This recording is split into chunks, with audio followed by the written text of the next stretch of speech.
Kong 6 is like the flame. We play the world, we stake our claim.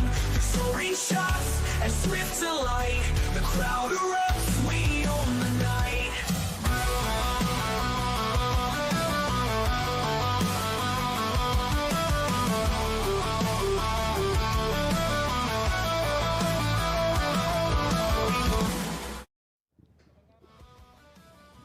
A very well welcome to the third and final day of Hong Kong Sixes, coming to you live from the beautiful city of Hong Kong, of course. And what a tournament we have seen so far today. 321 sixes hit already, and we still have a full day of play to happen. Who will take home this beautiful cup that stands alongside me in today's edition of the tournament? Alongside me, of course, I have the great Michael Clark and Fariz Maharoof. Gents, so lovely to have your company here this morning. It's been a wild ride the last couple of days, Pup, but you know, what have you made of this crazy format, and how have you enjoyed your time? Yeah, morning, Aaron. It's been unreal, to be honest. I think we've seen some great cricket. I think I've been really impressed with the conditions. I think the pitch, the curator deserves a lot of credit.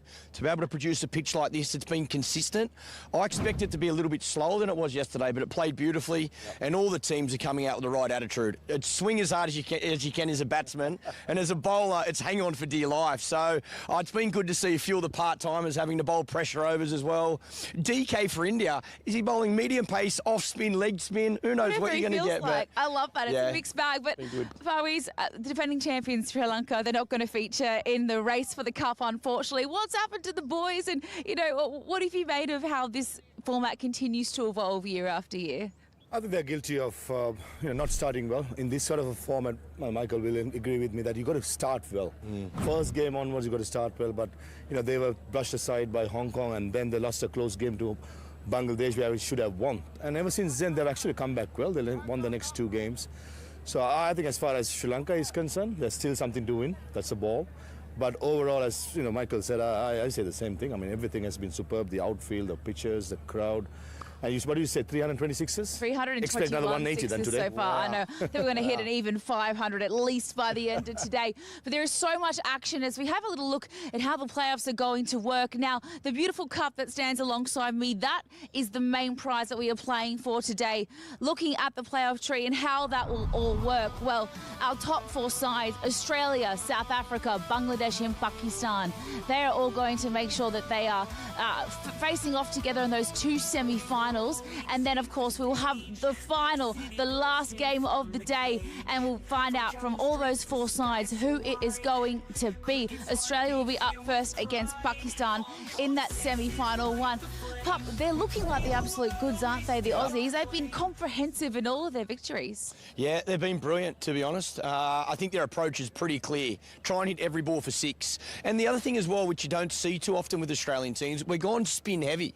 So apart from one fast bowler, everybody else bowls spin. So I don't think you'll see much change. I think they're here to show their power with the bat. Actually, the other thing I will say where I think they've probably been the standout so far in the tournament is the fielding. I think Australia's fielding's been exceptional, so I'd imagine they'll look to do the same thing, but who knows, have they peaked too early? That could be my only question mark, because they have been on fire. Don't even go there, but Alex Ross, he was absolutely incredible for Australia, the captain there. But Pakistan, I mean, we know how good they are, Fariz, in all white ball cricket, to be fair, and they've been really brilliant, other than a very close loss to India in the DRS. Tell us about what you're liking about their side this season. I think looking at Pakistan, every time when they play sixers, they've got a quality side because they're packed with all-rounders. And on the other hand, like Australia, they go spinners. Pakistan go spin fast bowling heavy. That's been the trend. And Pakistan, for me, you watch out for them. When they get their A game out, there's something to some place to watch out for. They got the attributes, and Abbas Afridi, the skipper, has not fired yet. 6 sixes in one over, though. Oh yeah, I mean, when he gets going, when that boy can hit the ball, and he's a good bowler, good pace. So I reckon Pakistan, Australia, the semi-final is worthy of a final. So we're going on the first big final, in my opinion. Oh, it's going to be absolutely epic. But we do have another match to look forward to today in the race for the ball. I think it's time we get out to the toss for that first match of the day. Joy Mukherjee is out in the middle with the two captains. A very good morning, everyone. Trophy day it is, finals day it is. Call it what you want, because today is the day a lot of the trophies will be given out. First game of the Hong Kong Sixes 2025 is between Nepal and UAE. I have the skippers with me. Sandeep Johra has been leading Nepal very well, as has been a Khalid Shah for UAE. And a match referee, Mr. Gandhi, he will give the coin to Sandeep. He'll give it a flip. Heads is the call. Tails it is. What are you going to do and why? We are looking for a fielding because in the morning match, bit of moisture, so we want to use it. Really excited to be here on finals day, on the day that you have a chance to pick up the trophy? Yeah, we haven't played best game yet, but we are hoping to finish the tournament well, so really excited about it. All the best. What would you have done if you had won the toss? I would have bowled first as well, but toss is something which is not in your hands. So yeah, we'll just try to put good score on the board. Also some excellent cricket in the last 2 days. Your team's buoyant going into finals day? Absolutely, we are ready for that. I remember last year we played the plate final. This year at least, hopefully we can play the ball final and try to win that as well. All the very best. News from the centre, Nepal wins the toss and they will be bowling first.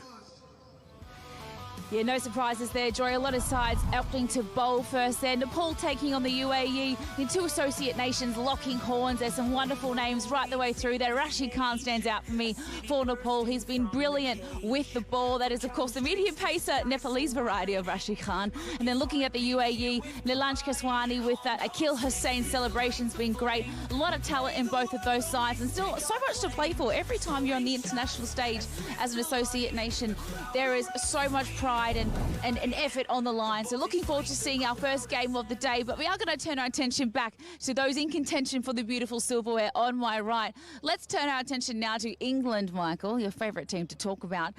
A lot of talent in that side, a young side. Ethan Brooks was great in the last match, another 50 for him. Yeah, good half century. Yeah, look, I think they've got a lot of young talent. I think they're playing a similar brand to Australia, that attitude of try and hit every ball for six. I think their skipper actually said that was the plan as well. So, yeah, look, they're a good example of a team that's given some youngsters an opportunity. This young man hits it clean as anyone. Strong boy, all across the wicket. That's the shot I love. He played it a number of times throughout this innings.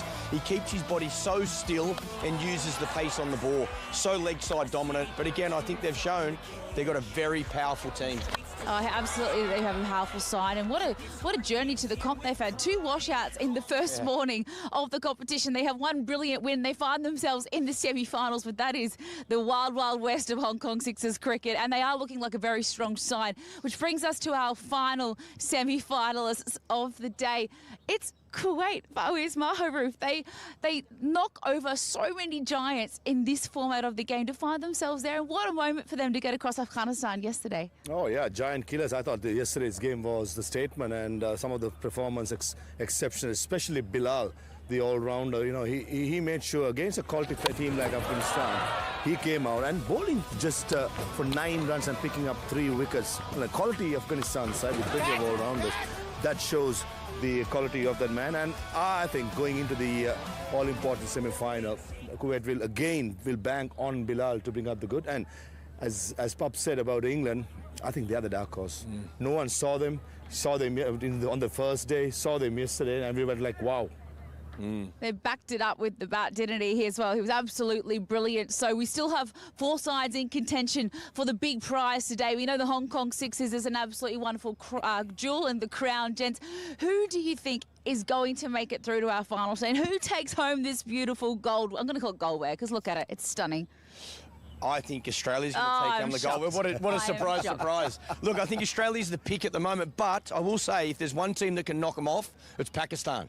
But I'm going to say Australia v England final, preparation for the Ashes, it's just around the corner, and the Aussies are going to win. Stop it. Faris, what do you reckon? I'm going to go Australia and Kuwait final. Ooh. There you go. And I love the fact that this is a format where absolutely anybody could get up on this day. 321 sixes hit so far today. Will we see an even 500? That's what I'm placing my money on today.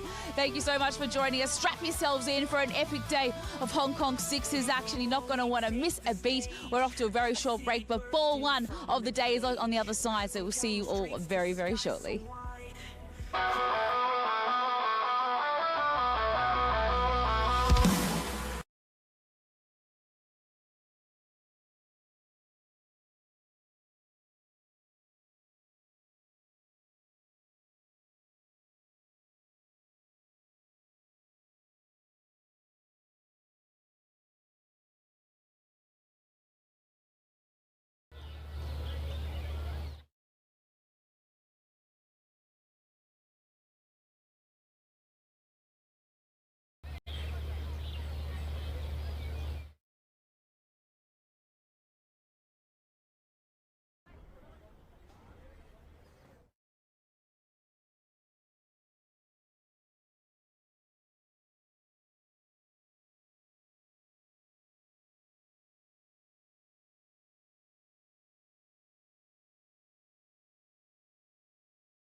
Nepal taking on UAE. Bowl match number 5 coming to you live from Mission Road Ground, Hong Kong. And the Hong Kong Sixers 2025 continues with all its flair. Cricket's heart beats here with pride. Hong Kong Sixers light the flame. We play the world, we stake our claim. Out walk the two umpires. And swift to light. Bright sunny morning, perfect conditions to play cricket. The Baltic And gentle breeze as well as the day progresses. That's what we've seen. here, the game transcends. Crowd waiting in anticipation. No matter where you play around the world, Nepal fans always turn up and always cheer their side. And it helps because it's the oomph they provide that allows the 100% to come out of their players. And swift to light. The crowd erupts. Yes, who else need to come out and perform? UAE. They're also a side that has seen big stages. And in Hong Kong Sixers, when the game comes thick and fast at you, it's very, very important Bursting from the cage. that you get the momentum early on. Cricket's heart beats here with pride. Hong Kong Sixers Yeah, he has his task cut out. we play the world, we stake our claim. Soaring shots and swift to Captain Khalid, as a skipper, has also been excellent with the way he's dealt with the UAE assignment. Sagar Khan, power hitting personified Sagar Khan. And then Captain Khalid Shah himself. The advantage that UAE also have is the ability to send someone according to the situation if need be, because all of them are so flexible even in a 6 overs a side game. Rupesh Singh.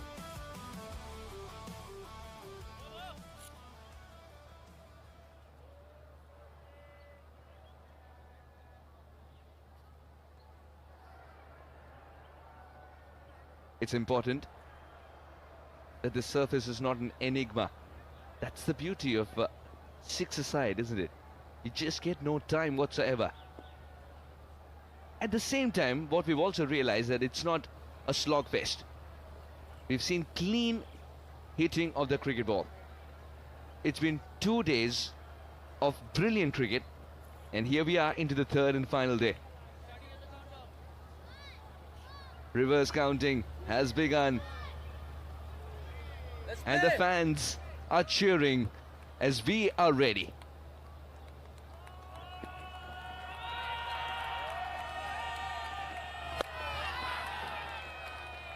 Guides it in the gap, sends it for 4. The Hong Kong sixes will also accommodate 4s. Khalid is pounced on this one.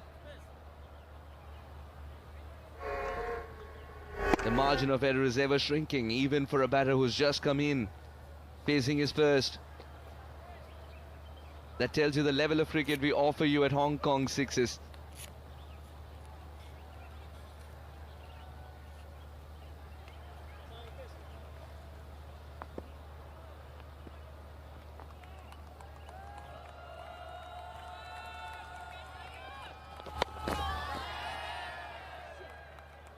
Well adjusted there. Little peeved with himself that he didn't get enough bat on it. According to him, it was a boundary ball.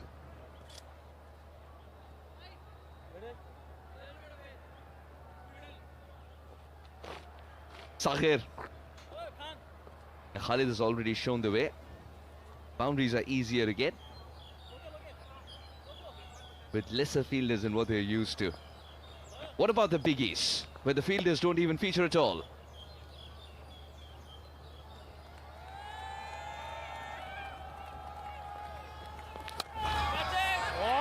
Only height, no distance whatsoever, but a lot of luck. Just as we mentioned, there are less fielders, that means no man's land would also be bigger.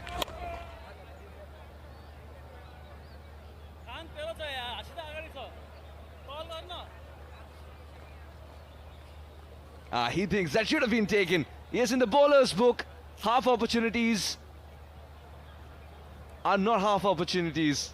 Joined by Nikki. Welcome, Nikki.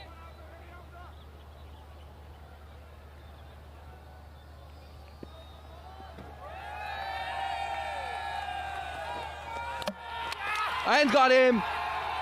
Timber has been struck. It took 4 deliveries. This time he doesn't have to wait for a fielder to feature to get his wicket. It's a happy camp as the first wicket has been achieved. UAE 6 for 1. They'll be happy with this breakthrough early on, just skidding on. Wasn't expecting it. Nepal, they strike early in the first over. Khalid Shah departs for 4, UAE 6 for 1.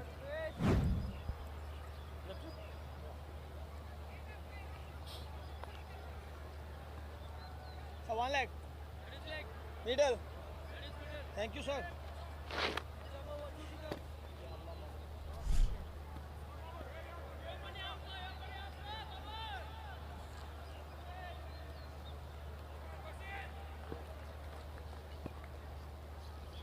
Mohammad Irfan. He's got a good start once. Can this be his day? Big swing, miss. It's missed everything. The keeper, who had a better interception point, more time to react, couldn't get to it. Let alone the batter. Rupesh is searching for luck, not skill. Well, it doesn't really matter how you get there, as long as the boundary adds some runs to the total. Take this one.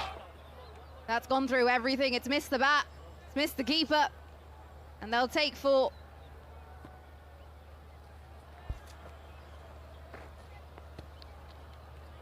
Right, 10 of the over. And the ball that granted success. Will he go for Timber here? That's what has given him success in this over. Got a good slower delivery as well. Oh, it's gone way wide and easily put away by Irfan, who was looking for something to thrive on. Reached the slower delivery, 16 for 1.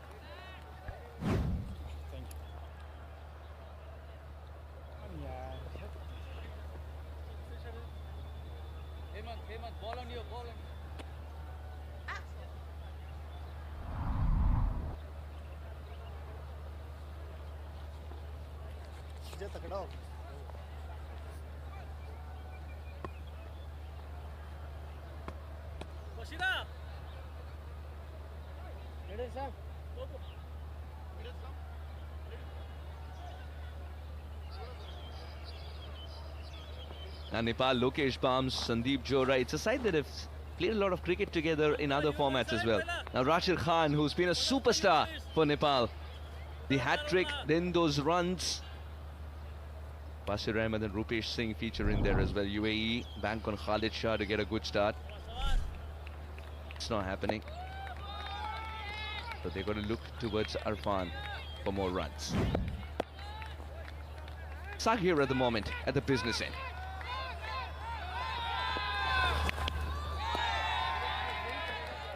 Starting off with a slower delivery. There are no warm-ups. Goes in and has to make sure use the variation as much as you can. You don't want to give pace, and that's exactly what Rashid has done. Going to do next. What tricks up his sleeve?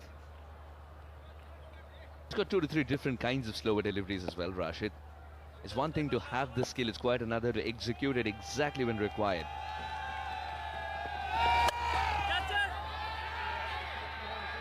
Taken. The plan works. Sagir believed he's got enough to send it sailing for 6. The fielder didn't have to move an inch. Let's take a look at this one. Goes through the shot and does not have the control, and hence does not have the power to clear the ground. Khan goes for 1, UAE 16 for 2.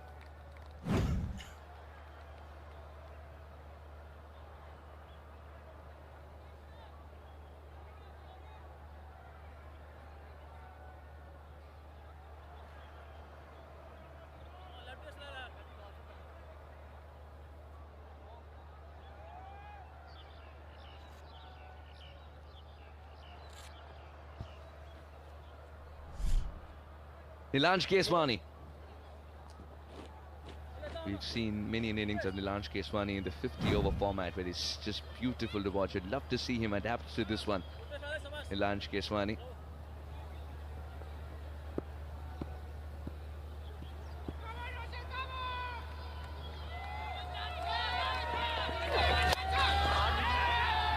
And he adapts pretty well. One way to announce your arrival, Nilanj. Well, that is quite a statement. Comes out, gets it in the slot, and targets the safest place on this ground, straight back over the bowler's head. UAE would really appreciate loads more of those. What a shot by Nilanj. Someone who's characterized by technique and finesse. Easy pickings. Keswani would hit that any time of the day. Well, if he's put the previous ball away, he's definitely going to be putting this one away. Look at this. Short ball is helped along, flicks the wrist at the last moment. That goes away for 4 more. Just as we were talking, Nikki, about the finesse that he brings into his game, especially in the 50-over format, it's not like he has to completely box it and keep it in the top shelf. He can still use pieces of those to score runs. And that's the reason he's out there in the first place. This is the catch of Sagir. Didn't have the control. Great adjustment by Keswani. Puts it away like he's removing a speck off a china dish. Wow, look at the power on this shot. Charges at the ball, creates that power that he needs, and gets his hands quickly through the shot. Absolutely brilliant. It's like 2 forces coming at each other, and in this case, it was Keswani's that won. Michael Clark yesterday was explaining how difficult it is to hit that shot because everything needs to be right at the point of impact. Keswani wants to eke out a wide delivery. 2 gone, 32 for 2.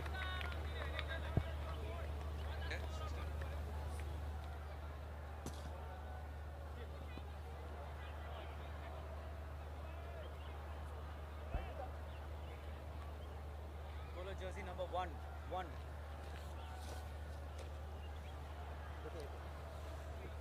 Batsman bowling right arm around.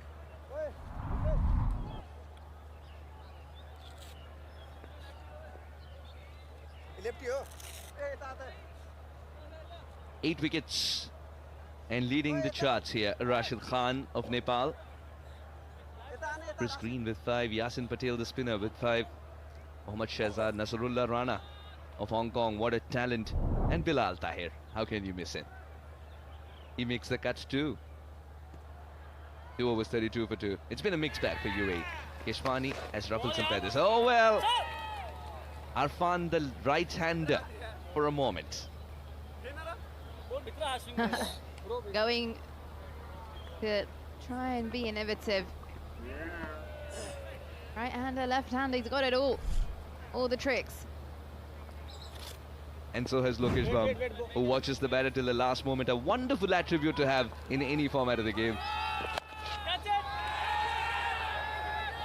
This time Southpaw clears, and it's much needed for Arfan as much as it is for UAE.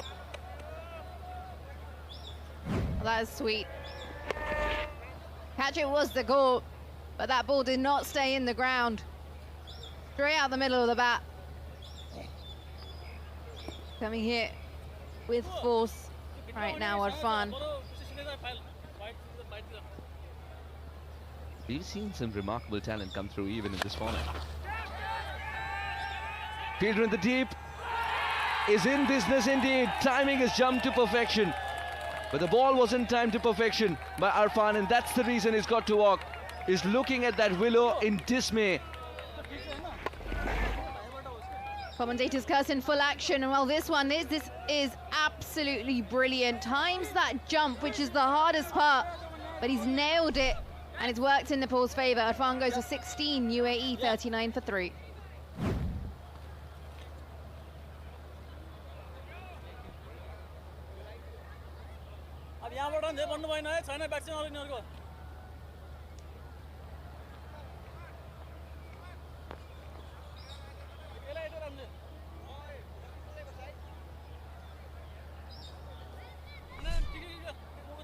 Zahid Ali. A right-hander replacing a left-hander now.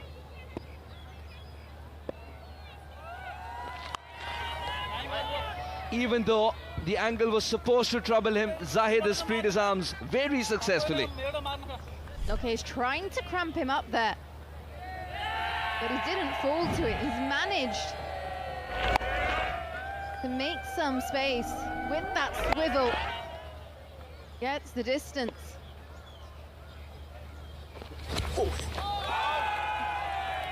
Tangled with a lack of pace this time. Good comeback by Lokesh. That's definitely going to leave a mark for sure. Is that last wicket of Arfan. Just trying to play with the lines here, Lokesh. Unfortunately, that one got not in control on it.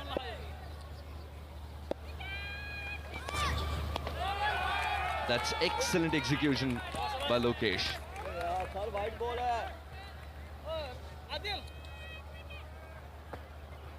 For a batter, if he doesn't hit the ball, it's a wide. Let alone if he doesn't reach the ball. He's pushing hard for the second here. Doesn't need to. The ball will have enough legs to go for 4. 50 comes up for UAE at the halfway stage. 50 for 3.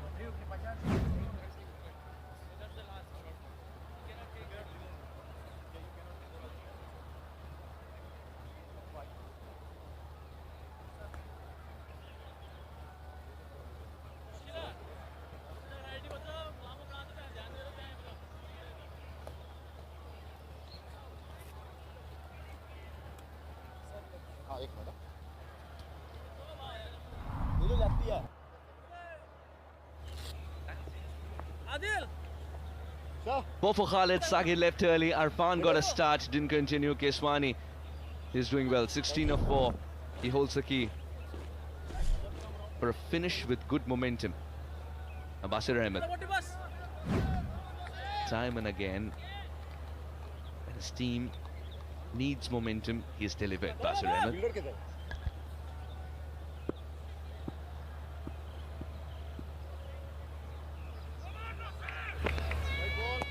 And he starts off very, very waywardly. That was a wide delivery, even if you're playing on the adjacent pitch. Well, I think there's no doubt that he'll have to be re-bowling that one.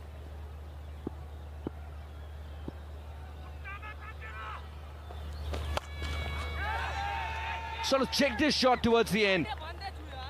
And that ball is very welcome in that dugout. Yeah, they won't mind that ball coming and visiting them in the dugout, UAE players.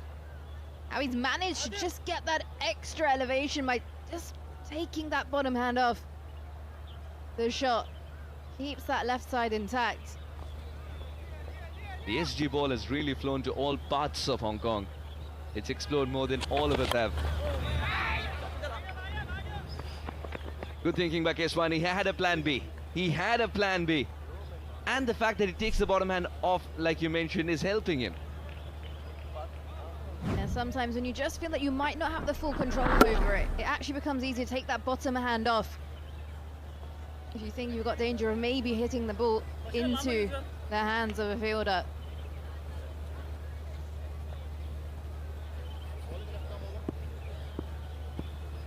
All right, 11 of the first two.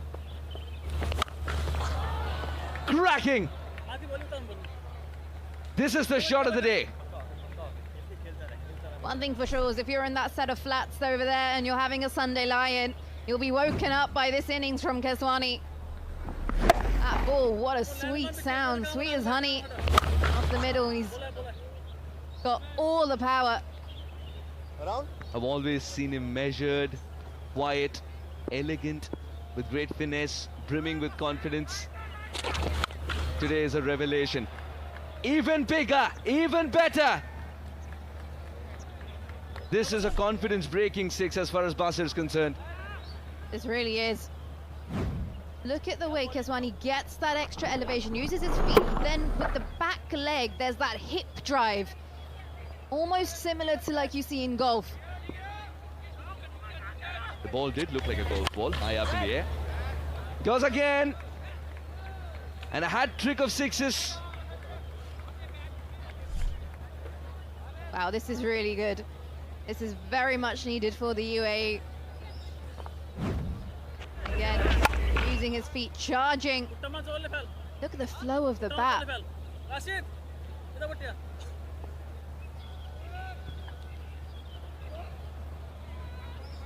All the UAE fans are enjoying this avatar of Keswani. Keswani carnage continues. 6 to finish the over with. 35 from it, 85 for 3.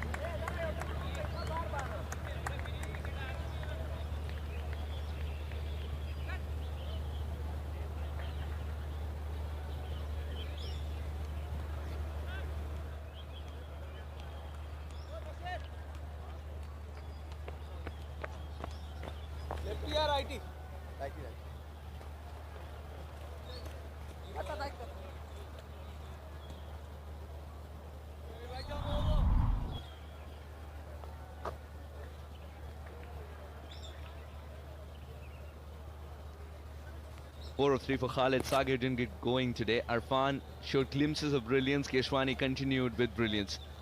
Gets to his half century in just 10 deliveries and finds a spot in the dugout. Because those are the rules of Hong Kong's sixes. A guaranteed gulp of water once you reach a milestone of half century.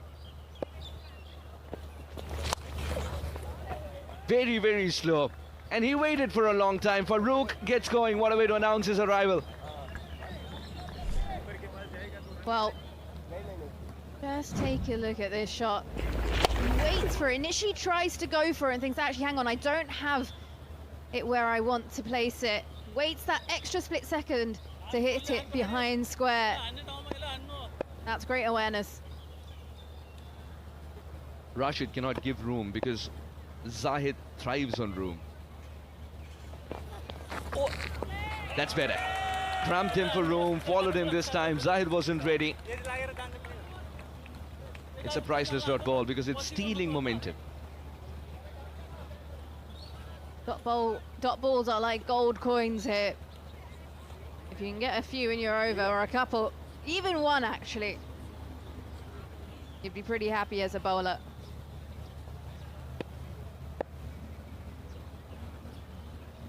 Rajit's taking a bit of time. Not sure if the captain's happy with that. Clobbered! This is pure power. Zahid was waiting to swivel on that back foot. This is extreme striking. That length is not actually there where he wanted to hit, but he makes the space, sinks back, and is able to launch that back down the ground.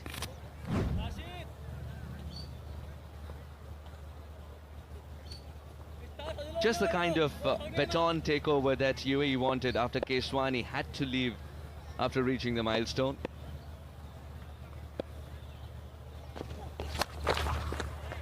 Oh, good shot.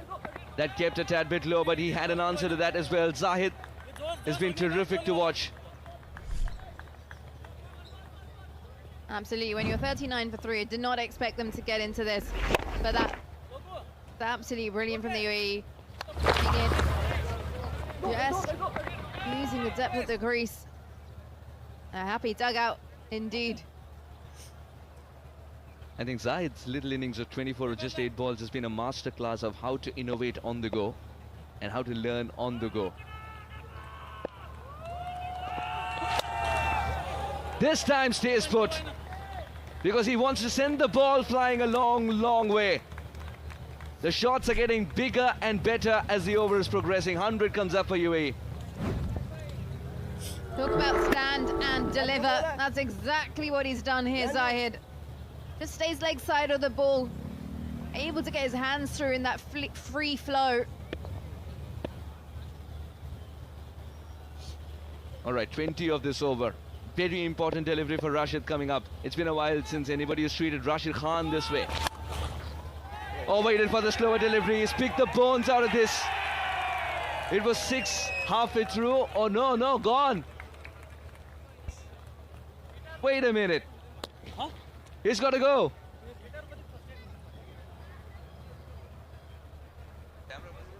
Let's take a look at this again. Comes off the toe end of the bat and straight down the throat at deep cover.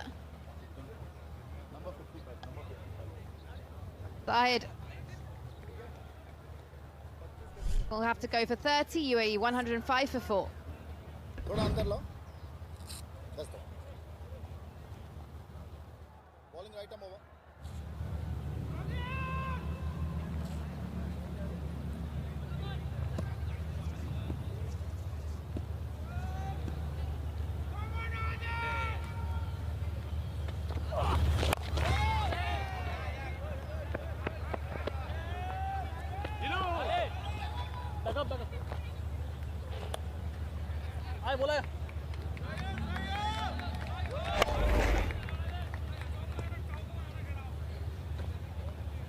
Samide?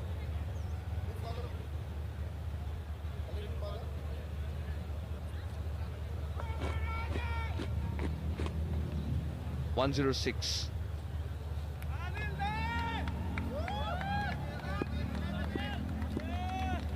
Five deliveries, maximize the score, UAE. And that's one way to do it. And the best way to do it.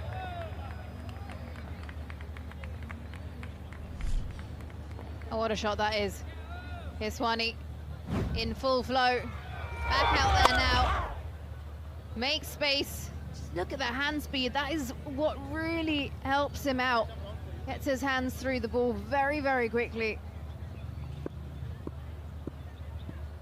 That wicket might have been a blessing in disguise because Keswani is back. And he is indeed reading the slower balls like a book. Well, he is well and truly enjoying himself out there. Look at that. Comes in, back-to-back sixes already. And Nepal might just be thinking, why did we take that catch to dismiss Zahid?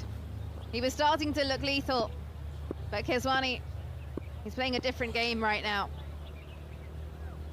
This avatar of Keswani has earned him a lot of fans from the other part of the world. Not from the best part of the bat, but the scorecard doesn't differentiate. A boundary that keeps the scoreboard ticking, a boundary that allows the momentum to flow. Well, it might not be a 6. He'll race away to the boundary. Actually not really sure where that's gone. But he's thrown his bottom hand off again, just to hopefully buy him some time. Get that ball go along the ground.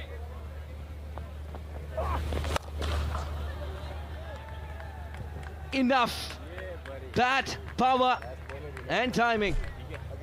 Moves on to 72 of 14. What an innings. Wow. That bottom hand coming through. Stays on the bat this time, full force. A hip swing just at the moment of contact. Final ball. And it's the only one he hasn't timed. He's got to push hard, running full tilt for the second, which is a stretch indeed. But he's allowed UAE to reach 129. Keshwani, 73 of 15. It's been an innings of substance and beyond. Oh, that really has been a special innings from Keshwani.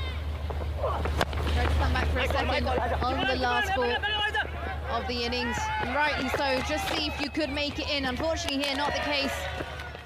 But he's done his job, and he's done a mighty good job of it as well. Right, after Khalid's early departure and Sagir's early departure, Arfan did get a start, but it's Keshwani carnage, which has put UAE beyond the 120 mark. Yeah, a little contribution from Zaid as well, 30 from 10 was very useful. Rashid Khan picking up 2 wickets, but then, unfortunately for Nepal, they just couldn't restrain Keshwani enough. And the UAE ended up finishing 129 for 5. And that means 130 is what Nepal need when they come out to bat in their allotted 36 balls. Don't go anywhere, a riveting run chase awaits you.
Welcome back to the Hong Kong Sixers Bowl Match 5. Nepal versus UAE it is. Nepal need 130 runs of 36 balls.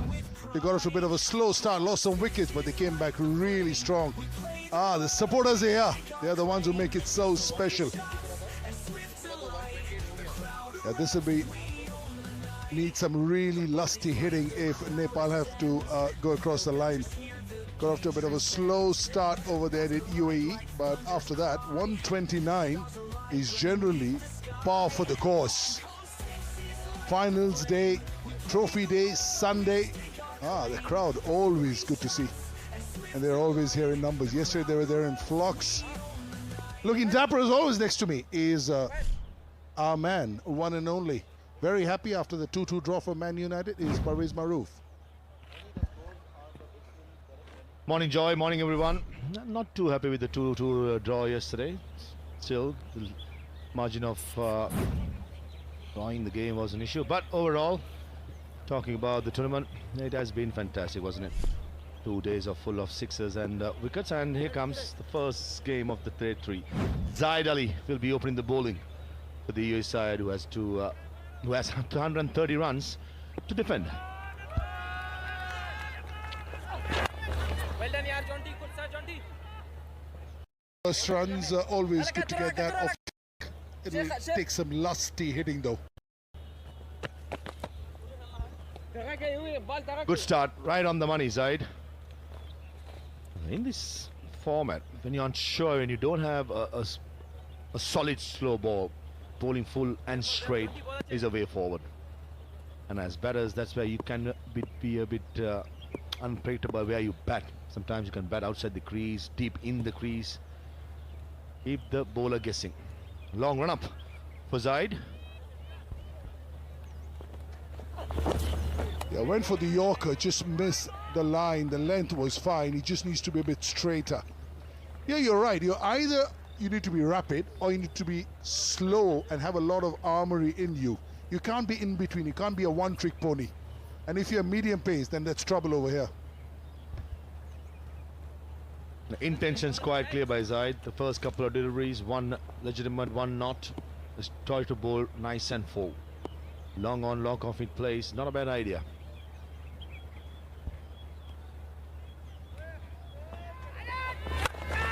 Beautifully bowled. The low full toss, striving for the Yorker. I have to ask you this. Going for the Yorker, is the low full toss, the fuller, a better miss than the half volley? I reckon the fuller.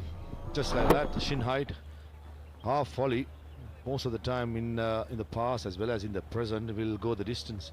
And batters do have their eyes on the length delivery most of the time. The least what they expect is the full toss. So sometimes, if you're lucky, you will get away just like the last delivery.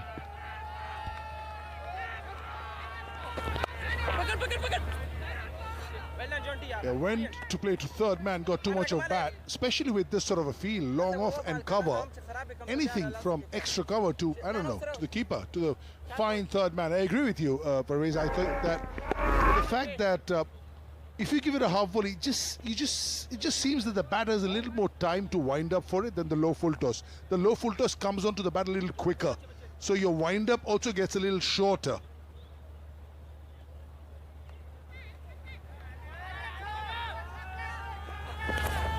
Oh, that was in the slot. That's a miss.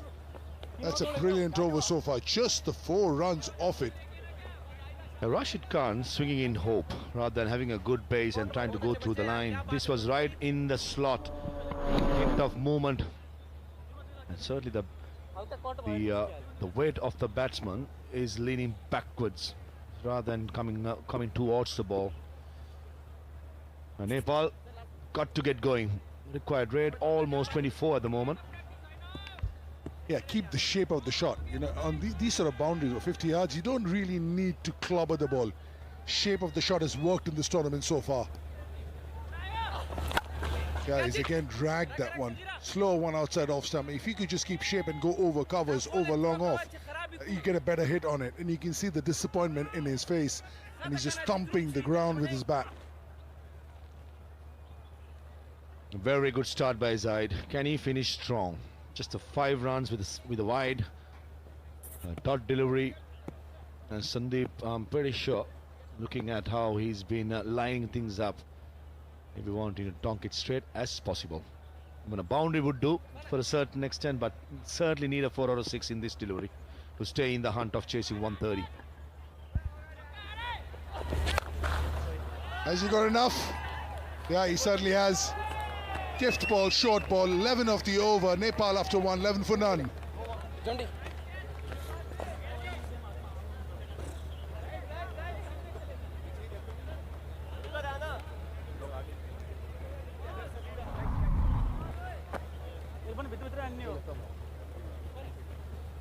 Kalda normal field, huh? Jersey number 20, 32.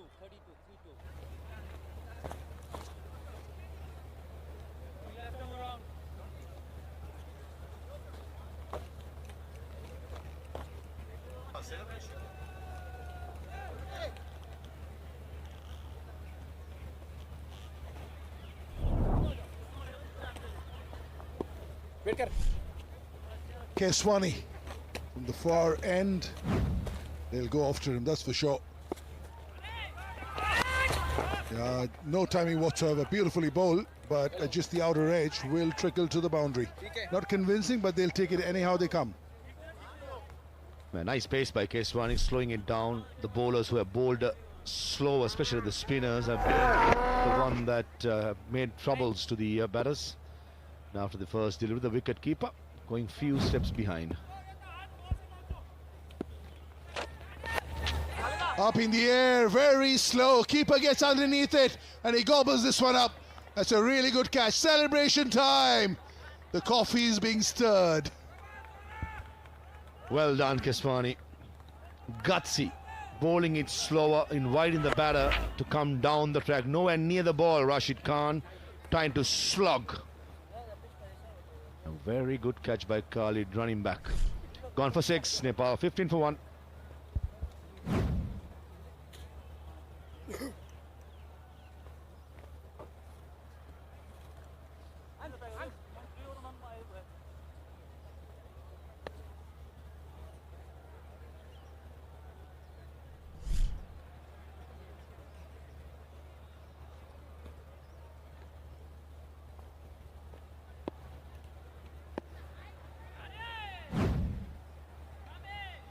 They need some big hits. Whoa, how nice is that? Have the heart. The skill is always there, but have the heart to toss it up in the air in a six-a-side game in small boundaries. Now, says a lot about the man. Yeah, a lot about the character. Certainly has the charisma in cricket to succeed. With the celebrations and the confidence, and you correctly said, having a big heart to blow it slower. Naturally for a spinner, he wants to bowl it quick. First wicket, Rashid Khan trying to go against the turn rather than with the turn would have been better choice over extra cover, long off. Well done, young man. You deserve it. The coffee will be ready, don't worry about it. You just keep bowling like this is what his team will be saying. He's also getting a bit of turn, Parvez, because he bowls a bit slower. Oh, I'm okay with that, because you will get hit for a couple of sixes, but look at what he's done in the other balls. 4, which was streaky, then a wicket, then a dot, then a 1, and 11 or 5 is a really good over. So maybe going forward, a lot of the other spinners are learning with the speed that he's bowling. Good hit. Wasn't committing early to the strokes, and they waiting for it at the last moment, just keeping a good shape, swinging through the line. 11 of this one. Need a biggie. Need a biggie. Is it big enough? Mid wicket coming in, but will not be able to get there. That's a 6 as well. A flat one. 17 of the over. After 2, 28 for 1.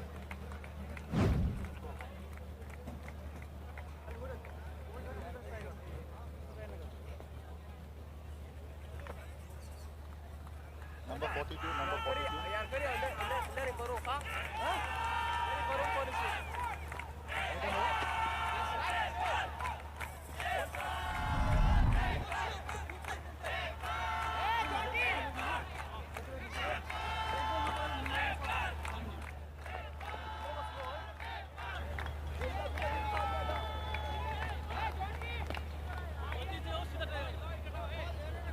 Yeah, that's how the game spanned out so far. 129 for 5. Keswani, also the confidence with the bowling comes to the batting. 15 balls, 73.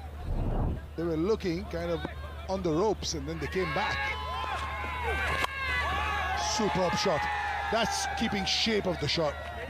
Not an easy shot to hit. 6 over covers. They're having another look. Yeah, 6 it is. Yeah, good shot.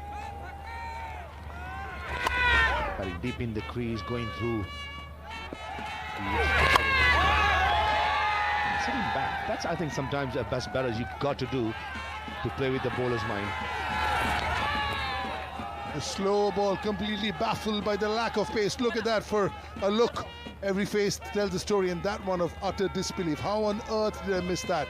It arrived so much later than he would have expected that. He was through with the shot. You would have enjoyed that. You bowled a lot of that in your time. Should be close, and given. That was a perfect delivery by Sagir. Previous delivery, full toss just outside the yaw stump, swung away from the right-hander, and this occasion, darting back in, and plumb in front, in my opinion.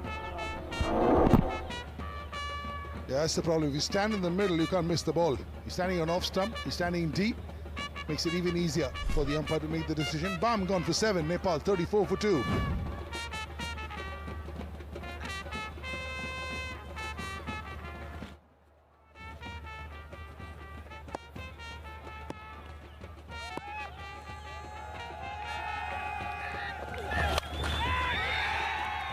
Chance for third man, not quite. It's flown too long on. Yeah, they need some lusty hitting. 27 is what they need. So even 6-4s and over doesn't do the job. Now this is in 6 hitting territory, this game. Every ball has to go for a 6 or 4 from now on. Was required right at 27. That's a biggie. In the slot, slower ball, dragging it over wideish long on. This is what they need, a lot of these, and she's enjoying it too. Well done. It was in the hitting. When you bowl a slow ball, you got to be into the pitch. Last delivery, this floated right to the batsman's hitting arc and clears the stands. Very good to see. He's just enjoying her time. Brilliant. Absolutely marvelous.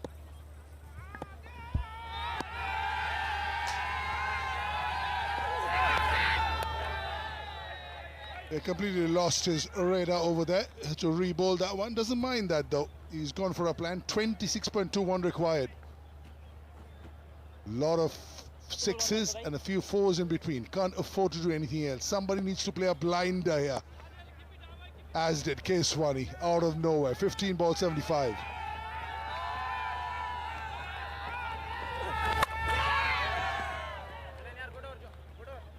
Yeah, just this doesn't do the job for Nepal.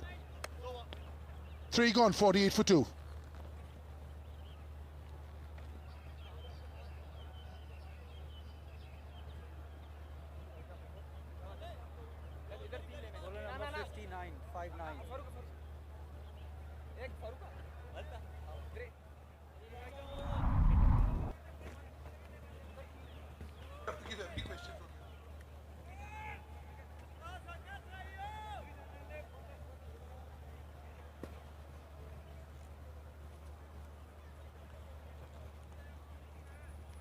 Yeah, tall ask, 82 of 18. Who's going to do a Keswani? 73 of 15. Who's going to do that for Nepal?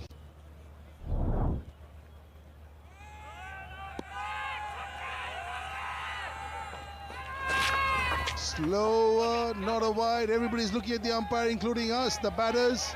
1 bouncer for the over. It's a slower bouncer. The toss happened a little earlier, caught up with the Bangladesh and the South Africa skipper. South Africa winning the toss, saying we will field first. That's been the template in the last few days. Everybody doesn't know how much is enough, so we'll have a bit of a chase.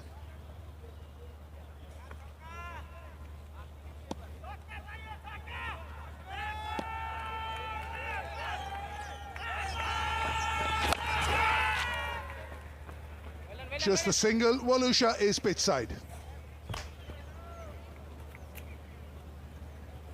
And with me here on day 3, Rashid Khan, 129 on the board. How are you feeling? Still fighting for the ball? Yeah, it's a tough job right now, but hopefully, like, we need a 6 in every ball. Hopefully, let's best wishes to our boys. Right, and you had a hat-trick against Afghanistan, another 2 wickets today. How are you feeling? Feeling good, grateful for that, right? Such a wonderful tournament is going out here, and I'm grateful to be part of this. And a great atmosphere. Hong Kong's been absolutely amazing. What were your learnings? Are you looking forward to coming again next year? Yeah, I also came last year, and this is my second year in Hong Kong, and I love to be here and play in this ground, and hopefully I also come next year to play this tournament for sure. Well, a huge crowd support for you guys. You want to say anything to the fans out here who are in the heat watching you guys play? I'm grateful for them. Like they come wherever our team plays, they come to support us, and we are so grateful for that. And they are so loyal fan. Like such a wonderful experience to play in front of them. I'm grateful for that. Well, hoping you guys do really well and hoping to see you again next year. Over to you guys in the comm box. Thank you, Alusha. Rashid Khan, one of the stars of the team. 56 for 2 after 3.4. 31 now required per over. Oh, that's a very good ball. Yorker onto the foot, just the single. Just the 9 runs of the over so far.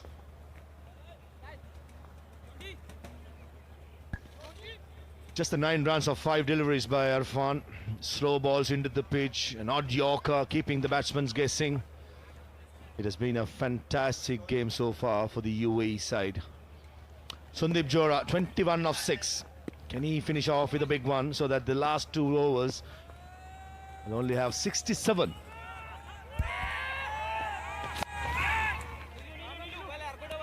It's just not happening for them. 10 of the over, brilliant over. 4 gone, 58 for 2 Nepal.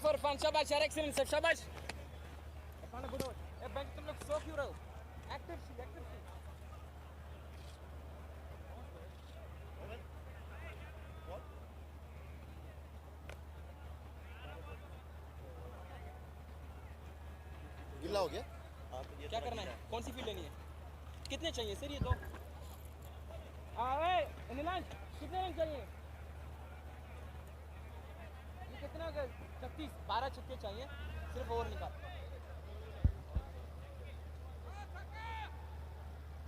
36 required now. 6 sixes and over for Riz Maroof. Simple equation. Yeah, let's reminisce. Abbas Afridi, Yuvraj Singh, Herschel Gibbs have done it in the past. And now can Sandeep Johra do it for Nepal? Here comes Zaid, who bowled his first over for just 11 runs. Watch out for the Yorkers.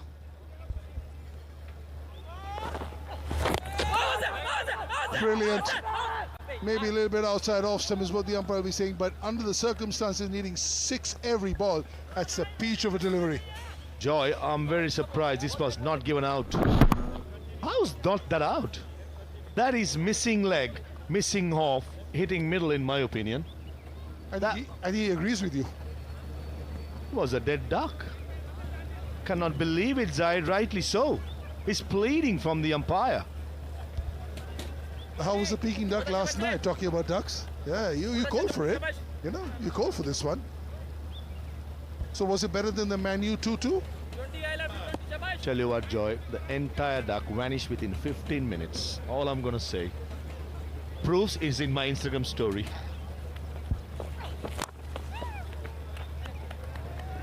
This is fine. 4 does the job here for UAE.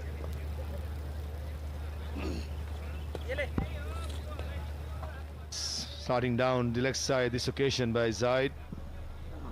Starting down off stump, finishing leg stump. But the first delivery, oh, that was a close, very close. Should have been given out in my opinion. Unlucky Zaid. You can't get over that, can you? Also getting a bit of tail in swing in, which made that out that you're talking about even more plumb. It's as plumb as they come. Back leg, shin, right knee. Too late, a little too late. 40 required now per over. So even 6 every ball doesn't do the job if they don't bowl any extra balls. Yeah, rubbing salt into the wound of Zaid. The first ball should have gotten a wicket. The next 2 deliveries, one thick inside edge for a boundary, and this occasion right in the middle of the bat. 61 of 9, a required rate of 40.67. Only 9 legitimate deliveries. I think UAE should be going home with a win. Funny things have happened in cricket, Joy. Has to be really funny, this one. Oh, brilliant, brilliant. Superb here. Zahid He didn't need to do that because all he needs to do is protect sixes every ball, but in spite of that, he's stuck his hand out. He's wringing his fingers, but that's a superb performance.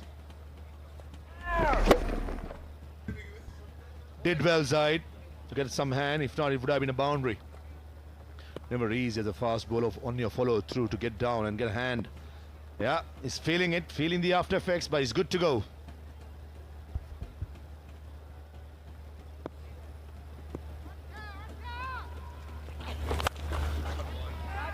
Yeah, a little too late.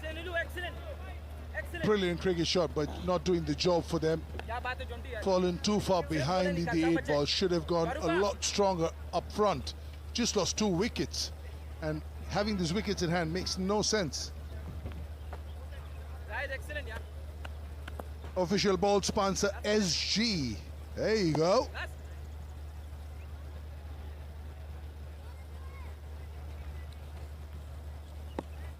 That's the one, SG ball, SG products, one of the very best in cricketing equipment.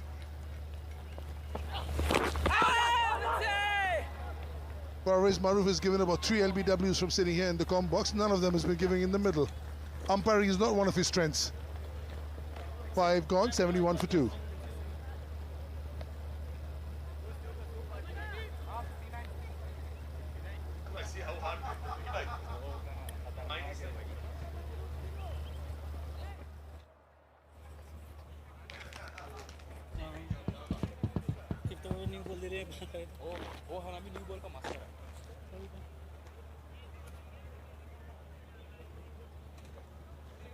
Yeah, convincing win it will be for UAE. 59 required in 6 balls. It's been a very strong performance. Yeah, you won this. It's playoffs day. It's the day. It's called the finals day, and the pressure is really on. It doesn't matter. They've taken far too long to get off the blocks. A powerful shot, batting deep in his crease, picked up the length early. And that went a long way, probably the biggest of day 3.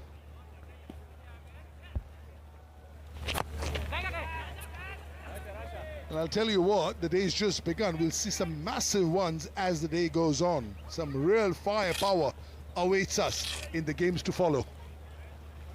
Yeah, absolutely. We spoke about with Michael Clark in the pre-show, Joy, talking about the 4 semi-finalists. I think all 4 of them, in fact, looking very strong in all departments, especially Australia. And that's clean ball, probably off the pad, I'm not sure, but nicely done by Farouk, pulling it full, a bit of drift in towards the right-hander. And that's the 3rd wicket lost for Nepal.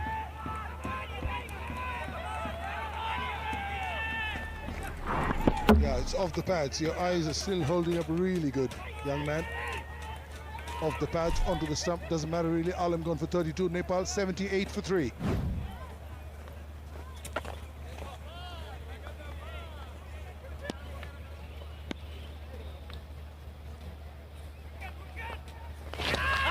Beautifully bowled. Beautifully bowled. Is there another hat-trick coming? We've had one. We're very much in line for the other. Rashid Khan, the hat taker, and even Farouk is on the hat-trick. Doesn't get plumber than that. Trying to hoik it over square leg, and gone for a golden duck. Rupesh Singh, 78 for 4, Nepal.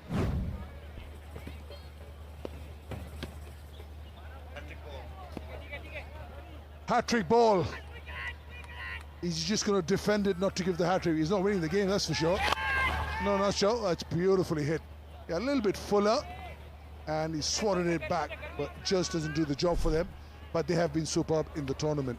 Nepal, they're very much a nation on the rise as far as their cricketing acumen is concerned. It's become a big sport back at home. The Premier League starts soon.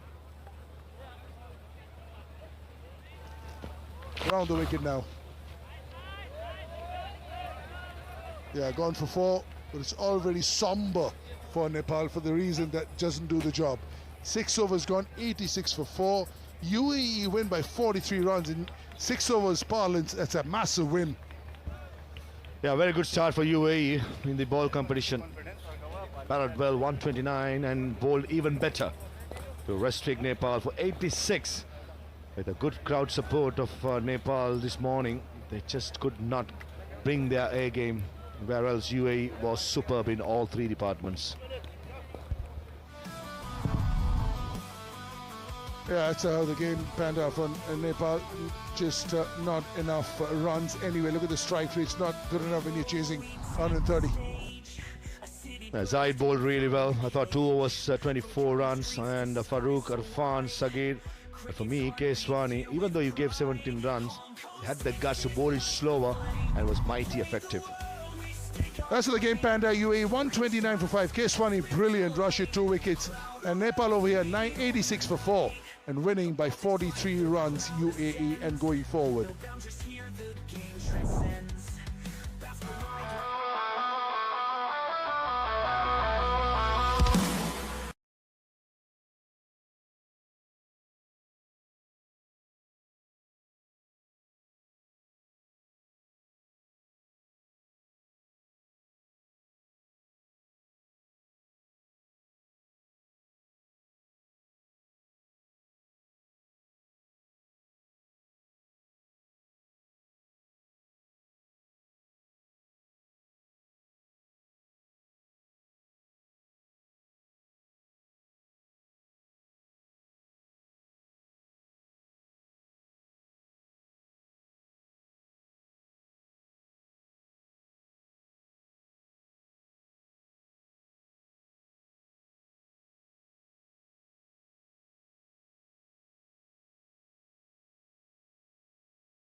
Well, that's the plate semi-final. Bangladesh taking on South Africa here at Mission Road ground, Hong Kong. South Africa winning the toss, also looking to chase down that target. The countdown.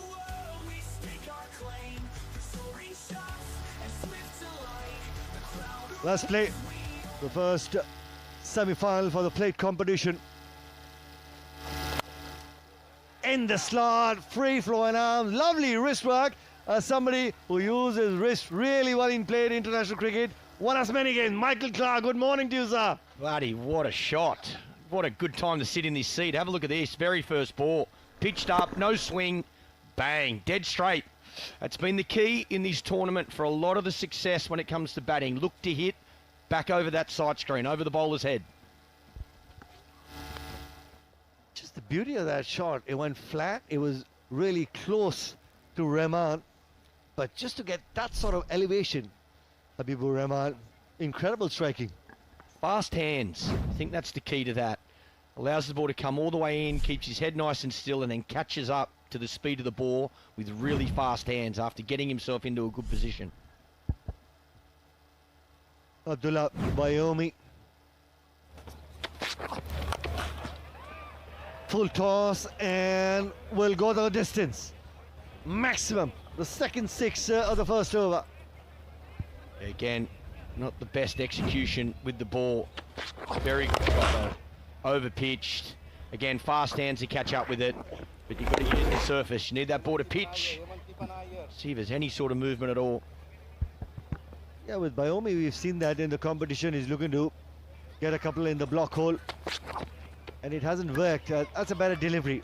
Back at the length, pace variations. At least you using the surface. Because when you try and bowl 6 out of 6 in the block hole, you get it wrong as a bowler. It gets dispatched over the bowler's head, long off, long on, through the covers. It's tough to contain batsmen when you're looking to bowl 6 out of 6 in the block hole. Yeah. Try and get unpredictable. Couple in the over, you could try and bowl that Yorker, but not every single delivery. Back at the length this time around, was waiting for it, was Rahman. High and handsome over square leg. Yeah, another beautiful shot. Again, the timing from ball one's been spot on. It's the pressure that becomes on the bowler. You over pitch, you get too full. So you've got to find a length. On this occasion, it's too short. But the timing from ball one has been exceptional. Right arm round, 2 left. That's how quickly some of the batters, Michael, have found their groove right from ball one, and some of the batters haven't been able to. Well, it also shows the consistency of this surface. The last couple of days, it's played beautifully, and it started exactly the same this morning. Great wicket if you're a batsman, maybe not if you're a bowler. Well, this format challenging for the bowler. Misfield, and at the end protects the boundary. Saves 2 for his side. Yeah, you need to try and save as many as possible. A bit sleepy at the moment, South Africa. Oh, he does well to prevent the boundary, but just the basics. I think that's one of the other things we spoke about yesterday. You see the frustration on the bowler's face there. The fielding is so important in this competition. Every single run, hanging on to those tough chances, so important. It was in the slot. It was in the slot, and that's a big over. 27 from the first over.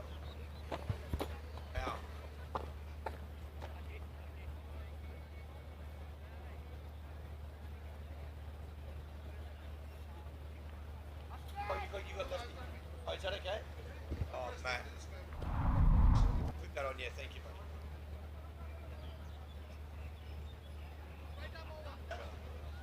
Thank you, buddy.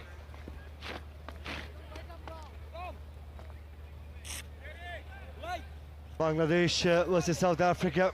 First semi-final for the plate competition. It's a great start by Rahman, Zishan, the two teams for South Africa. They need to try and contain Bangladesh, not allow them to get too big a total. They did win the toss and opting to bowl first. Blake Simpson with the second over. First over, what a beauty was Rahman, getting 26 from the 6 deliveries he faced. 27 runs from that very first over. Post-match presentation, previous game, Nilansh Keswani, player of the match, outstanding. UAE winning the first game of day 3 here at the Hong Kong Sixers. Blake Simpson, after that 27-run first over, can he contain this runaway Bangladesh side? Probably just got stuck in Blake's hand. Yeah, well, a few more of those, and you might see a few more of these. Unbelievable start. This is the very first over. Second was over pitch. There was 3 in the over. She's hit that flat and hard.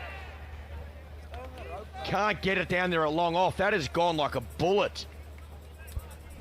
You just got that sense, maybe the long off fielder overran that, thinking that ball's going to fall short. Have a look at that. Runs in the front and then goes back. This is short and asking to be punished, and exactly getting the treatment what that delivery deserved. Yeah, wow. 3 poor balls. First one a wide, then back-to-back sixes. Have a look at this. That's way too short. Sits up beautifully. Batsman can hit that anywhere.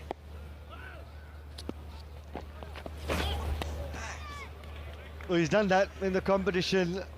Couple of deliveries, short ball. Got some pace about that short delivery. The wrist spinner. Maybe that's why the keeper's back for the spinner. Use the fast bouncer. Off the back foot. That's 6 again.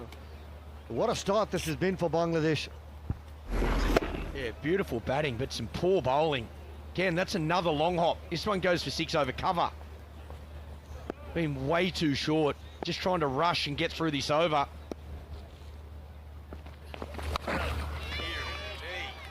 In the gap, and also 6 more. That's the 8th 6th out of the 11 deliveries we've seen in the game so far. Well, I think by now he should have worked out. The only ball that was a dot ball was a medium pace bouncer. Maybe stick to that, because these leg breaks are not working. 25 from the over so far. There you go. I guess, Michael, Blake heard you. Big over, this 25 from it. 52 for no loss.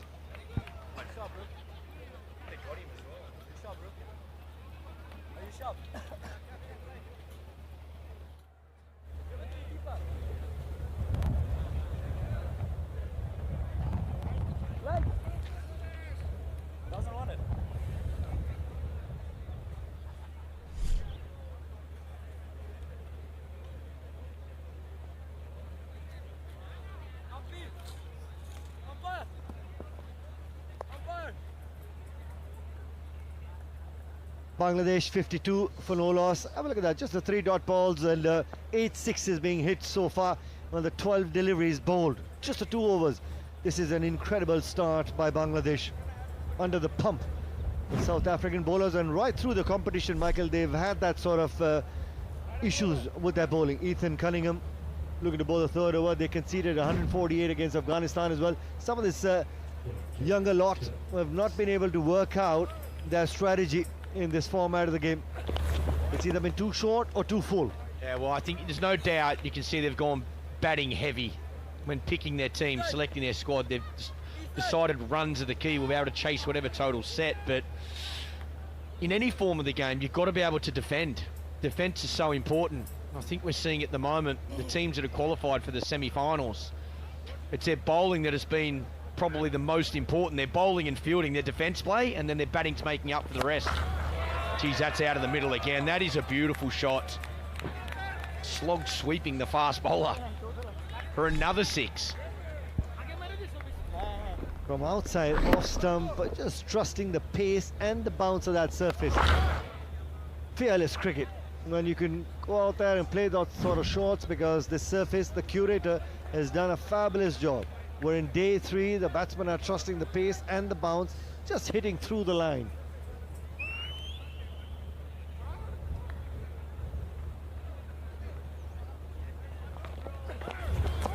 We'll have to reload. Cunningham probably looking to just go a shade outside off stump, wide.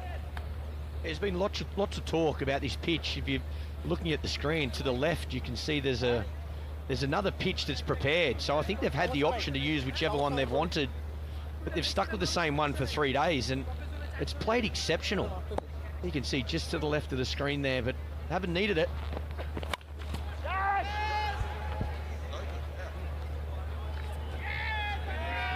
Catch it was the call, but up and over. Oh man, that 3rd man, just the elevation. Probably one of those deliveries he was looking to go over extra cover, but then just compensated there.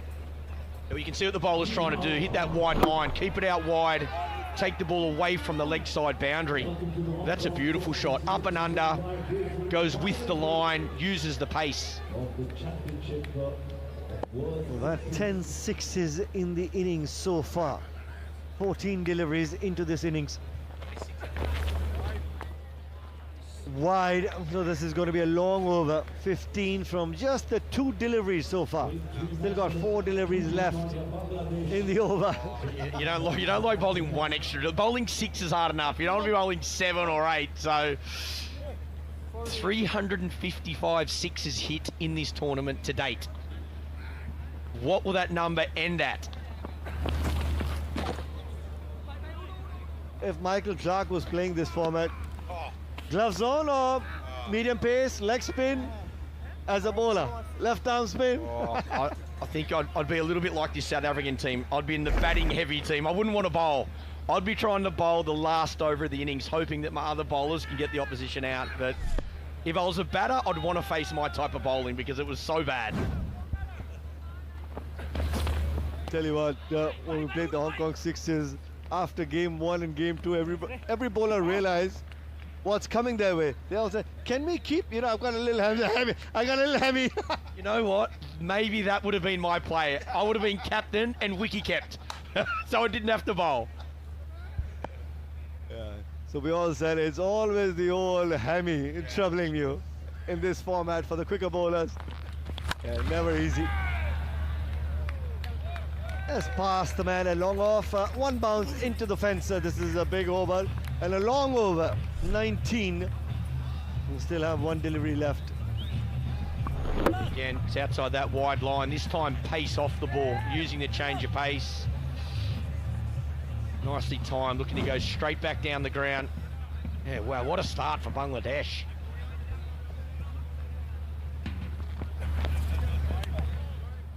Reload, when this time the umpire just drops his head. 4th wide in this format in 1 over. Wow. Yeah, Cunningham just probably under the pump, feeling the heat, under pressure. Tough for any young fast bowler. Just look to execute your plans, stick to your process.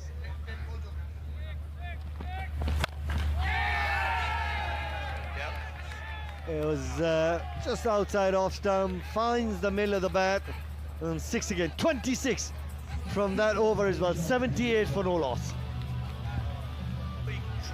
He could go for that many. It is about 6 full tosses.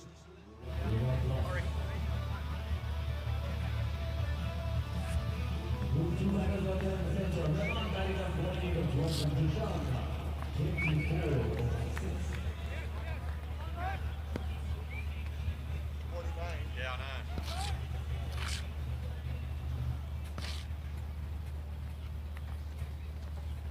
78 for no loss, still 18 deliveries left. Jordan Morris looking to bowl the 4th over.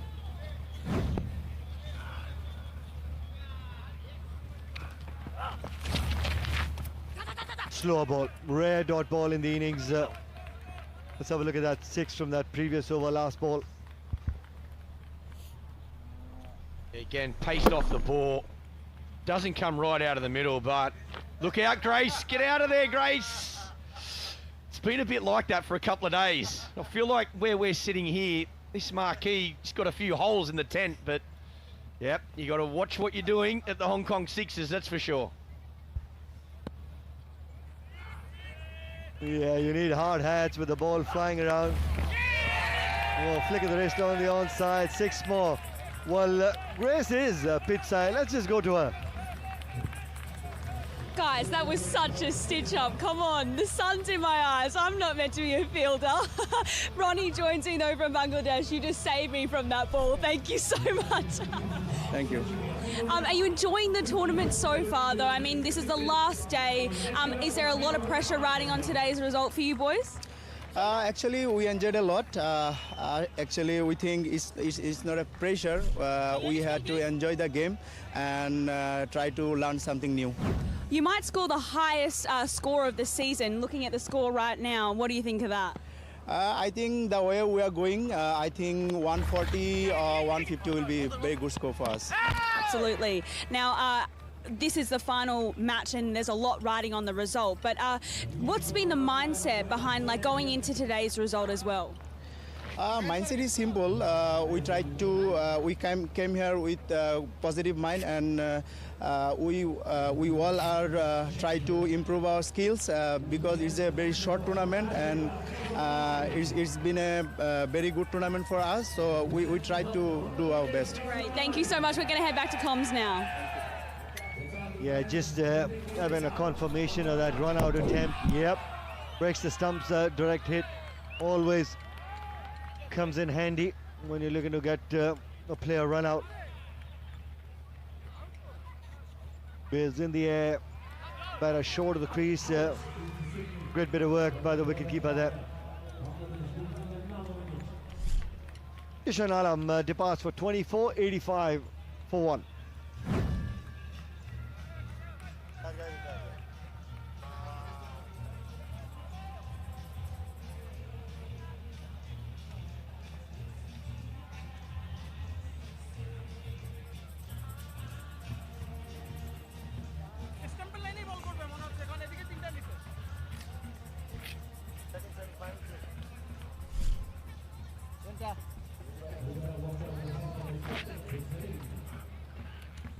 New man in, Mossadegh Hossain.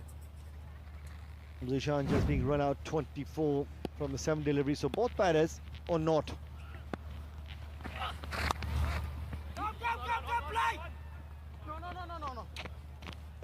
That's an interesting start. Cover drive through mid-wicket for a single. Yeah, well, that's probably the disadvantage. Here's a look at that wicket. It's a disadvantage when you have to retire a player. New batsman, 2 new batsmen at the crease. Now, good piece of fielding from the keeper. Quick to the ball, one-hand pick-up. He knew straight away he had him. Yeah, absolutely creaming it, Bangladesh to start. Now 2 new batters at the crease. Got to start again. You just need to carry on with that sort of momentum. It'll be tough for Akbar and Hossain to find the rhythm as the 2 opening batters did. Well, I think the intent's certainly going to be there. Try and hit every ball for 6. There's no doubt about it, the position they're in. But just in regards to getting used to the conditions or the pace of the pitch, what the bowler's doing, you've got a batsman at the crease. You've got that momentum and that rhythm, the timing. The 2 new batters might just take a couple of balls to get into it. Well, so far, Morris has been able to pull this back for South Africa. Nearly great attempt, but the ball will run away to the fence. 13 from that over, 91 for 1.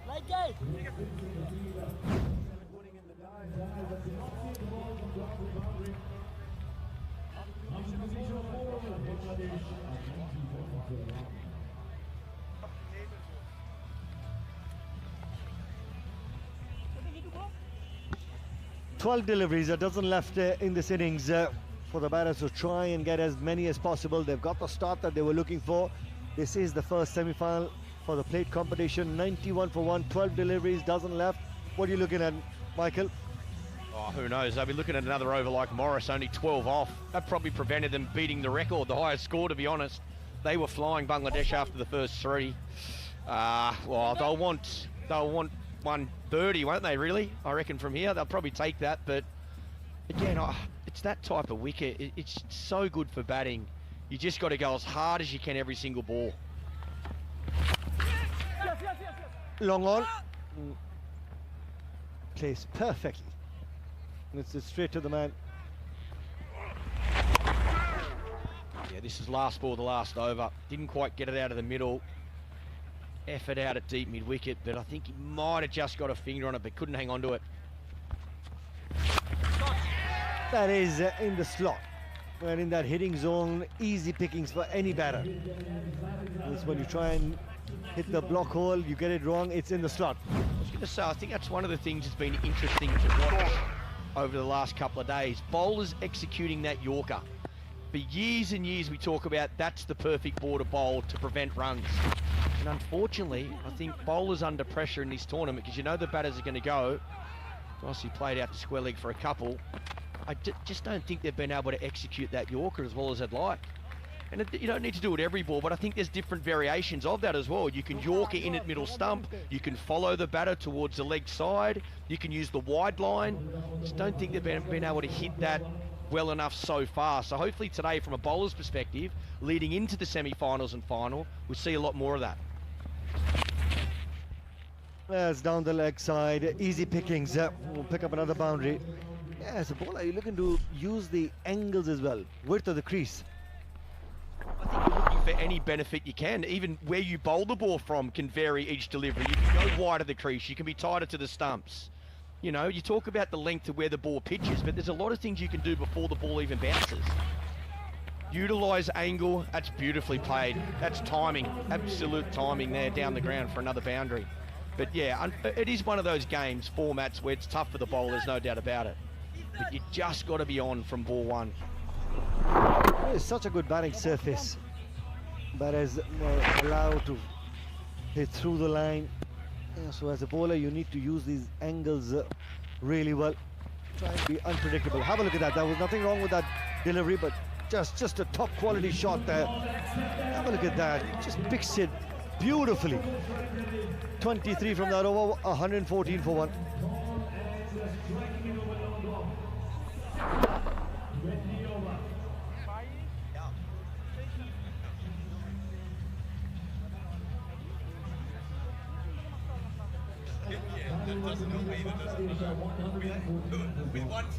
Better, let's get ready. Thanks, sir. I think I was keeping 2 caps. Sorry. Hey, I get over time.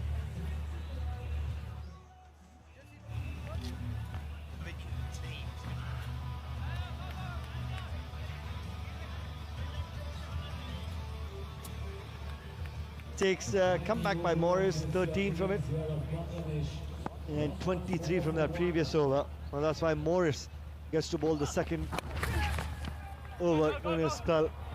He's bowled really well, just conceding 13 Morris, so he was able to pull things back. He's got a process in place. Yeah, well, again, I think sitting here, if you can bowl an over and it stays in the teens, it doesn't touch 20, I think it's a great over. Again, you've got tiny little boundaries, no fielders, so nothing's favouring the bowling. So I don't think we can be too hard on the bowlers. It's certainly a batter's game, this one, but Morris has found a way. Just the 14 so far off his 1.1, mixing it up, good pace variations, different lengths as well.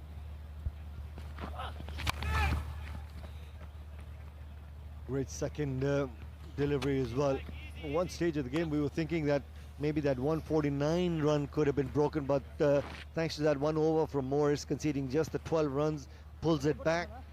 Yeah, now I guess the next 4 deliveries, if they bowl well, South Africa would be reckoning, saying we can chase this down. Yeah, I couldn't agree more. They can find a way to keep this under 130. I reckon they'll be very happy. 4 very important balls here. Yeah, I'll have to reload that. Looking for that leg stump Yorker. He's using the angle, the width of the crease really well. Yeah, see, I wouldn't mind this as a captain. I know it's a wide, so you got to re-bowl it, but I think the mindset behind the bowler thinking, he's trying to read what the batsman's going to do. He's also got the process of what ball did I bowl last ball? I've got to make a change. So angling in towards the batsman, try and cramp him for room. Just missed with execution, but I think it's worth a go. The slow balls also work in favour of Morris. Just that angle once again. Well, it would probably be signalled wide by the umpire. Yep, wide again. Not bad, at least he's being unpredictable. The previous delivery was the leg stump Yorker that he was looking for this time round. The angle going wide of the crease, the slower ball as well. So he's got that guessing game going on with the batter.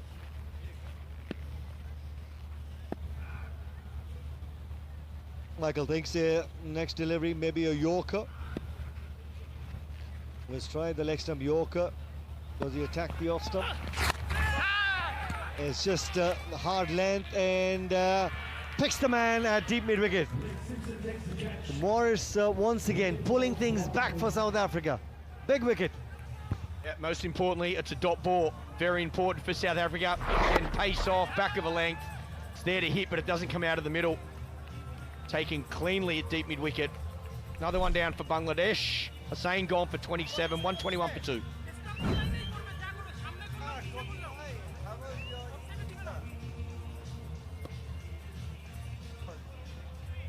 Select down.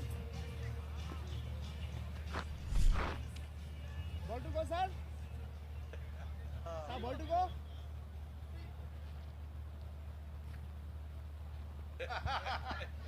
Abu Hidar. Oh, yeah. Oh, great bit of bowling, great bit of bowling. Outstanding by Morris. He's in his second over, just conceding 19. Probably could be the bowler who's brought it back for South Africa. And the batters would be thinking, we can win this, we can chase this score down. Yeah, this is brilliant bowling. Again, just the one off. Very, very important last over. Bangladesh looking for 2 sixes here. Last couple of balls. South Africa wanting to keep this under 130.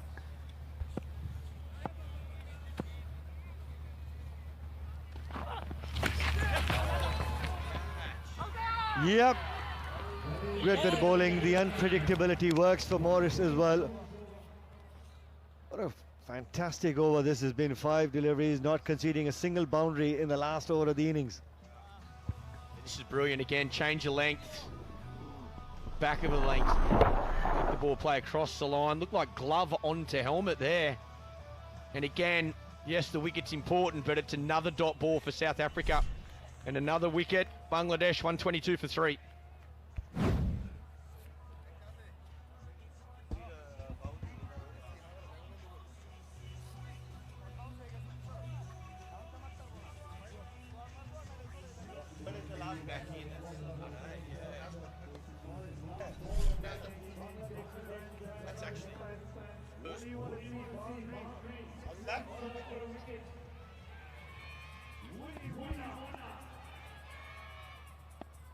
Rakibul Hassan will be facing the last delivery of this innings. And picks the slower ball and into the stands. 128 on the 6 overs, 3 wickets down, 14 from that last over, but credit where it's due. I think Morris has been outstanding. Yeah, what a way to finish. Morris has bowled beautifully, but Bangladesh, they started well, they finished with this momentum in their favour at the moment, but South Africa did well to fight back, restrict that score to 128. I don't think they'll be disappointed with that. Look at the start. Opening batters, absolutely brilliant. Power from ball one, so important to get this total. Yeah, Morris pulling it back. Have a look at all the other bowlers apart from Morris being very expensive, but Morris 2 overs, 25 runs that he's given, and also picking up those 2 wickets. South Africa, an opportunity to chase down 128. It'll be some run chase. If you're able to get that 129, you get a place in the final for the plate. Run chase coming up.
Welcome back. It is the plate semi-final between Bangladesh and South Africa. South Africa, well, they need a big total. 129 from their 36 balls. So still lots to play throughout this 3rd day of the Hong Kong Sixes.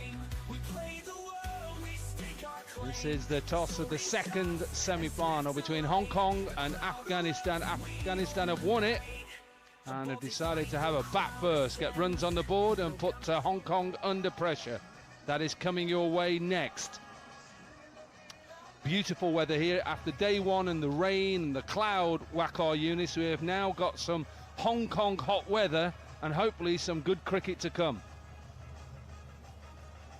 Bit hot for my liking. A little humid, but yeah, clear day. That's what we want to see. Good to see a couple of centuries being scored in the first 2 games in the first innings.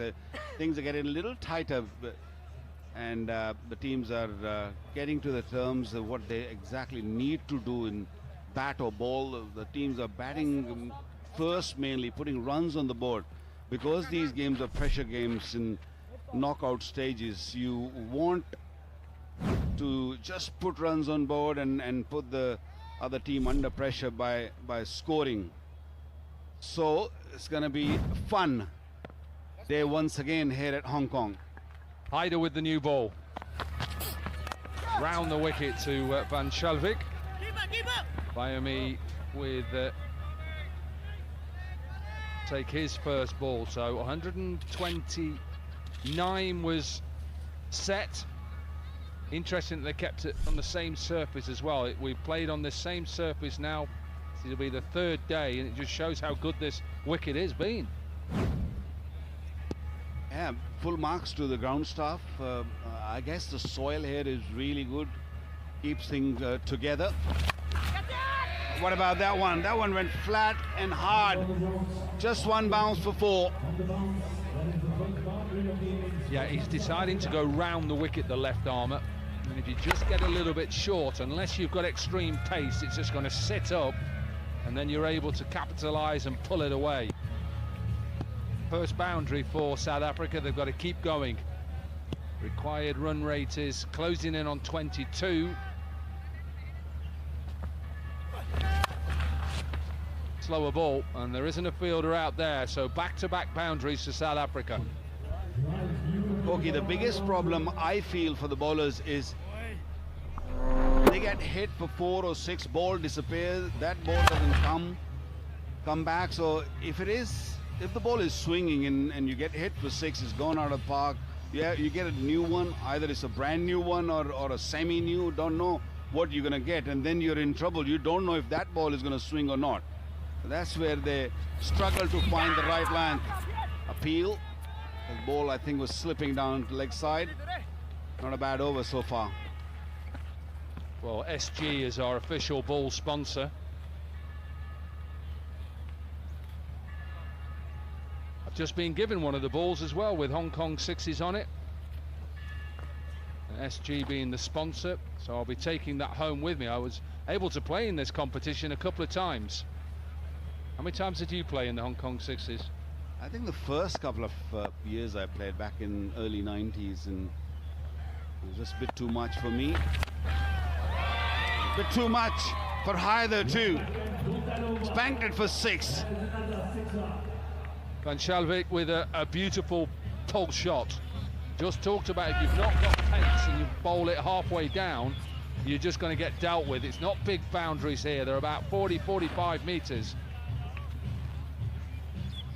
For me, I don't like a left armour going round. I like him to go over and then push the ball away from the right-hander. You mentioned SG cricket ball. I think Maruf took it. So you might have to get a new one. You just might have to request for another one for you to take home. One bounce to the fielder. 17 of the over.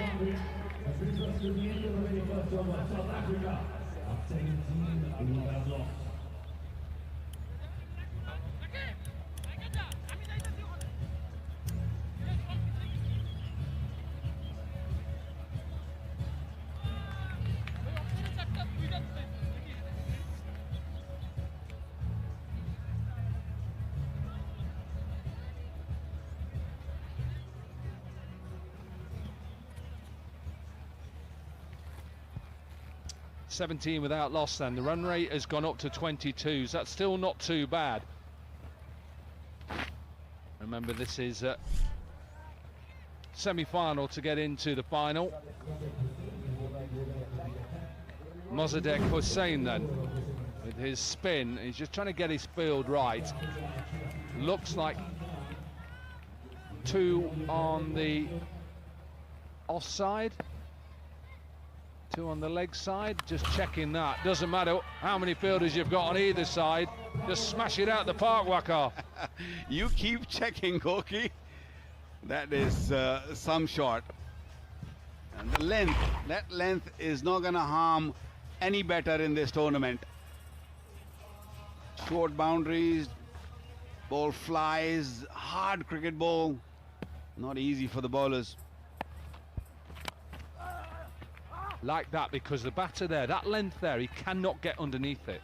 And it's so hard for a spinner because naturally he wants to just throw it up there and give it a bit of flight. You can't in this game. Think about someone like Chris Green with his height, he bowls it flat into the surface. He still gets hit as well, and I think he's one of the better spinners. There again, just see how the batter's trying to get underneath it. Is it a chance? No. Into the crowd again. Another 6. When you're looking to bowl full, the margin of error becomes really small. You get it wrong by a foot, maybe, or a foot and a half, you're in trouble. This wasn't a bad ball. That's why it went flat. And it broke the board there, the advertising board. Can't lob it up. That is just not good from Mossadegh Hussain. He just lobs that up and says, hit it. I don't think he had much choice.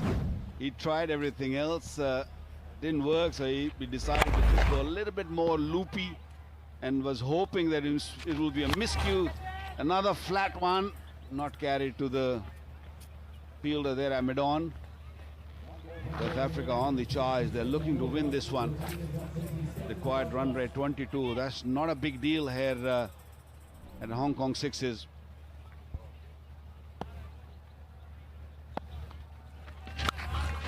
Underneath it again. Massive 6 to finish off a good over for South Africa. 26 from it. They're on the march. 43 without loss.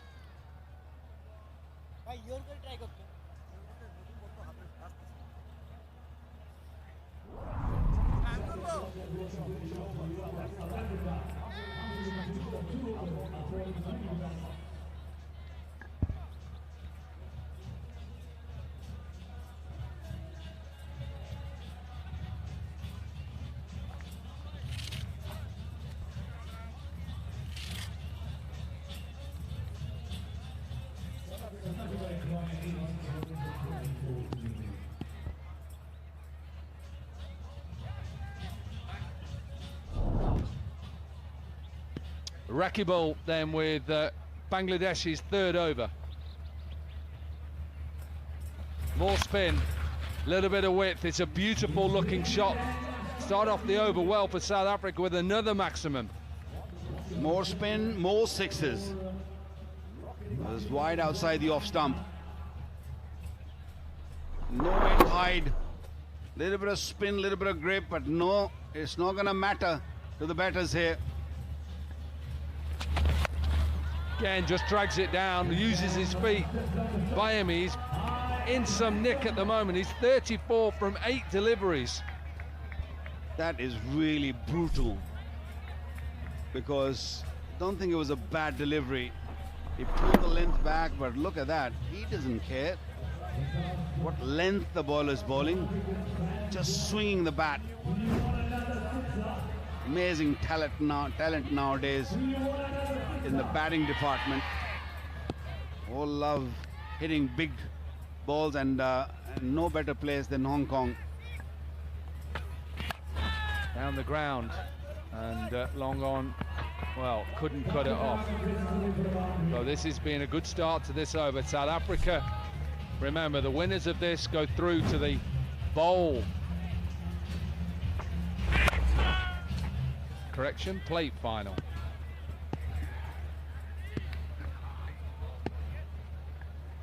So, Koki, you've been out and about last night.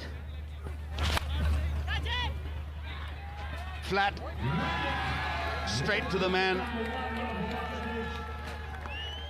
Nicely caught. Yeah, just that width again. I think he tried that first ball and he got underneath it enough to hit it over the boundary for a 6. Just had his fielder in a decent position. Hyder takes the catch. Bayami goes to 38, 59 for 1.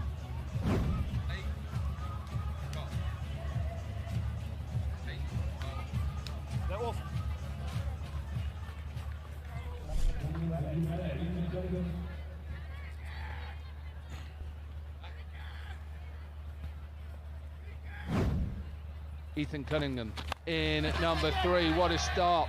Does he get enough of it? Does he get enough? Just. Wow. These batters. Oh. First ball. And he brings out his Chaminda. Fantastic hitting.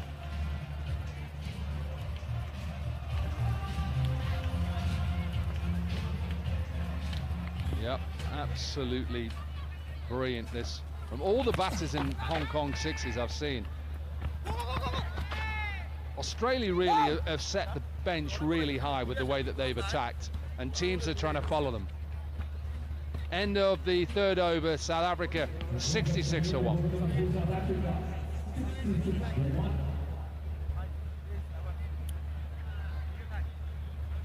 এদিকে তিনটা লোক এই পাশে হ্যাঁ নম্বর 10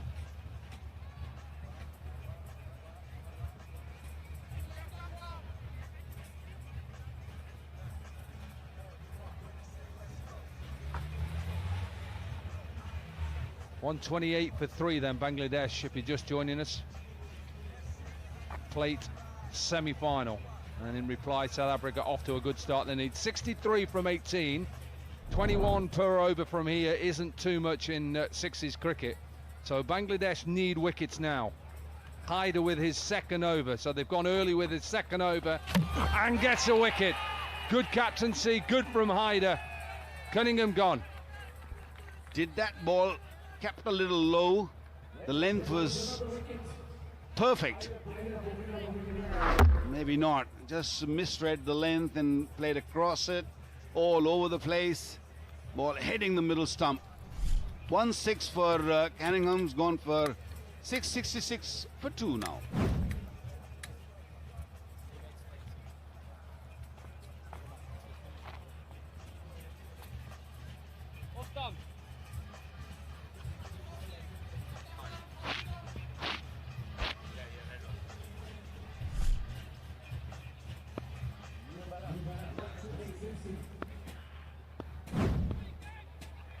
Blake Simpson then in nearly. This is good from Bangladesh. They know Wakar, they've got to take wickets. If they don't,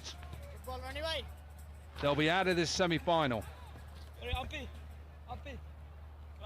Yeah, to stop the run flow also, it's important to keep plucking the wickets, keep bringing the new batter in. And that's what Bangladesh needs to do. Required run rate over 23, which is still very much gettable, but if you keep on taking wickets, South Africa can be in trouble. Big 4 balls these in the contest of this semi-final. What a shot, lovely looking shot. Doesn't matter what form of the game you play, hit straight down the ground. Yeah, what a shot. Once again, just giving himself a little bit of room. Bottom hand coming into play at the last second. Safest shot in the game. There's some really good young players we've seen this season, and he's one of them.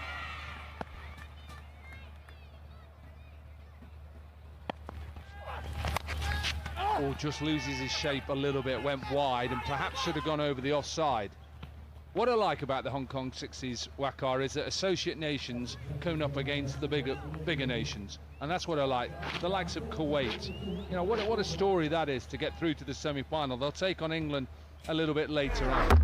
Hong Kong, the home team as well, up against India, Pakistan, Australia. It's great. Well, I think this concept is really good. Need it to be just a little bit longer. We need more than 3 days in Hong Kong. Yeah, maybe 5. Would be lovely with the rest day. With the rest day, absolutely. Yeah, I like that. Like the old days, you know, the test match with 3 days and a rest and then 2 days. Perfect. Bowled again, Haider gets his second in the over.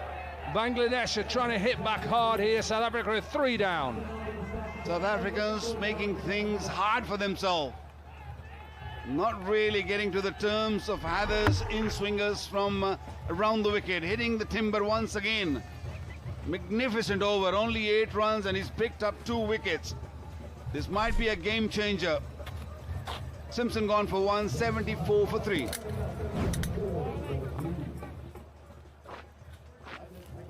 Middle, please. Middle.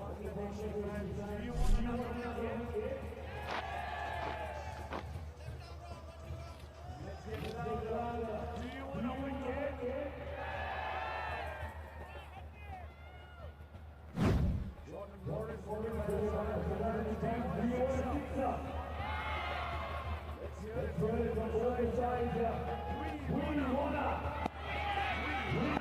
Morrison in at number 5, and South Africa now under a bit of pressure right now. Still need 55. And Hyder is bowling beautifully. Absolutely sensational over from Hyder. 8 runs from it. 74 for 3.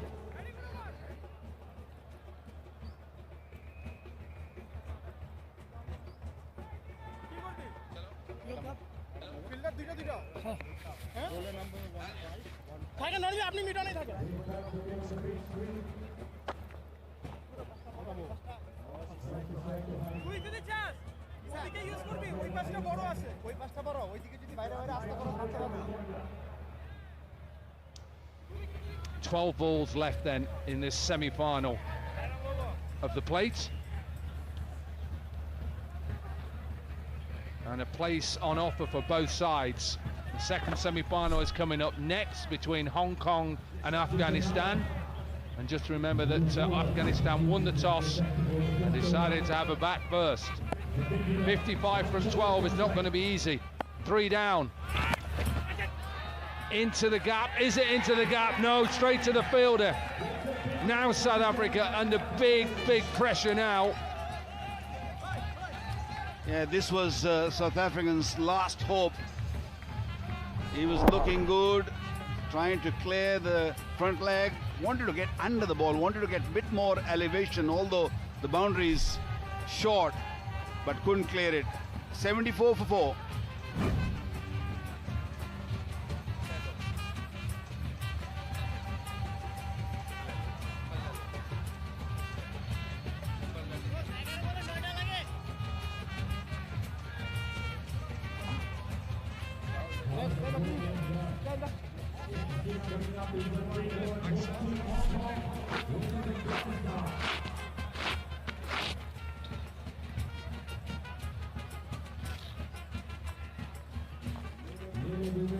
Umbalelo Dube then in it.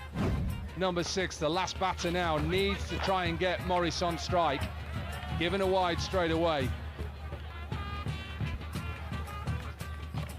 2 batters at naught, so that is a bigger problem for South Africa. And Bangladesh realize that if they can sneak in a couple of dot deliveries, it's not going to be easy for the South Africans after that. Again, quite that away. This might just go for 4, but no, good fielding. 54 required of 53 required of 10 now. Yeah, Van Shelwick just couldn't get underneath it, couldn't get power, couldn't get trajectory, and picked out Akbar at deep mid-wicket. Oh, pressure on Morris, they need boundaries right now. Absolutely deliver. Got underneath it, that's one of the 6s. They need at least another 1 now in this over. Yeah, maybe 2, because the run rate is over 30, so you got to keep swinging your bat and hoping that you'll get it in the middle of the bat. This one played it nicely, used the pace, and it went all the way for 6. Yeah, 6s make up to that poor start, losing that wicket early. Jishan's got to start concentrating now. Don't think the game is done and dusted here. Important, these 2 deliveries. Does he get enough of it? Does he get enough of it? What a catch to win the game. Well, it hasn't won the game yet. There will be. It is won the game. Oh, sorry. Apologies, hasn't won the game. Last wicket stands in Hong Kong 6s. Well, it's kind of won the game. Little too close to the batter Morris, and what a catch! Both feet in the air, had to really stretch at the last second. Watch that! Oh! You can watch it again and again. This was brilliant. Yeah, you deserve that. That is game for you, Bangladesh. 88 for 5. I was actually spot on. It has won the game. Even though they've got last wicket standing, I think that's won the game. 41 from 7. A lot of pressure on Umbulelo. Morris is gone. Has to go for a maximum, doesn't.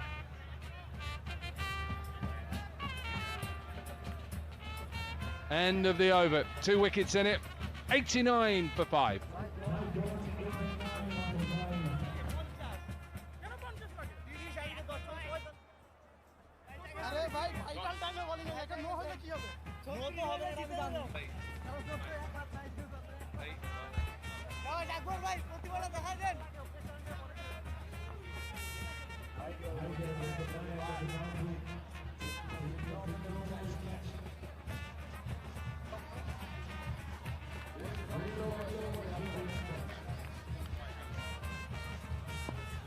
Last over then. Bangladesh, unless they bowl a few no balls or wides, are going through to the plate final.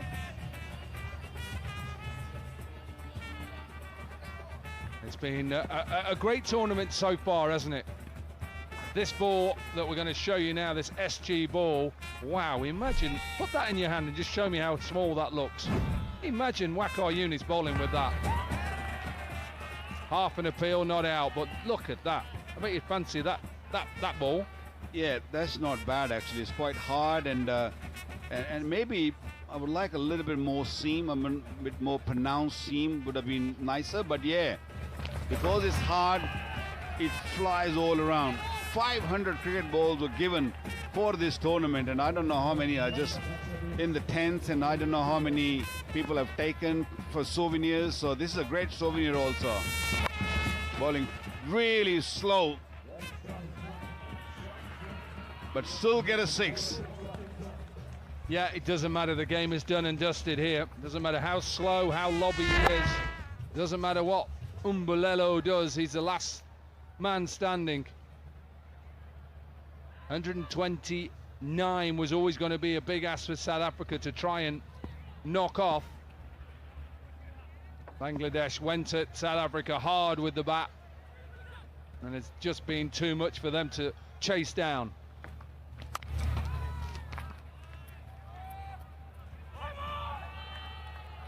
I think bat first is the way to go.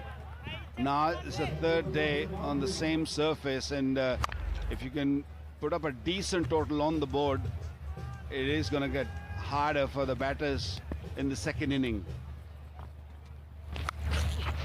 Sliced away off the outside edge, so 100 will come up for South Africa.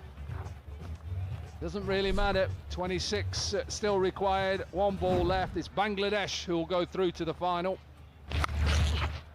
Yeah, great cricket played by Bangladesh with the bat. Set up a very good total for South Africa to chase, and it was hard after that. Another good catch taken in the deep. Bangladesh is on the roll. They've picked up good wickets. They batted really well, and now they are in the final. Bangladesh winning this game by 25 runs. South Africa out of this tournament.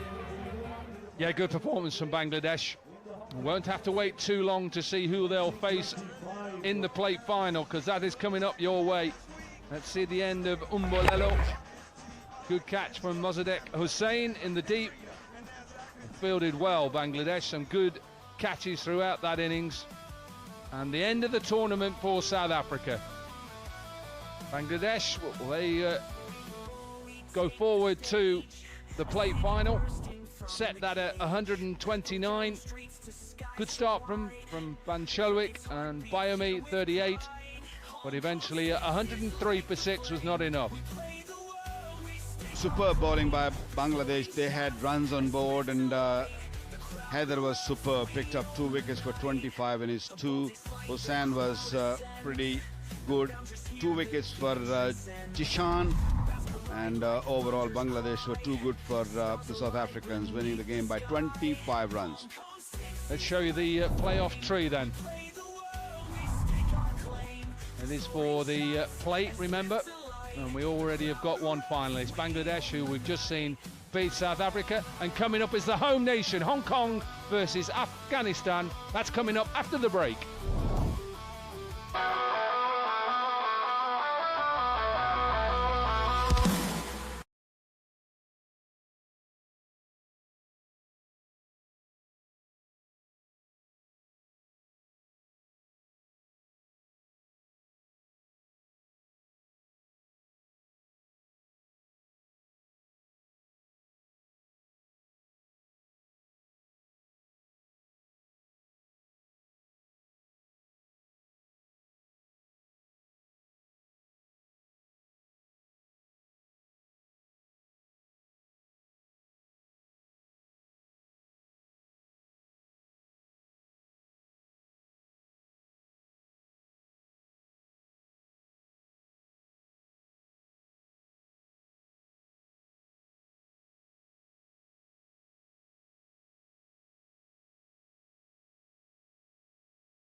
Hello and welcome back to day 3 of the Hong Kong Sixes. And this match, the plate match, semi-final number 2, Hong Kong versus Afghanistan, is just seconds away from going underway. Just a few seconds there on the big screen, the big countdown before all the action. And to join me for the action in the commentary box is Farviz Maru. Straight away, bludgeoned down the ground by Gulbuddin Naib. What a start. Arslan Khan went for 29 runs in the first over against England yesterday. Bowler Yorker misses the length, and Gulbuddin Naib, you don't want to miss the length against Gulbuddin. Takes that one from the off stump and down to long on. Picks out the fielder with perfection. Not what he wanted from Naib. That was right in the hitting arc for Gulbuddin. Somehow, he dragged it, no elevation. And I think it's Nizakat who's at long on, takes it pretty easily. Mind you, it was hit powerfully, but no distance or aerial route. Gone for 4, Afghanistan, 4 for 1.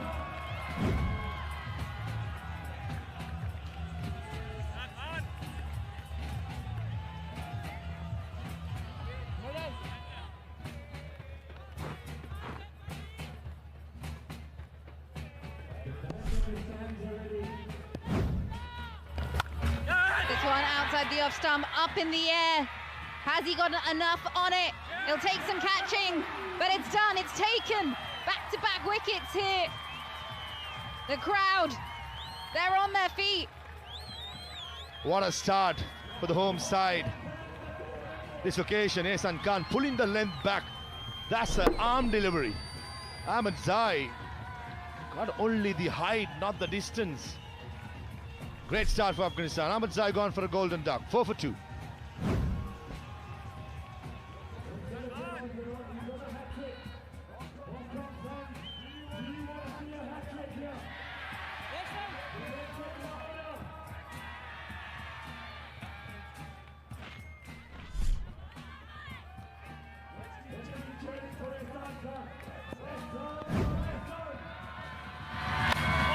The ideal start for Afghanistan, back-to-back wickets in that first over. We need to see something special from Karim Jannat as well. Hong Kong, they're right in here. Striking early. Now, Afghanistan had a day to forget, especially in the last game against Kuwait. And in this game have not started well. Big swing and beats the bat. Trying to launch it down the ground. That was genuine swing, the last delivery for Arslan Khan. Clearly something that we have not seen much against the batters. This is a great start. 29 runs of the first over, as I mentioned, and this game just 5 runs and 2 wickets. This one flicked off the legs and sent away into the stands. A bit of recovery there. First over gone, Afghanistan 11 for 2.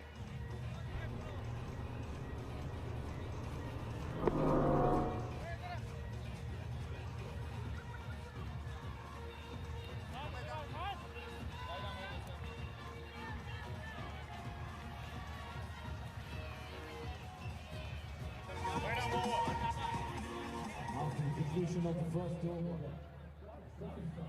11 for 2.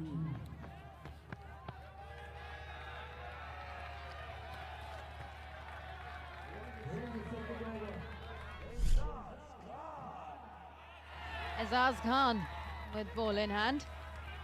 A very stylish start from Hong Kong.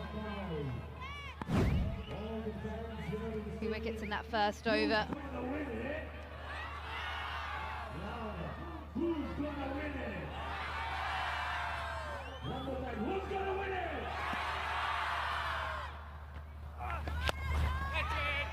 Lofted down the ground, but there is protection.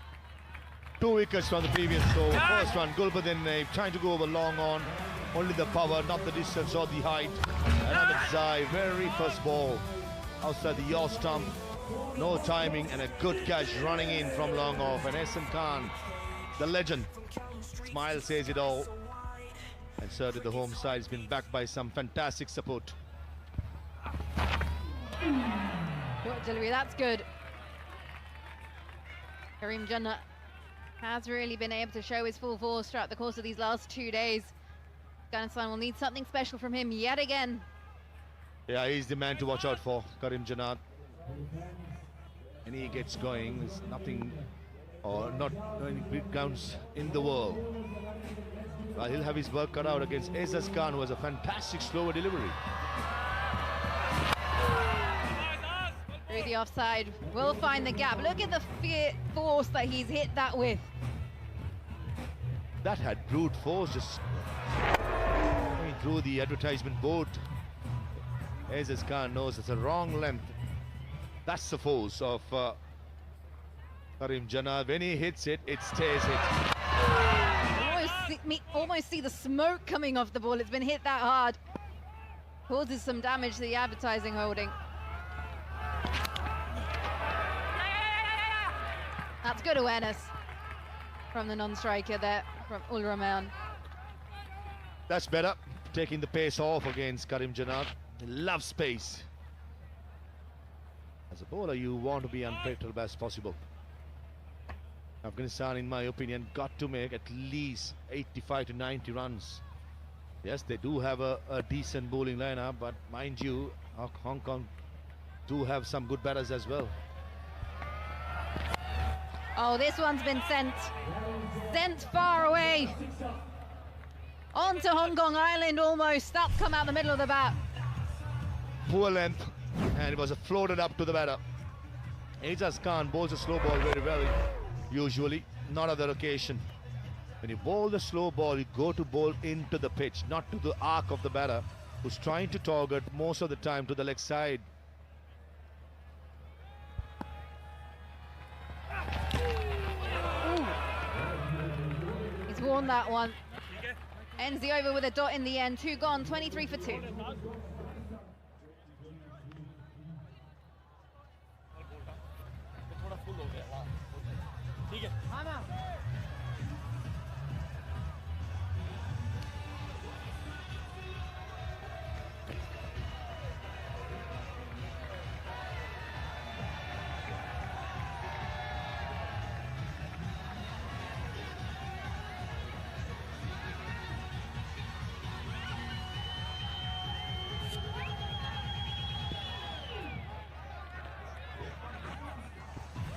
Well, aren't they enjoying themselves?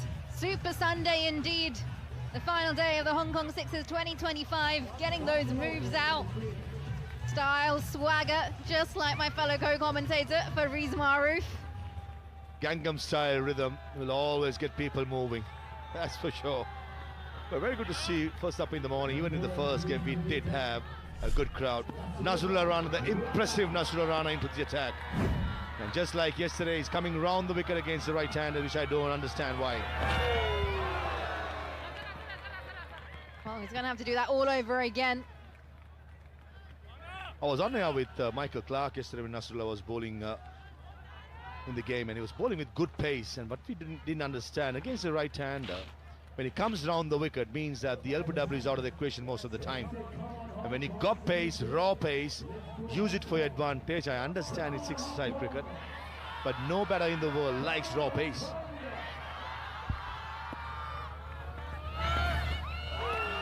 No one, absolutely not.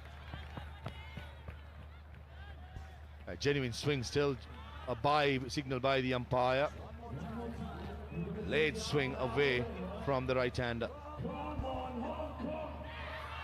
Hong Kong supporters looking on. And there they are, they've been spotted.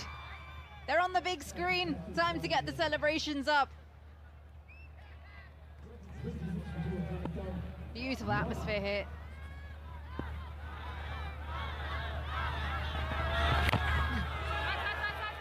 Really throws the kitchen sink at it. Doesn't get it far further than 2 meters from him. Now both these batters guilty of going against the swing. They're better off going with the sin, probably over long off. Target the long off when the ball is swinging, or even extra cover. The 3 deliveries being bowled. The first one was a wide. Ahmed Zai, the second delivery, just a single of a bye. Inside edge, the last delivery by Karim. You can just close up your stump. Ball is moving away. Try and go over long off extra cover.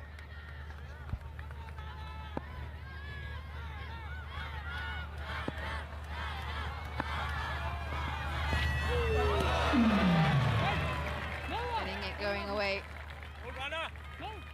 From that angle, he's coming at Ulrahman.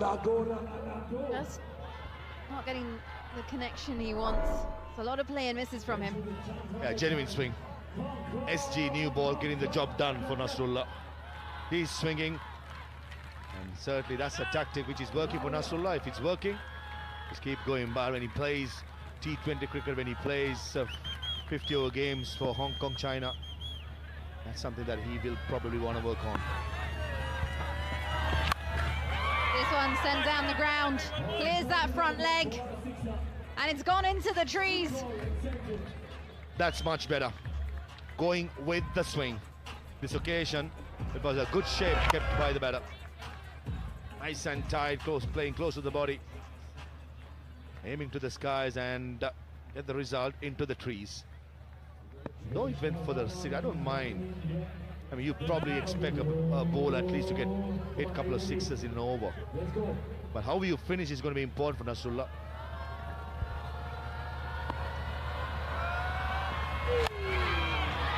Well, that's not how he's going to want to finish. Back-to-back sixes here for Afghanistan.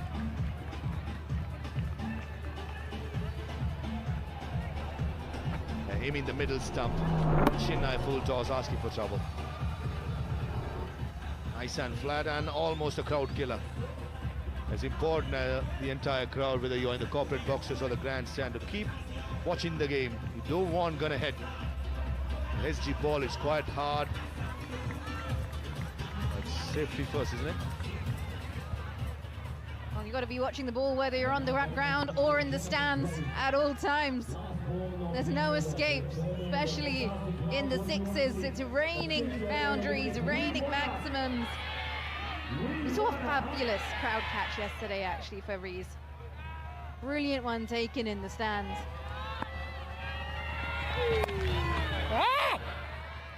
Finds the gap.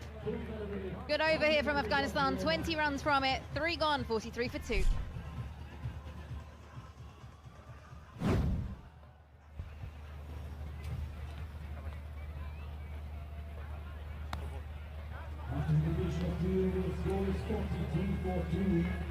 Everybody here in the stadium, let's do the 3 claps now. Clap, clap, clap.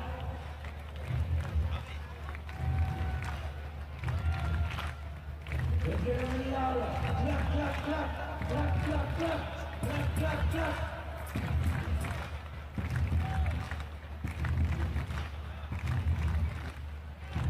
Halfway through this innings now. Afghanistan. Good recovery, considering they lost 2 wickets in that first over.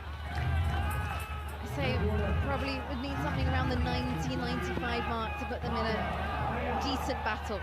Minimum. Here comes Babar Hayat, who used to keep wickets in the previous games. And that's what they'll need more of. Has the legs to go all the way into the corporate boxes. Watch out if you're sat in there. And let's head down to Erin Holland. I tell you what, it takes an army to organise something like this, and this man, the COO of Hong Kong Cricket, Mr. Ravi Nagdev, does a little bit about organising a Hong Kong Sixers event. Sir, how are you feeling seeing another epic season get underway? It's overwhelming. I think it's been another success. The Sixers is probably one of the most unique events in cricket worldwide, and just to see the crowd, the atmosphere that we had the last 2 days, and another 3rd day of full house. I think it's just, I couldn't ask for more. Some amazing names here in the tournament, and it keeps getting bigger and better every year, doesn't it? And great to see so many associate nations playing a big part. I think that was something that's very important when we grew the event last year, when we went from 8 or 9 teams that's previously been held to 12. We wanted to ensure we are associate cricketing a team.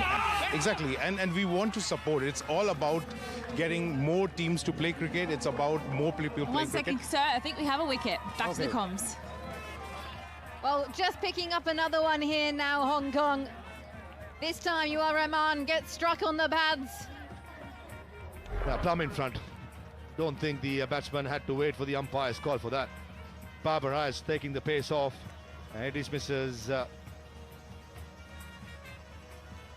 Rahman for 24, Afghanistan 48 for 3.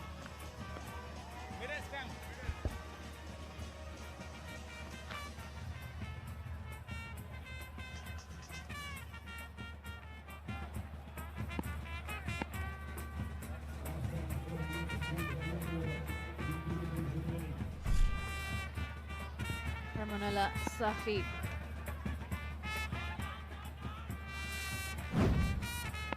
Safi out. In the middle, let's head back down to Aaron Holland again. Yeah, I think Ravi will take that welcome break. Hong Kong just taking a wicket Yeah, there. I hope we get a few more breaks like that while we're talking. Absolutely. Yeah? And how incredible to see Kuwait, an associate nation, actually beating the likes of India and Afghanistan to make a semi-final. Exactly. Again, it's the first time playing in the Hong Kong Sixers. A lot of the players have told me that they've been watching the Sixers on television. So for them, it's like a huge achievement to play in the semi-final of the Sixers. It's great, and we hope we can have even more associate teams coming in the down the years and further editions. And I love the fact that you said that your first experience of cricket was a game of Hong Kong Sixers here when you were 12 years old. Yes, Is that correct? That's right. The first ever time I watched a live game of cricket was at the Sixers, the 1992 edition, the first ever Sixers held. And now I'm involved with organizing one of this, and I hope more kids who are watching this will get involved in cricket as well. Just lastly, what's the future look like for the Sixers? We want to keep growing. I mean, this is a carnival of cricket. You know, we actually literally have a carnival next door. It's about families. It's about new people watching the game. It's an entry point, and we hope more and more people will take up this great game of ours. Oh, absolutely. Well, congratulations on another stellar season. Mr. Ravi Nagdev of Hong Kong Cricket, thank you so much for your time, Thank you so sir. much. Thank you. And ends the over there with a boundary. Afghanistan, 4 overs gone. They're 55 for 3.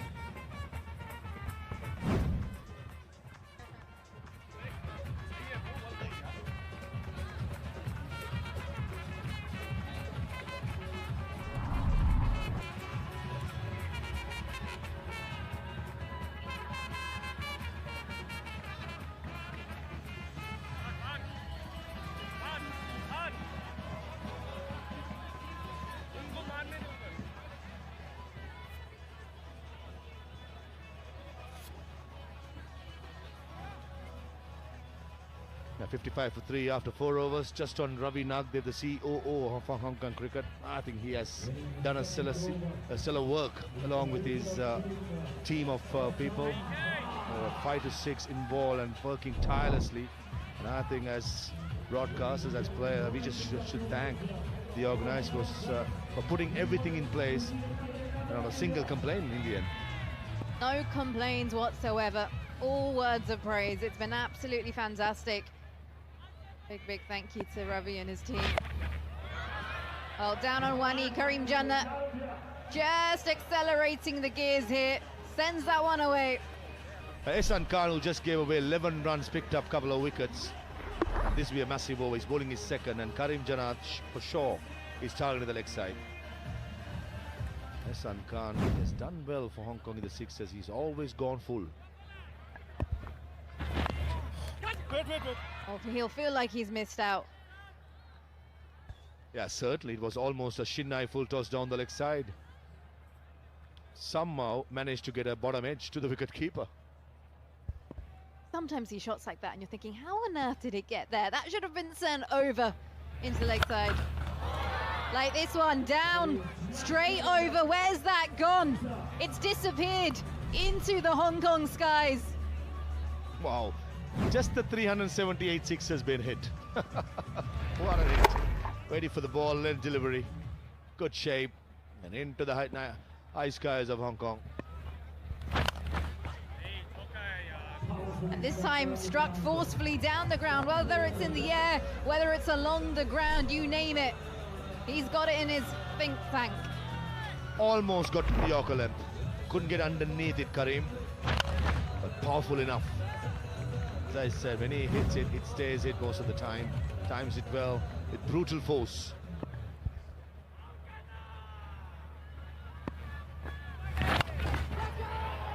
Has he got enough on it? What a catch! That is an absolute specky down at long on. Yeah, powerfully hit. I think this wicket should go to the fielder. Nizakat ran across to his left quite quickly. Mind you, it was hit powerfully. And a good catch, almost bursting through the hands. And Arslan Khan has the last laugh. Karim Janat gone for 34, 71 for 4.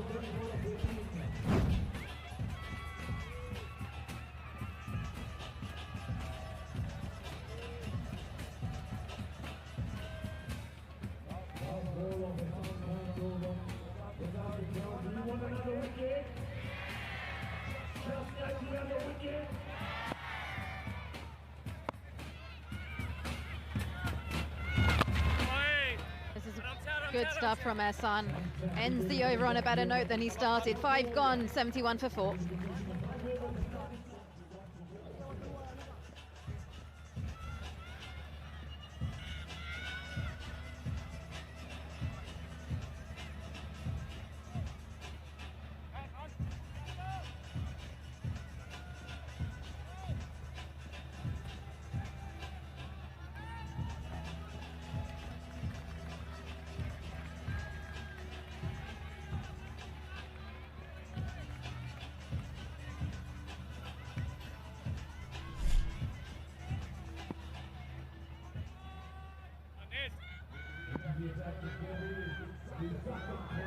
Khan with ball in hand just after taking that fabulous catch.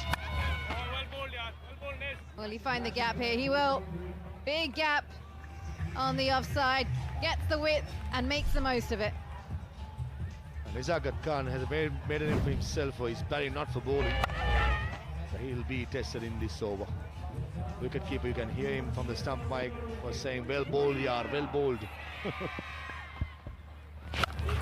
This one's in the slot. This has been sent down and out. The carnival of cricket is here. What a strike there from Safi.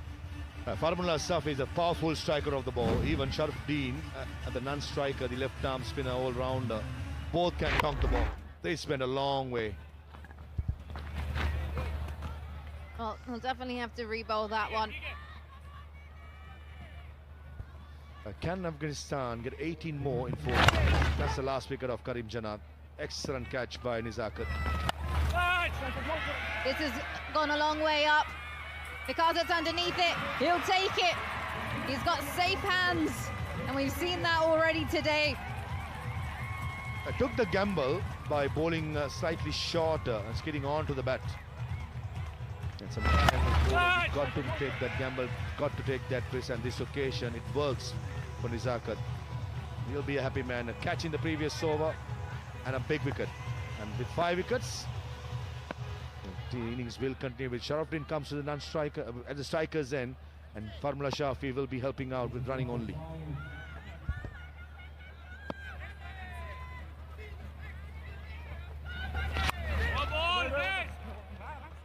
Farafudin, his job is just to get as much as he can in these final 2 deliveries.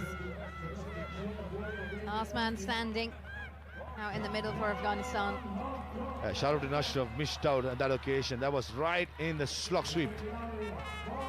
Right in the slot, missed out. 2 deliveries more. This has been sent up and out. There it goes. Adios, says the ball. That's to the car park, isn't it? That was an excellent hit. Not committing to the front foot, staying behind the crease. Excellent hit by Sharafdin. Does it again. And this time into the stands. And it's done and dusted from the Afghanistan innings. Ends it with another maximum. Watch out if you're in the crowd. Afghanistan finishing 95 for 5, top score there from Karim Janat. And then Ul Rahman also contributing 24. Yeah, Aizaz bowled well, just 12 runs. Nasrullah 19. Hayat was excellent for a wicket keeper. He bowled a very good over. Nizakat was very expensive. I thought Arslan Khan was a pick of the bowler. 2 overs, 6 dots, 27 runs, 3 wickets. Hong Kong will need 96 runs off their 36 balls. We'll head for a break, and on the other time, it's time for the chase. The ball takes flight, the crowd ascends.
96 is what they're searching for, Hong Kong, to win the semi-final. Afghanistan choosing to bat first after winning the toss, scoring 95 for 5. Meanwhile, we had the toss of the next game as well. India taking on Sri Lanka. The Battle of the Blues. Stuart Binney skippering the side today for India, and he said he wants to field first. Now coming back to the game on our hand, 95 Afghanistan, 96 for victory here for Hong Kong, and this is the semi-final. Zippy, stylish as ever at the Hong Kong Sixers, our mascot. The kids love him. People of all ages, in fact, come up to him. Some even try to climb on his tail, which he doesn't like, I'll tell you.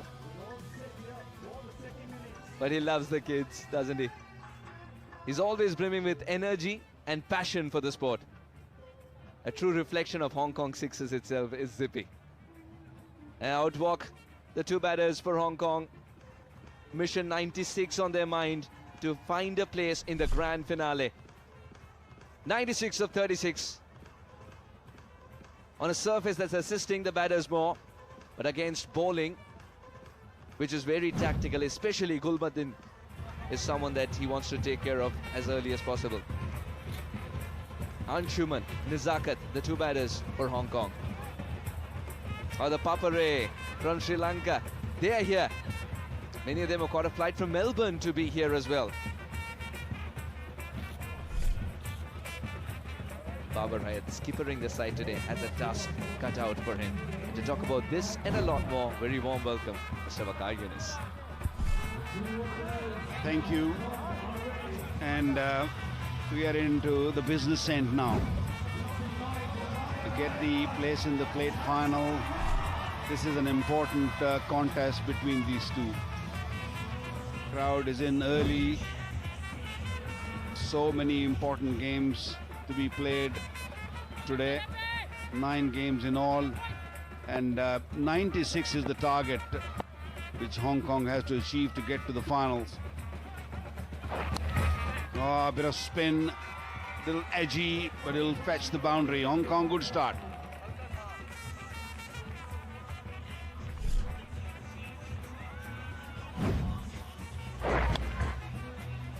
The wrist spin indeed. And yes, spin bounce, everything there for Sharafuddin.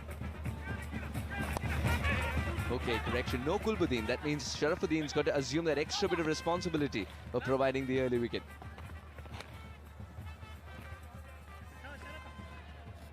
Not many left-arm spinners we have seen who have looked to spin the ball. They're more looking to dart it in and try to attack the stumps. But Sharafuddin looking to spin, and it has spun off the bat, gone all the way for the first 6 of this inning.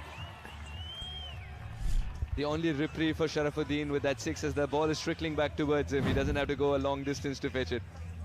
What a shot. It gets very confusing, isn't it? Because the first ball spun and he thought, okay, I'm in the game. I might just get a couple more which will rip through, but not the case. Great use of the feet by Hayat.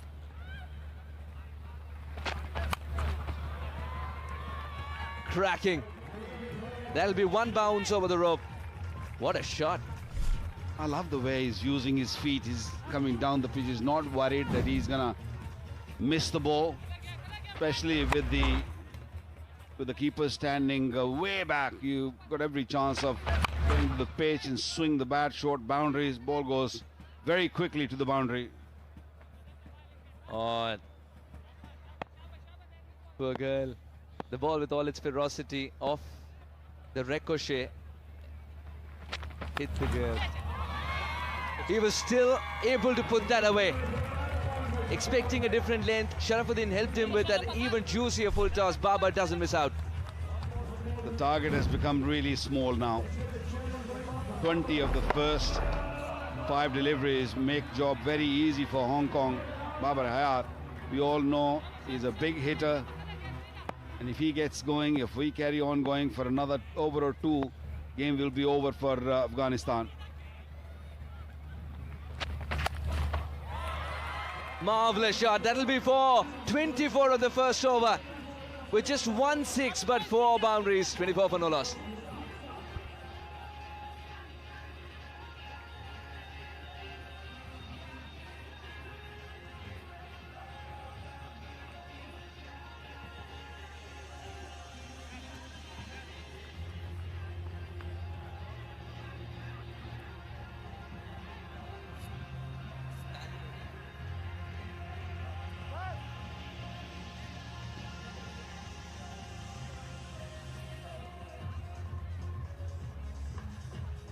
.24 for no loss after the first over. Zippy enjoying his time in the crowd. It's a mutual relationship. He loves the crowd loves him. Karim Janat invited to bowl with a big maximum. Anshuman Rath, he means business. What a shot. First delivery, a little short. No real seam or swing. And watch that. Look at this extension of the arms. No holding back. Fantastic.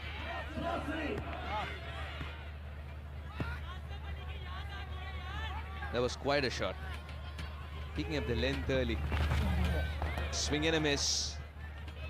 And I think after a shot of that kind, this one's allowed to. We've seen both ends of the spectrum. Finesse and then completely missing it. Yeah, pulling the length back a touch makes a big difference. You bowl fuller, and if a batter is looking to just go mid-wicket or Hoyt mid-wicket, it becomes a little easy. But if you pull the length back and hit the seam, this hard SG cricket ball moves a touch if you just hit the seam. Prepared for it. And finds the elevation. Getting underneath that ball was the big challenge, and Anshuman did that with ease. I can't believe he didn't learn. Jannat is so much experience, and again going too full. This was hit-me delivery. And back a touch and then bringing the weight forward while connecting the ball. Hayat is the boundary man. Anshuman this over the rope. Oh, good thinking from Jannat, still inside the guidelines, saw the batter till the very last moment. Bakarsa, over the years, one thing doesn't change in cricket, that's watching the batter till the last moment to decode what he's trying to do. Yeah, and mainly it works for the spinners, pacers, if they made up their mind is, you can really change very occasionally, especially in the death overs. But if you got a new ball in hand, you have your own plans which you stick to. But nowadays, T20 cricket, T10 cricket, and now Super Sixes, you got to be really at the best of your game and got to be aware of what the batter is looking to do. You got to bring all these, variations. Some ball behind the hand, some ball off cutters, some have those beautiful knuckle deliveries. So all these new, ideas have come through for the bowlers. But it's hard. It's not that easy because batters are also very smart. They always go back in the crease and give themselves time and look to hit big shots. 37 without loss, Hong Kong.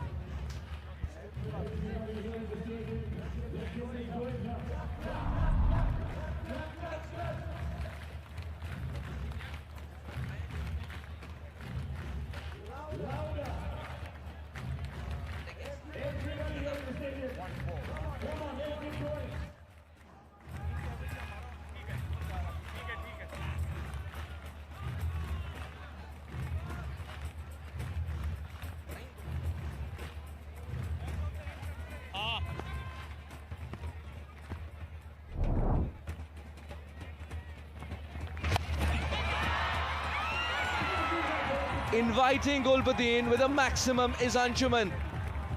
The language he speaks, it's called sixes. That mid-wicket region, boundary is only 47 meters. And all you need is half a bat. It was in the game, the fielder at mid-wicket. But the timing of the jump and the hit was hit so hard, ball went very quickly to the boundary. Good start of the over by Anshuman. 6 of the first ball. This might this be cut away for only 1. The quite run rate under 15, so it shouldn't be much of an issue for Hong Kong.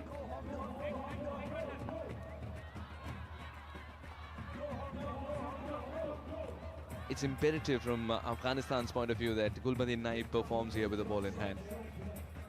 That shall decide if he becomes the bowler to get the second over as well, which is going to be key. He's done this before, bailed his team out of difficult situations. Just like that, thinking like a batter.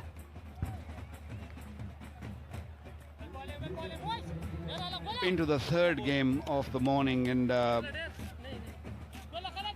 100 runs, I feel, is not safe. I wouldn't call it a safe, but you do need maybe 110, 115 to make a game of it. Anything under 100, the team which is batting second will feel, yeah, they got game in hand. They're in control. Back of the hand, slower delivery, and it works wonders. Farmalola didn't have to move much. Gulbuddin provides the wicket, and Hong Kong lose Hayat. When you don't have enough runs on the board, you need to keep taking wickets, and that is a big wicket. A comfortable catch in the deep to get rid of Hayat, who was looking very dangerous. Scored 24 of 8 deliveries. Hong Kong 44 for 1 now.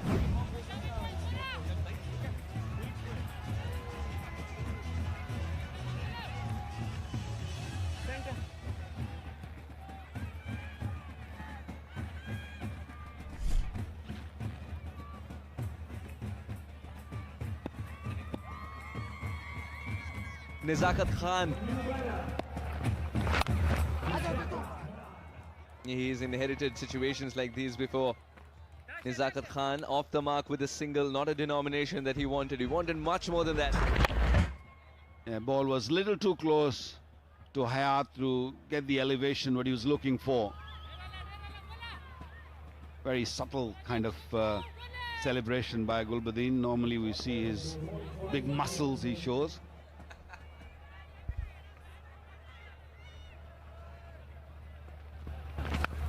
Wide of the crease, but out of the park.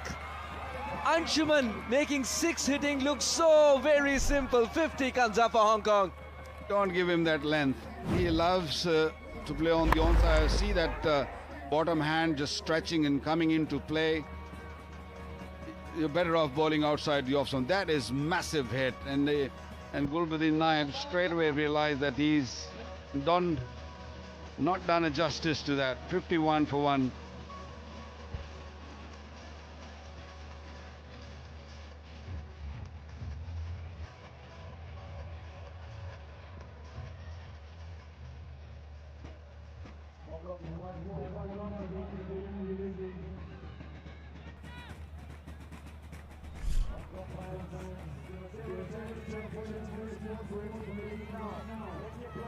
Parmanullah Safi with a very important over here. 45 and 18. What a battle this is. And Bakasa, would you agree?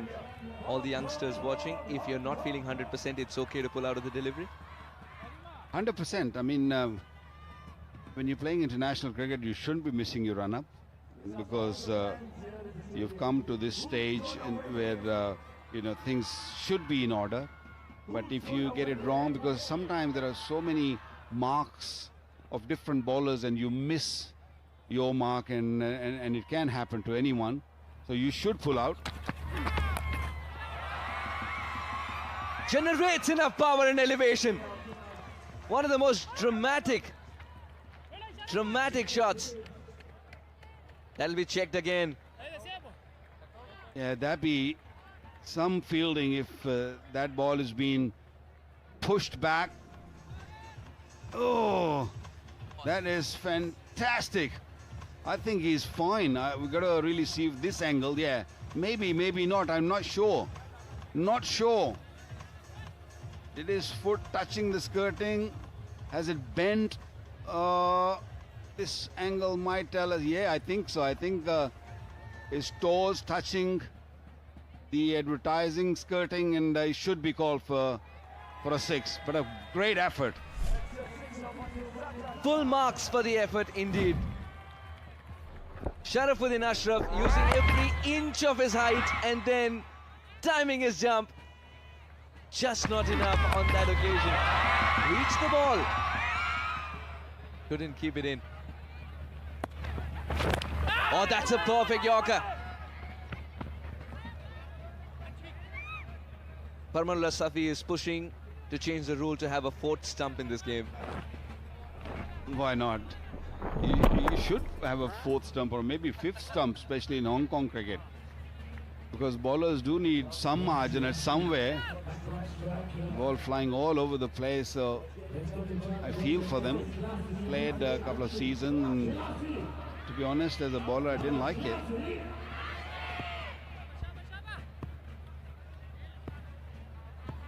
What would you prefer?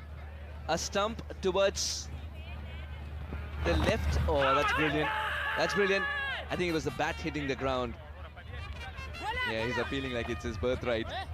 Now the single is possible. Everyone was absorbed. No, they're going back. Not taking that single.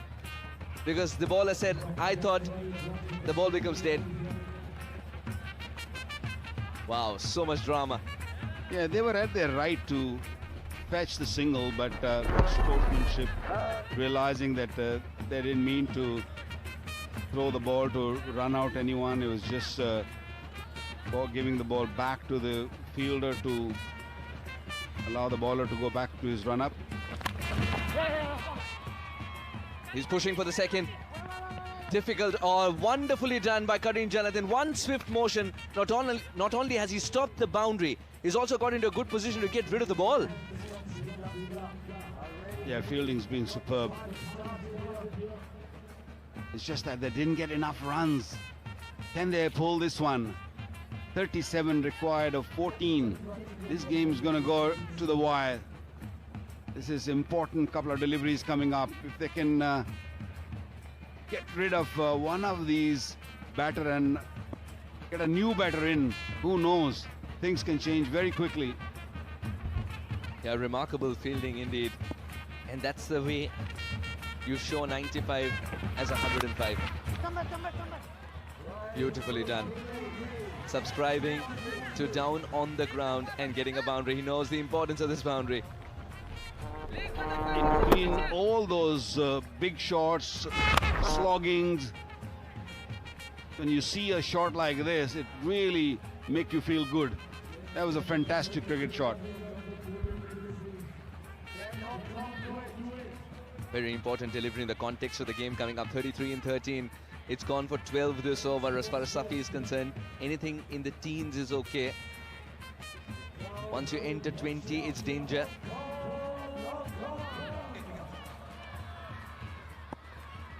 In the teens, huh? Nice. 33 required of teen. Cracking it. That'll be 4. Yes, there was a fielder in the deep. Only a spectator. 67 for 1.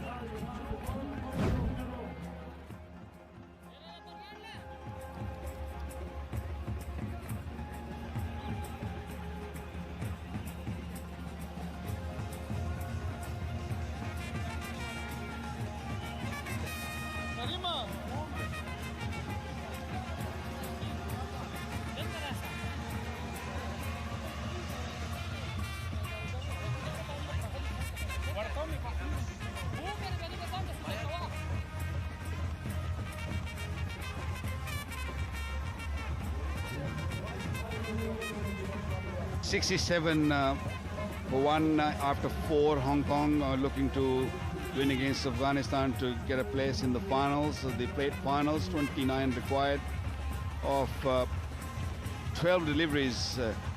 Shouldn't be an issue. You look at all the games we have covered so far, 14 and over, 15 and over. It's that means you're very much winning the game. But if you lose 1 or 2 wickets, as I said, things can be dicey for you. Karim Janat. Right, give away 13 runs in the first over. He's been the chosen bowler to go for the next over as well. In the slot. And out of here. The perfect start for Hong Kong. That's poor delivery. It was too full and too straight. Bowling straight is not the way to go. You don't look for wickets in Super Sixes. You just bowl dot delivery. Look to bowl delivery where you don't give runs away. Wickets will come. Oh, great adjustment here by Anshuman Rath. So measured, so elegant. The Rath rampage continues. It's not all onside. He's shown that he can really play some good cricketing shots also, although his front leg was far away, but you know, the hands came down beautifully. How about the crowd? Crowd is in early. They're looking to see some quality cricket. Another one, and that's huge. That's humongous. Wow. The smile on his face tells you how clean that shot was. Right out of the screws. And the tall buildings of Hong Kong are feeling shy now. Anshuman Rath has played for Odisha. And then he shifted to Hong Kong and is doing wonders at the international level. Really well done there. That was travelling. But Anshuman Rath has already done the damage in the over. 16 now with that single, 17 of the first 4 balls. Afghanistan need wicket. If they don't get a wicket or 2 in these coming 3, maybe 4 deliveries, this game is done for them. Hong Kong in control. They don't have to be... You just got to be smart here. Play simple shots. Don't have to go crazy. That's beautiful cricketing shot to fetch a boundary. That's fantastic end of the... Oh, it's not finished yet. 21 already in this over. Every time there's been a 6, a 4 has been not too far away. And Hong Kong are getting it done in some style and also with great rhythm. The tournament is called Hong Kong Sixes, but here Hong Kong are getting it done in boundaries.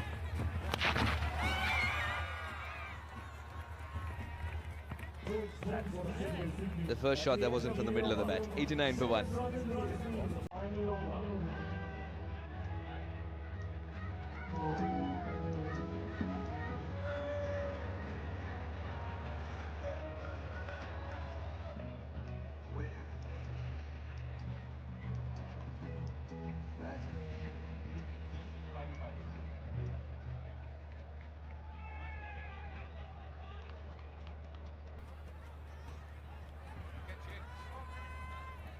Seven required in 6 balls for Hong Kong.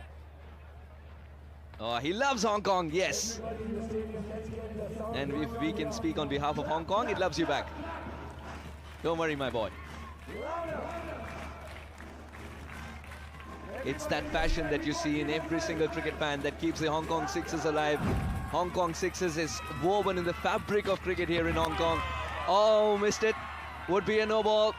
Would be a no ball, and it's a free hit. And guess what? It's Anshuman Rath back on strike with 5 required for victory. He's the one who has anchored this run chase. This game might be over next ball, because that's not the delivery you want. You want a hat-trick here to win this game. And a first ball, full toss, free hit. No, you cannot get the LBW. Don't even bother, because you bowled a no ball, a previous one. So lucky that he didn't go for 6 or 4. 4 required now, 5. A little irritated. Many forms of getting him out were suspended. Still couldn't get that one away. A well set batter, Anshuman Rath. And Nizakat Khan. When it comes to run chases, the captain in him comes alive as he wants to anchor run chases. Here is given it to Anshuman Rath to go for the big shots, and is quietly notched up 22 of 9. What a tremendous run chase this has been for Hong Kong. In touching distance, a pebbles throw away from victory here, and they're getting it done in quiet singles. Would you believe it? Hong Kong Sixers we are watching, and there is a run chase which is being done and dusted with quiet singles. This game is so accommodating. When you're only looking for singles, the fear is that if you lose a wicket now, a new batter comes in. Again, they're looking for 2 this time. They're going to run for 2. Oh, they managed to get 2, and Hong Kong won the game by 5 wickets. Hong Kong in the finals of the plate final. Pretty convincing victory at the end. Afghanistan had to go. They are done with this tournament. Didn't play the best of the cricket, but Hong Kong, superb. When it matters the most, Anshuman and Nizakat turn up. Hayat was excellent for his 24 up top, as well as Hong Kong make this run chase look easy. With 2 balls to spare and 5 wickets to spare, Hong Kong romp home. And Afghanistan, they've had a terrific tournament, but they've only reached thus far. It's going to be Hong Kong in the grand finale of the plate.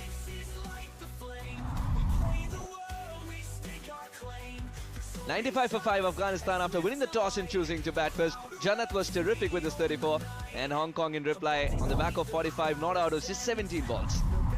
Get the job done. So semi-final 1, Bangladesh take on South Africa. In the grand finale, Bangladesh will take on Hong Kong.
Match number 6 from the bowl. India versus Sri Lanka. The Battle of the Blues. And we're coming to you live from the iconic Mission Road ground here in Hong Kong as we script history with every single game in Hong Kong Sixes 2025. The Indian flags, the Tiranga, it's out again. Robin Uthappa, the man with the gloves behind the wicket, as he so often has been in Hong Kong Sixers 2025. And Stuart Binney, the skipper of the side today.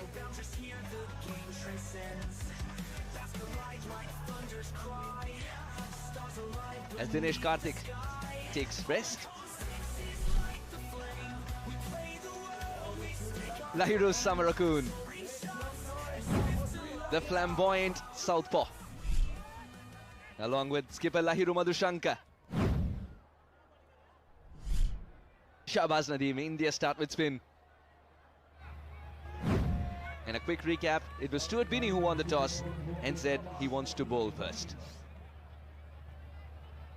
8 seconds away from high-octane cricket action. I'm Suhas Vedam, joined by Michael Clark. Clark, this is going to be one game to watch out for. The Battle of the Blues.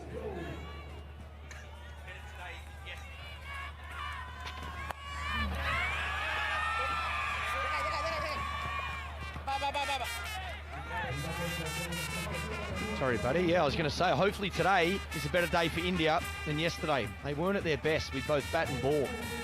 They'd like to turn things around today. Lots of Indian fans here to support. Sri Lanka want to do everything they can to knock them off. Shahbaz Nadeem wanting to make sure that the angles are absolutely right, because he understands he has only 4 fielders to work with. So measured. And he's got the precision right in between the hoardings as well. Yeah, this is nicely played. Again, restricted offside field. It's got the 2 fielders long off and cover, so just got to get some sort of bat on this, get a little bit of width and use that pace. Good control.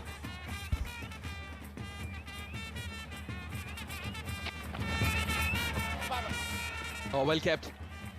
As a keeper, you're battling a blind spot when the batter is trying to put on the dancing shoes like that. It's nicely bowled as well. Good length. Again, see Robin standing back here to the spin. Just about every team's going with that same sort of format. Keepers stay back. Again, width, no fielder. Races away for another boundary. Pinch me, was it the second ball again? It's very hard to protect this with limited fielders. Again, any sort of width like that. Easy shot for the right-hander.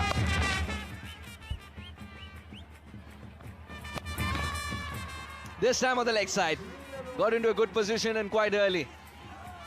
Madhushanka is batting as if he's the one setting the field. Yeah, I think the length's good. It's top of the stumps. Just angle in, no spin. Probably a tiny bit short, if anything. But can understand what the bowler's doing. Doesn't want the batsman to get underneath him and hit down the ground for 6. So he's trying to fire it in, sort of that top of the stumps length. Oh, width once again is asking for trouble. Hat-trick of boundaries to finish the over with 17 for no loss, Sri Lanka.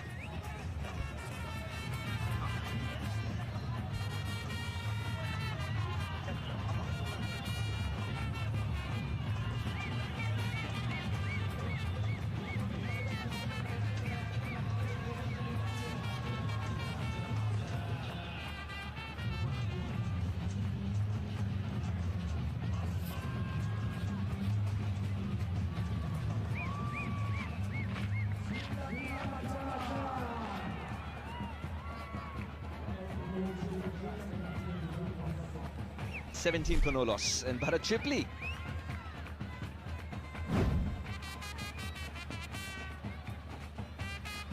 Bharat has been expensive, like many bowlers have in this format. He starts off well.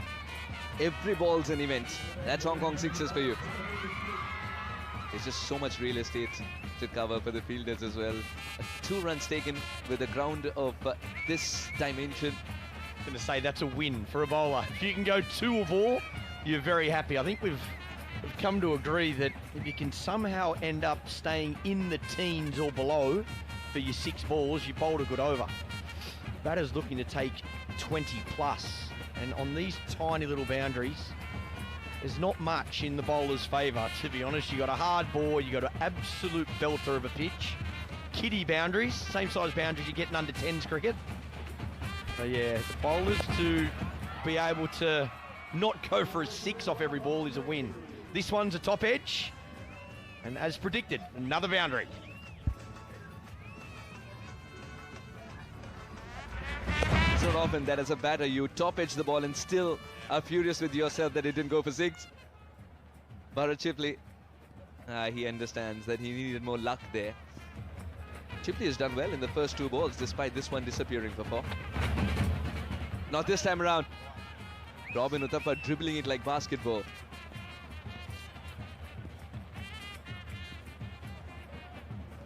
Now this is where things get interesting with Chipley as well, as the over gets longer because he has to run in an extra time. Sort of allows Sri Lanka to get more momentum.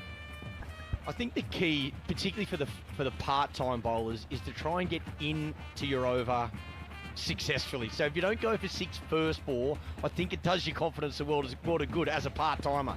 But if your first ball goes for 6, the next 5 are long. It's a long over.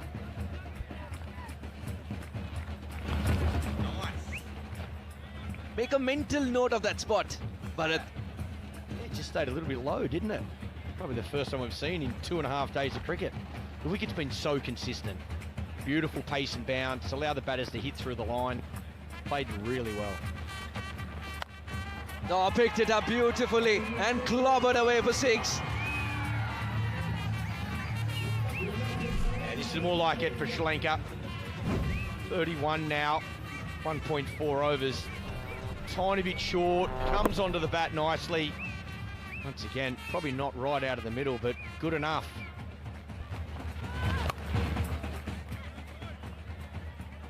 The change in pace did the trick there for Chipley. Madhushanka wanted it quicker. Now that extra delivery. Yeah, 15 off his over. He'd do anything for a 5. 5 or under, it's a win. He'll be very happy.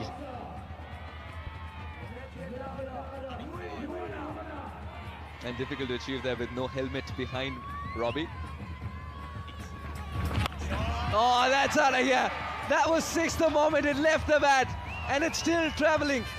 Legend has it that it's in Macau. 38 for no loss.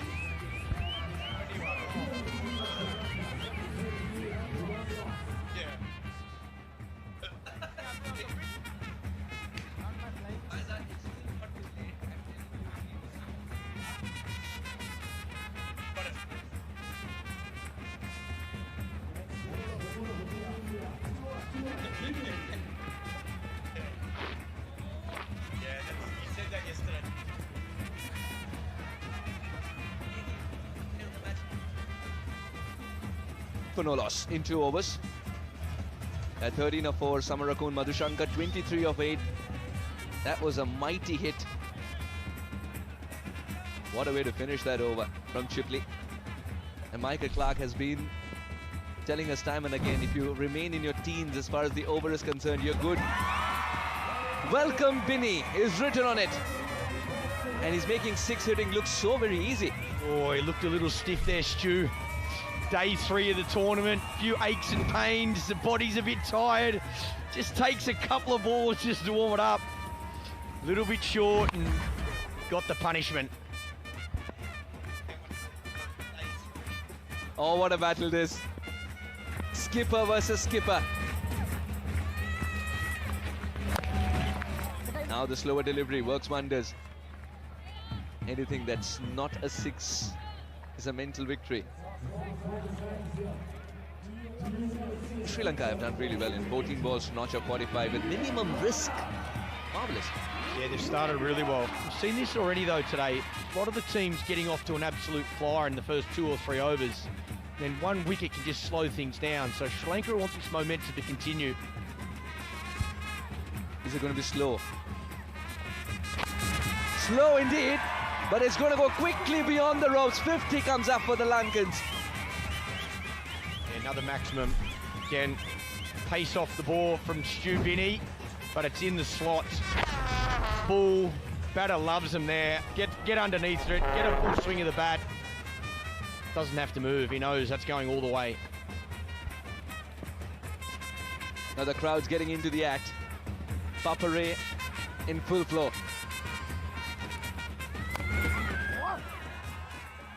Adjusted brilliantly there, Benny. Samarkand had other ideas of opening up the leg side. Yeah, I think that's the length he's looking for. Ball before he knew was too full, was in the slot.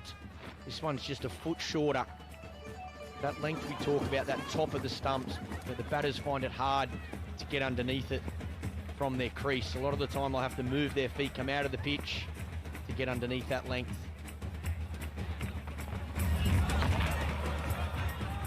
That will be a wide delivery indeed. Unless instead of spikes you can have springs under your boots. He's not getting there. I'm actually surprised the fast bowlers, a lot of teams haven't got many fast bowlers, but the fast bowlers haven't used their bounces more.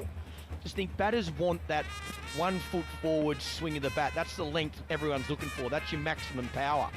So 1 and over, I'm surprised the quicks haven't used the bounce. And yeah, there's a risk. You could get a top edge for 6.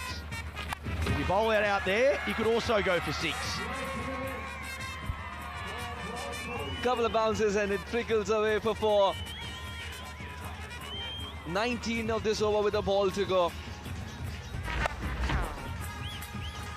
The bottom hand comes up and he's plundered runs in that region.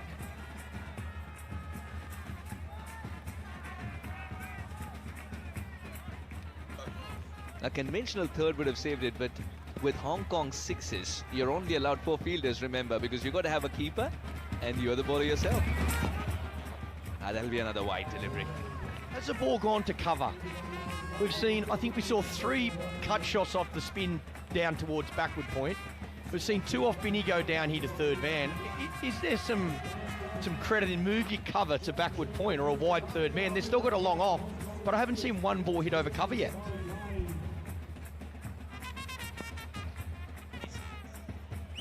The field placements grow many-fold in importance because there's just the resources not being there. That would have gone down the leg side. He's saving energy, not appealing for that. The right thing to do. 2 runs stolen meanwhile. 22 of this over. 60 for no loss at the halfway stage, Lankans.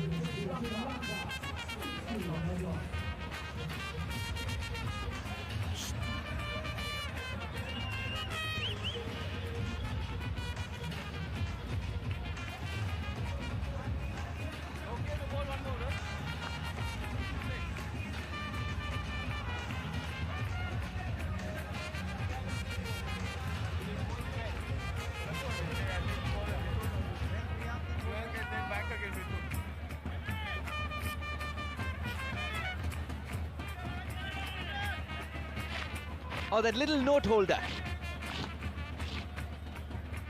Wonderful. Oh, you're going to enjoy this. It's always rhythm that sort of permeates through different parts of the crowd, no matter who you're supporting. The Papare is so enigmatic. Abhimanyu Mithun, 60 for no loss to Sri Lankans. Chipley went for runs. Can Mithun keep it quiet? Michael Clark was talking about the importance of a bouncer and sequencing it as well so that it's not predictable. He started with wide outside off. It's going to go for 4. Well, this might be an example, this over. Again, Sri Lanka on fire, haven't lost a wicket yet. They're looking to hit every ball for 6. So they want front foot swing. This one, using the wide line again, I think that's smart. It does go for 4, but I think it's worth a go. You're trying to mix it up, aim for that wide line, get the batter to hit through the offside instead of the leg side. Just think that good fast bouncer, maybe ball 3 or ball 4, could be worth a go. Marvellous from Abhimanyu. There's nothing wrong with that. That's perfection. That's what you're looking for. That's the skill. The challenge of the bowler, but that's the skill that's required in a tournament like this. Execute that perfect Yorker. Very hard to hit those for 6. The crowd is getting into the act once again. Every dot ball. It's a Yorker gone wrong, and it's gone many a mile. Well, as I said, the skill and the execution. Ball before was perfect. That one, not so much. He got hit out of the ground.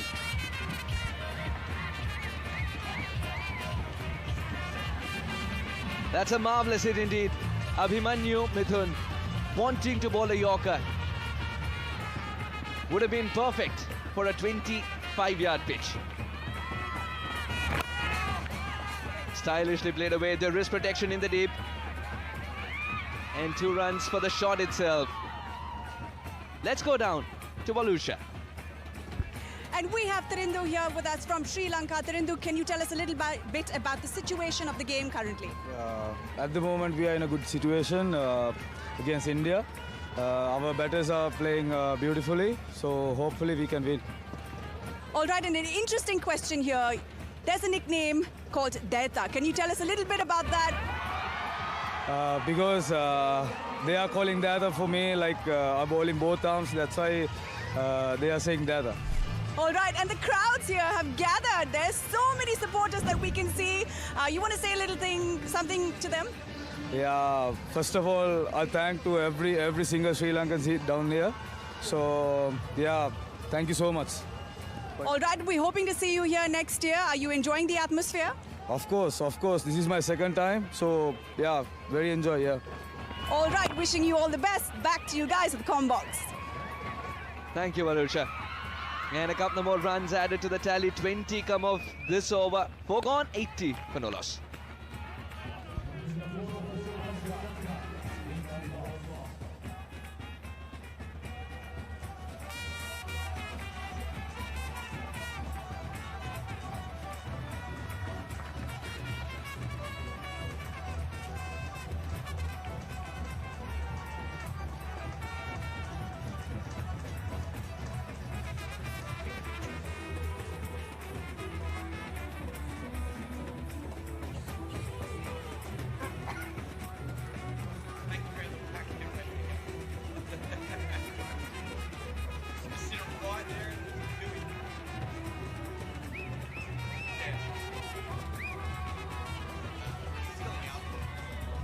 For no loss in 4 overs. A quick recap: it's India who won the toss, and they said they want to bowl first. Priyank Panchal.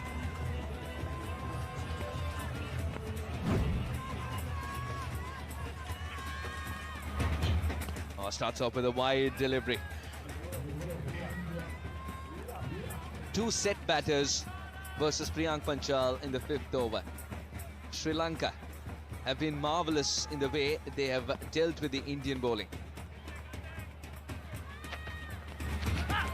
Once again would be a wide delivery. Yeah, Priyank Panchal doesn't want to start off with wides. You don't want a scarecrow for an umpire. 6 is enough. 6 balls is enough as a part-timer. You don't want to be bowling 8.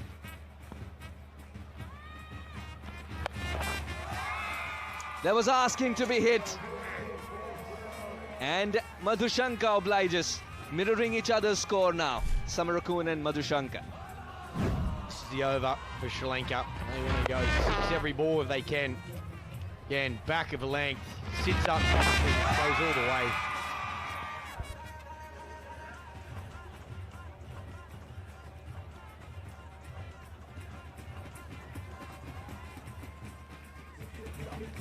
Eight of 1 ball.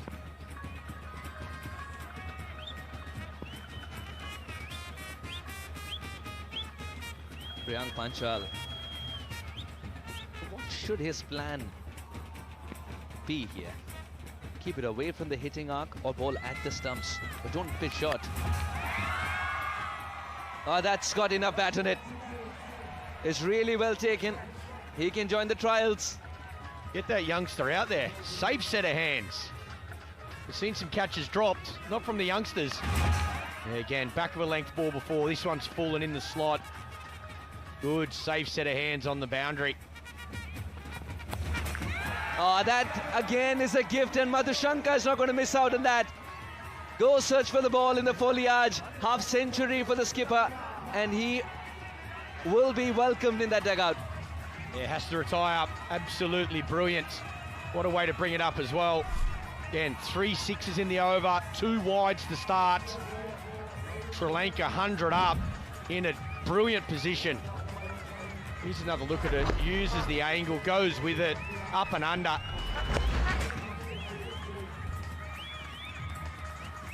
The fact that 100 has come up with risk-free cricket. It's not like India have been able to generate opportunities. Sachita Jayatilaka. A water polo player, rugby player, a cricketer as well, who can strike the ball cleanly. 4 sixes of the 4 balls. Well, said they wanted 6, 2 more to go. These extra 2 balls, those wides, how costly are they going to be? Not a bad way to get yourself in, right in the slot. Over long off for a maximum.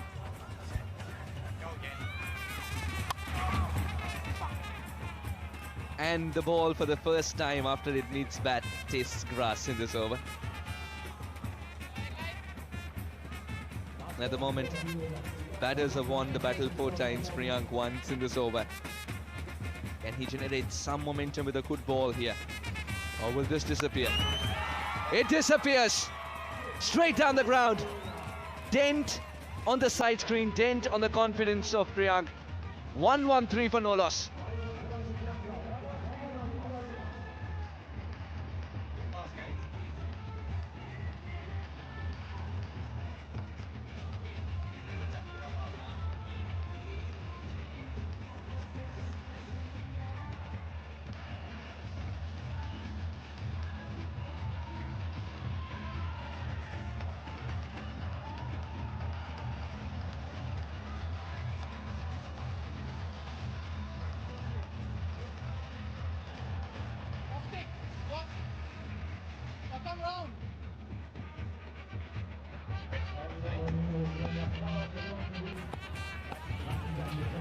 Oh, it's been a natural progression.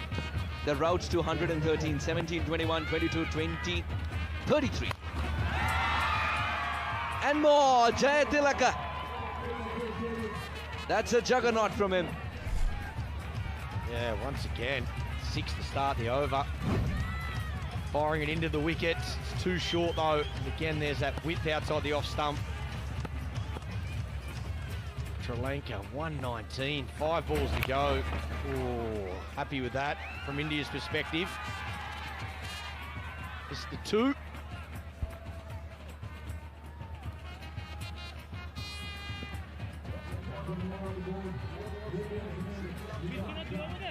Shahbaz Nadeem, he's got to fire it in. Jayatilaka is also trying to create some room for himself. He's got an open face of the bat. Is that a giveaway? He's trying to target offside.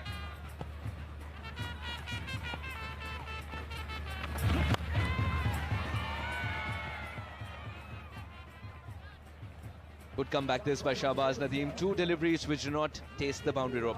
Yeah, it's a better line. Again, same sort of length, firing it into the pitch hard, top of the stump's length, but the line's better. It's straighter, no width outside the off stump.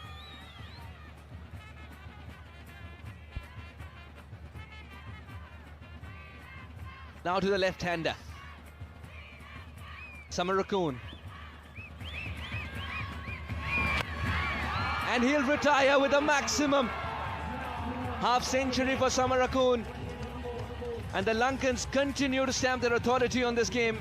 India struggling to pick up a wicket. Another half century. What a way to bring it up as well. Again, no bounce on the full, right in the zone.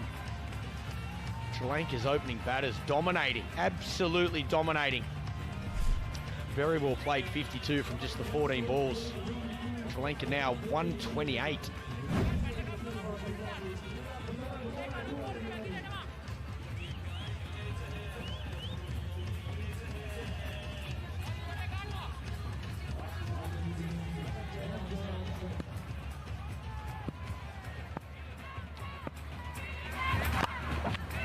Oh, beautifully guided.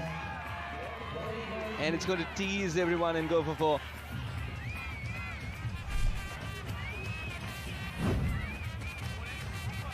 Again, looking for the wide line. Just uses his hands nicely, opens the face. No fielder back there.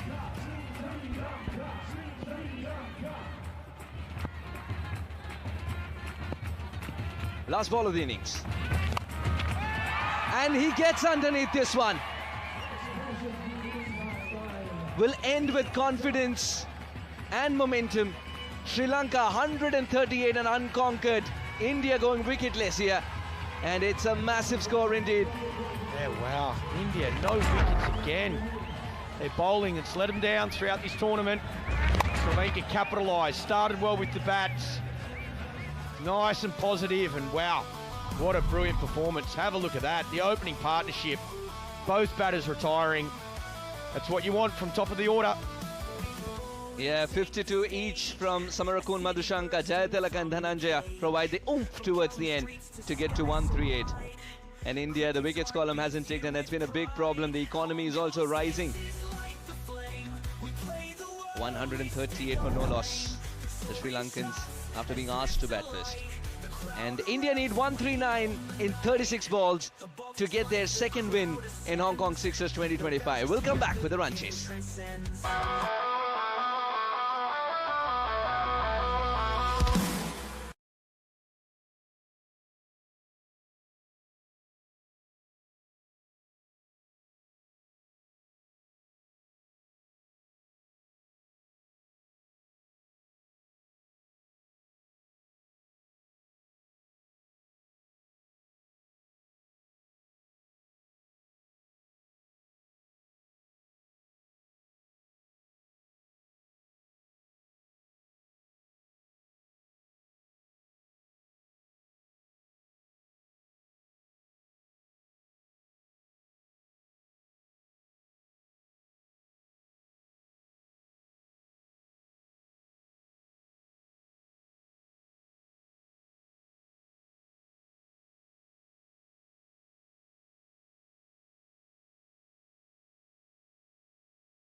Hello and welcome back for ball match number 6 between India versus Sri Lanka. Sri Lanka mustered 138 in their allotted 6 overs and a target of 139 for India to register a win in the ball championship. As a wonderful crowd, the Sri Lankans have been partying around. 138 runs, plenty of 4s and 6s. Sri Lankans know how to party and they know how to enjoy cricket, certainly when the team is doing well. Not so well in the first day, but certainly they turned up yesterday and this morning as well, continuing their good work in the ball championship. Plenty of support, plenty of colours, just like the support that Hong Kong side had. It is definitely continuing as well. Nikhil Chopra joins me, my good friend. Nikhil, it has been a fantastic third day going ahead. Yeah, without a doubt, it is a carnival. The Hong Kong Cricket Six is always a wonderful spectacle of cricket. Pace, skill, entertaining. To capture all that atmosphere, Volushka in the stands. The energy here is absolutely crazy, pulsating vibes. We've got Sri Lankan fans who've come all the way from Melbourne to support the team. Over to you guys. Yes. The Sri Lankan crowd here sponsored, asked us to invited us to come here. So we're all the way from Melbourne, Australia. All right, here's hoping that Sri Lanka wins big time. 1, 2, 3, let's go, you boys! Woo! Well done, Volushka. There are some supporters have all the way flown from Melbourne to come and support their side, to perform the Papre Ban as they're all renowned for. Certainly a big hats off. So showing the commitment, flying down all the way from Melbourne, supporting the side and playing the Papre Ban. Yeah, isn't that the commitment? And everybody's here for the Hong Kong Sixes cricketainment with a kind of pace, top quality bowling, batting, some brilliant effort in the field as well. And it's just a carnival of cricket here in Hong Kong, and it's been for a very, very long time in the Hong Kong Sixes. Got the opportunity to play a couple of years as well. It has been wonderful. Robin Attupa will start proceedings, looking to chase down 138. He's got some starts, but not somebody who's been able to go out there and convert that sort of start. Maybe he's found the rhythm. He has to find the rhythm if India has to go out there and win. Same as Bharat Chipley, because to chase down 138, you need both ends to fire. Not just one man can go out there and do that. Dhananjay Lakshan to start proceedings with the ball for Sri Lanka. Sri Lanka looking to defend 138. Sri Lanka and UAE have already registered themselves in the ball final, but India would like to bow out of this competition with a win, isn't it? A lot of pride to play for Robin Attupa. What a stellar career in his professional days. And he's up against Dhananjay Lakshan, who's very good with the new ball.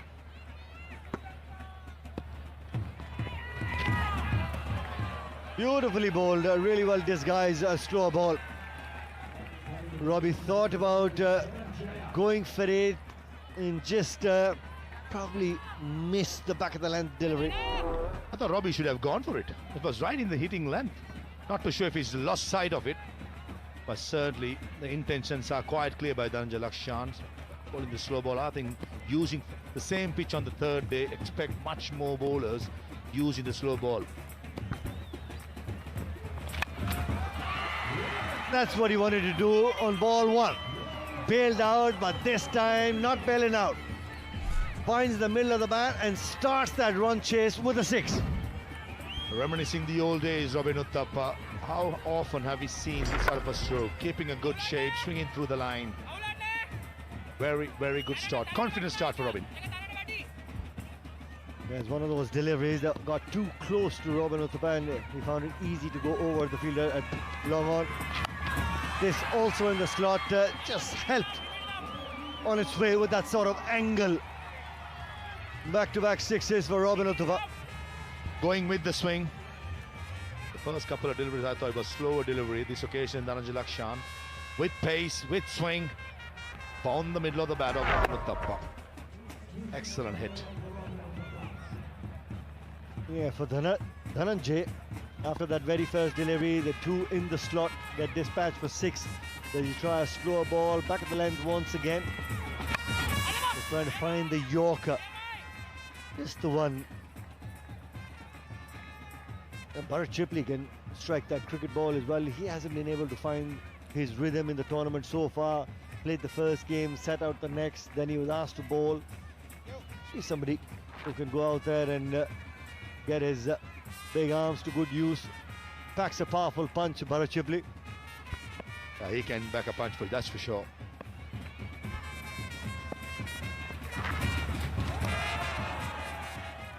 That's a good delivery. That's a really good delivery by Dhananjay, outsmarting Bharat Chipley. Says very good morning to Bharat Chipley. How often have we seen this part of a delivery in the Hong Kong Sixers? Perfectly bowled and nicely played as well by Bharat Chipley. Getting underneath it. He's not happy for some reason, but that was legitimate by Lakshan. Watch out for the slow delivery. Usually after the bouncer, fast bowler will be thinking either full or bowl the cutter.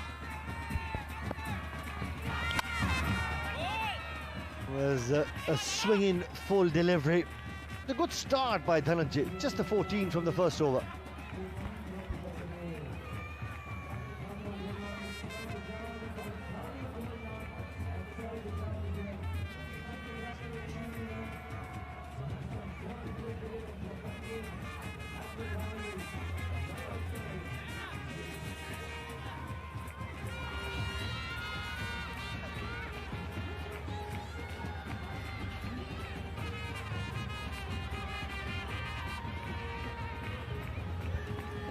14 from the first over. 125 still needed. Parindu Ratnaike looking to bowl the second over. Yeah, there's a number of sixes that the Indian team can go out there and hit to get that run chase of 139. Boundaries will not count. It's more sixes. How many can you hit? Something like that. It was in the slot, and Bharat Chipli finds the middle of the bat. Starts this over with the six.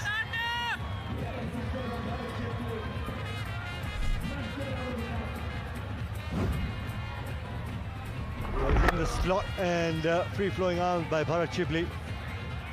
That is going to help the cause, help the run chase for India.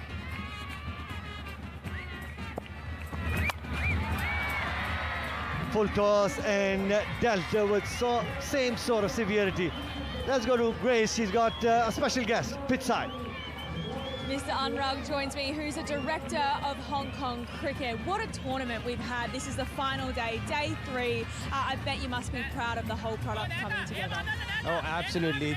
We worked hard to put up this, and every year we've raised the bar, and this year has been particularly good. Great teams, great players, and it's just been a wonderful atmosphere. So absolutely very happy with what's going on. There's so much history here in Hong Kong. I mean, the tournament's been going for years. My dad played back in 1994 or something crazy. So to see it how it is in 2025, what's been sort of the growth that's happened mostly in this tournament? So yes, you're absolutely right, and I remember watching your dad play here way back in 1995, as have a lot of other stars of his generation. There was a little bit of a lull in the middle, but we've brought this tournament back last year with a little more addition to it. It's not just about the stars, but it's also giving associate member countries a chance to play with the main member countries over here. So there's no format quite like this. There's no tournament quite like this where 4 associate member nations get to play with all the big names in world cricket. Oh, it's such a great opportunity for everyone, and the crowd is absolutely loving it. We're seeing so many people turn up in numbers today as well. Well, we've had all the tickets have been sold out for all 3 days, so that's been great. The weather the first day was a little bit odd, but I think it's going to be packed, and we're going to have a great afternoon as well. Absolutely. Oh, well, thank you so much for joining us. We're going to head back to the commentary box now. Thanks, Grace. Thank you. Thank you, Grace. Director with Hong Kong, Mr. Anurag. Yeah, we take a lot of pride for putting up such a great spectacle. The Hong Kong Sixes, you know, for every international cricketer, this is that one venue everybody wants to come and play. Certainly the product has come very well. Shot and set up beautifully. Parindu Ratnaike has been taken to the cleaners in this over so far. Make it third 6, a boundary, and yet a delivery to go. Needed that big over after the first over, just coming for 14. We've still got 1 delivery left. Can he finish this over? Bharat Chipli with another 6.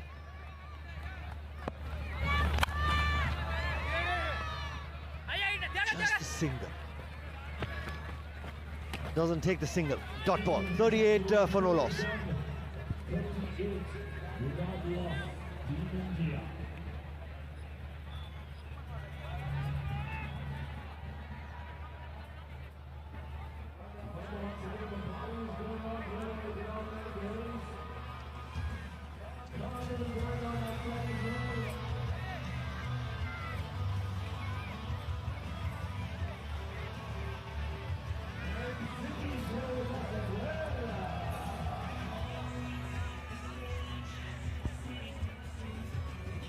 The dugout, the Indian team on the left of your screen, Mr. Kapil, the manager. They're looking for that second victory in the competition, Team India. Uphill task, chasing 138. Yeah, keep finding the middle of the bat with the number of sixes that you can go out there and hit. You might be able to chase that, but if you don't find the middle of the bat, then of course you're going to get caught out. Really well bowled, the slower ball, well disguised. Quite strangely, last ball of the previous over, Robin Uthappa refused to take the single, takes the strike and gets out. I thought there was a mistake to start with. Bharat Chipli should have had the strike to start us. Naidu Madusankar runs with the bat, the skipper, and dismisses Robin Uthappa for 13, 38 for 1.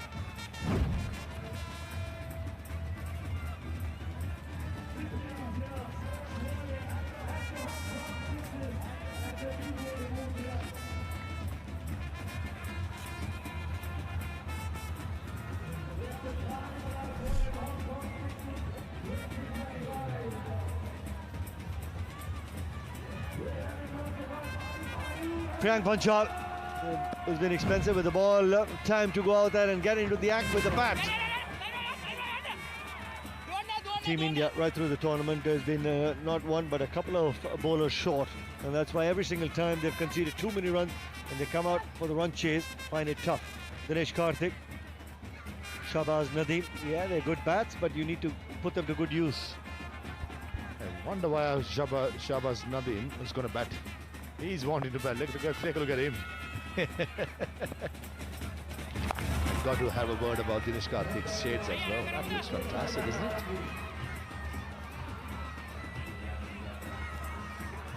Certainly, I should make a phone call to Dinesh Karthik and find out what's the brand.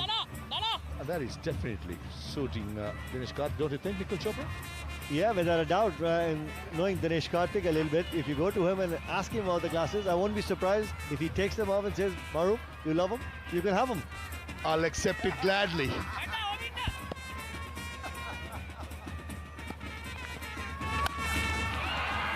That's better. That is better by Bharat Chipli.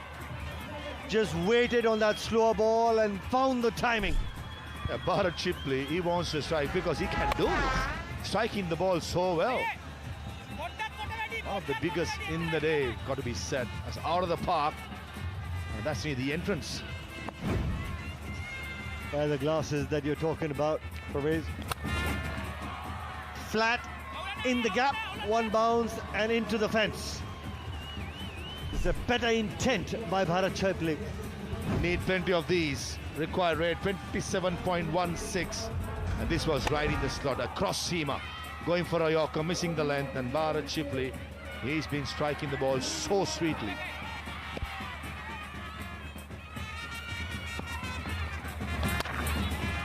Well bowled, really well disguised, but will still manage to get that boundary. Just a 19 from that over, 57 for 1.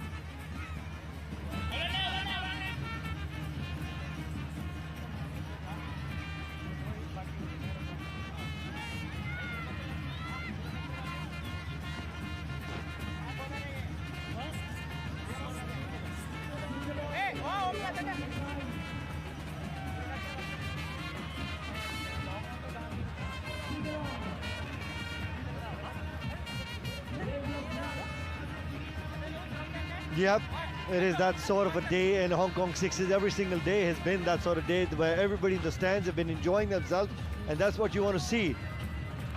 Children of all ages, if I may say so, enjoying the cricketainment here in Hong Kong, the Hong Kong Sixes. Sri Lanka at this stage was 60 for no loss, and they didn't lose a wicket, and that's why they posted 138. Swing and a miss, Priyank. What a surprise. Normally used to open the innings for Gujarat, Priyank. Laris Amarkon runs with the bat. And the first ball, a dot delivery, a precious dot delivery.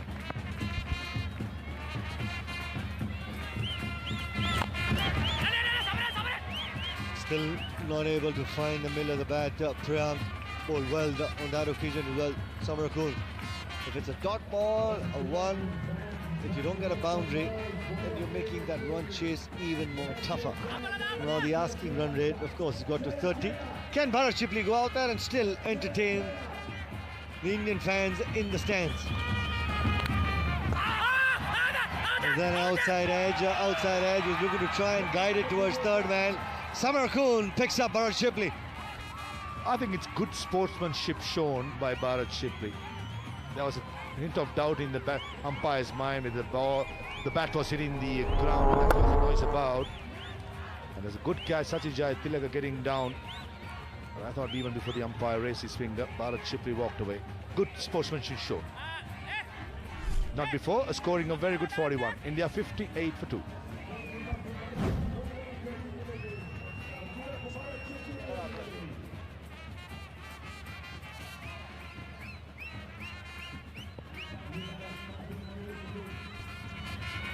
Abhimanyu Mithun, the new man in.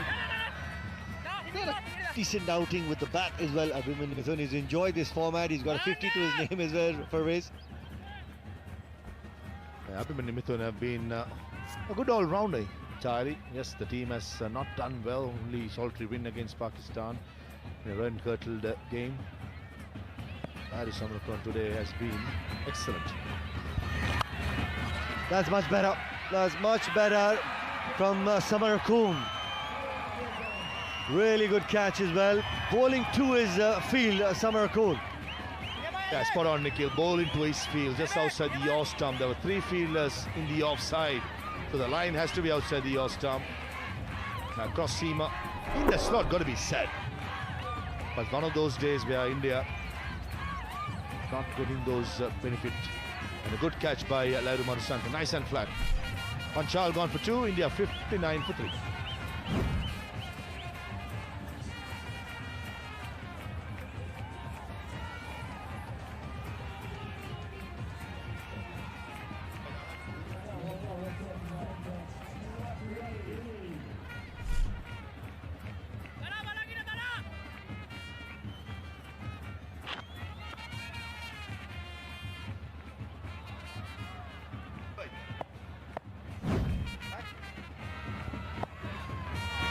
Stuart Binney. Samarakon has picked up 2 wickets in this over. It's been a good over for Chipley Priyank as well. Stuart Binney can come and bat at number 3. The amount of effort and practice that he puts in, he's an entertainer, hard trier, passionate about his cricket. Still, a great all-rounder.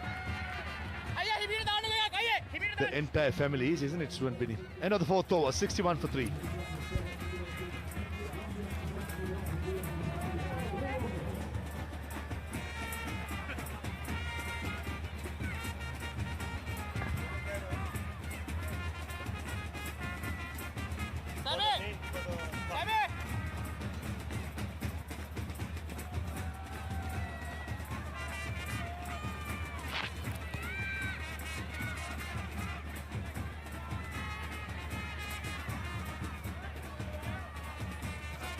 What a great over in the previous overs by Samarakon, just conceding 4 runs, picking up 2 wickets.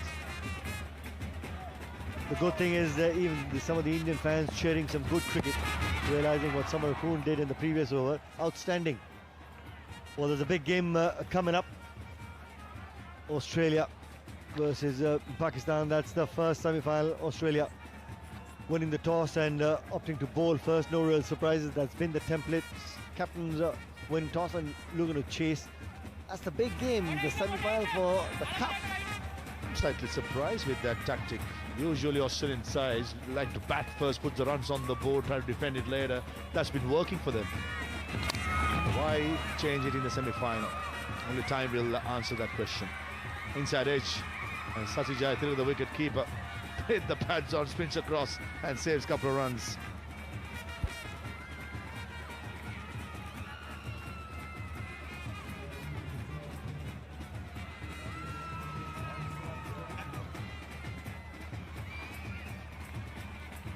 Yeah, everybody enjoying themselves. The cricket carnival here in Hong Kong Sixes. The Papre band here in the stands as well. People here from Melbourne, from all parts of the world. Lovely, great environment here at the Hong Kong Sixes. You talk about the band, Nikhil Chopra, we know how to do it. The Sri Lankan Papre band, as they say. I'll only believe you when I see you in the stands dancing with those tunes. Up in the air and misjudge, mistake on that occasion. Never easy for some of the fielders. Ladu Madhusanka, the skipper, one of the best going around. He's one of the safest in Sri Lanka. And this is an example, even the best could falter sometimes. At his standards, it should have been taken. That's much better. Much better by Stuart Binney. Gets to the pitch of the ball, gets the elevation and the power behind that shot. Excellent hit. Keeping his shape, swinging through the line, and almost clearing our cameraman. Take cover, sir. The inside edge. Just the one. Stuart Binney will retain strike, 74 for 3.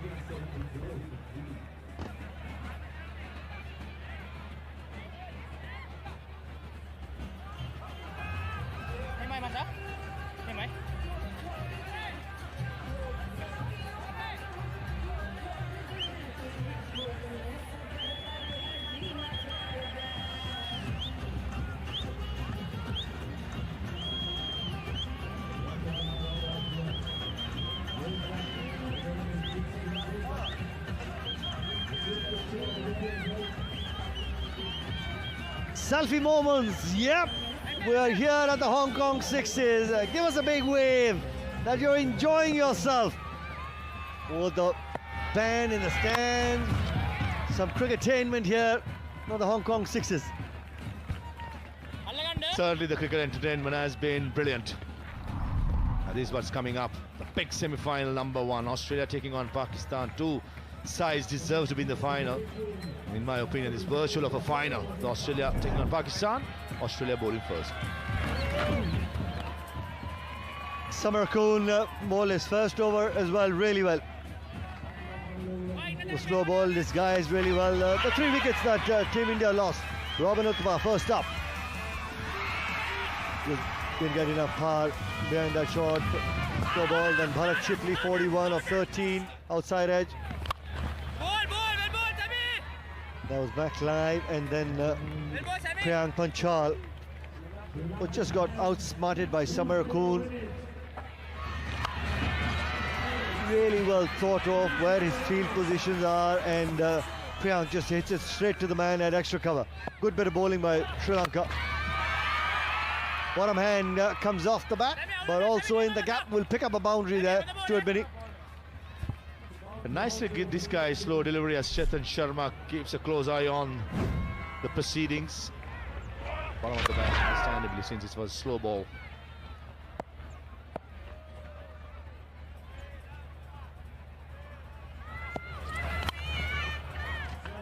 That should run away to the fence. The outside edge. Stuart Binney practicing that he was looking to open the face of the bat. Replay will tell us a story. Probably not. It was time to go extra cover, but nevertheless he'll take it. Here comes the last ball. Finishes off in style Stuart Binney, but not quite enough. Sri Lanka won this game by 48 runs, a big margin in the 6-over format, because they batted really well, 138 runs on board, and defended it with great amount of ease. The Sri Lanka UAE in the finals of the Ball Championship. And the crowd, they have been in their voices ever since the Sri Lankan game started. Papara Band performing, the players putting up a huge display in the middle, getting a big score. But word of for Indian team as well, who's going out, played their last game, put their effort, but just not good enough on the day. Uthappa 13, Chitli batted well for his 41, Priyank Panchal missed out, Abhimanyu remained 5 not out, and Binney 25 of 9 not out. Defending 138, Madhu Shankar picking up a wicket. Samarkand was outstanding, 2 overs, 20 runs, picking up 2 wickets. Got to make sure that they defended 138, winning this game by 48 runs. Confirmation, Sri Lanka 138, not losing a wicket. Samarkand 52 not out, Madhu Shankar 52 not out. Outstanding cricket by Sri Lanka. We'll take a short little break, come back with the semi-final real quick.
Welcome back.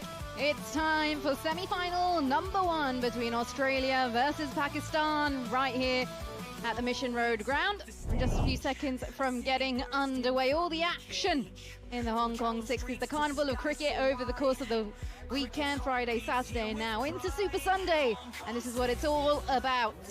Fighting for the big shiny trophy. Pakistan going to be having a bat first. Good start there from Green. Australia have really shown how lethal they've been throughout the tournament already, both with bat and ball.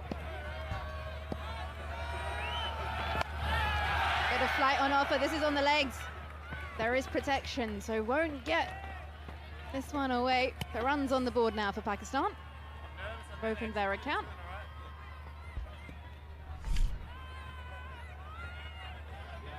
Joining me in the commentary box is Dominic Cork. Good afternoon, everybody. Yeah, I got a bit carried away. I was just sitting there thinking, what a game this is coming up, and I'm commentating. I've just had to run for the first time in 10 years. Oh wow, this is sweet. What a strike there from Khawaja. Straight out the middle of the bat, right in the slot there from Chris Green. Yeah, and this is the problem for spinners. You don't get your length right. Look how he gets underneath it and then uses that bottom hand to get elevation. Comes wide of the crease this time. Doesn't get under it. Yeah, and the length was so much different. Just watch the length here from Green. It gets underneath it. And you only got to get it 45, 50 meters and it's gone. Good start for Pakistan, this.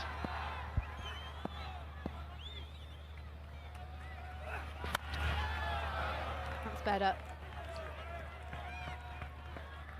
Yeah, I think when you look at these two teams, Australia would be favourites going into this semi-final, but you never can underestimate Pakistan in any game. They turn up, they'll beat anybody. They're that sort of side. Oh, wow. Where's this one gone? This has been sent away onto Hong Kong Island. Yeah, yeah, and just listen to the Pakistani supporters as well. They are literally thousands of them. 15 for none, 1 over gone.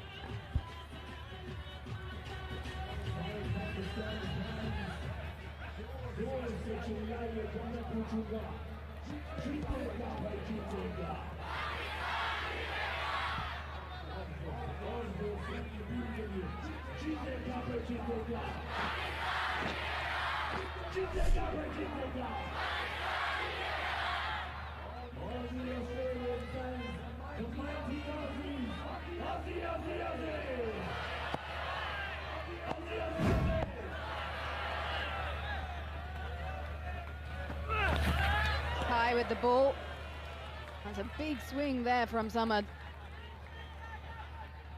Yeah, it just looks like that's just held in the surface as well.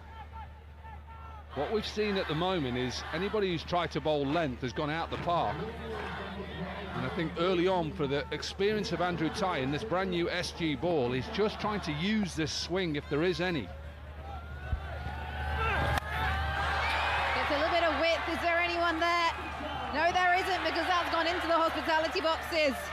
Some clean striking here from Pakistan early on. Yeah, and there's not a lot that Andrew Tai could do, really. He's trying to just get that length right. And with only 4 fielders and how short the boundaries are, he's trying to hit that straight. And because the ball goes away, he slightly gets an outside edge. But how big these bats are these days, it's only going to have to be a top edge or an outside edge, and they fly away. What a start for Pakistan this is. Can we see an upset with one of the favourites, Australia? Could Pakistan knock them out and get to the final? Anything could happen. Oh, well. He's asking the question here, Andrew Tai. I think it's outside the line. And it will probably be given 3 leg byes, and I reckon, I'm not sure, is that the first 3 we've seen in this Hong Kong Sixes? Pitched outside the line, can't be out, decent delivery, but that's the first 3 that I can remember we've seen, even though they're leg byes.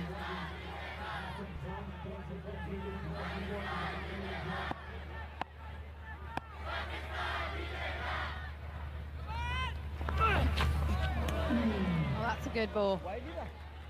That's what he wants to do. Yeah, just sat in the surface, didn't it? It bounced.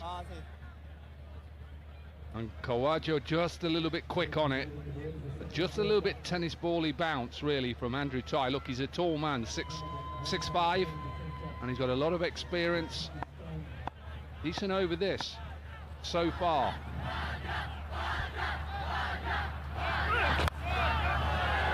Gets that bottom hand in, and it helps the ball go away. Probably not where he intended it to go, but runs are runs here. Yeah, and you've just got to accept it as a bowler. The in-swinger, a little bit of an inside edge. To be fair to Kawaja, he didn't know it was coming in. And as a bowler, that's all you can do is look and think, okay, finish it off. What did we had? 13 from this over so far. In the 60s, that's okay, you take that, but you've got to finish your over off.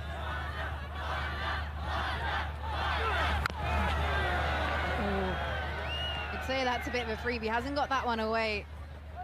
Low full toss. Didn't quite pick it up enough. 2 overs gone, 29 for none, Pakistan.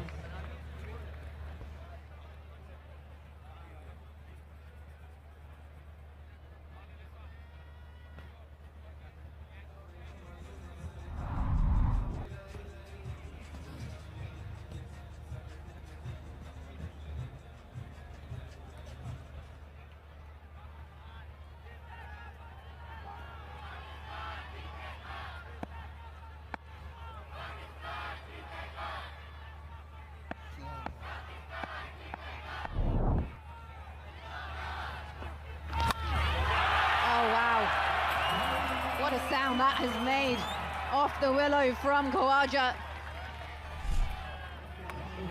Loose delivery first up there from Wood. Look how he holds the position. You're gonna bowl like that, that ball's gonna go.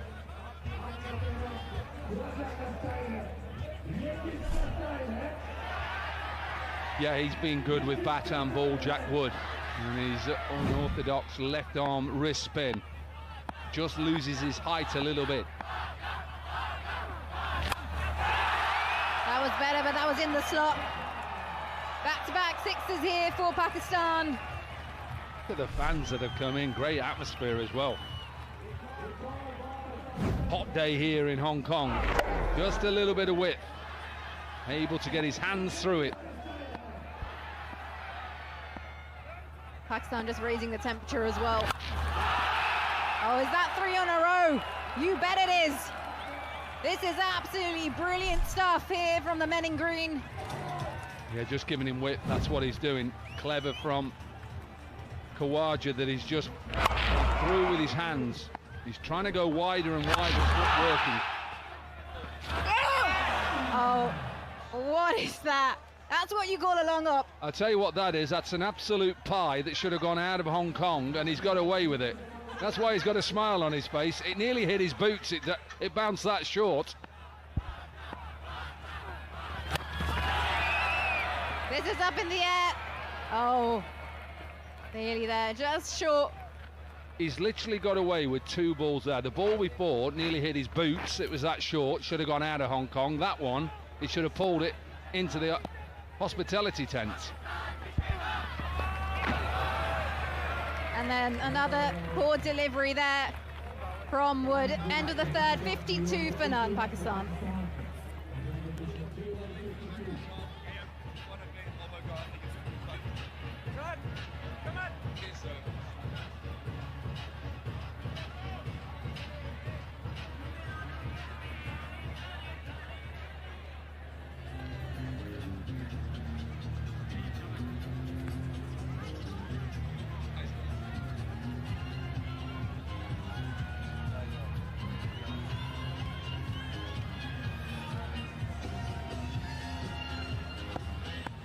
Halfway through this innings, the stands are almost green.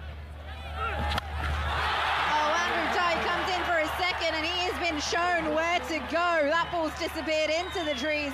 Nicky, this is a serious shot. This is just a back of a length. That's what you're told as a bowler in any form of the game. Back of a length works, not here. What a shot. Brilliant from Pakistan, putting Australia under pressure straight away. Oh, look at that. Takes the top hand off the shot this time. You normally see the bottom one get off the bat, but that's gone as well. Serious shot. Just look how many tournament sixes we've had. 419 tournament sixes. Even though he just loses that top hand, power of Khawaja. He's 49 from 13. Finish it off with another maximum and walk off. Oh. You can just hear the crowd go, ooh. As Khawaja gets to his 50. What a bit of striking from him. Here's the presentation from the last match. Lahiru Samarakun receiving the Player of the Match award. Good performance from him. Khawaja retired after getting to his half century.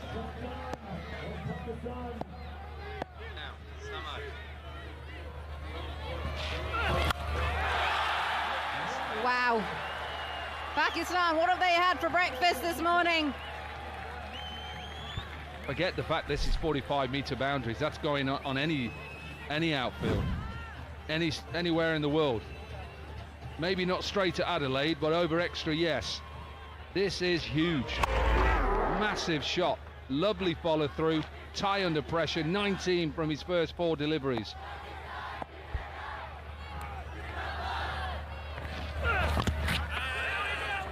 Oh, the better comeback from Andrew Tai. Almost pleading with the umpire. Come on, cut me some relief. I think if there was any reviews, it'd definitely go upstairs. Tai's still not happy.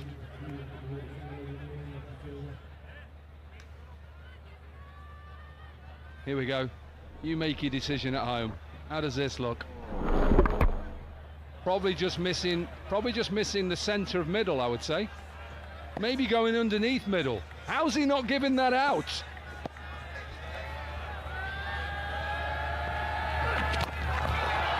Short ball pulled away. Look at the control there from Samad.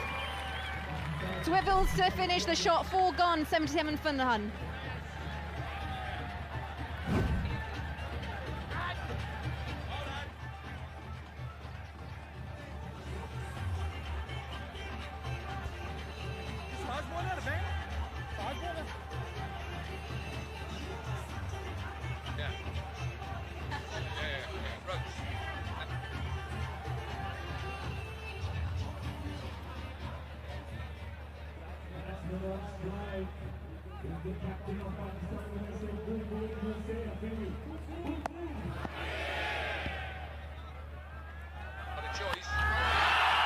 Hobson into the attack, in the slot, and he's just been told that this is where the party is at.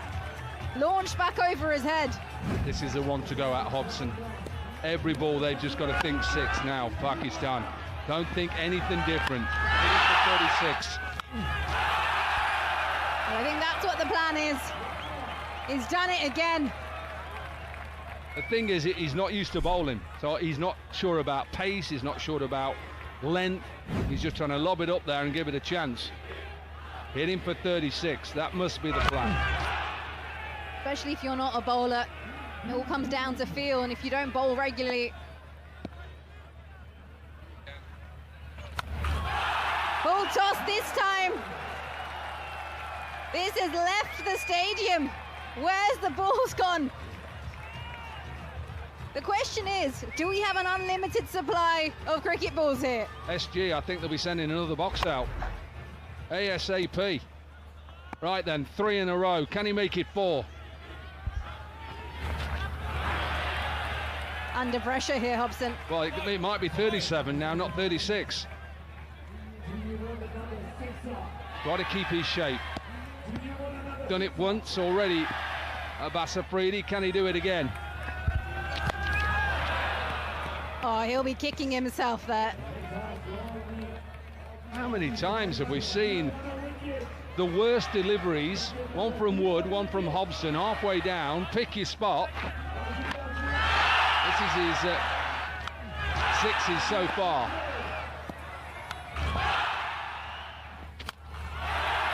Oh, wow. This is pure entertainment at the Carnival of Cricket. Pakistan on a roll here. 424 sixes. Samad needs to get a move on. He's only striking at 254. He's 28 from 11. Come on, Samad, a bit more. Go at it.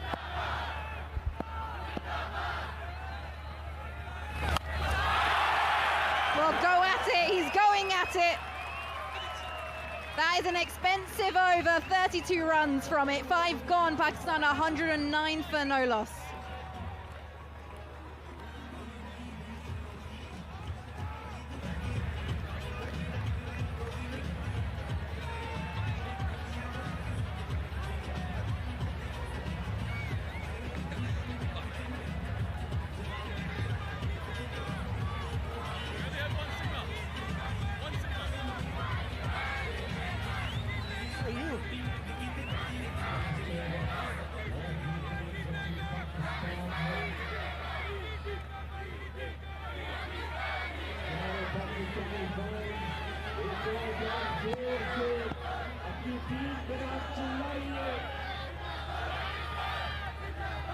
Final over of this innings, and it's been absolute carnage if you've just tuned in.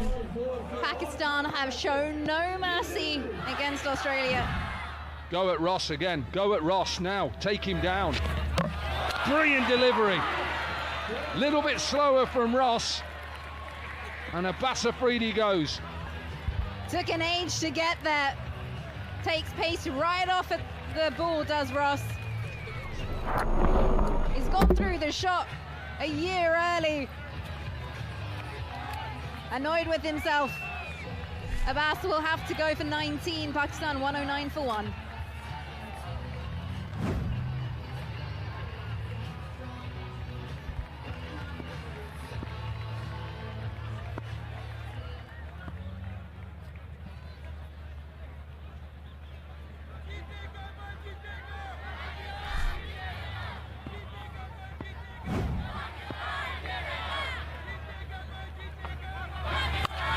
Short ball sinks back, and that is where it's meant to go. Aziz comes out into the middle, makes a statement from ball number 1. Change from that first delivery. That first delivery looked like it was a little knuckleball. He's gone for a half tracker. He's tried to do the same there from that first delivery. Yeah, and it's just not come on. Has he given it just a wide? Look at it, it pitched on the actual cut strip. He's done it again.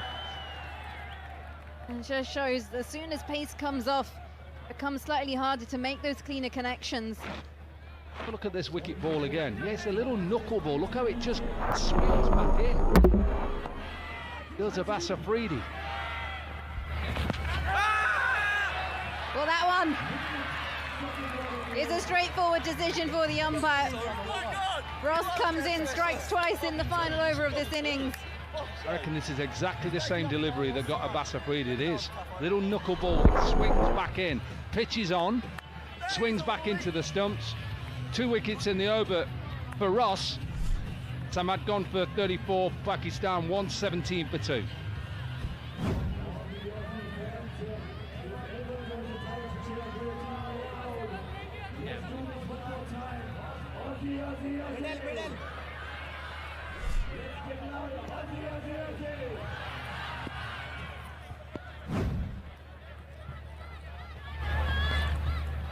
Oh, wow.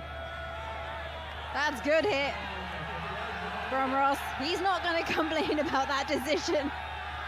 Well, I'm not sure why it's not given a wide. Seen an LBW that should have been given out, and I think that's a wide.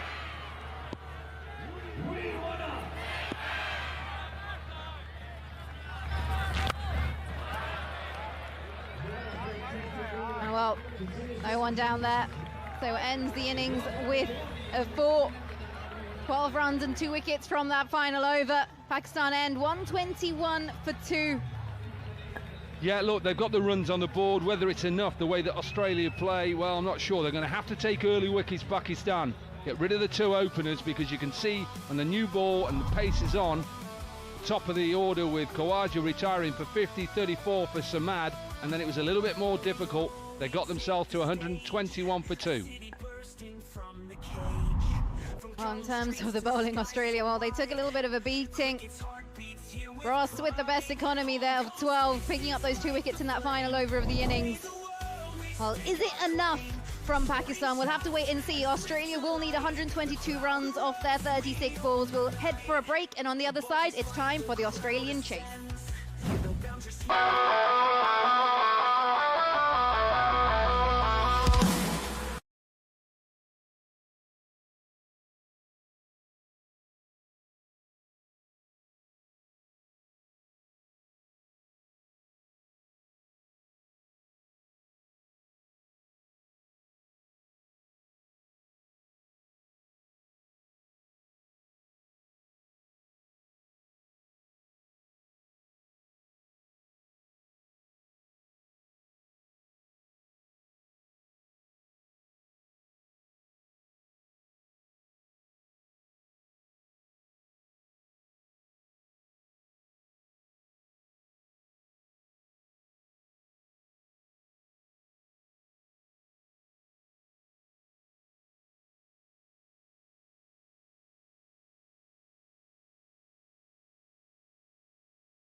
Welcome back, and it's a carnival here at Hong Kong Sixes.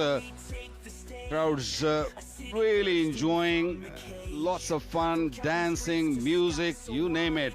It's all happening here at the Hong Kong Sixes, and we are at the business end of the tournament, and Pakistan versus Australia semi-final, the knockout stage. Pakistan batting first. Australia won the toss and asked Pakistan to bat first. Managed to get 122. They need Australia. It is going to be a tough one, but Australian, what we've seen so far in this tournament, they're the strongest batting lineup, so watch out. This is going to be a real close game. A little while earlier, England versus Kuwait, the next semi-final. England won the toss and elected to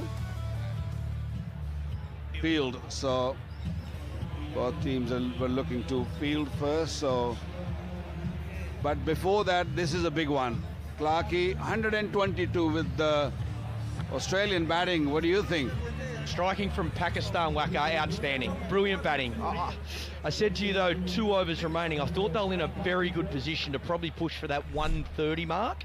So they might think they're 10 short or a few short, particularly the way Australia's been batting. I think they've made it very clear. They walk out and they try and hit every ball for 6. So again, I think game on. I think it's certainly above par. I think 121's above par, but I think they're in a position to get a few more. The key with bowling to Australia are these 2 opening batters. Wood and McDermott hit a clean ball and have been on fire. So if Pakistan can pick up 1 or 2 wickets, then I think they're in the driver's seat. Yeah, wicket's going to be the key. This is Abbas once again. Started the tournament with the bang, scored a 50 in no time, and again, Pakistanis were on fire. In the first 5 overs, they were just looking very dangerous. Just the last over from Ross has pulled things back. Didn't really allow Pakistan to get to 130, 135 or more. I think that might just say that the Australia will feel that they got a very good chance of winning this one. And Clarky, as you said, Pakistan need early wickets. If they pick up one or two early wickets, then things can change. First ball, whack for 6. There it is again from Wood. He's made his intentions very clear. Back of a length, pace off the ball, first delivery into that slot. That's what you're looking for as a batsman, just to get the first one out of the middle. You're off and racing.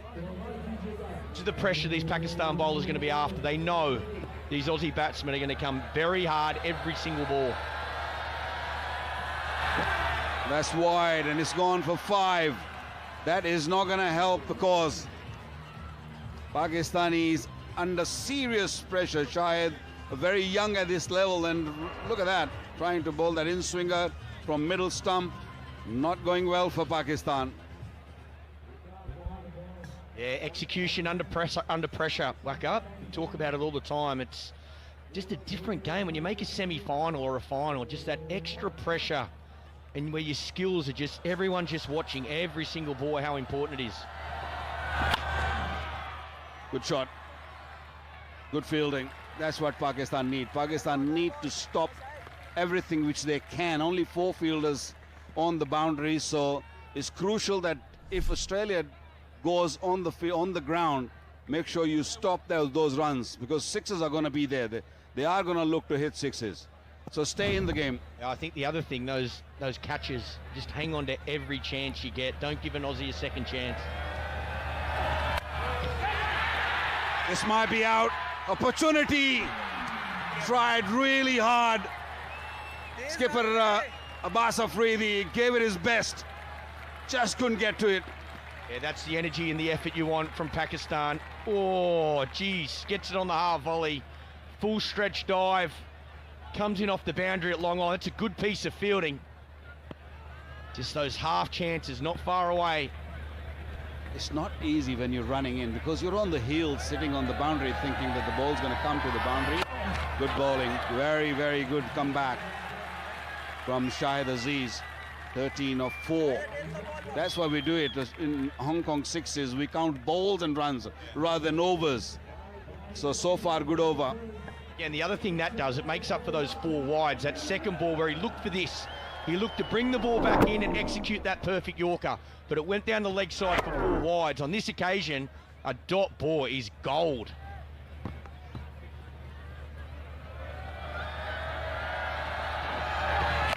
Again, slow delivery in the air, and he's out. Brilliantly taken. Abbas might missed out a little earlier, but fantastic catch taken in the deep. What they wanted, Pakistan, again, Yorker the ball before, gets a dot ball. Change up, slower ball, back of a length. Wood looking for a maximum, doesn't get it out of the middle. Finds the fielder, that's exactly what Pakistan needed. Aussies, first wicket down, Wood for 7, Australia 13 for 1.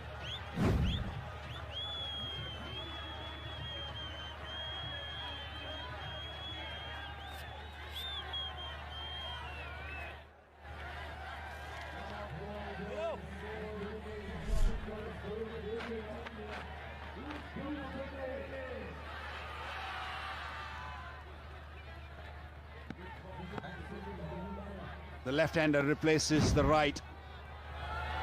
Nick Hobson. First ball.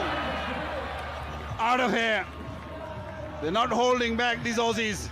19 for 1 after first.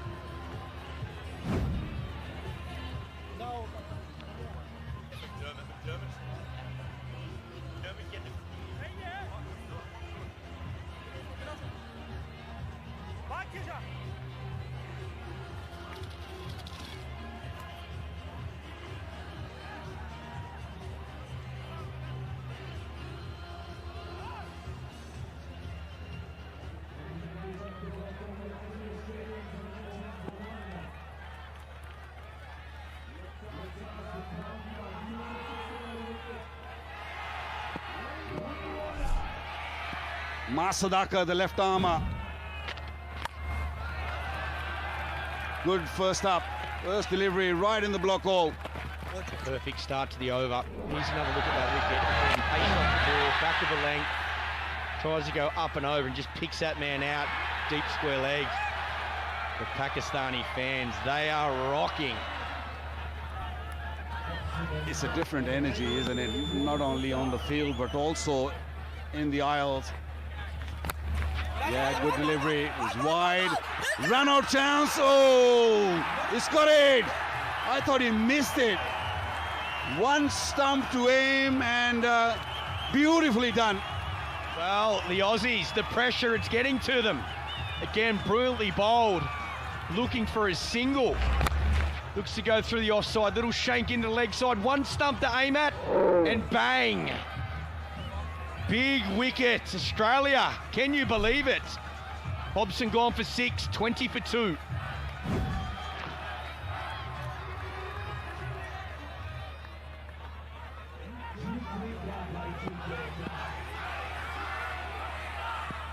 Pressure on Australia. Another fantastic delivery. Wide in the block hole. Got to say, Waqar, don't care what pace you bowl, quick or spin, if you can bowl that Yorker there, it's so hard to hit a boundary off it.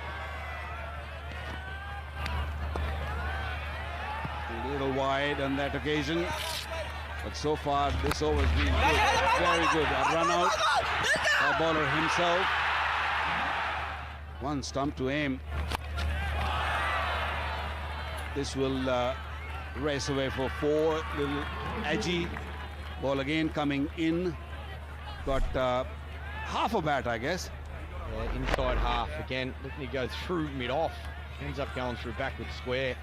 Execution from Pakistan's been brilliant. There's those 2 wickets earlier we spoke about. Great bowling. Saw him coming. McDermott's getting edgy. They know you cannot allow the bowlers to have a cheap over. Required run rate over 23. They're still, it's still gettable, and they have got capability. It's just that Australia lost 2 wickets and they cannot afford to lose any more, at least for another 2 overs. Flicked it away. Has he taken it? Maybe just got a hand on it. Ball was traveling. 32 for 2.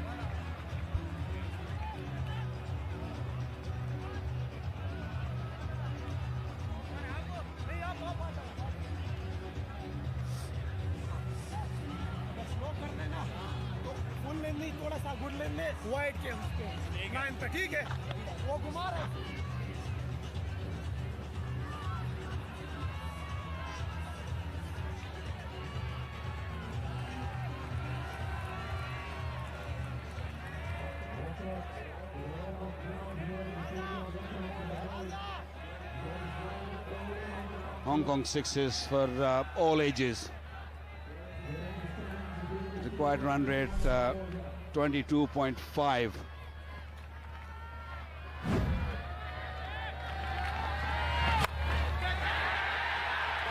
Got him! First ball from Shehzad. Again a miscue and nicely taken in the deep. Trouble, trouble, trouble for Australia. McDermott on this occasion looking to go up and over long on, inside half of the bat again. It's the length, it's the pressure of a good over last over. Picks that man out of deep mid wicket. He cannot believe his luck. Pakistan on fire. Got to go McDermott for 6. Australia 32 for 3.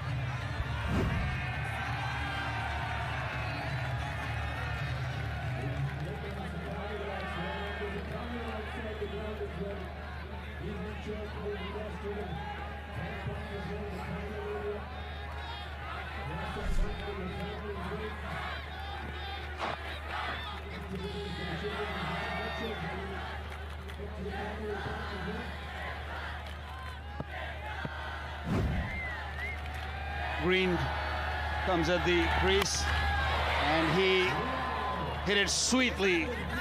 That's how they're going to play. They made it very clear they're going to just go after everything Doesn't matter if they keep losing wickets. Yep, you live by the sword, you die by the sword. Green, first ball, gets the length he's after. Clears that front leg. That one comes right out of the middle. He knew it straight away. He got that good enough. They needed plenty more of those, though, the Aussies. I don't think Pakistan will mind getting hit for sixes as long as they just keep taking wickets every over or so. Again, tried a Yorker, didn't work, gone for 4. Not in control of the shot, but there's so many wicket areas. Picked up a boundary, 10 of the first 3. And this is the wicket as well. Pakistan get one of these two. Andrew Ty next to bat. I've seen worse tail enders, but he's certainly not a batsman who bowls. He's close to that. He's a bowler who bats. And I'm sure Pakistani bowlers and skipper knows that. Oh, that is gone on the moon. That's out of here. Great cricket, great hitting. Yeah, that's gone a long way, that. Again, timing and power combined. It's a good length, but it's in his arc. Cameron Green goes with the angle, uses the pace, picks that up beautifully. How good these modern players are, just playing those pickup shots and not really thinking of getting out. It's just amazing. Slow one, don't mind, another 6. I'm calling Chris Green Cam Green. He's batting like Cameron Green. Get him in the test team. Wow, look at that for striking. Beautiful swing of the bat. And just the power of these players. As you say, Waka, I know we're talking about these boundaries being so small, but it doesn't matter what ground you're playing on. Those last 3 sixes are 6 at any ground around the world. Even at Adelaide, there were some really big shots being played. Last ball of the 3rd. Australia 54. Good, very, very good. Good end of the over. Shazad picked up 1 for 22 in that. 54 for 3 Australia.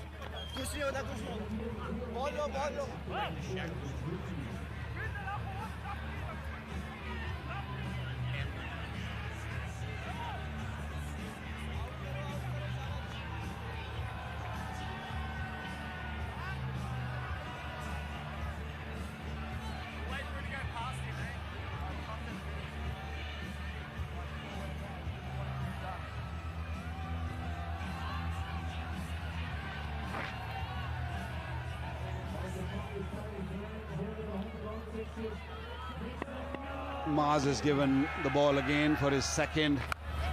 Not this time. Not this time. Bowled a beautiful over, but this was hammered away for 6.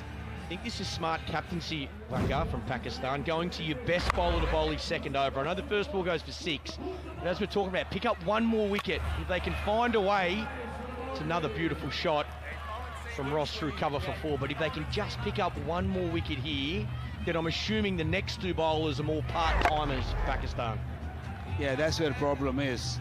And that is why Abbas gone to Mars, because he bowled a beautiful over the previous one. So just get Abbas looking for another good over from Mars. Maybe just going away from that blue line, so wide called. 57 required of 16 deliveries. Still required run rate over 21.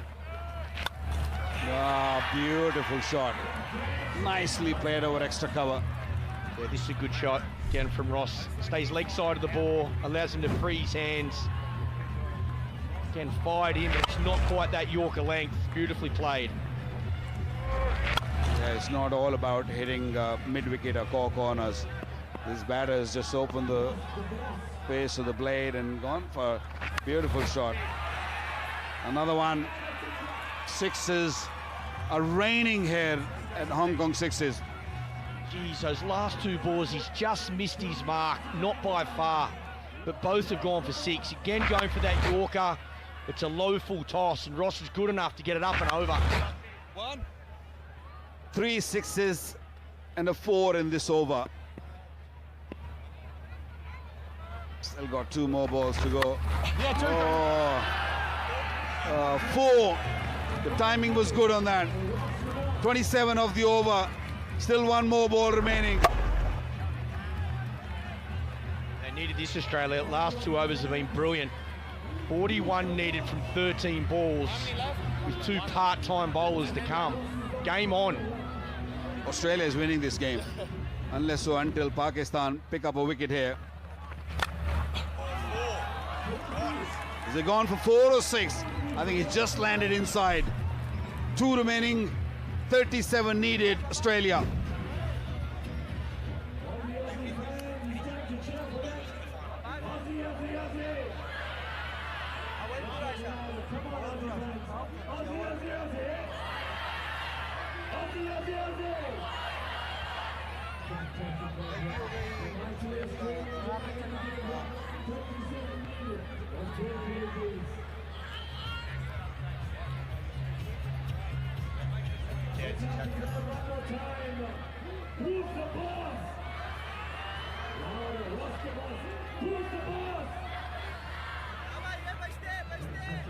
They need 37 of 12 deliveries.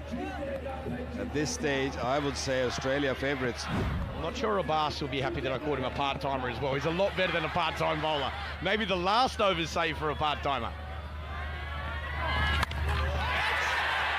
Somebody's going to come under it. Somebody's going to catch that. No. A total miscued by Green. Yeah, this is the over. I think if Pakistan get a wicket, I think they become favourites to win this game. We too, Australia have left to bat. If Australia don't lose a wicket here, well, I think they can get whatever's required off the last over. Green has faced 7 deliveries and he's on 36. 3 4s and 4 6s. What about this one? Is he going for 6? Oh, brilliantly taken. This game is still alive. Pakistani fielders all over the place. Great support also. Absolutely brilliant from Pakistan. We talk about the fielding, cross seam, into the pitch, off the toe of the bat. He knew it straight away, Ross, but the catch. Full extension on the boundary rope, keeps the foot inside. That could be the difference. He's got to go for 36. Australia 86 for 4.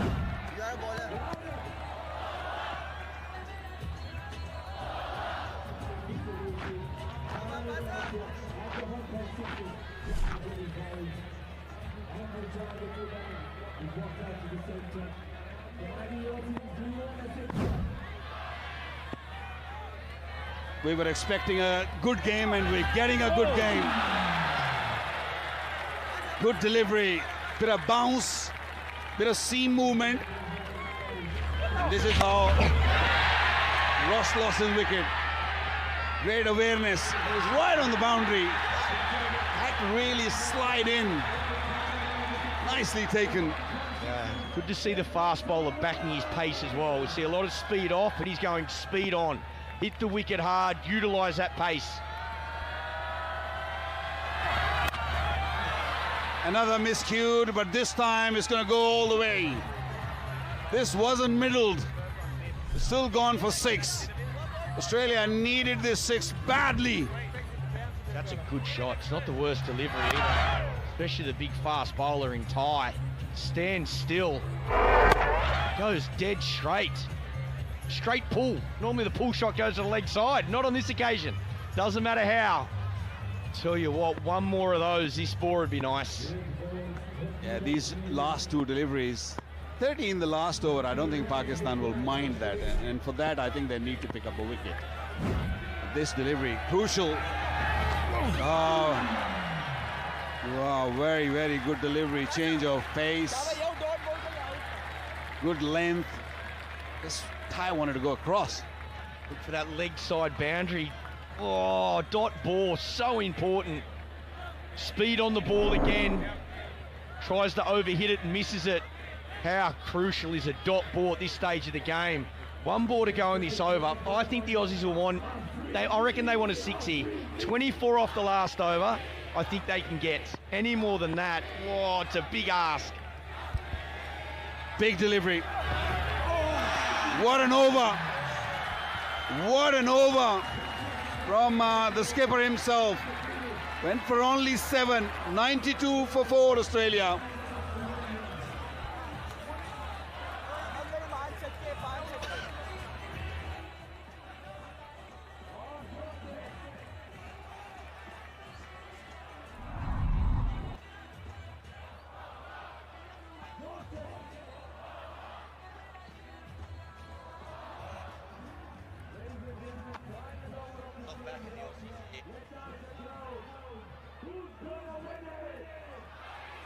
Big ask.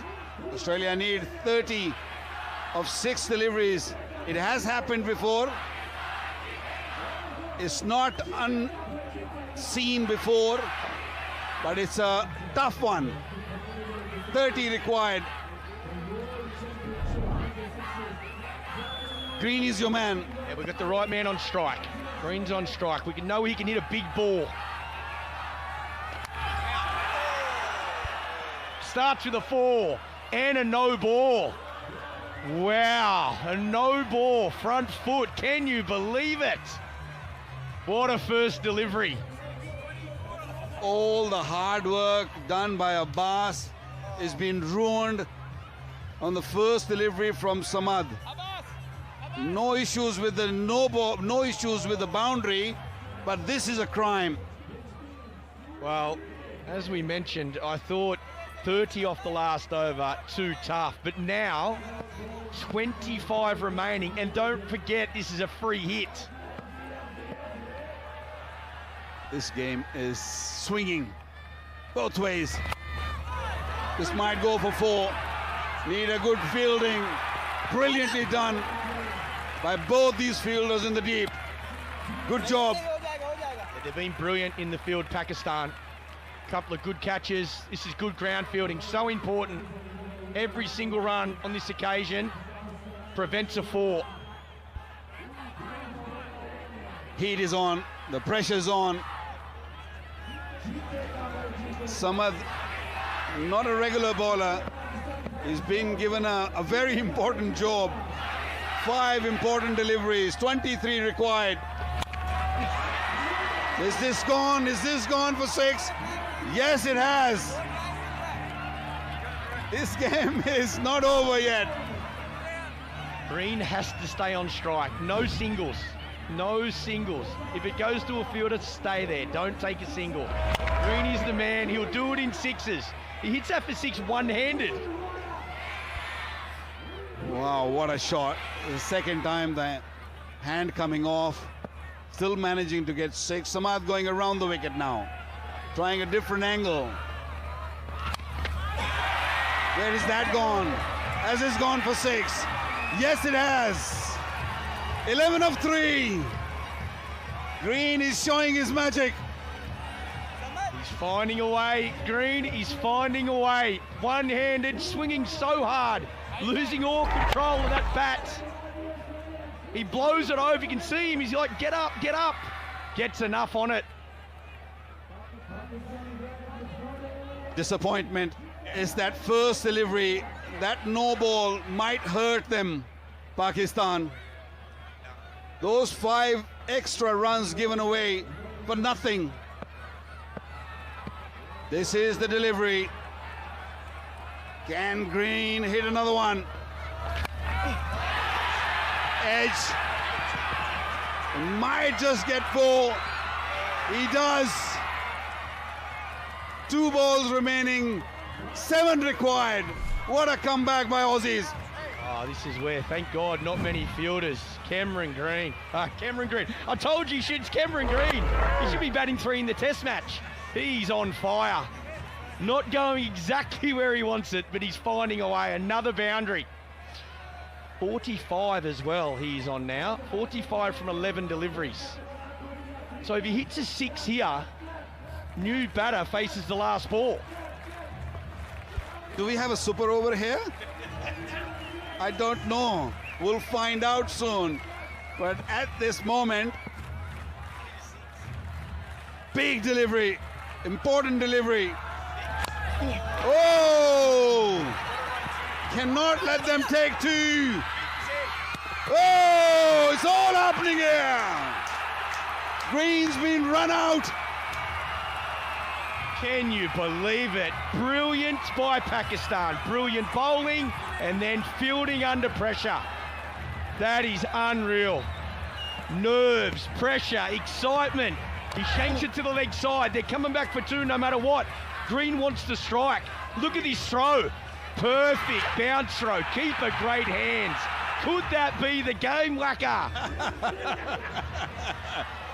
How calm they were. Fielder as well as the wicketkeeper. 6 required. Can you ask for more? I've bagged. I've criticised Ty's batting the whole time. Can he hit it for 6 and win the game for Australia? Oh dear, oh dear. Oh! Great comeback. What a game we had. Semi-final. Cannot ask for a better game. This is some cricket. Pakistan came on top at the end. 28 of the last over. Pakistan winning by 1 run. Can you believe it? What a game of cricket. Congratulations to Pakistan. Absolutely brilliant. Again, under pressure. Least experienced bowler. No ball, front foot, first ball. They hold their nerve under pressure. Brilliant in the field. Did we miss anything in this over? I don't think so. Oh my God, need a breather. Definitely need a breather here. Crowds having fun, enjoying themselves. Best game of the tournament so far.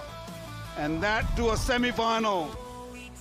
Australia was chasing a big score, a mammoth score. Just losing by 1 run. Great knock by Ross and Green. And the bowling of Pakistan under pressure. Again, those pressure overs holding their nerve. Unbelievable. A brilliant team performance of Pakistan. Great with the bats. All the bowlers played their part. Abbas was brilliant. And then the fielding was exceptional. I think fielding was the key. Good catches. Some of the runs were saved in the inning. It was outstanding. Pakistan deserved to win this game. Came very close to losing it.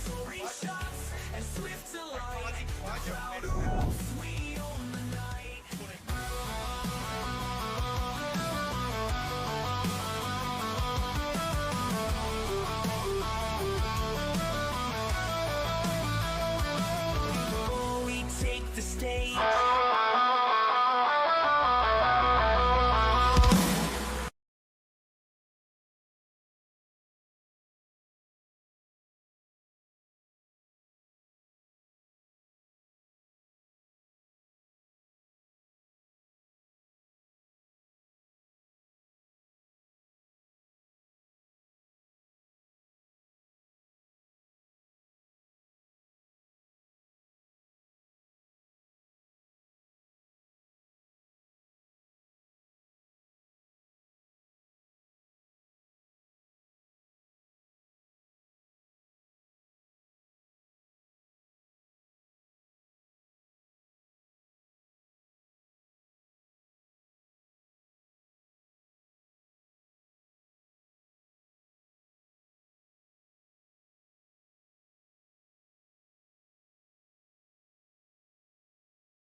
It's England taking on Kuwait in the semi-final. This is for the cup, and we are coming to you live from Mission Road Ground here in Hong Kong. It's turning iconic with every game that it's hosting. Seconds away from high-octane cricket action once again. Hong Kong Sixers, a tournament that continues to give. The big board says let's play. Umpire says let's play. First ball. This is why Idris is incredible. Wow, the ping off the bat. Joined by DK in the comm box. You enjoyed that? A great way to start first up. Not the best ball from Hill, but you got to make most use of it. And Idris did it quite nicely. As you said, high-octane cricket is the right way to put it. Plenty of boundaries. And we've started off with one now. Not in control. But the scorecard doesn't differentiate. It's got plenty of distance. That just kicked in it from length. But Idris was lucky. A, he didn't get hurt. B, found the top edge. And that's all it took. Again, past the boundary, second six. It's a very difficult format. Yes, sometimes the batter is not in control, but the ball still flies over the rope. Adnan Idris, the six-hitting machine from Kuwait. The change in pace, yes, but he's flirted too much with the guideline there.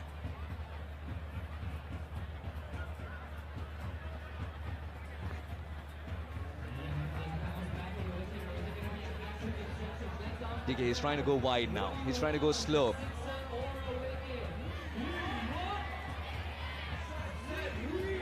What is he trying to do here this time? Looking to bowl a lot more slower ones, I think.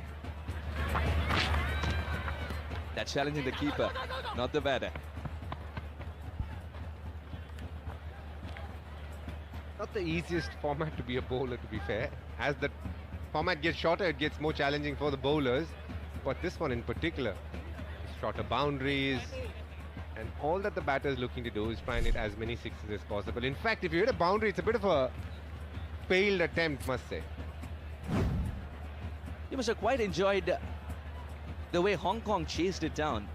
They said it's Hong Kong sixes all right, but when we know how much to get, the boundaries are doing the trick. Oh, got into a lovely position to access that gap better. Hafsar off the mark. Hamid Hafsar, someone who's a very prodigious talent from Kuwait. Don't think the sixes is his strength, to be fair. He's someone who plays cricket in a more orthodox manner, but this tournament is all about trying to hit boundaries, which he has tried so far. It bowls a bit of left-arm spin. Kuwait has been the dark horse in this tournament, reaching the semi-finals, beating Afghanistan, India along the way. Good news from Kuwait point of view. And it's a country that's very close to you as well. Easy pickings. You put a bowl of cherries alongside that, he'll still choose this ball, Bhavsar. It's been a pretty expensive over, 23, just the 4 balls done. 2 more nightmares to live with. The over seems to be very long when you're not in rhythm.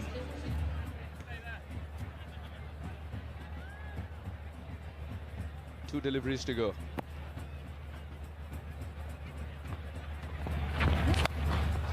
Was waiting for the slower delivery, and that had enough bat to send it sailing.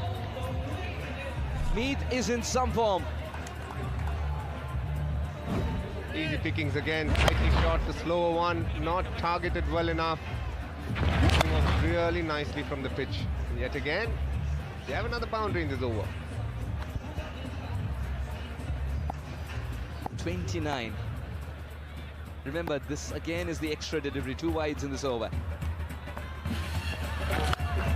And it goes same region, same result, with a stamp of authority. 35 for no loss Kuwait after the first over.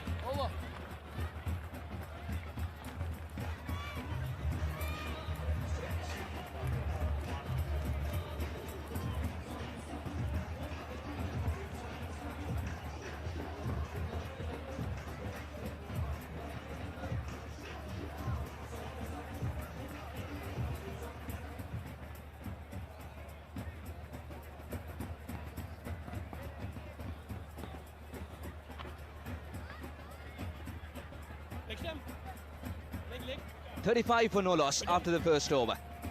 Hill plundered for 35 runs. He tried the slower delivery, he tried going wide. None of that worked. Now James Coles is got to pull things back in his team's favour. Momentum, a big thing in sixes. And Adnan Idris, he's got the best seat in the house to watch Bhavsar go bang bang. He himself is striking at 600. The boundaries look minuscule when it comes off the middle of the bat. We've got DK in the com box. We'll quiz him. Easily done. Helped it on its way. Idris usually doesn't subscribe to delicate being a word in his dictionary, but that's for. You see this a lot actually. The left arm spinner trying to angle it in, not give any room for the batter to work with. Idris getting a little bit of bat on that, and that was good enough. James Coles is a young boy from Sussex, a good player. Worked with him in England Lions setup.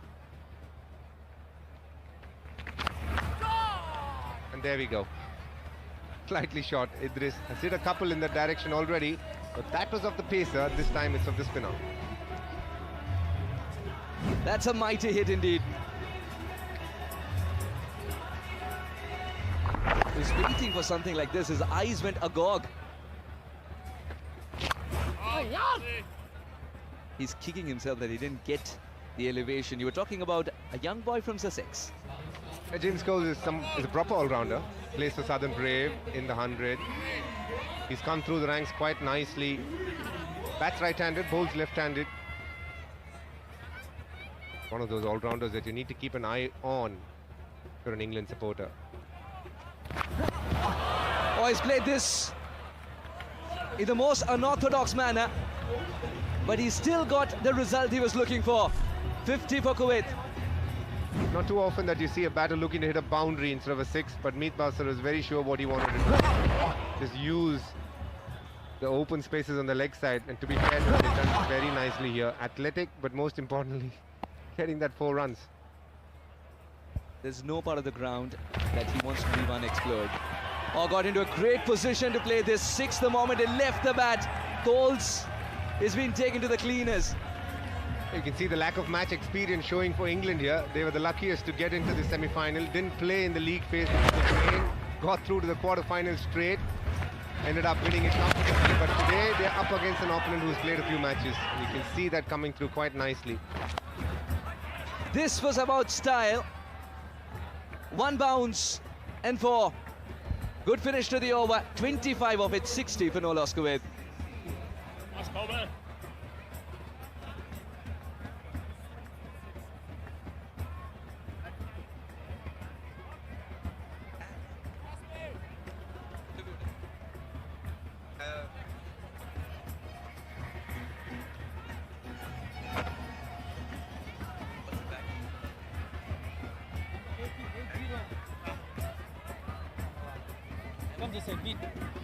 Coming right on the round.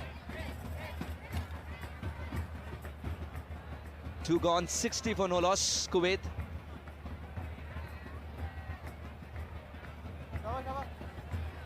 We've got Dinesh Karthik in the comm box with us.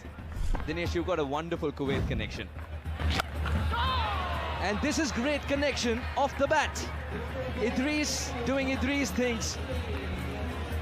In all fairness, I think this connection is more important at the moment.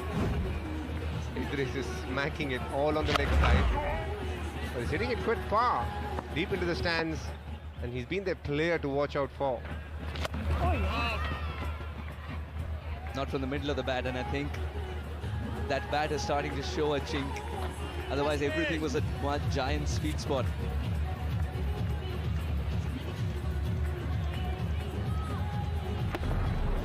Low full tosses, they're difficult to hit. They are, especially if you bowl it at the speed that Dan Mousley is bowling. He's got a very sharp, faster one. For an off spinner, he's got good shoulder strength, and that comes through nicely when he looks to execute the faster one. Low full tosses are always harder to hit, and if it's at good pace, even tougher. But let's see what Meet Bhavsar does now. He's got a field which is very leg side dominated. So you can see Dan is going to try and bowl it into his pads. And that'll be a wide delivery. He tried his level best there, Bhavsar. Now let's go down to Erin Holland. We just saw semi-final one where Pakistan beat Australia on the final ball, and a lot of it was due to this superstar on my right. Khawaja Nafai, player of the match. Khawaja, bahut shukriya for your time. Tell me what made you so successful batting out there today? जी बिल्कुल आज ये plan था हमारा कि Australia की team है तो कोशिश करेंगे जितना अच्छा हम खेल सके ग्राउंड में खेलेंगे और अल्लाह का शुक्र है हमें सक्सेस मिली यही प्लान था हमारा clear Beautiful performance by you and the side. How good is it to beat Australia at cricket? जी बिल्कुल ऑस्ट्रेलिया बहुत अच्छी टीम है कोशिश यही रहती है कि अच्छी टीम के खिलाफ परफॉर्म करे और अल्लाह का शुक्र है ऑस्ट्रेलिया के खिलाफ परफॉर्म किया और काफ़ी अच्छा फील हो रहा है ऑस्ट्रेलिया को हरा के इंशाल्लाह फाइनल में विन करेंगे जिसके साथ भी होगा It's always a great contest when you two sides face each other, but just finally, sixes cricket, why is it so challenging? बिल्कुल काफ़ी 6 ओवर का गेम है बहुत तेज़ गेम है जल्दी आपको क्विक चेंज करना पड़ता है और इसमें अगर आप डॉट बॉल खेलो तो बहुत मुश्किल होता है तो कोशिश यही रहती है जितने बॉल्स में रन बनाए बॉल टू बॉल रन बनाए हमारे लिए बेस्ट है Well, Shabash, beautiful performance by you and the team today. Congratulations. We'll see you for the final. Thank you, inshallah. Thank you so much, Aaron. Now this over has gone for 21 with the ball to go. Hafsar has helped himself with a shot through the offside, shot through the leg side, and he'll wait for one in his slot as Mosley's got to re-bowl this one. Just the kind of start that Kuwait wanted in a high-pressure game.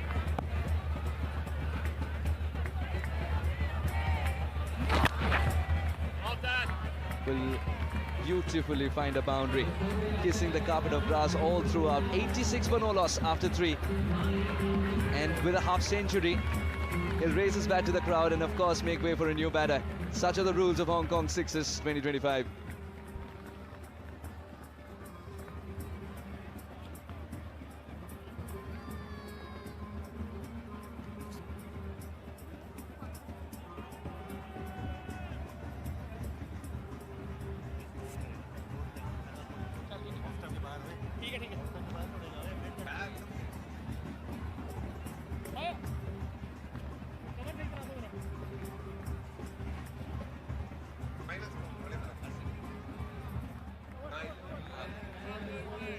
.86 for no loss in 3 overs. We've still got Dinesh Karthik with us in the comm box.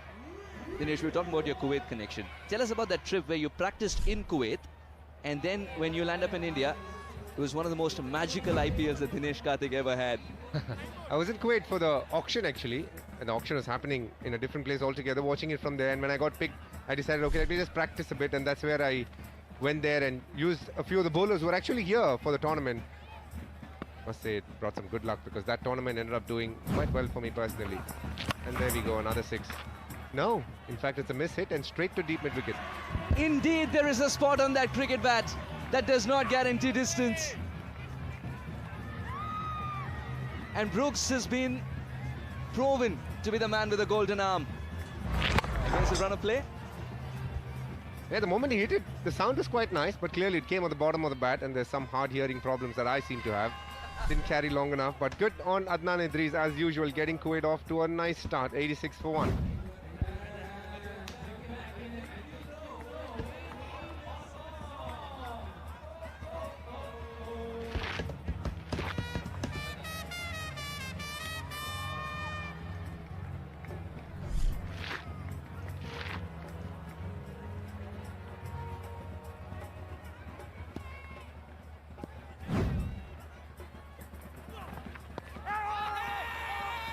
Huge appeal, yes.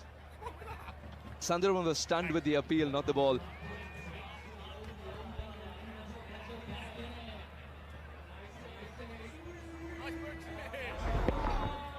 Change in pace seems to be the order of the day.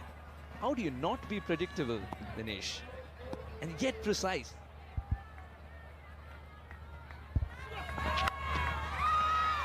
Another mistimed shot here, but luckily for the batter, no fielder close to it. Probably just a couple. But that's the skill as a bowler. You need to know how you can vary your pace at the same time, get your execution right.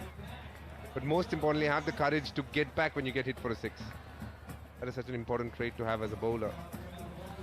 And these days in the shorter formats, you do get tested quite a bit.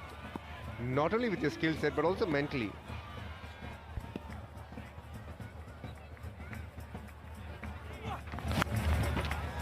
Oh, he's searching for more luck here, Brooks. Any other day, Sundarwan would have been walking back as Timber would have been destructed. High quality bowling from Brooks here. He's varied the pace quite consistently, and he's got it spot on, to be fair to him, but that's the cruelty, and in this form of the game, you can get it right but still go for runs. As a wicket keeper as well, not just a bowler.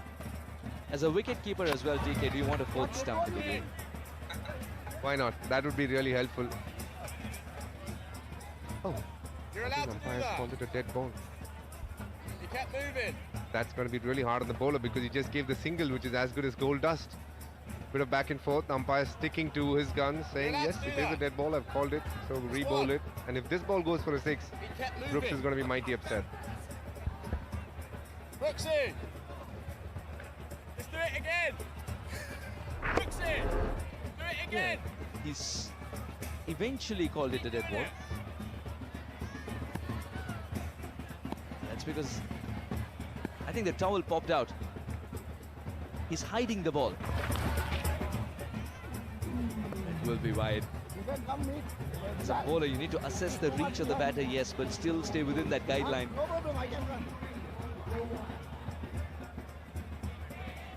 Ravija Sundarwan, a rock star for Kuwait, that's what he's been.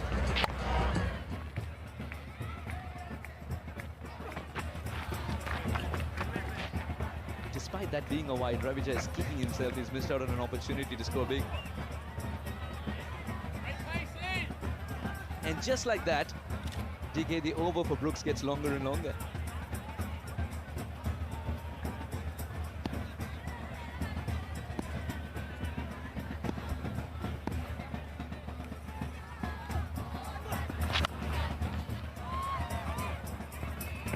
In the gap, eventually, yes, but not enough legs to go for 4.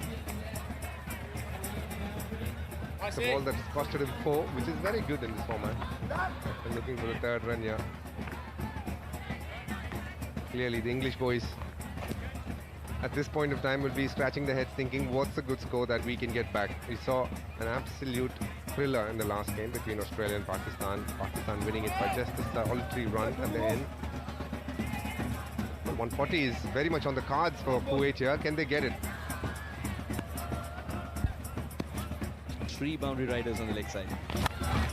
And Idris, rather Sundarwan this time, goes big and clears easily. 100 comes up for Kuwait in 4 overs, 102 for 1.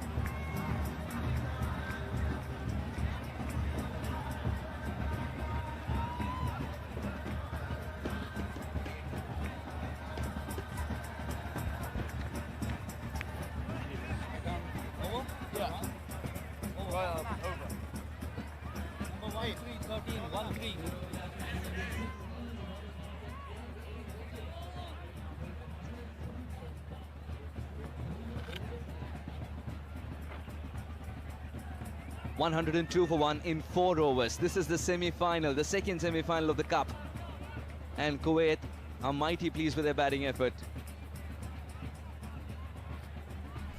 Hafsa retired after his half-century. Now Tom Aspinwall.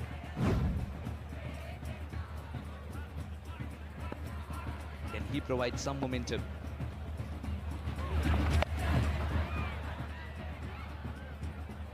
Superbly tried, but that'll still be 4. Now let's go down to Erin. Got the pleasure of being joined by Mr. Burji Shroff, who is, of course, the chairperson of Cricket Hong Kong. So you've been at the helm of this for 10 years now. How's the progression of sixes been in your time? It's been absolutely amazing. We've gone from strength to strength. We've actually had to move it last year and this year to a new ground because the old ground at Caldon Cricket Club could not fit us all in. So it's big progression and more crowds. It's been wonderful overall. Very nice. It's been such an institution, this format of the game. You are the original fast format of cricket. It's been around for so many years, and I know this doesn't happen without the support of many people. Well, I think the main support, really, we have to thank the government of Hong Kong and our sponsors, because without all their help, it certainly wouldn't come to fruition. And it's thanks to them that we can build it from whatever was last year to even a better time this year. And every year we expect to build it higher and better. Stop you on there, Corso, because we've got a wicket. Back to the commentators. Here's Aspinwall doing the trick. The change in pace works. On the height, no distance whatsoever. And a very good catch for the man with the gloves. Good bowling from Aspinwall. Even in the last game, he was quite good, continuing in the same vein of form. Simple catch. Kuwait lose their second wicket. Bilal Tahir goes for 4.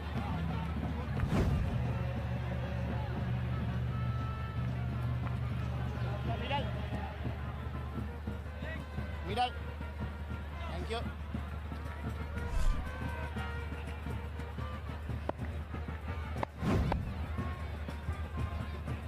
Yasin Patel.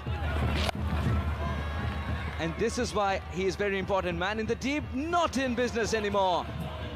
Can he trade jersey for a jet back? Let's go back to Erin. Yeah, back with Mr. Shroff, and you were just telling us all about the incredible sponsors that helped make Sixers the wonderful success it is.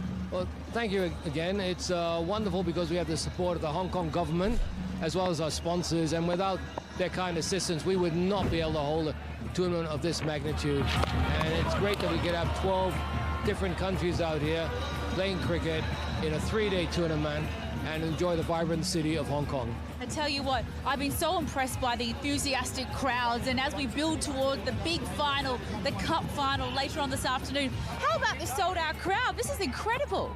It's wonderful from the first day onwards. We've been sold out. The atmosphere is wonderful. You go to the stands, it's deafening noise. But the best part is no matter which country you support, they all mix together in harmony and enjoy the fact that it's just cricket. Oh, absolutely. Couldn't have said it better myself, sir. And just lastly, before we finish up, yes, you've been at the helm for 10 years, but what are you going to do in the next 10? Well, I think, well, at least for the next 2-3 years, we want to take this another level, not just in Hong Kong, but actually look forward to taking the Sixers abroad.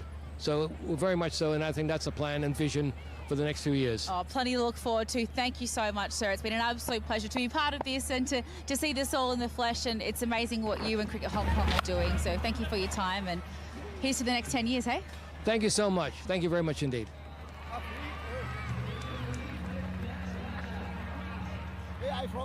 Survives there. 119 for 2. 17 of this over with 2 balls to go. 2 very important deliveries coming up for Aspinwall and his side. He's already picked up a wicket. The captain's banking on him to pick up another. He's got a good slow ball yorker too. Went through with a shot. And right out of the screws indeed. Great result for Sundarban and Kuwait.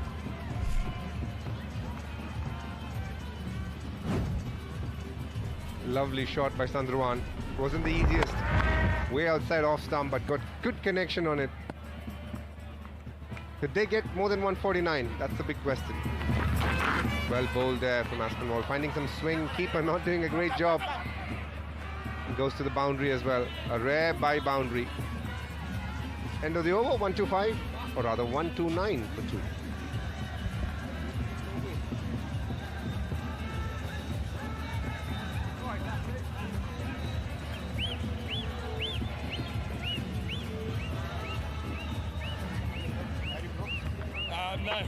No.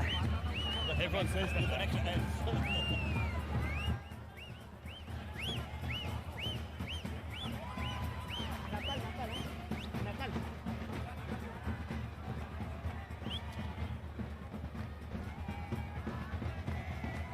129 for 2 Kuwait. 6 balls to maximize that score. Yasin and Sundarban looking to propel this total over 140. In fact, 150 on the cards. DK, here's a man who scored 5 sixes in an over. You need to come fast.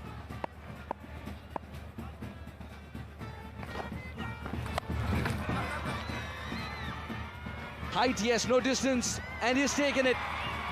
He was fueled by belief there, Albert. Called mine, and also said, no one come near.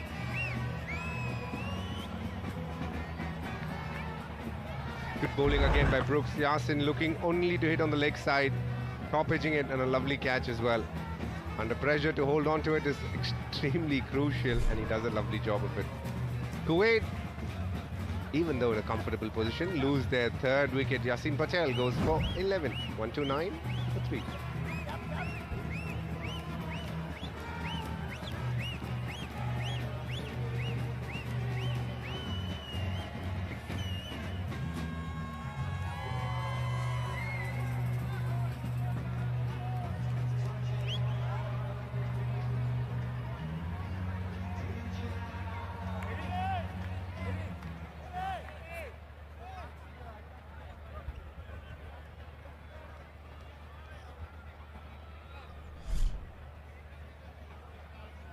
Mohammad Shafiq.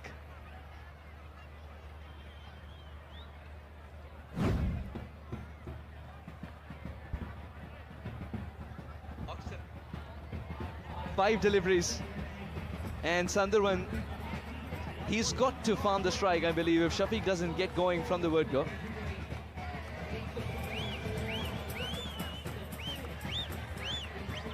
All right, Meet Bhavsar. Meet Bhavsar. Remember, he retired out. Retired, not out. 50 of 11. Those are the game rules. Would he have lost momentum, or is he raring to go? So he will find the middle of the bat. DK? Hardly a question of losing momentum. It's never easy coming in. But in this format, you don't have to think too much. Watch the ball and try and hit it for a 6.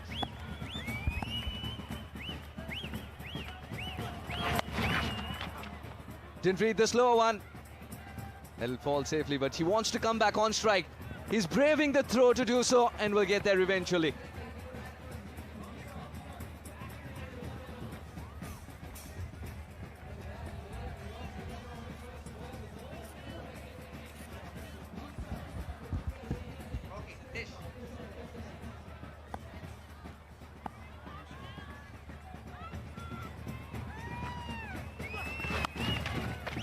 Yeah, low full toss, difficult to hit away, but he still found the gap. He squeezes it in the gap. Bhavsar gets a very important 4.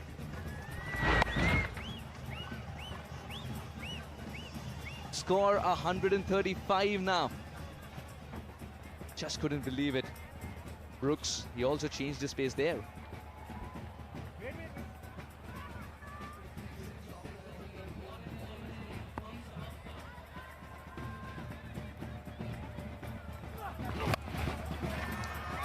Could get underneath this one, but just enough to clear the man in the deep. Bhavsar's brilliance has propelled the score past 140. You can almost feel the pain in Brooks' smile. He's saying, why are the boundaries so short? He wouldn't feel that while batting though, but for the moment, being the bowler, wouldn't like it as much. Another boundary, or rather a 6 this time, for Meet Bhavsar. Not for the lack of effort.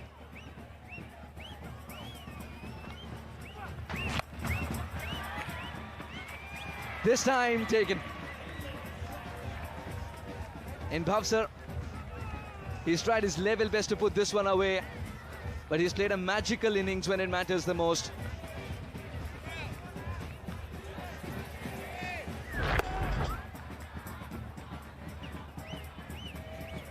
And you immediately. It's a very good catch.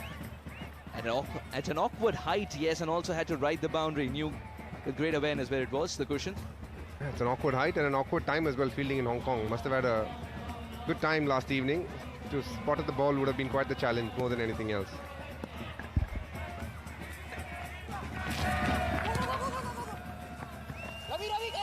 Ravi!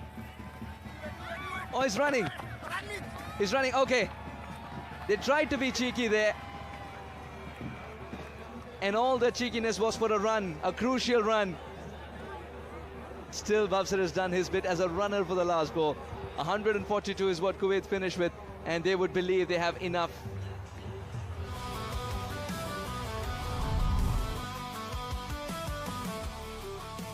(30 of 8 for Idris. Bhavsar 62 of 15 deliveries stands out. 21 of 8 for Sundarwan. And that's how Kuwait managed 142. 3 wickets for Brooks. It's been phenomenal. And Aspinwall picks up a wicket too when it matters.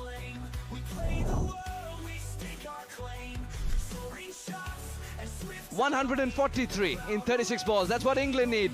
And the run chase is not too far away. Don't go anywhere.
It is the second semi-final, England taking on Kuwait. England need 143 runs to win this game and enter into that final against Pakistan. Kuwait 142 looking to defend. It'll be a great game.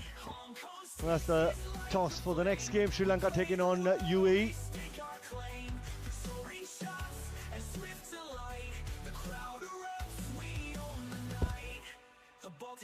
UAE winning the toss and electing to field, wanting to chase down, but this is going to be a cracker of a game. Kuwait once again batted really well. 142 against England. And tell you what, if they can get close to that target, it'll be one hell of a spectacle. As I welcome Dominic Hawke. Well, it will be, yes. And of course, I would love England to reach the final, but what a statement it would make. Kuwait reaching the final. For the Hong Kong Sixes, for associate cricket as well, it would be a great story. First route is obviously Toby Elbert to get England off to a good start.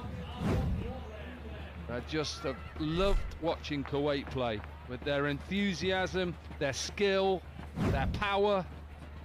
Dan Mosley is the other opening batter. Swing and a miss. Yeah, Kuwait has been outstanding. Even the first game of the tournament against Pakistan, they very nearly won it. 67 was needed of 12 deliveries. Pakistan skipper Abbas Afridi hitting 6 out of 6 and then winning that game. But Kuwait got 128 against Pakistan. So they've been top-notch, on top of the game right through the tournament, Kuwait. Kudos to them. They've come well prepared.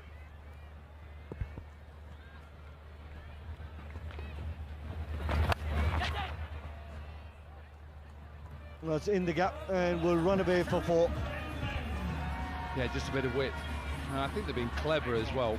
You know, they've set their team up, they've been clever. And like I say about these sort of sides up against the likes of England, against the likes of Pakistan, it's just good for world cricket in a way to give these players the exposure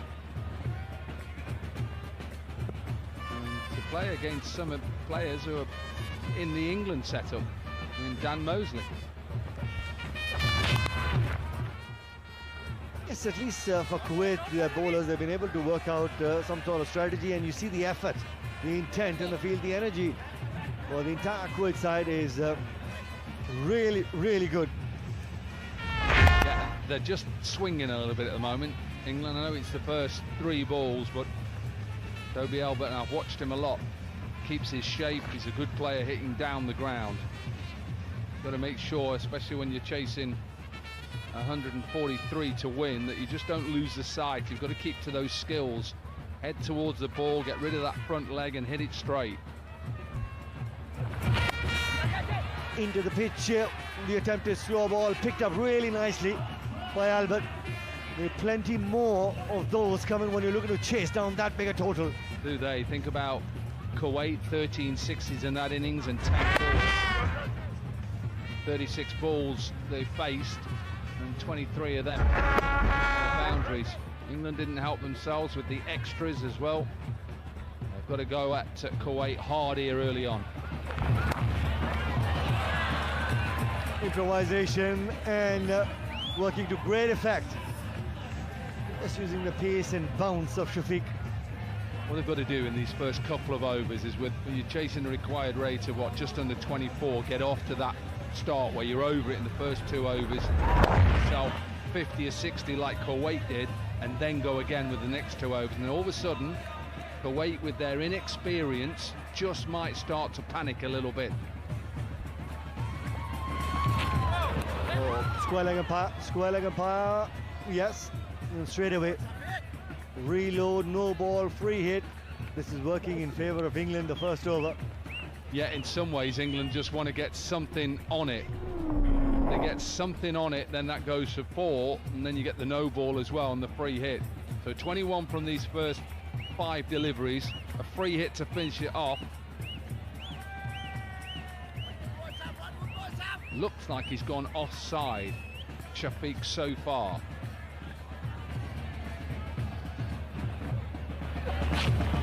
Swing and a miss, the slow ball. Well disguised. 21 from the first over.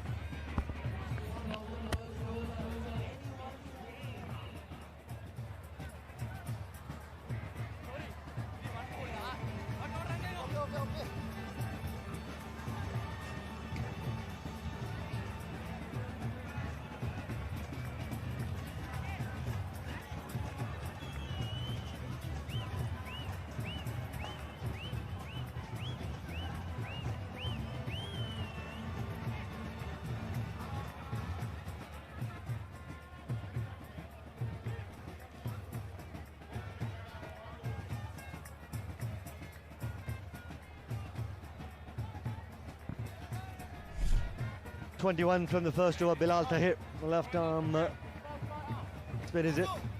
No, just going around right arm.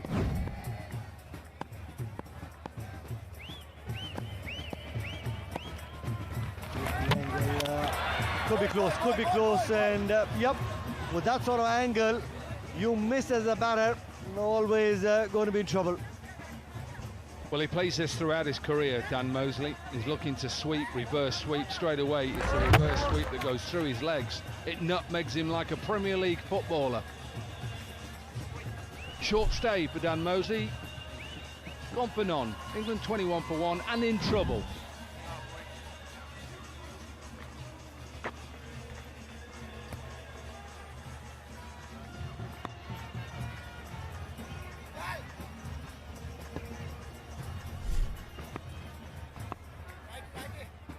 Ethan Brooks, new man in.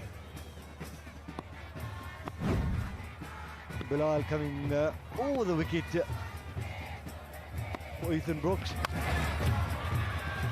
Long off, gets into the ag. What a catch that is. They might go upstairs just for the confirmation, but have a look at that relay catch. Outstanding teamwork.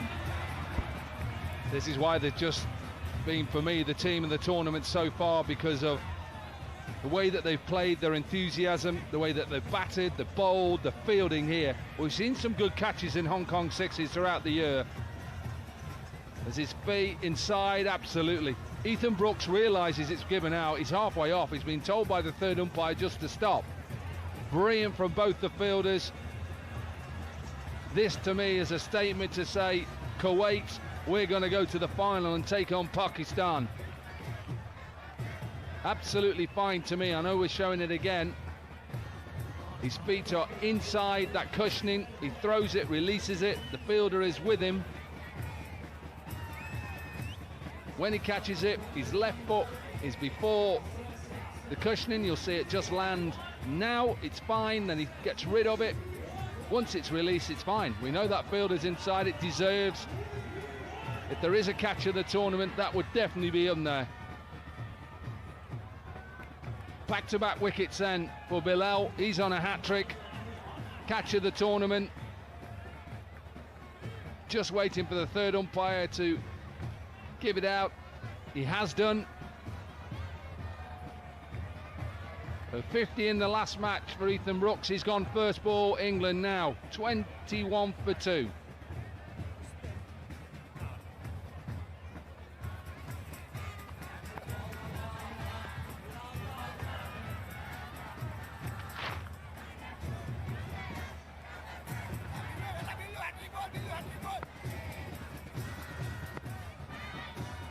The hat-trick ball, the outside edge, very nearly. We had another hat-trick. We've already had one at the tournament. What an over this has been by Bilal. Kuwait, outstanding. Just the teamwork. Just to remind everybody, there's two men out protecting the boundary. This is the boundary from Coles. Yeah, just an outside edge, and you've just got to go in there and try and hit every ball now. Gone up to 26 now, the run rate. Dot ball singles, you're just putting more pressure in that run chase upon yourselves, Albert Coles. Thank you. Yeah, and look, they deserve it. With the way that they played, 142, they've just put a good side England under pressure straight away. You look at most of the Kuwait bowlers, they've been able to go out there, work out a strategy, change of pace, and also the length, the key, the trajectory of deliveries. Spot on. I think the pace as well. Sometimes slower is better. You take a risk, but slower, maybe a little bit of a dart as well, get under the bat. That would be 6. 12 from that over, but importantly 2 wickets as well, 33 for 2.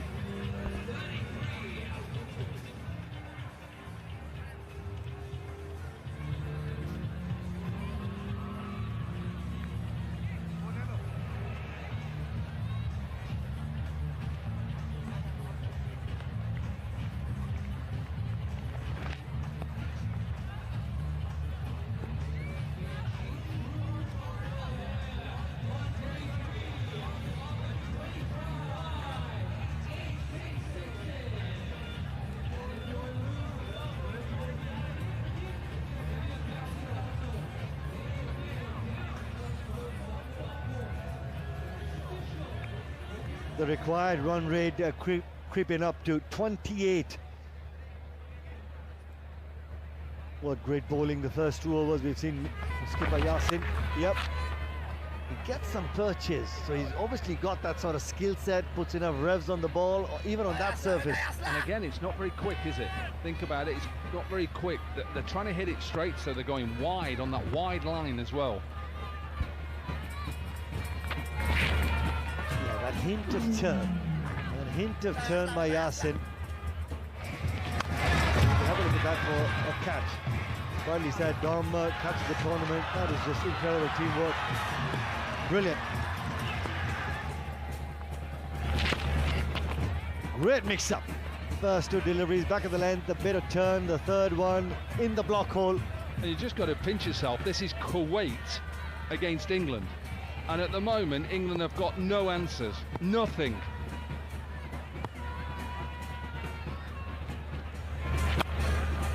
Outstanding bowling by the skipper. And look at that Kuwait. They've come prepared, plans in place. They're looking to execute their plans. Every single bowler has got a role.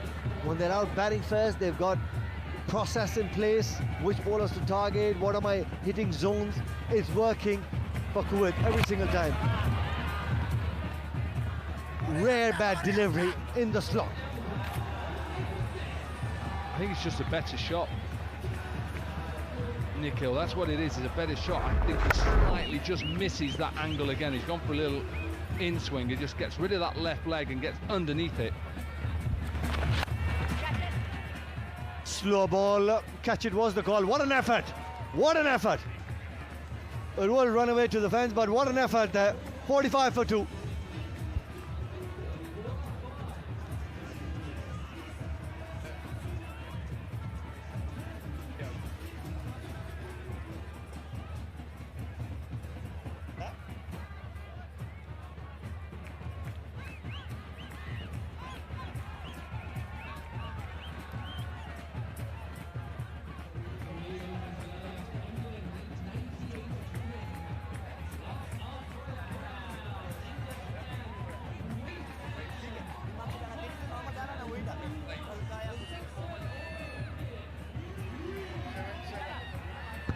Have a look at the bottom right-hand side of the screen, 32.67, the asking run rate.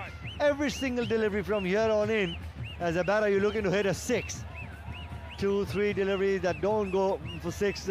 Kuwait will be in the final. And that's one of them. Playing a miss. The asking run rate is just going to creep up, and you can safely say Kuwait will be in the final against Pakistan. Absolutely, and they deserve it. Absolutely deserve it. The way that they've played throughout these first 2 days, and just their execution of their plans, it's brilliant. Absolutely fantastic. England have just got no answers. They've enjoyed Hong Kong, but they're on the pitch, they've just not quite got it together. One game they've played to get to here. It is that sort of place where Hong Kong sixes are about trying to hit boundaries, make sure that you give yourself an opportunity. England over a period of time have been successful in this under Adam Holyoake's captaincy. It's been a struggle since then.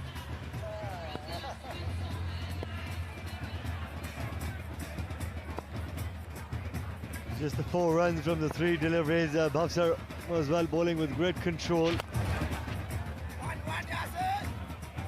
Once again, a great effort. The skipper leading from the front, anticipation, moving really quickly.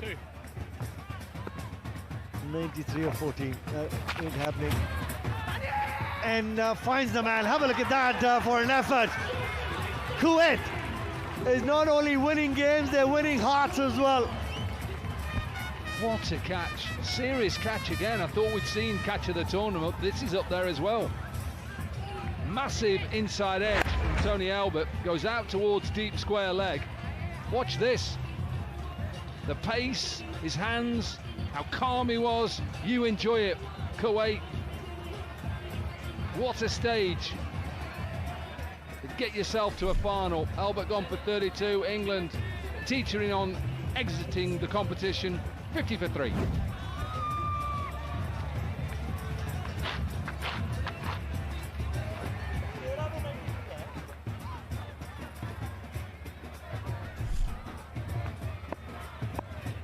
George Hill, the new man in, and starts his innings with a 6.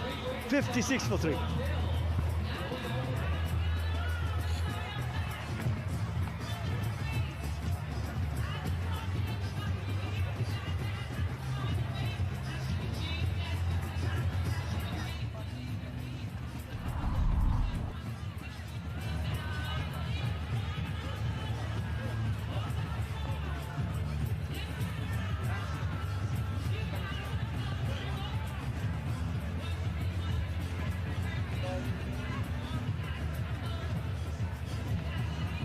Have a look at the match summary. Kuwait 142 for 6, Bhavsar 62 from 15, Idris 30 from just the 8 deliveries, 142, big total.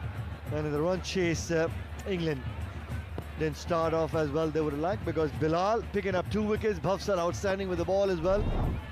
The left arm spinners have bowled really well. Skipper with his second over in the slot and goes for 6.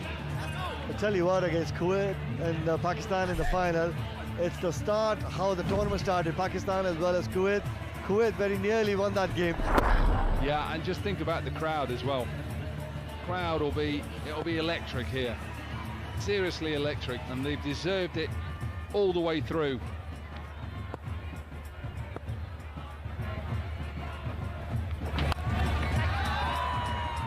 block sweep and goes over the fielder at deep mid-wicket, 6. It's a good time for Yasin to try and stick to his plans, what he's going to be thinking or doing in the final as well, try a couple of different deliveries. Yeah, just try something. He's changing the angle now. He's gone from over to round the wicket now. And a change of pace. This time slightly slower through the air. But still, barely just gets it over the fence. Nevertheless, just got 6 more. 3 out of 3. Can we see 6 out of 6? Well, again, we've seen it already in this tournament, haven't we? About really with 6 out of 6. I don't think it matters. That's a better delivery, I was going to say, because Kuwait lost that game against Pakistan when Abbas Afridi hit 6 sixes. You don't want to go out there that route as well, so time to just pull your socks up. One more game to go for them. One more game to go for Kuwait. 3 more finals coming your way in the Hong Kong Sixes. Really well bowled. Well, like Yasin's thought process, he's bowled a couple of deliveries over the wicket, then again around the wicket, just looking to keep changing. Don't want to be predictable. I guess it's just one of those dress rehearsals as a bowler, as a skipper. You're thinking about the final, what you're going to be doing as a bowler in the final as well. It's good thinking by the skipper. Been bowling to his field. 2 runs from the last delivery, 78 for 3.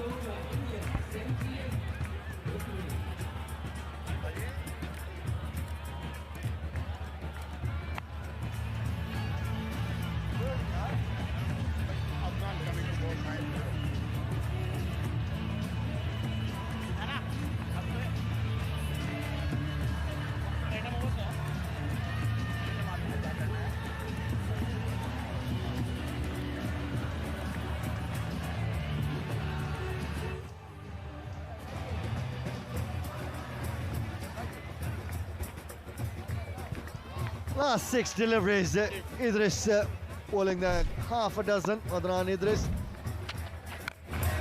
You might well be hit even for 6 sixes, but Kuwait will storm into the final. What a moment it has been for them. Yeah, and they'll have a bit of time just to relax as well. They've got 2 finals to just watch. The plate and the bowl final that's coming up your way until they take on Pakistan for the cup final.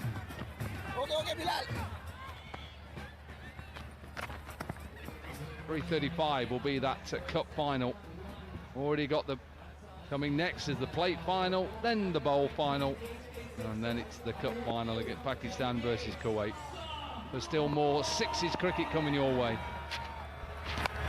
Plenty of excitement. The slower deliveries have worked. That occasion just lands in no man lands area. Is the slower ball, the length, the trajectory. Even Idris bowling really well. Let's just head towards Walusha. And Toby Albert here with us, 142. How are you feeling about this? Yeah, it's a shame it doesn't look like we're going to get over the line, but it's great fun, this comp. It is definitely great fun. 32 of 12 balls. Yeah, credit to them, they actually bowled really well. They get the Yorkers in. It was tough to get going. Right, and so what do you have to say about the vibes here in Hong Kong? It's great. You only have to look over there and there's fans everywhere screaming and shouting. It's good fun. Hoping to see you back next year. Fingers crossed, hopefully. Fingers crossed on that one. Over to you guys in the comm box. 99 for 3. 3 sixes in the over, but what a moment this is for Kuwait. Well, the last delivery also gets hit for 6, but importantly, Kuwait win this game with a big margin of 37 runs and also storm into the finals of the Hong Kong Sixes 2025. Kuwait versus Pakistan. Thoroughly deserved. Look at that. Kuwait won by 37 runs. England had no answers to them today. The way that they batted, the way that they bowled, their fielding was excellent, their enthusiasm. They have thoroughly deserved to be in this final. What a performance from the associate nation, knocking out England, upsetting one of the tournament favourites. Had no answers, England, chasing 143 50 from Coles was the only really one. Albert with 32, and they eventually whimper to 105 for 3. Let's have a look at that bowling. Look at the effort by Bilal, picking up 2 wickets, just conceding 12. Bafsar picking up a wicket as well, conceding just the 11 runs as well. Big win for Kuwait and entering the final. Just a confirmation how Kuwait won this game by 37 runs, 142 for 6. Bafsar 62 from 15. Idris 30 from 8 deliveries. Outstanding cricket. We'll take a short little break and come back. Before we go into that break, let's just have a look at the finalists that we've got. Australia lost to Pakistan, so now we've got Pakistan and Kuwait playing the big final for the cup, and then you got the other 2 finalists coming up as well.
Welcome back to the Hong Kong Sixers 2025. It's the final of the bowl, and it's going to be played between Sri Lanka and the UAE. We're just moments away from this one kicking off. All the action coming to you in just 6 seconds time.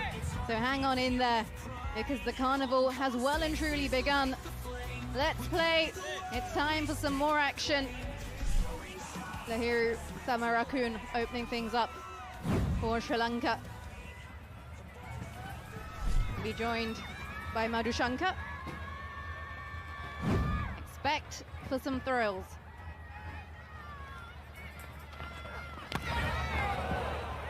Oh, that's very well played from Samarakun. Digs that one out nicely. Thrilling already, and talking about thrills, I'm absolutely delighted and thrilled to be joined in the commentary box by Dinesh Karthik. Good afternoon, Nikki. Good afternoon to everyone watching. Quite a nice start this. Perfect Yorker, just dug out.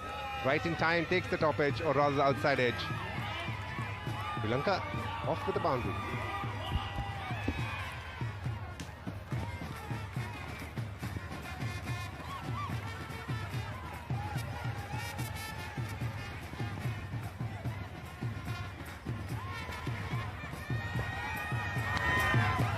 That one wide. We'll definitely have to re-bowl that. From being out in the middle to now being in the commentary box. What have you found to be the hardest thing when you're playing in this format, TK? Bowling. It's not a nice feeling if you know that there's a great chance that 36 could be hit of you, if not more. There's a lot of pressure, I must admit. I can also tell you factually that there are a couple who didn't want to bowl at all because they got smashed last year they were here. So they refrained from bowling. Well, I guess it's about acceptance. Once you know that the worst, or what the worst could be, just getting over that mentally. Oh wow, what a shot this is. Look at the flick of the wrist there from Samarakun. The crowd's happy. And this is exactly what we are talking about. Two very decent deliveries. One takes the outside edge, this one an extraordinary shot. And what's happened in 2 balls, he's given 11. And there's plenty more to come, that I can tell him.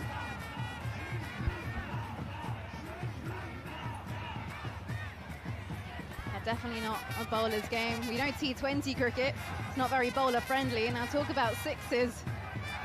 Definitely don't want to be a bowler out there. It's never really going to go your way.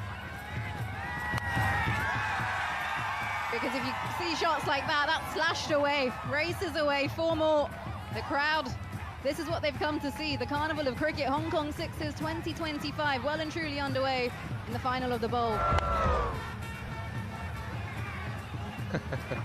Third decent delivery. Again, another boundary. Samarakun enjoying what it means to be as a batter in this format. Don't think too hard, just watch the ball and swing as hard as you can.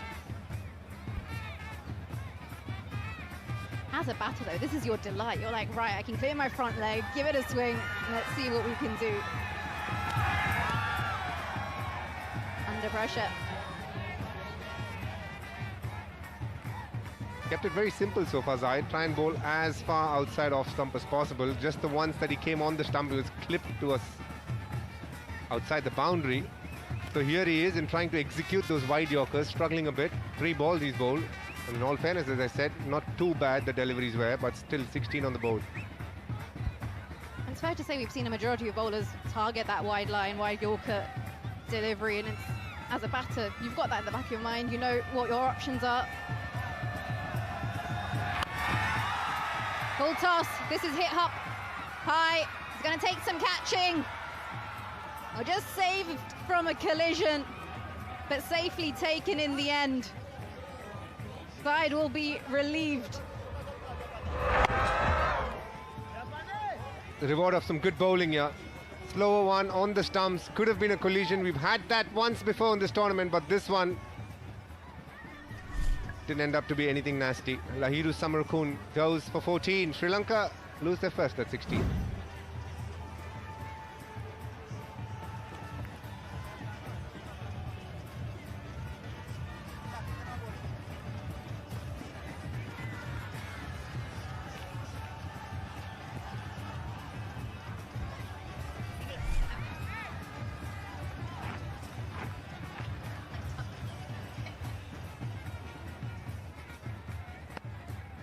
Tilaka comes out now into the middle, 16 for 1.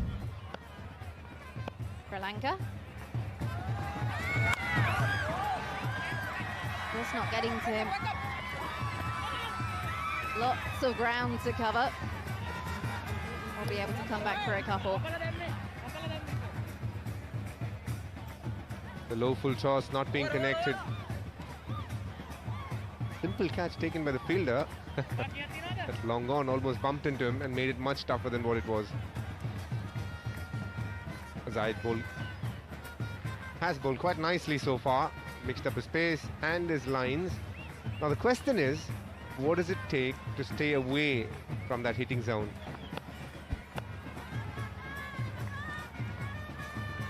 Got to have all the tricks up your sleeve. We've seen taking pace off has been successful. Bit of width slashed away. This is up in the air. Has it got the distance? You bet it has. That one's been sent into the stands. The fans are happy. End of the first over. Sri Lanka 24 for 1.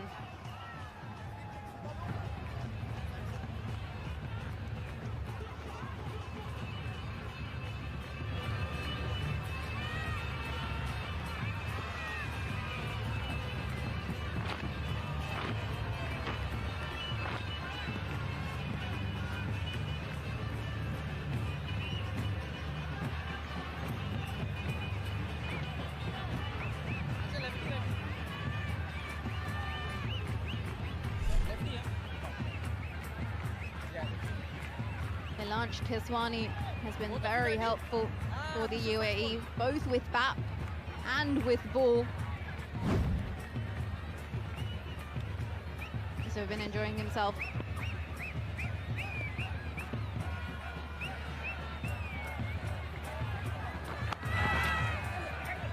It's a good line, cramping him up for room.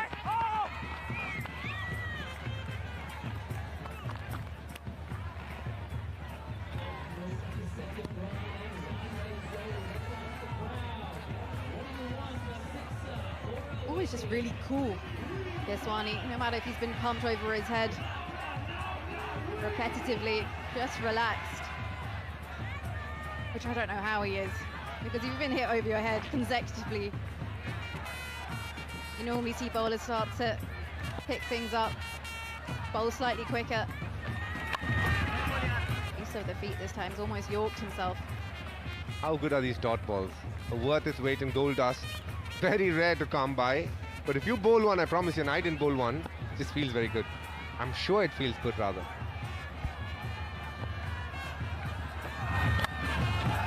Clears that front leg.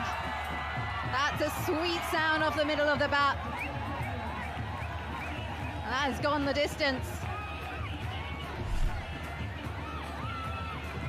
That's a strong boy, Jai Tilake.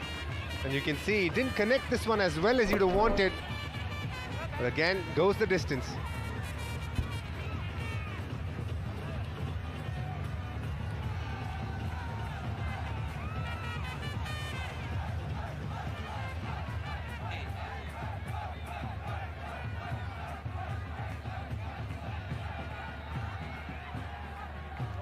He's not happy with his bat.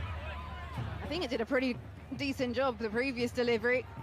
Bats these days, just different quality. But they don't last as long. No, they don't. They're just made in such a way that they're straight to go, but doesn't give you the longevity that previously used to happen. But till they last, they're as good as it gets.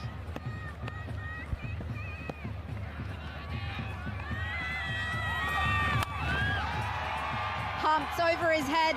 Save your legs. That's been hit smoking hot down the ground. Sri Lanka, a well-supported team, enjoying what Jai Tilake is doing now.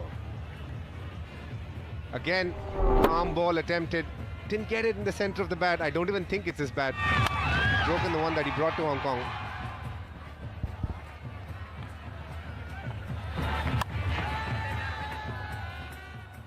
Just taking pace off that. Look at the replay. These are the kind of deliveries you think, should I have left that? Because there's a good chance it was probably going past the wide line. But then adrenaline kicks in, you almost commit to a shot, ended up just toe ending it. I can tell you there's a lot of adrenaline here as well. In the sixes, you blink and a match is done. Goes through with the shot, not quite the connection he's after. End of the over, 37 for 1.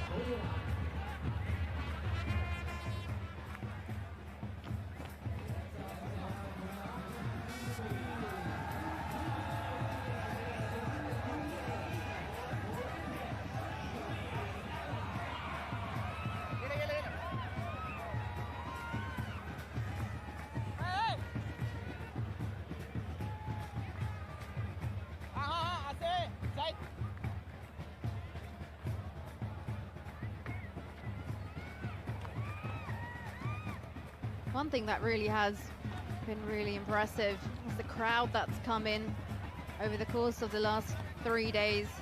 They've really come in, set the spirits high. How's it been when you've been on the field of play, DK, and then you're getting all these crowds, the Indian supporters here in Hong Kong? There's a lot of support for us. The India-Pakistan game was almost a packed house, and then when we played the other teams, there was a good support in for that as well. At no point did we feel isolated, must admit.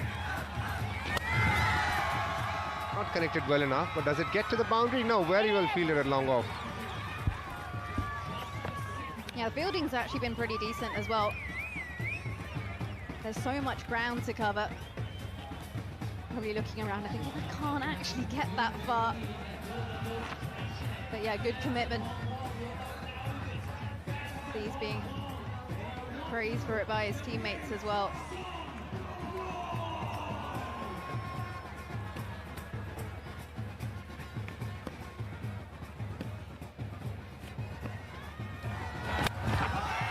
Oh, wow. Where has this one gone? Has it stayed in the stadium or has it been sent away? We've lost it. It's another lost ball. Jayatillaka. That is a big hit from him. What a unit. That is humongous. Straight out of the middle of the bat. And probably went into Kowloon. Latter shorter and they will be punished. Where do you bowl to him? This man is full of power. Sent away for 4 this time. One thing Jayatillaka has quite a bit of his power. That was a good delivery. Flat on the middle stump. He gave himself some room. Smashed it to the left of mid-off. Big strong shoulders. Has he got enough? Yes, he has. Look at that. What a powerful unit. Making it look easy out there. Maruf tells us that he's a water polo player. He's played a bit of rugby and then he just plays cricket as a hobby, I guess. Because clearly he can do this really well, which is time a cricket ball and make it look effortless. I can tell you what, I'd never be looking to pick a fight with him, that's for sure. Oh wow, turn there from Farouk. Bamboozles Jayatillaka. It goes away for 4. Intentional or not, it doesn't matter.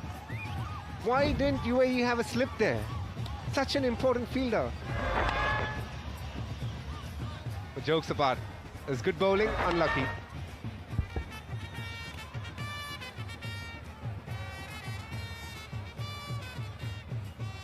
"21 runs off this over so far. 6-4, 6-4, the last 4 deliveries. Will it be 6 more? Oh, you bet it will. Jayatillaka starting the party on your Sunday afternoon here. 3 overs gone, Sri Lanka 64 for 1.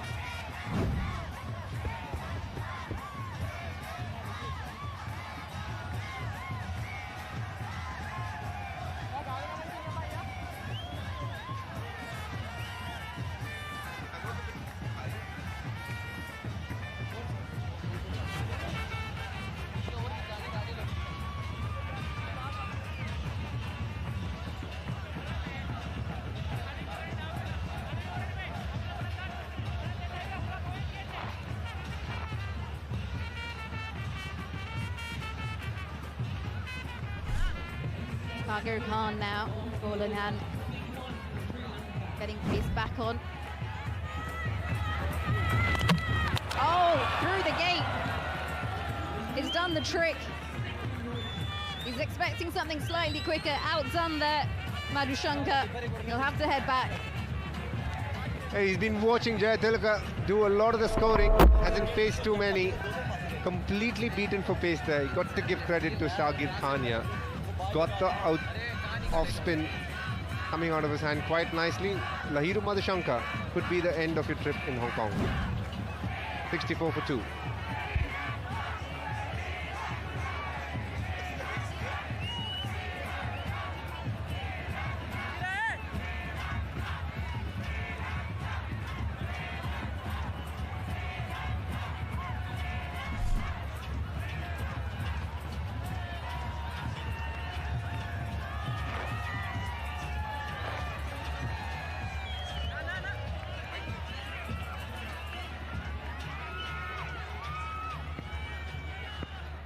Lakshan now.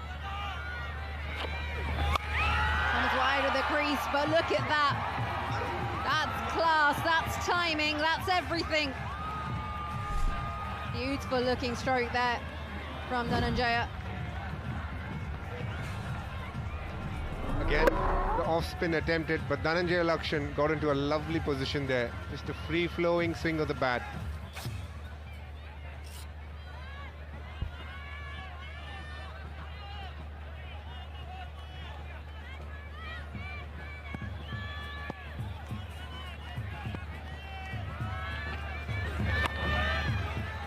Coming into him, tried to create some room, but he followed him in the end.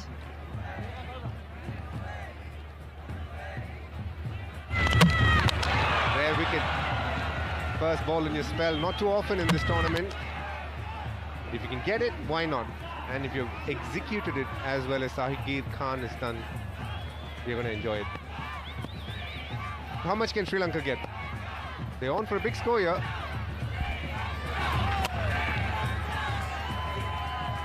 No ball. Yes, it is. Signal has been given. Interestingly, Nikki, in this tournament, almost every ball is a free hit. But when it is officially a free hit, when somebody's bowled a no ball, I haven't seen anybody hit that free hit so far. By the way, one of that was me. So I'm counting me in that free hit being missed. But I've seen a lot of free hits come your way, but not many have gone to the boundary. Again, following him. Is that what you were thinking when you go out to bat? Right, just free hit. 6 balls worth of free hits. Definitely. Should there be another thought other than that? How much can you try and hit in a space of 6 balls? There's going to be 2, 3. Well, I didn't do many, but I can tell you my aim was there. I had the ambition. Well, I'd say you had it pretty tough. You were in the commentary box last week in Navi Mumbai, and then, well, now you're here, so cut yourself some slack. I wish I could. I was the captain, I could have done a little better. Oh, that's a very interesting shot, the scoop. Hardly seen players do that in the Hong Kong Sixers because you almost have no fielders, you try and go over the top.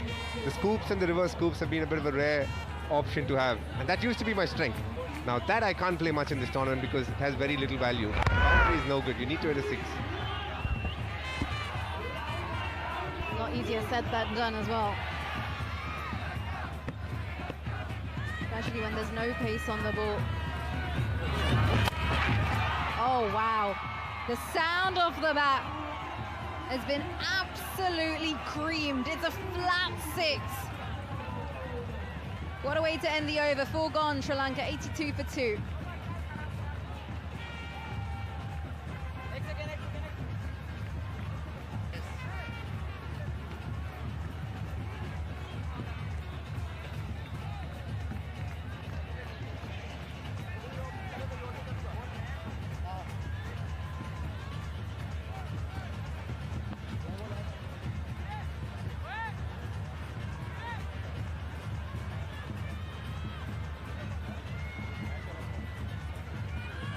Overs left in the Sri Lankan innings now.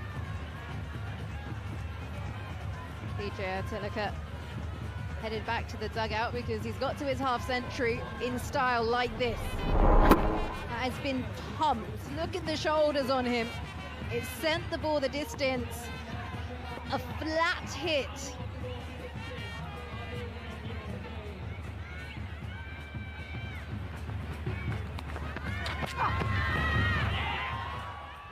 Just like you said, laying those sorts of shots when there's no pace on the ball becomes slightly harder. And also at best you'll get a boundary. And in all fairness, you want to try and hit as many 6s as possible. Now that's going to be the difference. Dhananjay Lakshan, and much to Maharoof's dismay in the com box, has tried another lap sweep.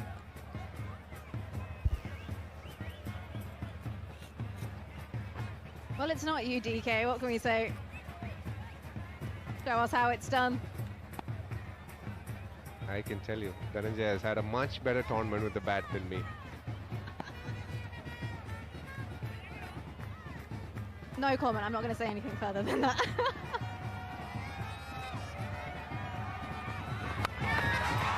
Oh, wow. How has he got that there? Going away from it, leans into it. That is some striking there from Vimukti.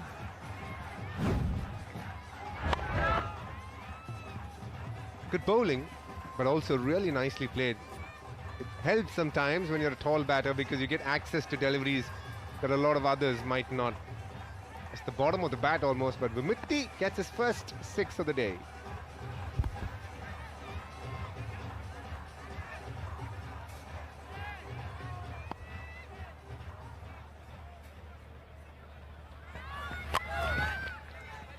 That one doesn't quite manage to get underneath it.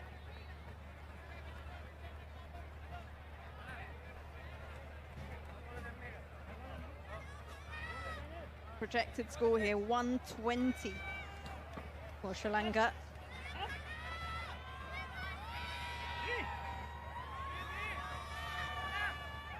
they get that, that will put them in good contention for this game.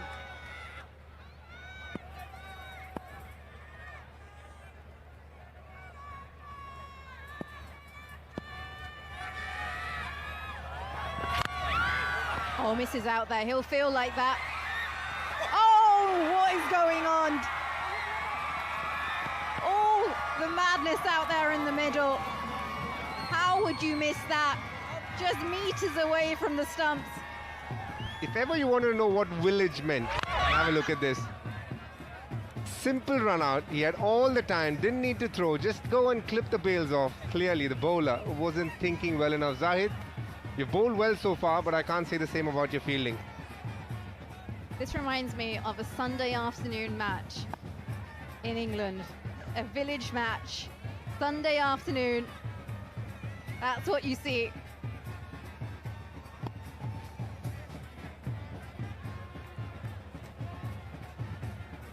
Not what you want to be doing.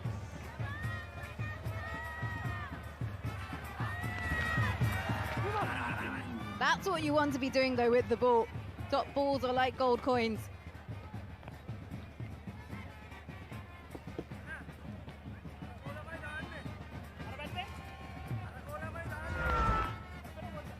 Really goes to throw the kitchen sink at it.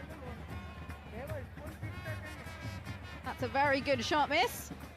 Textbook. Get that front elbow through. Clearly, she shouldn't be playing this tournament. That's not going to work.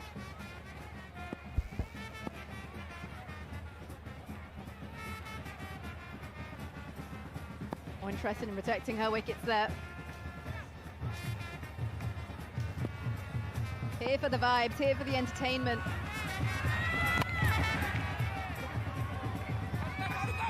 Won't manage to pierce the gap there, unfortunately. They'll have to run well. They do run well. Come back for a couple. End of the fifth, 94 for 2 Sri Lanka.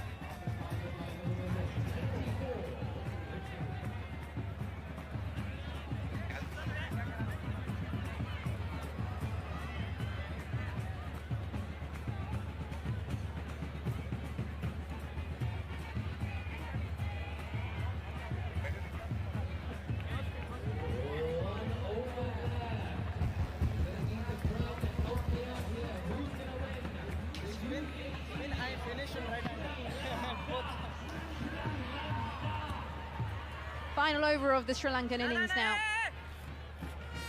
Quite a previous over. The fourth was slightly quieter, so that projected score has now dropped down from 120 to 112.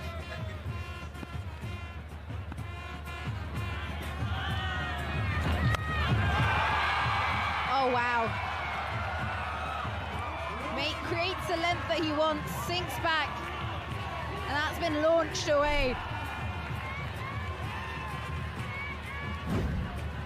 Probably the longest 6 of this match so far. That went a long distance. There's a housing boat just very close by. I'm sure somebody from there will pick it up and throw it. We're going to get a new ball. Now the challenge with this new ball is understanding what it does. The batter's got to be ready as well. It could swing, it could come just straight on.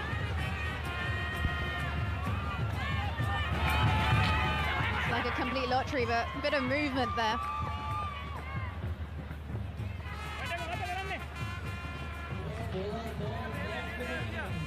Presentation being awarded to meet perhaps the player of the match in the previous game.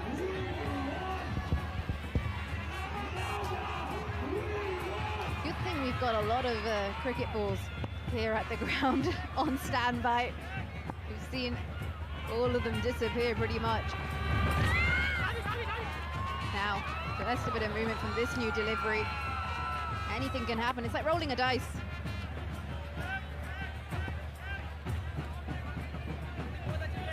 There's been a few runs in boundaries so far in this game. A testament to how well UAE has bowled actually. Sometimes as a bowler it's better to get hit for a big 6. You get a different ball and that could work in your favor, which is exactly what's happened to Arslan. You tactically bowl a rank delivery.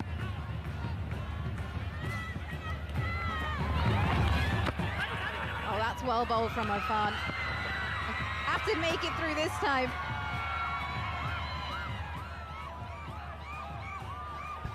Been a good comeback by UAE so far. And they're looking at a much smaller score. So far, the slow ones have worked really well for them. A couple of balls to go. Will Sri Lanka manage to get 115?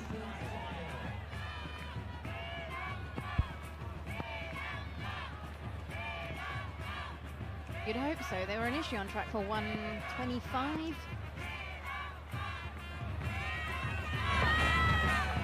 Well, if Arslan bowls like that, they might get there closer without having to do much as well.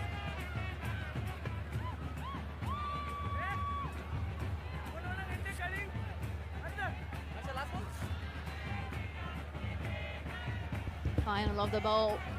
UAE Sri Lanka. 3 days of absolute carnage coming down to this moment.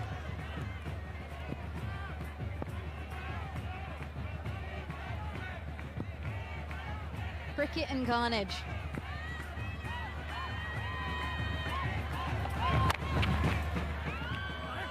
This is good from Arslan. Just cramped him up.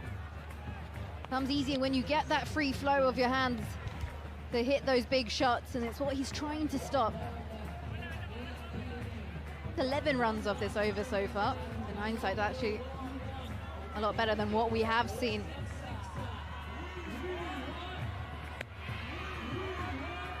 Nikki, I have a question for you. What's considered a good over according to you? How many runs?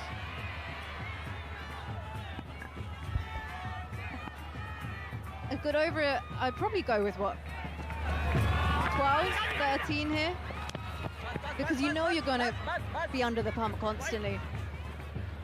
End the over. 6 overs, 106 for 2.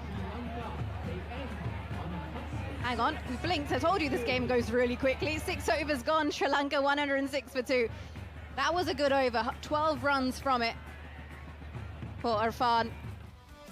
And it seems like the ball change did work out pretty useful. Jaya Tilaka, absolutely powerhouse there, 52 for him.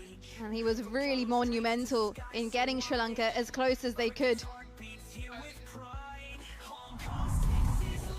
Well, for the UAE, one apiece for Sagir and Zaid. It was Arslan. Look at that economy from him. Managed to claw it back towards the end. Otherwise, it did look like they were going to get to have to chase a pretty humongous score. Good work from them in the end. UAE will need 107 runs from 36 balls. We'll be back for the chase after a break.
finals day at finals time here at the Hong Kong Sixers 2025. Sri Lanka versus UAE in the bowl final. 107 runs required of 36 balls for the trophy. Yeah, it's a tall ask, but you would want that. Bangladesh versus Hong Kong, China.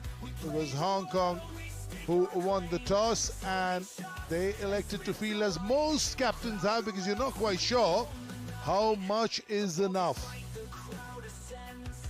Cracking afternoon here, not too warm, not too cold. See Sri Lanka on the picture. I see Sri Lanka next to me. Parvez Maroof, good afternoon. Afternoon, Joy. Afternoon, everyone. Now, this man on screen was one reason why Sri Lanka mustered 106 runs in the allotted 6 overs. Now, UAE do not write them off. They can surprise you. Confirmation, 107 needed of 36. We're in for a treat. The plate final coming up and the all-important Cup Championship coming up. And the crowd has been in superb spirits, especially the Sri Lankans with the Papara bands have been magnificent. Yeah, it's a festive atmosphere all morning, all day long. It's been over 3 days. This is so good to see. Doesn't matter who's winning, who's losing. It just seems to be a party on. Sagir Khan in the middle, and he will have his task cut out. 36 balls, 107. Khalid Shah at the other end. The skipper.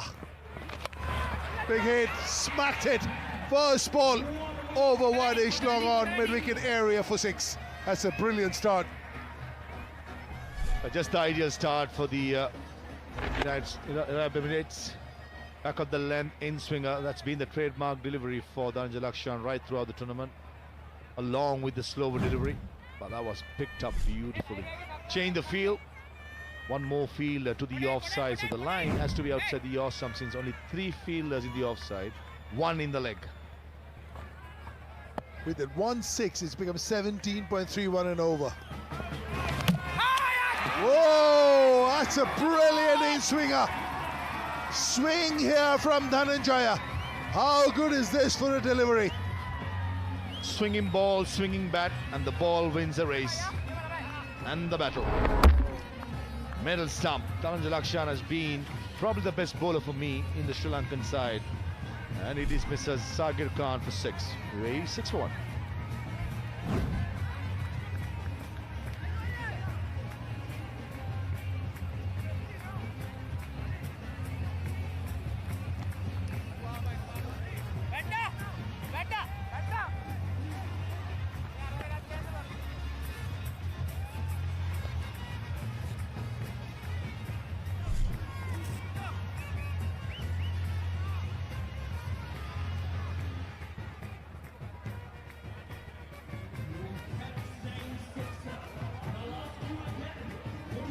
Swani has been the hero of many an inning over here for UAE, and they will need him today. Not a lot of runs in Sixers parlance. 17.82, generally about 24-25 is in the favor of the bowling team. Right now, struck right in the middle. Another swing and another miss. Strike 1 it is. Beautifully bowled. Right on the money, back of the length. Plenty of swing on offer.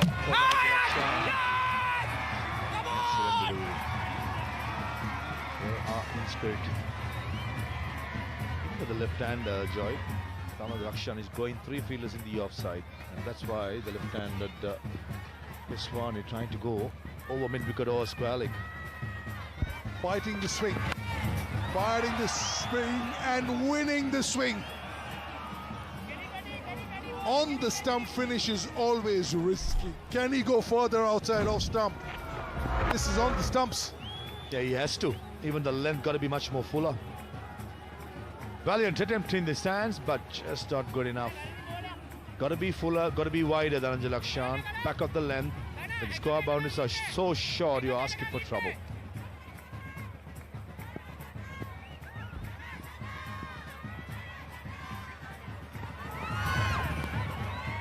That's a much better line to be in, because trying to hoik that on the onside from there is risky, and because there are 3 fielders on the offside, there's nobody behind. It goes for a little bit of a dab and misses the ball. Yeah, certainly better line, better length, good comeback by Dhananjay. So we've seen a couple of sixers, couple of dot deliveries, a 1 wicket. And what's the last ball on offer for us? I reckon Dhananjay Lakshan still should stick to the same line and length. Streaky, but doesn't matter. As long as it keeps coming. Try to hit it exactly 180 degrees on the other side. 1 gone, 16 for 1.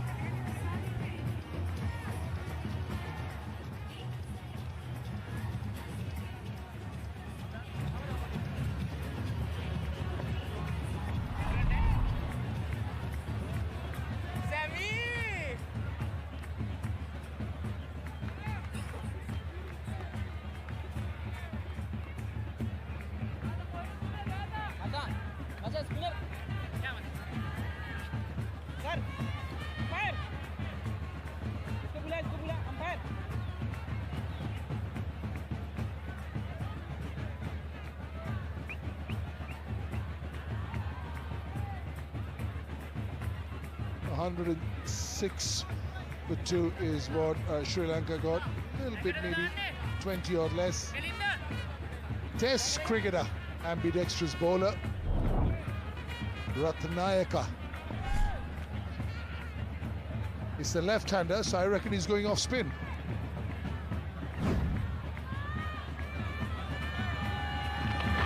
Oh, beautifully bowled. Just cramped him up and also under the bat. Yorked himself, Khalid, facing the very first delivery coming down the track. Probably Tharindu Ratnayaka saw him coming down, fired it down the leg side.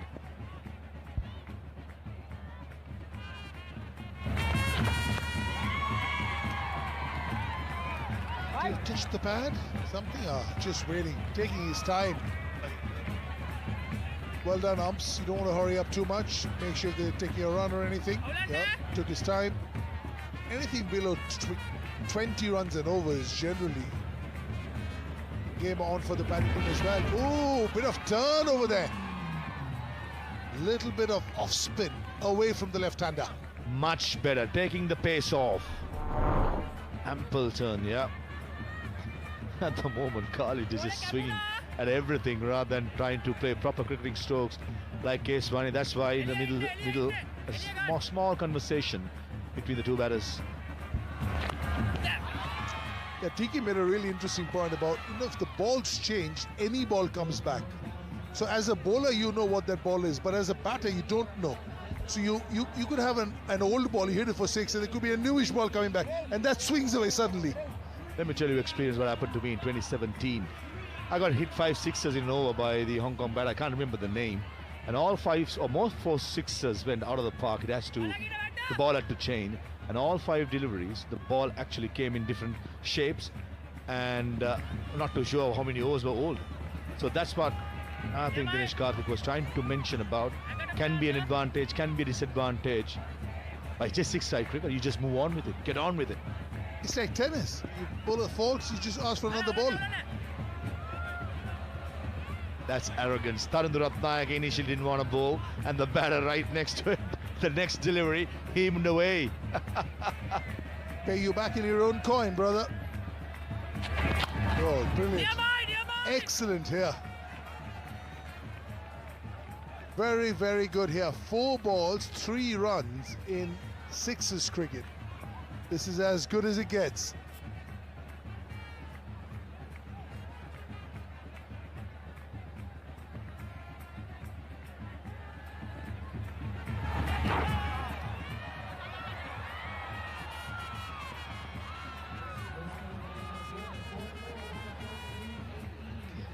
Yeah, it's gone all the way.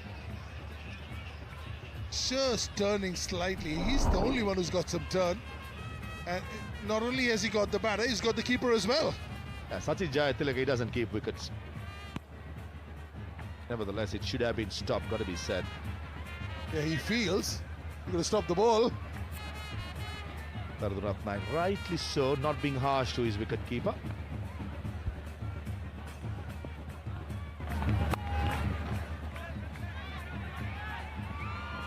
Brilliant, absolutely superb. Great piece of athleticism. Every run saved matters. 2 gone, 25 for 1.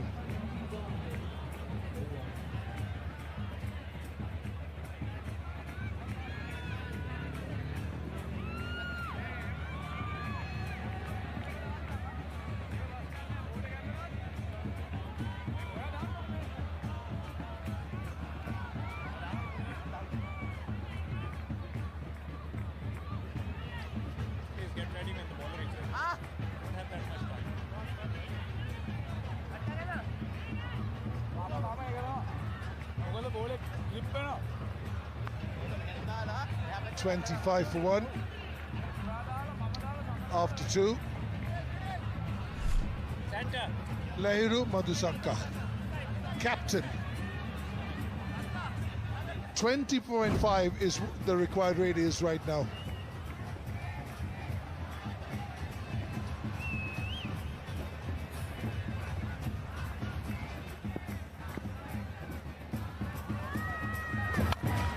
Smacked. Has he got enough? Yup, it has. Well, this SG ball has been brilliant in the tournament. Just such a good ball. Yeah, slow ball sat in the pitch, and Keswani, he gave the full Monty. Sat behind the crease and made sure that it's flat batted straight as possible. And this ball is definitely flying. Oh, another one that gets away from the keeper. He's got quite a bit of leeway on the back to come back to. That's the line. There's a line there behind to which he can fall back up to. He's getting undone by the turn that's happening in front of him. And even Sachin Jayatilaka, they got to be much more behind. I think there is a white mark closer to this, to the boundary round. Now he has gone back. This is much better, using the common sense which is on offer. He's gone further back because he'll get more time to sort of negotiate whatever is happening in the outfield. But the fielding has been outstanding. Another 2 runs saved. Look at this for athleticism. Yeah, that time it was Lairu Samarakone. A couple of deliveries before it was Dhananjay Lakshan. Couple of runs each saved. It's very special when a fast bowler does it. Full length dive. And the captain is certainly happy. They changed the field. The deep square fielder moving towards long on, and the long on fielder moving towards long off, and the long off fielder going to extra cover. So the line has to be outside the yaw stump, cannot be anywhere straighter. Very good here. 21 balls, 70 runs required. 20 balls, 69 now after the single. 20.7 per over. As a batter, how do you negotiate when you have 3 fielders outside the yaw stump? Probably, in my opinion, try and bat outside the yaw stump. Play with the bowler's mindset. Well, there you go. That's a freebie. Now, what you can't do as a bowler with this field is bowl anywhere on the stumps. In fact, you shouldn't even mind conceding a couple of wides further up on the right-hand side, on the off stump. But don't get anywhere close to the stumps. Yeah, this is a free hit. Just the lone fielder at long on. Yeah, that's the line. Well done, keeper. Both the batsmen asking for a wide, umpire not interested. Dot delivery to end the third. 42 for 1.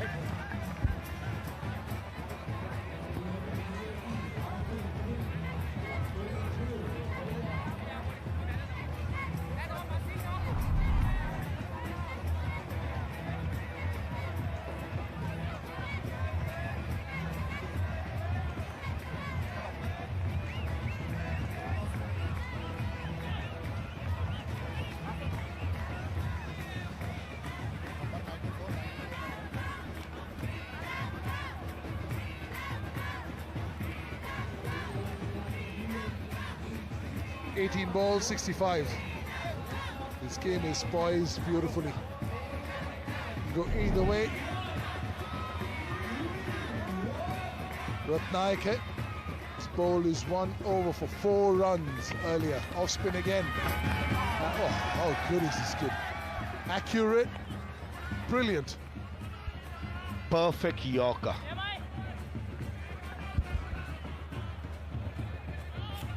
Grace Hayden awaits us. Shandon, the skipper of UAE, joins me. You must be really proud of your side getting to this point. You're playing for the bowl title right now. Is the pressure on a little bit? I wouldn't say it's a pressure, it's a very healthy pressure. But like, obviously my team has been doing well because we have our plans set, and I think we're going according to the plans really well as well. So I wouldn't say it's pressure because even last year we ended up runner-up as the plates. So I think we don't have any much pressure today. Have you enjoyed this season? Certainly yes, because it's really nice to be out here in the Hong Kong. I mean, the Sixers has been it's been a very promising league, and everyone's been looking forward to play this league. So I think very much yes. Have you had a favourite moment of this season so far? Favorite moment of the season? I think fan interactions have been really nice, so I would say that. No, that's a good one. Oh, well, thank you so much, and we wish you all the luck. Hopefully you get the bowl title. Thank you. Thank you, Grace. Up in the air, has he got enough? Has he got enough? He certainly has. It's up in the trees. That's a biggie. Second 6 of the over. Just 4 runs from the first over by Taridu. Sitting back as possible, Keswani. Wow, what a hit. Sounded big and certainly was big. Another really good Yorker. Anything under 20 is very good bowling over here. And they need 23 and over now. But the good thing for UAE, they're just 1 wicket down, so they've got some firepower left in the hut. Last ball, 15 of the over so far. Flicked over mid-wicket. That's a really good shot. That's a mighty good hit. 21 now of the over, 4 gone, 63 for 1.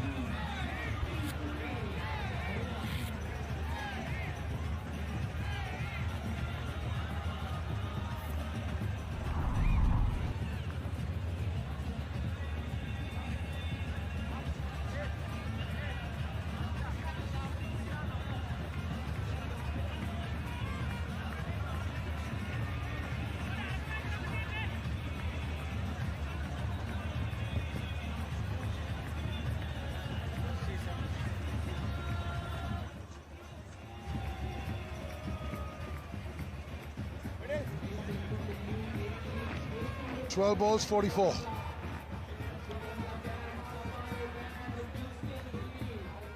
Fielders are going 2 and 2. 2 on the offset, 2 on the leg side. That's generally the case.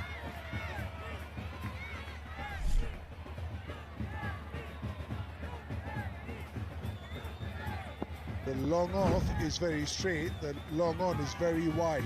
Where is he going? For Ash, no chance for the cover fielder. 10 yards away, but powerfully hit. This is going to be a very important over for Sri Lanka. Lairu Samarakon, the seam bowler, have 5 more deliveries to finish off the over. And then the last over got to be bowled by the left-arm spinner Nimeshu Mufti. And if Keswani and Khalid keeps their wicket intact, the left-hander has to bowl to left-handers, the left-arm spinner. So that's going to be tough work. Brilliant hit. Did a little shimmy outside off stump to get inside the ball. Still was wide outside off stump and sliced that over point.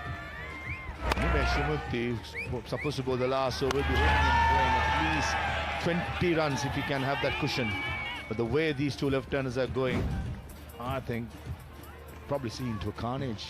Straight away, Lairu Samarakon, the first 2 deliveries going for a 4 and 6. He's feeling the heat.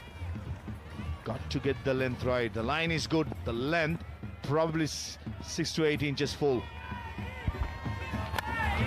That's much better. That's 6 to 8 inches shorter than the previous one. And like you rightly said, how much do you want to give that your bowler in the last over? Got to give him something that's fair.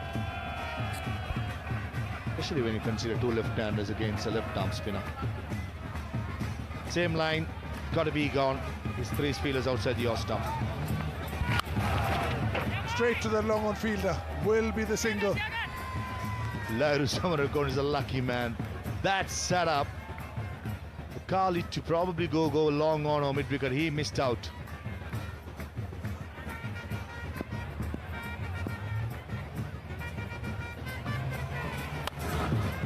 Through the covers, left of cover this time, no chance.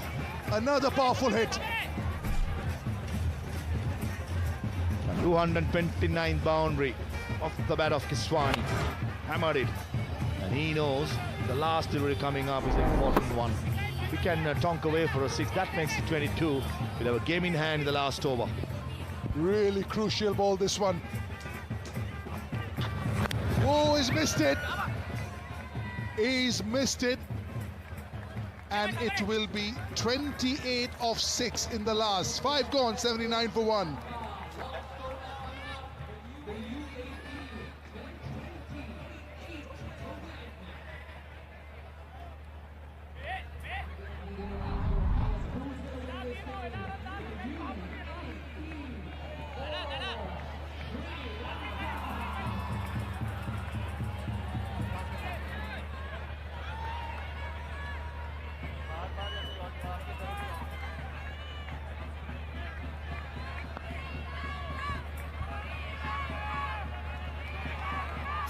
28 runs of 6 balls is what it takes for UAE to win this game. It's on a nice edge. Left arm spinner. Vimukti to the left-hander. This could get interesting. Hasn't got all of it. Just the single. Ooh, getting tougher now for UAE. A simple equation for UAE. 4 sixers and a boundary will do the job for them. Animo Shumukti got to get one nice and full.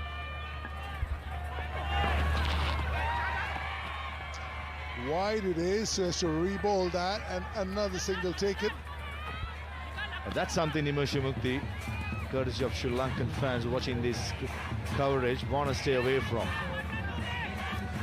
Extra delivery being given away as a crowd, just sensing a victory for Sri Lanka, and that will make sure that they will win the ball final. The support for Sri Lanka has been outstanding. Oh, that's brilliant. Absolutely brilliant. They need the sixes and he's just giving singles. And Nimo Shumukti, one of the players who played in the cup final last year when Sri Lanka won it, under pressure, has delivered 2 very good deliveries.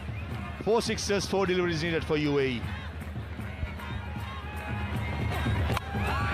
Another one right under the bat. It's done and dusted now.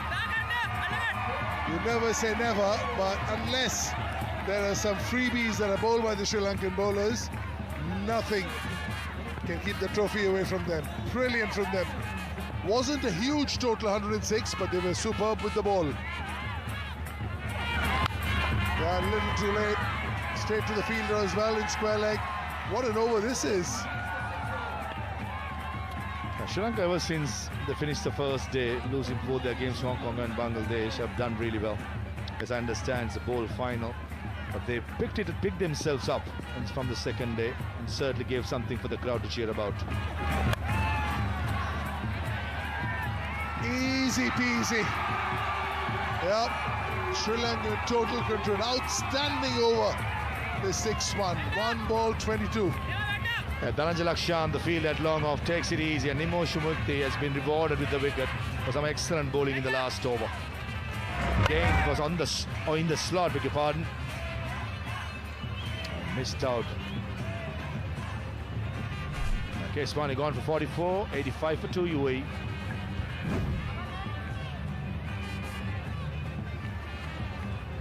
They'll be ruining the fact that they've let this one go, because 106 is the total they would have backed themselves to get. The sort of batting, the sort of firepower that they've had.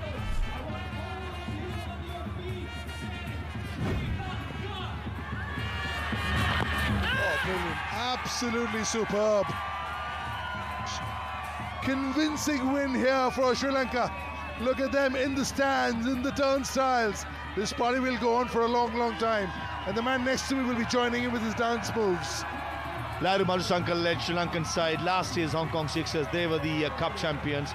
This year they got to satisfy with the bowl championship. And certainly they've given something to the crowd, coming numbers, and some spectators have come from Melbourne, especially those guys who performed the Papare Band. They got to be respected and applauded. Well done to Sri Lanka, and also a big thank for UAE putting up such a good effort to have a very good ball final, and remember, for a very, very long time. Yeah, the celebration is a little bit subdued because they were the defending champions of the cup last year. UAE not getting off the blocks. Yeah, Keswani was brilliant, 44 of 19, but not a lot otherwise. Yeah, the bowling, brilliant. Look at that. We'll make the 6 off that over. Very good from Ratnaka as well. 2 overs for 25. Brilliant. Absolutely superb. That was the game plan now. Sri Lanka 106 for 2. Many thought it wasn't enough. UAE 85 for 2. Brilliant performance by Sri Lanka. And they win the cup by 21 runs to win the bowl.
Welcome back, Bangladesh versus Hong Kong, plate final, the second final, one of the finals being done and dusted. Sri Lanka winning that one, and this is the second final. We've got 3 finals lined up for you. Bangladesh versus Hong Kong. First delivery, up in the air, comfortable, great start by the Hong Kong. Arslan, the man of the match in the previous game, continues in the same vein. First ball was a perfect length, and he got a lot of height, but definitely not the distance. As soon as he hit it, he knew he was out for all money. Simple catch. Hong Kong start quite strong. First wicket down, and just the ball down as well. Habibur Rahman, his time in Hong Kong with the bat has come to an end.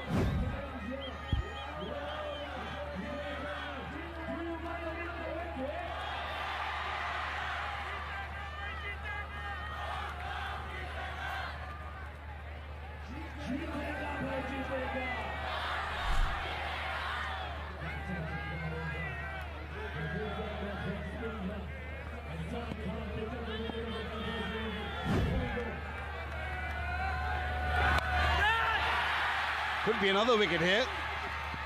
Just landed on the left of the fielder.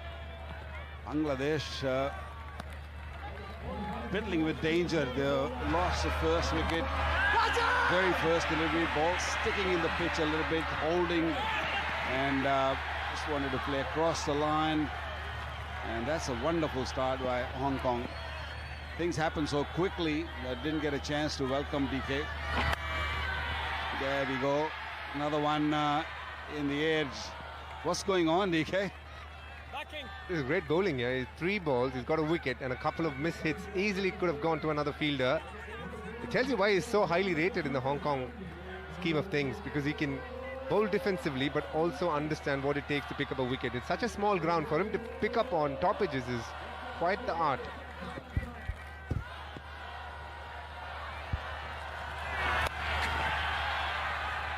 This one in the gap, 4 runs. You played a few games on this surface. Is it sort of dying out, this pitch? Is it dried up or slowing down? It's a bit sticky, and that's why it's not that easy to hit those big shots. What Arslan is bowling now is called backspin.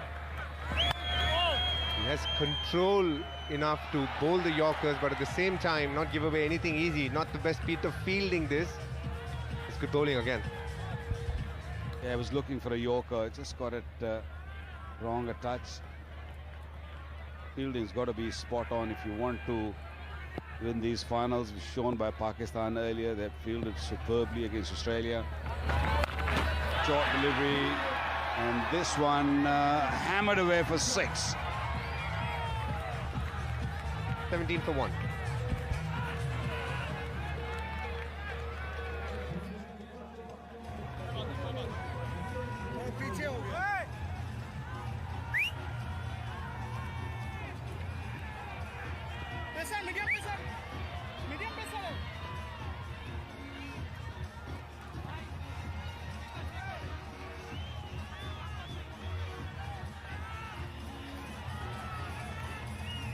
Hong Kong won the toss and elected to field, and a decent start for them. Picked up a wicket, very first delivery. 17 runs were scored in that particular over, but anything round about that 17 to sort of 20 mark over, I think is decent. I mean, a good over is like if you bowl less than 10 or 10 and pick up 1 or 2 wickets. The only way you can bowl a real good over is by picking out wickets. Azaz, wide, favored. He's lucky he got away with a wide there. A little wider was probably a no ball. I heard folklore say that in Hong Kong sixes. Have you played here before? I played the first one back in 1992. That was, what, 30 odd years, 33 years ago? Not too long ago. No. No, good to be back here, actually. A little slower. You got to tell me what I'm going to say is factual. I've heard that Wasim Akram has bowled a maiden here. Is that right? Every possibility. I don't remember. It's been a long time because it was him, myself, Javed Miadar. There are a lot of great cricketers played when it first started. Viv Richard was there. I think David Garr also was there, if I remember correctly. There's so many top players played this tournament, the inaugural one. In the air once again, might not reach to the fielder. Looking for the second. Yeah, so it was played on a different ground then, and we played on an AstroTurf. It wasn't like a a grass surface or a normal trough where you play. It was an AstroTurf, and balls were a lot harder those days. You know, those two-piece balls, and balls flew all over the place. Nobody had clue that this tournament is going to last for like 20 odd years. 34 to be precise, and here is the first big one in this over. Aizaz has bowled quite nicely so far, but this one gets his length a little wrong, and that's all it took for Akbar to hit him out of the stadium. Yeah, it took him a couple of deliveries to really understand what the bowler is delivering. Aizaz just got the length wrong. He did roll his finger on the seam, try to bowl slower, but dealt it very nicely by Akbar. Another one. Go and fetch that. This is what happens when you don't execute a Yorker. A touch wrong. More often than not, just goes the distance. Aizaz for the second time now trying that Yorker, but getting it nowhere close to where he should. Nicely met by Akbar. Problem with this tournament is a small ground. One, and then of course 4 fielders like that. I mean, he should have been right on the boundary. It would have been an easy catch, but I think he totally misjudged that, and that one gone for another 6. The batsman actually beaten for pace here, got it all wrong, but luckily fielder came in charging, thinking it was a catch that needed to come in front, but just going past him. Ideally, as Rakharji said, it's better to be standing on the boundary. Far too in front. A boundary or a 6? Let's confirm it. Looks like a boundary. DK, you got good eyes. I'm too old to see where exactly ball landed. Yeah, I can see that white bit. Did it land inside? It might have just landed inside, because normally when the ball lands, no. Umpire's given 6. Interesting.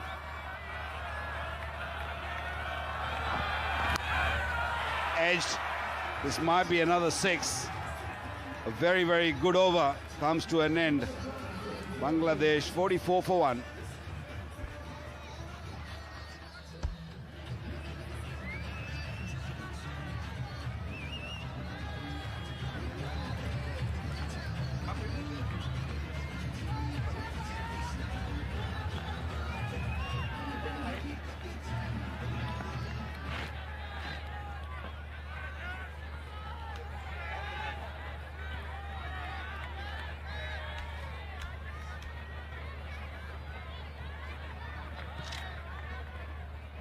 Bangladesh lost 1 wicket, but they managed to get 44 on the board. The average score around about 110, 115. You get more than that, you feel that you're winning the game. But anything under 100 is trouble. Pitch still playing very good. Maybe a little bit of hold in the surface, but still these batters are enjoying it. They know the surface really well now. The third day in row that we're playing on the same pitch, and we have produced some huge 6s and some good bowling also. Some of the spinners have bowled really well. Coming around the wicket, that is just picked up nicely. Juicy, beautiful shot. Bangladesh lost the wicket in the first ball of this game, but since then they've been unstoppable. Jishan hitting this right out of the middle of the bat, and it went a long way deep into the stands. Bangladesh are off and running in the plate final. You look for wickets, you get hammered. I think if you just look for dot deliveries just to survive, I think you got better chance of picking a wicket also, and also producing good hits. From this angle, this length, and you bowling within the stumps, you're asking for trouble as a bowler. This is where bowling can be really hard. Nasrullah has executed quite a decent delivery here. Complete mistake, top edge. Again, the small boundary size is not helping the bowler. Blue pass for a 6. It feels like it's gone a long way. I can promise you, these are short boundaries. DK, back in the days, you know, when batters used to go on the back foot, and we used to think or feel that, oh, he's scared or he's worried of the bouncers, or he's not really comfortable at the crease. Nowadays, everyone sort of go back. Their initial movement is going back in the crease and then coming forward, giving themselves more time. Pulled him. That's a perfect length. Just wanted to hoik that toward mid-wicket from the length, which was perfect for hitting the off stump or middle. And Nasrullah has bowled a couple of good balls here, and this is what happens generally if you can keep it at a decent length. There is the odd chance that you'll get a wicket. Jishan got the outside edge on the previous delivery, this time the inside edge, definitely not lucky. Crashed into the stumps, goes for 27. Bangladesh 56 for 2.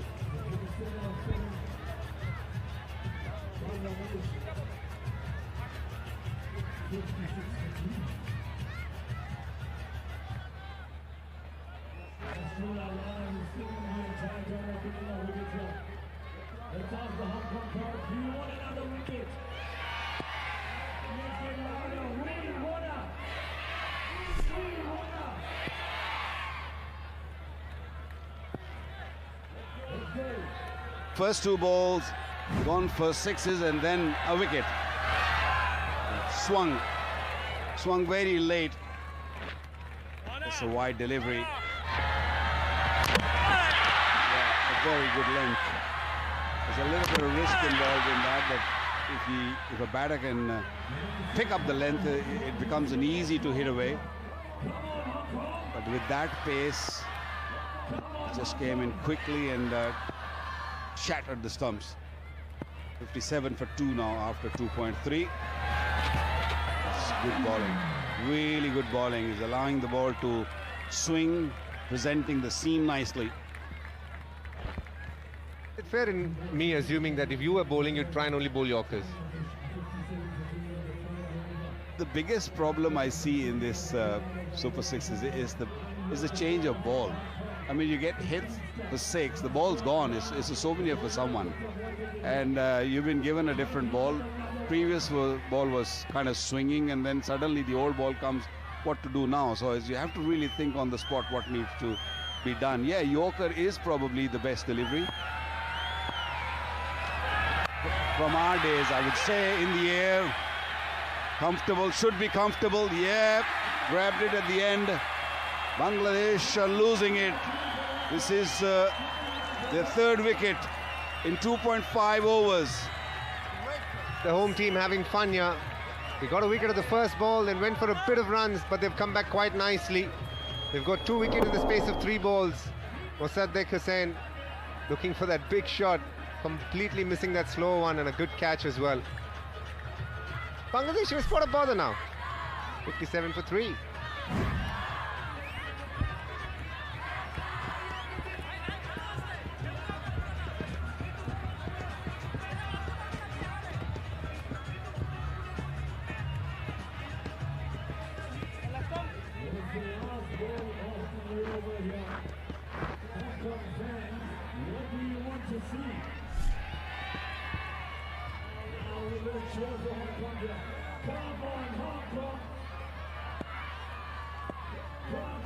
Abu Haider comes to the crease. Bangladesh 57 for 3. They got to really be a little careful here. Oh, edge. This might carry all the way for 6. Yes, it does. You got a feel for the bowler here. He's actually bowled a decent over, but gone for 19. Come back to it, 63 for 3.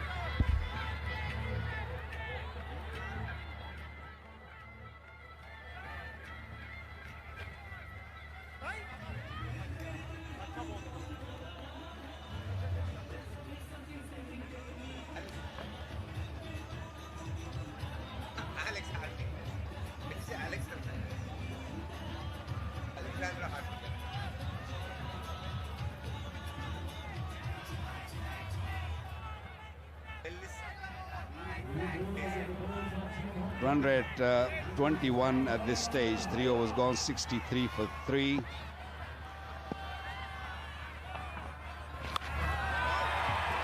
They're losing wickets, but in between they're not really shying away from hitting those big 6s.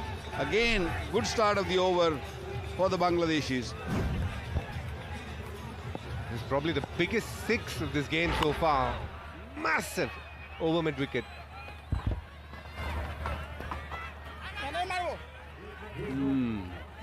That's what happens when you gone for 6 first delivery and you're always searching, you're always on the back foot, worried, scared as a bowler. You don't know where to bowl then. Another one, big hit, huge 6.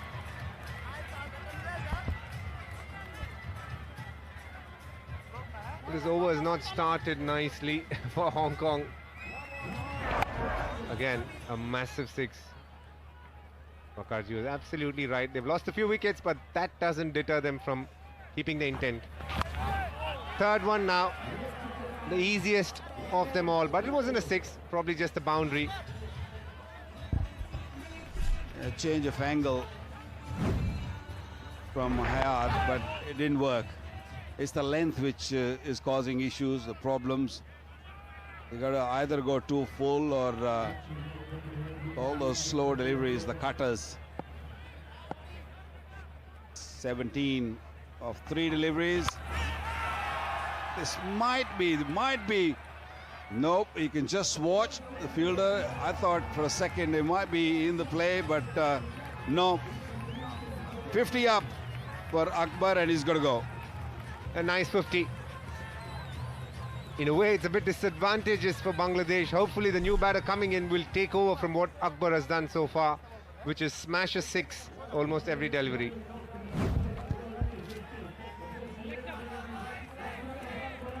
That's a very good start from Bangladesh.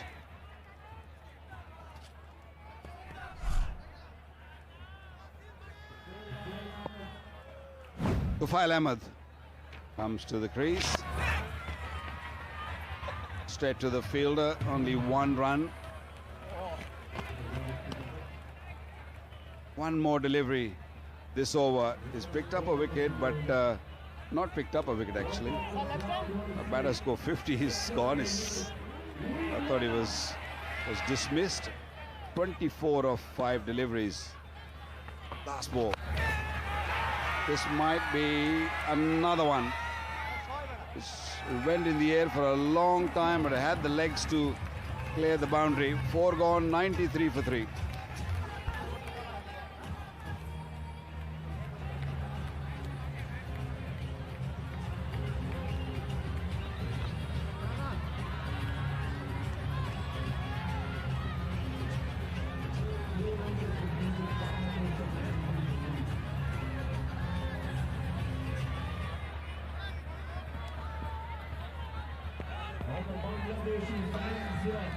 Do you want a 6er? Let's get louder. Do you want a 6er? Hong Kong fans, do you want a wicket? 2 overs remaining. Bangladesh 93 for 3. They'll be looking to make it huge. What a ball. That's the delivery for sixers. If you can just deliver that again and again, you have better chance of surviving and also picking out wickets. Good pace on that delivery.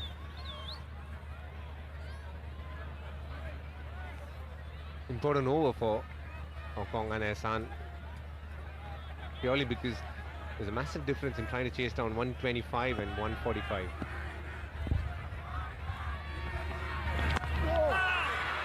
A fail, but I think it might be just bouncing over the stumps or just going down the leg side also.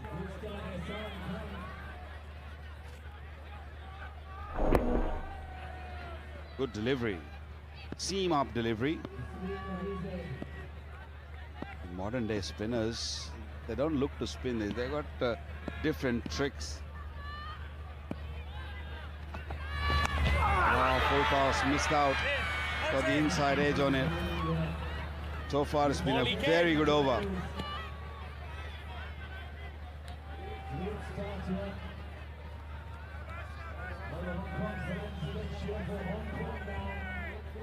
Every ball is an event. It's a term that you hear quite often, but in this format for sure. Good bowling.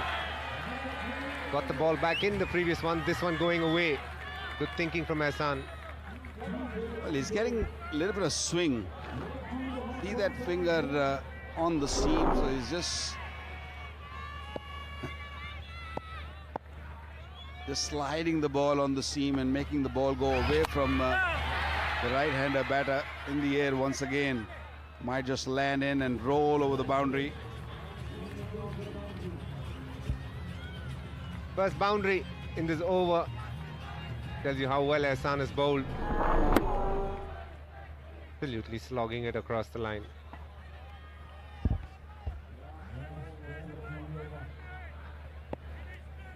Arslan bowling his second over.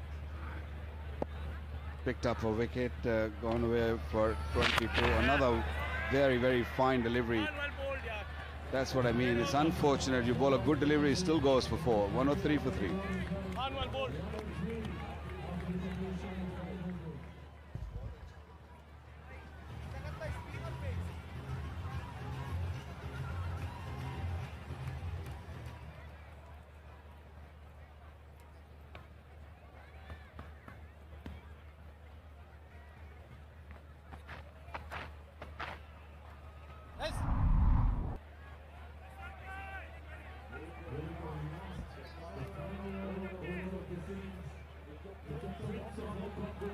It's been great going for Bangladesh. 103 for the loss of 3 wickets in 5 overs. 1 more over remaining. They would love to make it big, and they started beautifully. That ball is not coming back. Well, I reckon that ball is in the harbour at the moment. That's gone a long way. Bangladesh have hit their biggest 6 of the day. Boy, that was massive. A little bit of flight, but dealt beautifully. Allowed the ball to land and got on top of it. Picked the gap nicely. Beautiful shot. Bangladesh getting a good total here. 10 runs coming on the first 2 deliveries.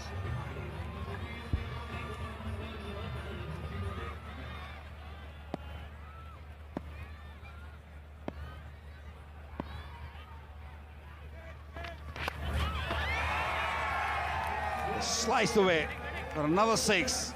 Raining 6s. Great bowling, or rather great batting in fact.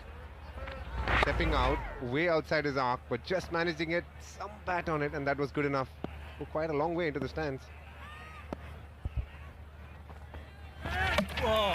Bowled him a little slower on that occasion. Just totally misread the length, and at the end he tried to drag it on the onside, missed it. Well, this is what happens. Eventually you get one that you've just been slogging around, you just missed the line, the length. But anyways, Abu Idar has done his job for Bangladesh. 28 runs of just the 8. Bangladesh 119 for 4.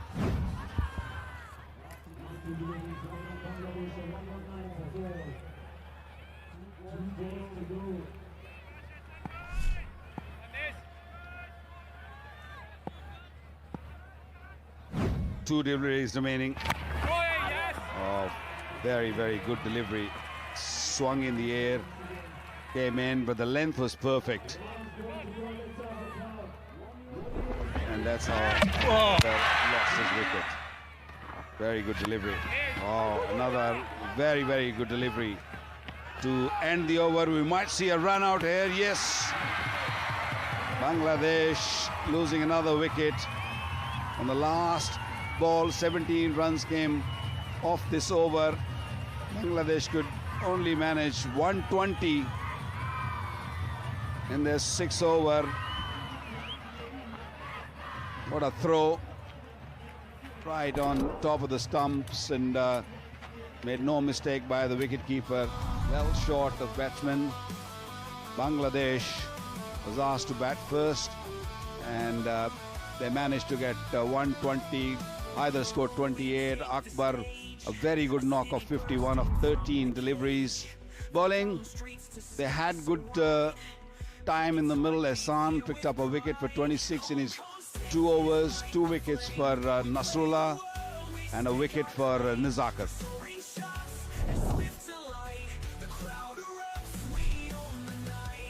So the target 121 in 36 deliveries.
It's the plate grand finale, and Hong Kong require 121 runs in their allotted 6 overs to be pronounced winners. It's going to be a mammoth chase, a vital chase indeed, not just because of the magnitude of the game, but because there is a bit of rivalry between these two. And these two teams as well. Kuwait elected to field first versus Pakistan in the toss that happened a while ago.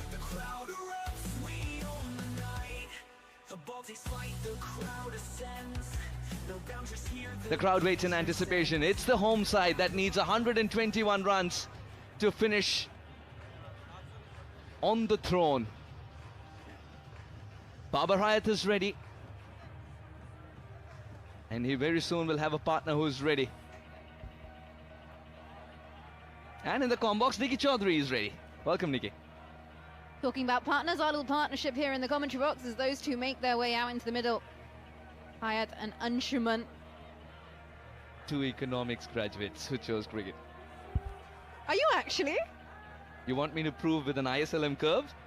Oh God, that gives me horrible dreams, memories, traumatic. I've got PTSD from university. PhD, not PhD. All right, Babar Hayat is ready with a sledgehammer that looks like a bat. That's such a fun fact. I had no idea. Commentators both with a BSc in economics. Wow. And Anshuman Rath, who's got a PhD in striking the ball cleanly. He is in tremendous touch. Much required for Hong Kong as they play the grand finale. Warm-up delivery. And an excellent attempt there by the keeper. That would have easily run away otherwise. Keeper went about it like a goalkeeper. Flung himself to his left. That's definitely saved 4 wides, in fact.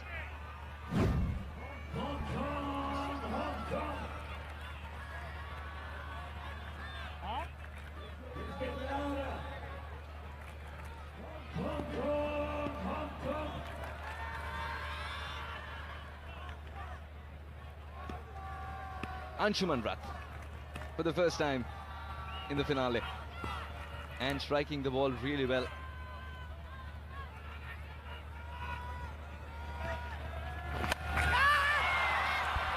Not this time though. Catch it is the call. Easily pouched. Huge moment in the game. Anshuman Rath walks without troubling the scorers. Watched it like an eagle into his hands. He knew from the moment the ball left the bat that was the end of his story. Anshuman will have to go without troubling the scorers. Hong Kong 2 for 1.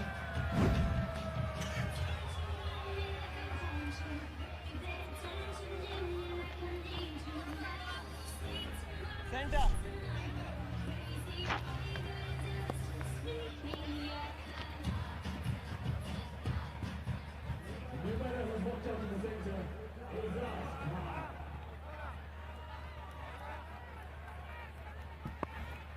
Aizaz Khan. There's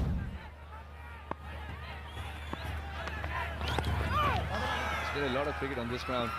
Hasn't faced Haider much. Who trusted his football skills there to try and get the better of Hayat. Not the quickest, mind you.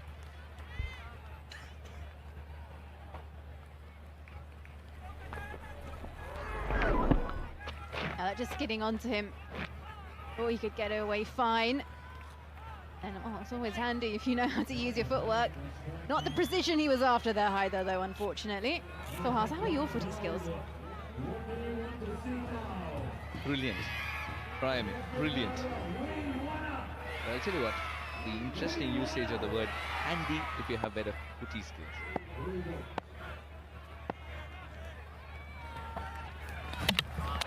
Timber has been struck. Hayat looks back in dismay to see a disturbed ball. Hong Kong lose their second, 3 for 2. Cleans him up.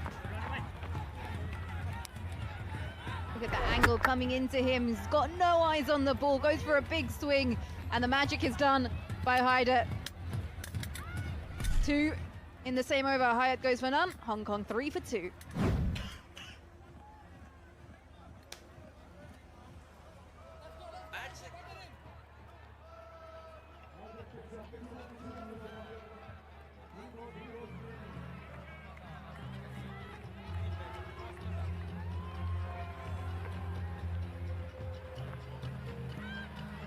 We're yet to see a run off the bat, and Izakat Khan's walked in a very, very difficult situation. Team looking to win the grand finale. 118 runs required in 33 balls. 3 for 2. Nizakat arrives. Haider has been brilliant in applying pressure in between those wide deliveries and a leg by. He's picked up wickets. Oh, the angle seems to work. And the keeper wasn't in on the plan. The first runs off the bat were not very convincing. I can tell you one thing, that is not a nice angle to face. Left arm round and from such a wide angle at the crease coming into you. Unless you like it on the body, which not many do. Really does cramp you up. Be happy that's gone away for some runs. Moment of just that uncomfortable period he'll have to just play out. 2 deliveries left. What's Nezakat planning? The approach, would just stand still and react to the ball rather than do something different? No, he wanted to use his feet. And the thing is, with this angle, it's actually a little bit deceiving as well. You might think the way that Haidar lines up wide over crease, that's coming into you, but he's got the power and the ability to actually throw it out as well. Here's first wicket. And the man to clean up. Hayat, just a few balls ago. Look at the celebration. 2 in the same over.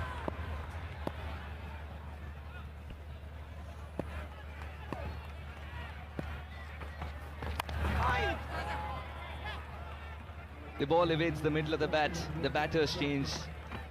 9 for 2.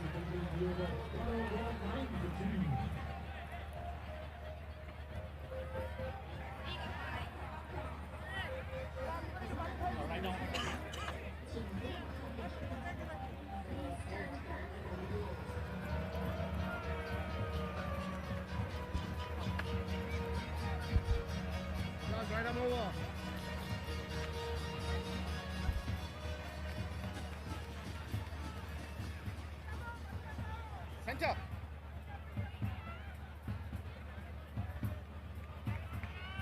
जोर से नहीं खा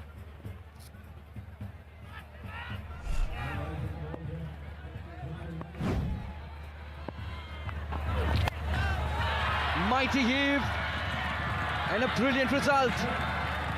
Need more of these, Hong Kong, to chase on 21 and over. They really will. Need a ton more of these.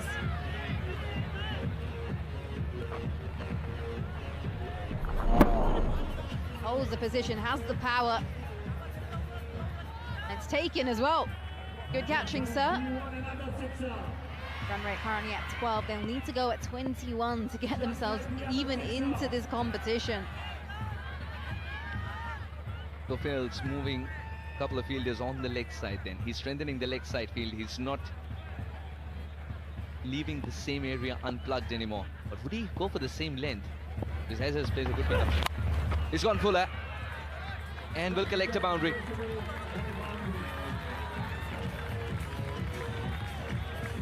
6 off the first ball, 4 off the second.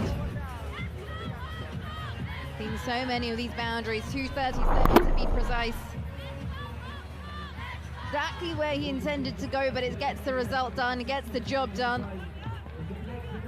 As Dinesh Karthik was saying earlier, Sohas, dealing in 6s is ideally. Boundary probably thinking I've lost out here.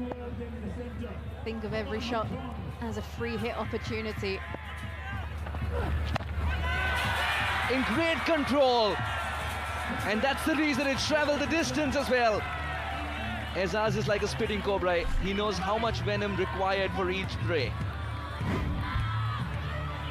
I'm starting to see a little sequence here in this over. 6-4-6. Both of us who like our mathematics, well, they just continue with that. Wonder what's coming up next. What is Topal's option? That one came onto the bat nicely. Wide vacant spaces on the offside, so he cannot go wide outside off. He's gone outside off all right, and that struck well enough. 4 for the taking. Long on, long off. Converged to play rock, paper, scissors. Not to collect the ball. Sequence continues. 6-4, 6-4 down the ground. Has been absolutely smoked. Had he got a hand to it, probably would have left a hole through it. That's what the crowd want to see.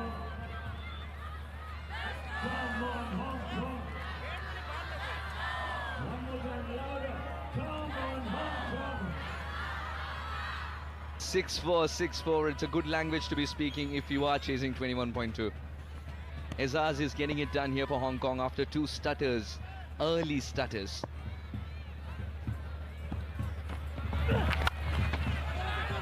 Exquisitely timed, wonderfully placed, collects another boundary. You can see the smoke off that shot there from Azaz. 25 from 7 for him already. This over worth 24 with a ball remaining. And just how he finishes with his wrist, gets that extra power that he's after. The dive was put in. He was never going to stop it. Ball was always winning that race.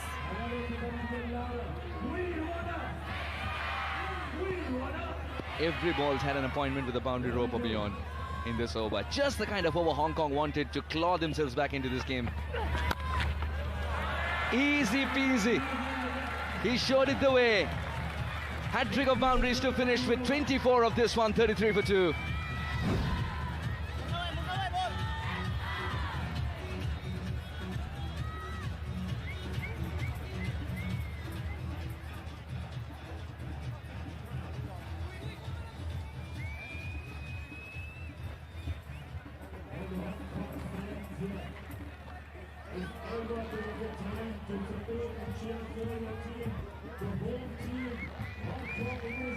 Seven for 2.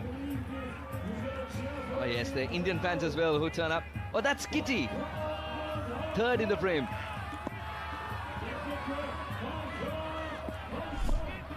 Mosaddeq Hussain. 37 for 2. Mosaddeq Hussain, Bangladesh at this stage were 44 for 1. Ahead in terms of runs. Ahead in terms of wickets lost as well. Just the one. What an over that was from Kafile. Aizaz tore into him. Can't generate that power. Let's go to Edwin. Javed Belham, of course, the head coach of Bangladesh. Sir, are you a happy coach with what you see at the moment in the game? Yeah, of course, yes. And six overs difficult to coaching, but I just enjoying myself and the ball. Just go and enjoy there. Okay, take us into the team room of Bangladesh. What are you saying to your men ahead of a game of this with such a fast format? I understand, but it is a play at a time one ball in every format. But this format very important at a time one ball. If you protect the run or you hit the six, you will be top. So take it one ball at a time. At a time, one ball, absolutely. Now, you obviously played a lot of test matches for your country as well, over 40 for Bangladesh. This format must seem so crazy compared to what you played. How do you think you go playing Hong Kong Sixers? When I played test match that time, no T20 even.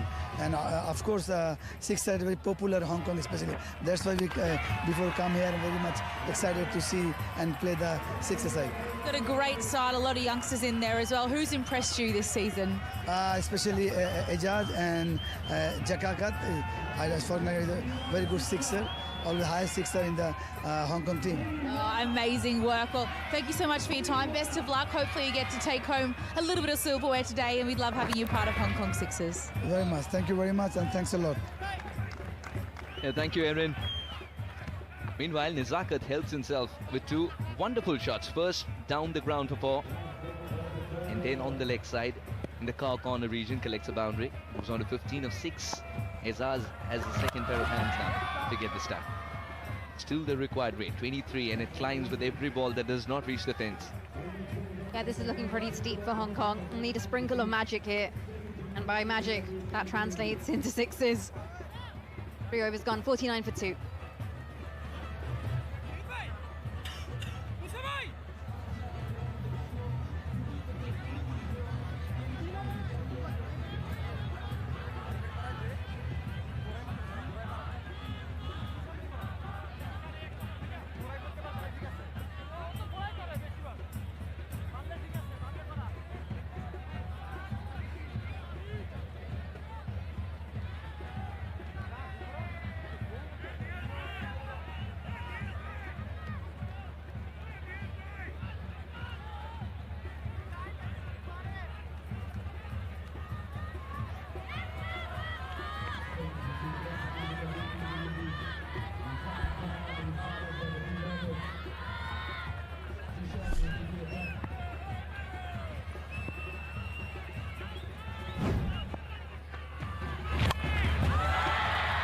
Gets the elevation and distance quite easily, Aizaz.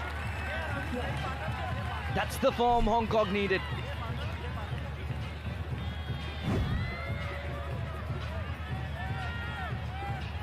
This is the sprinkling of magic that they need. Little jab with that bottom hand does the trick. Oh, enough power, distance, everything you need to cook a 6. The ingredients are there. Now just making it work in the recipe here. Puts it all into the bowl, and it's coming to fruition.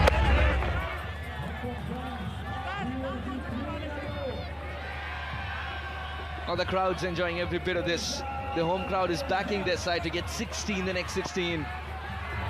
This is the finale. Low full toss. Clears. That's a shot and a half. Not easy to put those away. He was ready. Hat-trick of 6s. Jishan is panicking. He's liking the responsibility here, Azaz. Round the wicket. It's not the line, nor the length he's after. Manages to get it on the low full toss. Through the offside. The wrist protection, he hasn't taken the single. Azaz wants to finish with a big one because he knows once he gets to the half century, he's got to retire. Tactical move pays off. That's massive.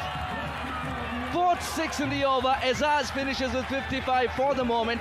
It's 73 for 2 with a ball to go. Wow, what a knot there from Azaz. 55 from 15. Talk about a quick cameo. Striking at 366. It's a bit of a sour moment though, because Hong Kong would really just like him to still be out there right now. Could be back in later if they end up losing more wickets. But at the moment it's Nasrullah Rana who's come in to replace him. Can he continue with that momentum?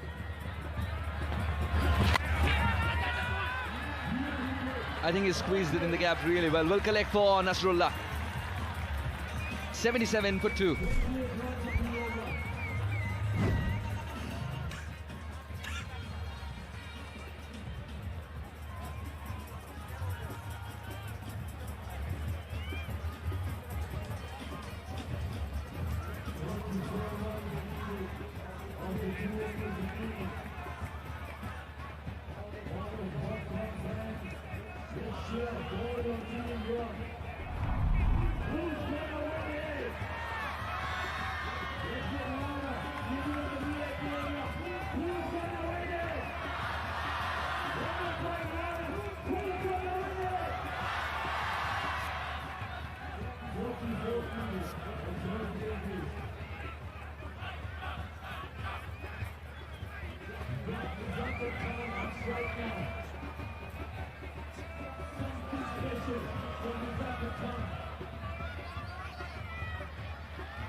Now Bangladesh 120 for 5 after being asked to bat first. Hong Kong now chasing that, 77 for 2 in 4 overs.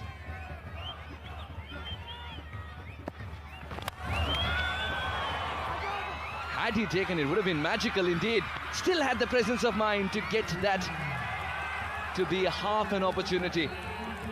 Not easy. That has really been hit hard. The fact that he's managed to just take some power off the ball by getting his hand to it is a job well done. He's heavily strapped on that knee. The last over was absolutely magical for Hong Kong. This is how it looked like. 6, 6, 6, dot, and then 6 and a 4. Absolute carnage we witnessed. This is what Hong Kong need.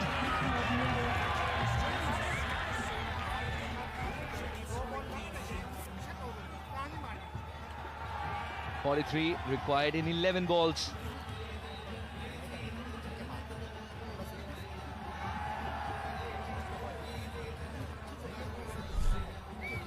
Player of the match there, Sachita Jayatilaka. In the grand finale, they became the bowl champions. Hong Kong Sixers 2025, Sri Lanka. They were the defending champions of the cup. At least they'll still be going home with some silverware. Yeah, Tilika, what a knock he played. Got his half century. He's absolutely lethal with the bat. This is what Haider did just in the previous delivery. Managed to take the impact of a ball that was absolutely smoked back at him.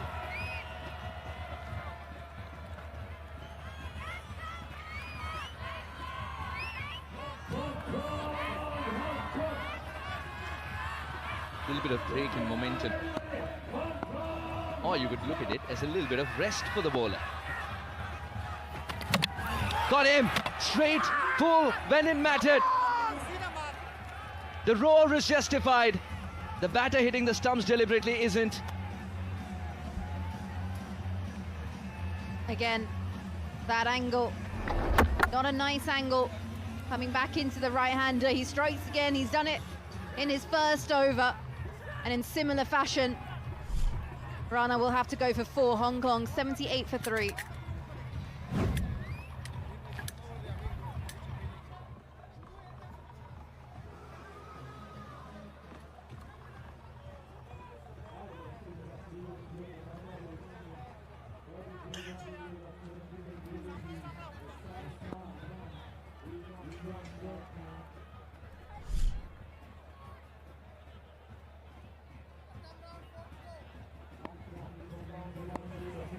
Ehsan Khan. 43 required in 10 balls. He's following the batter and doing so really well. A single is not going to hurt the Bangladesh team at all. Yeah, they won't mind that. Here's the last wicket of Nasrullah. Cleaned up nicely by Haider. He's frustrated with himself and hits the stumps afterwards. Not sure how that's gonna get taken, but frustration clearly evident from him. Right, Nicky, you want to earn yourself runs, not just demerit points.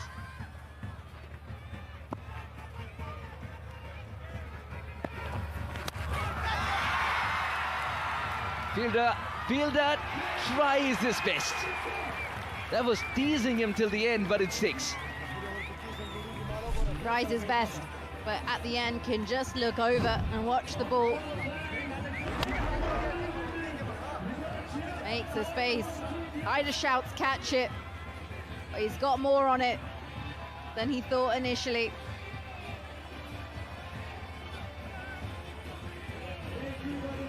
That's one moment where Roni wants MCG dimensions. Oh, she's enjoying every bit of this. Hong Kong, 36 of 8 balls. Mathematically possible.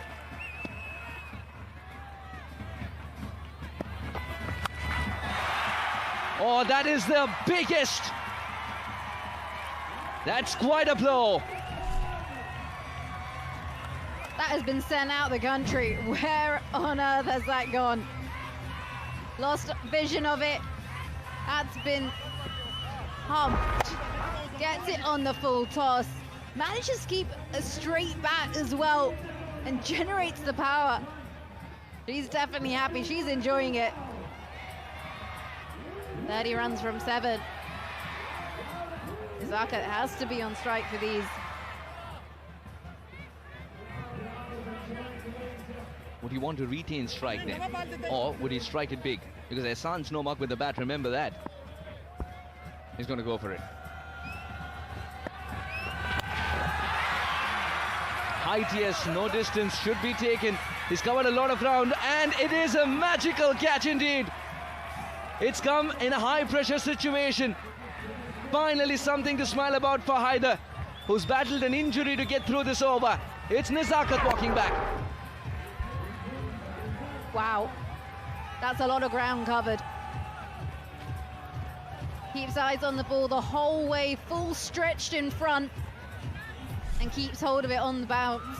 Khan goes for 28, Hong Kong 91 for 4.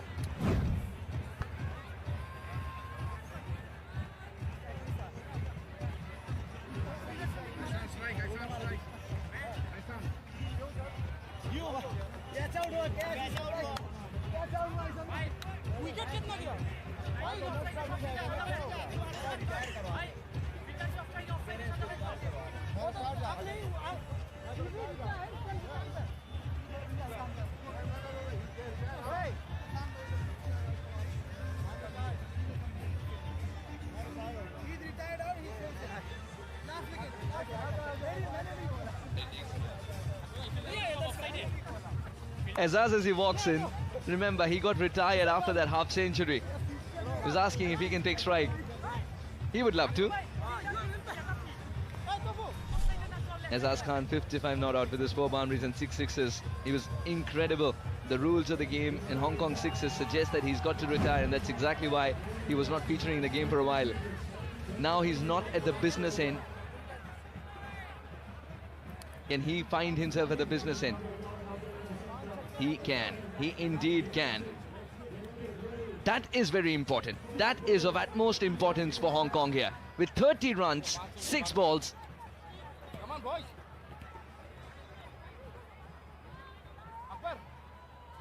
And it's up against a bowler whom he took to the cleaners. He really did. Will he be able to create the magic that Hong Kong need? Has to be on strike. The craft, that is. Not the same bowler, but the craft. And this is why he's lethal. 6 the moment it leaves the bat. Wow, this is full-on entertainment indeed. Just comes in after being retired. First ball up. Doing exactly what his side needs from him. Wanted to keep it away from the hitting arc, but that's too wide. Azaz with the presence of mind to know what to play and what not to as well.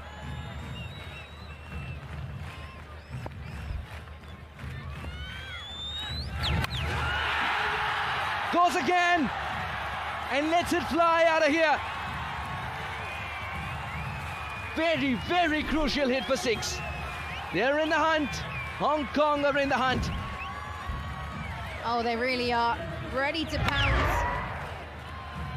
Look at that. He stands and admires his own shot as well. That goes into the trees. 17 now. Azaz on strike. And there's hope for Hong Kong. As long as he keeps striking as cleanly as he has been. Couldn't get underneath this one, but he's hit it with great might. Superbly stopped. He's kept it in play and patted it to the nearest fielder. Did not run. Now he needs to clear the fence 3 times. That's a fabulous piece of effort. Puts everything, throws everything at it, and saves 2 runs. There's one. That's 6. Clobbered. Azaz believes. With him, Hong Kong believe. Wow, what a final over of this chase this is turning out to be. Where there is a will, there's a way, and there is belief for Hong Kong. Clears the ground straight over Akbar's head. Ball has crashed bang behind us. What's he gonna do now, Akbar? 11 needed. And oh, this could be marginal white ball. It is.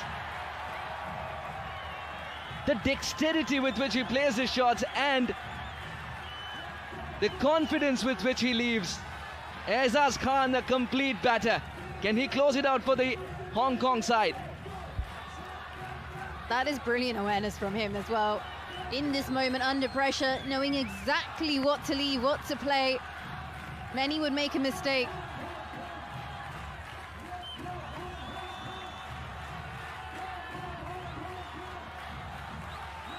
Oh, the crowd's getting into the act. 10 runs, 2 balls. Grand finale in their category. Nelson on the board. And very importantly, Azaz to face those 2 balls for Hong Kong. There's one. That's got enough bat. Clobbered. 4 required of the final ball. I honestly don't have words to describe what we are witnessing here right now. This is one heck of an innings from Aizaz. To do it in this situation, absolutely incredible. Look at the striking. Doesn't know where to throw this up, but 4 needed. Aizaz, the man for Hong Kong on strike. Heart goes out to the man at long on who saved the boundary. These are those runs. These are Ronnie's runs. Last ball. And he's got underneath this one. And clears the man in the deep. Aizaz Khan, you beauty. Hong Kong win by 1 wicket. And it's got to be the most dramatic game of Hong Kong Sixers 2025. It's the home side who get it done in style by holding their nerve and believing in each other. Hong Kong have put on quite the show here. What a win, what a performance, what a knock from Aizaz. He's done an absolutely phenomenal job in the final over, comes back out and gets his side over the line, looking as cool as anything. Winning moment, needed 4. But he said he's going to finish it off, and the celebration, that knock, it's worth every single moment of that. We have witnessed something special here. The home side. I'm lost for words, Suhas. The celebration tells you what Hong Kong Sixers mean to the crowd, what Hong Kong Sixers means to this part of the world and cricket in it. It's woven in the fabric of cricket. Aizaz, after Hayat and Anshuman depart without scoring, 85 of 21, batting out of his skins and bringing his A game when it mattered the most. Nizakhat helped with his 28 as well, and towards the end he comes back and provides the finishing touches, does Aizaz, absorbing pressure like sponge. Either finishes with 4 wickets, but the problem for Bangladesh, everybody else going wicketless. Well, this is how it's ended up looking. Bangladesh thought they got themselves in the game with some early wickets, but the way Aizaz went about his innings, joined by Nizakhat, they managed to get themselves over the line in that final over. Absolutely tantalising stuff. Cricket and entertainment at top-notch quality. Hong Kong winning by 1 wicket. So the cup final that's coming up is going to be between Pakistan and Kuwait. That's another game you don't want to miss.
Well, this is the big final. Pakistan taking on Kuwait. Kuwait has been outstanding in the competition right from ball one. It was the season opener, Kuwait versus Pakistan, and Kuwait very nearly won that game. But things have turned. Pakistan batting first.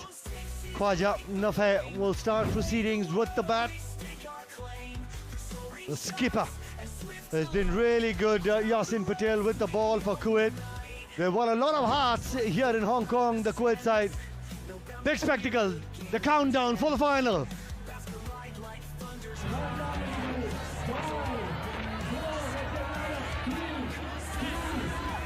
Let's play, it's the final.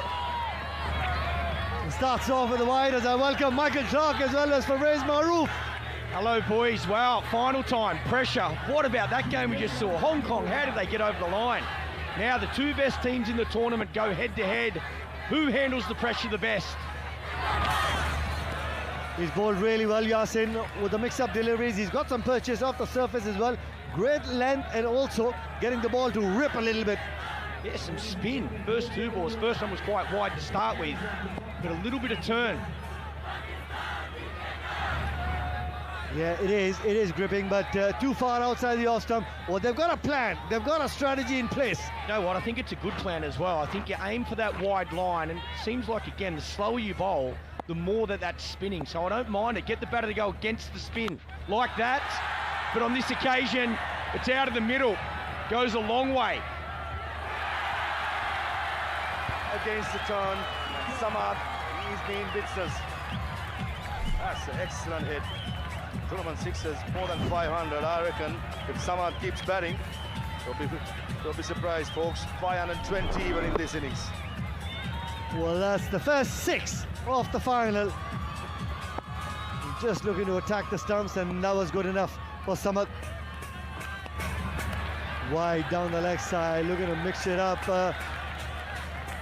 Yasin probably just feeling the heat. It is the big final for the Kuwait side. They just need to keep that cool. That's nicely bowled, gets away with that. Yeah, there's no doubt there'll be extra pressure and nerves, and you make the final, that's one thing. Getting the chance, you're excited to get there, but when you get there, it's how you can control that. Kuwait, what a fantastic story. Played some brilliant cricket, deserved to be there. Pakistan in good form as well, beating the Aussies. That was a great win. That was in the slot and dispatched. What some real power there on that occasion. The safest area in the cricketing field or the playing field is straight as an arrow. And take a look at this for a stroke. Arm delivery, clears the front foot, and bang, over the side screen. Has been the game plan so far, but the outside edge will also run away to the fence. It's been a good start for Pakistan, 20 from the 5 deliveries. Yeah, exactly what they'll after Pakistan. Again, a little bit of width, too wide. No fielder back there. Just the line, very inconsistent at the moment. A couple of wides to start, fraction too straight for a 6. Got to find that area. No look, down on one knee. Finishes the over in style. Big over, great start. 26 for no loss.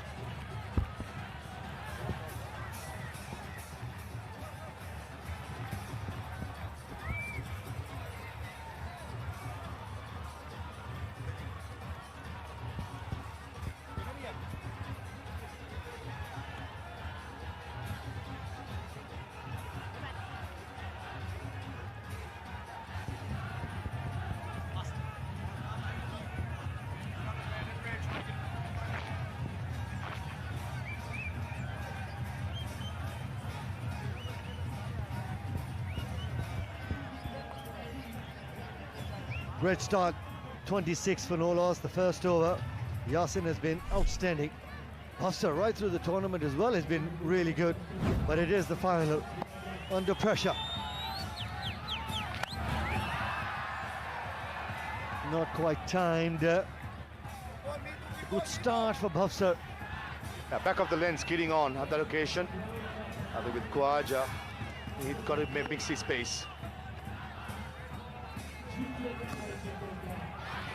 Yeah, Pakistan also know the ability for some of the Kuwait batsmen. They'll be looking to get a big score, minimum 135, especially after that start, and beautifully placed on that occasion. Back of the length, through the offside for 4. Smart batting. Just gives himself a bit of room, stays leg side of the ball. Watch his first step, goes across towards leg stump, so he can be hitting with the spin. Keeps it along the ground, but times it beautifully. Short and begging to be hit. But how costly would that be? Khwaja would be thinking somewhere way back in the tennis courts. Mistimes that, and also a missed opportunity for Kuwait. A massive missed opportunity. Khwaja, one of the players to watch out for in the entire tournament. That should have been taken at this level. That's his man, clean ball, that's better. You miss and I hit. Yeah, needed that, Kuwait, big wicket. Just had him drop to deep mid-wicket on this occasion. He goes straight at the pegs, no turn, slides on with the arm, bangs into that leg stump. That's a better length. Khwaja Nafar gives the start, 22 from 6, 33 from...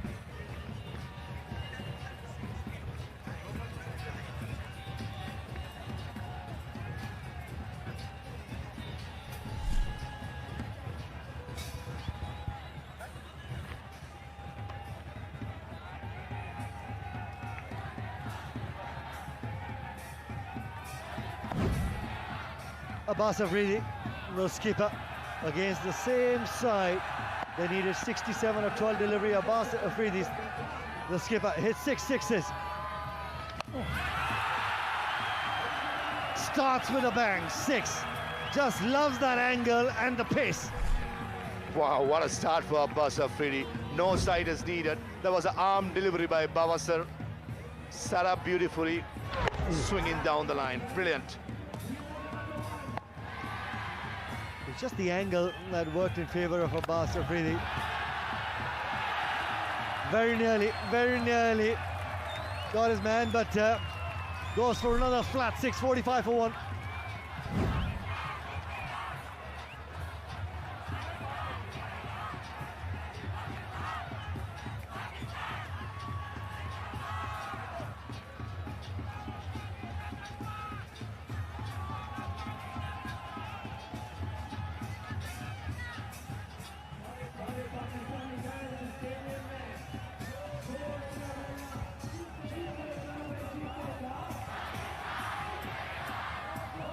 $45 for 1.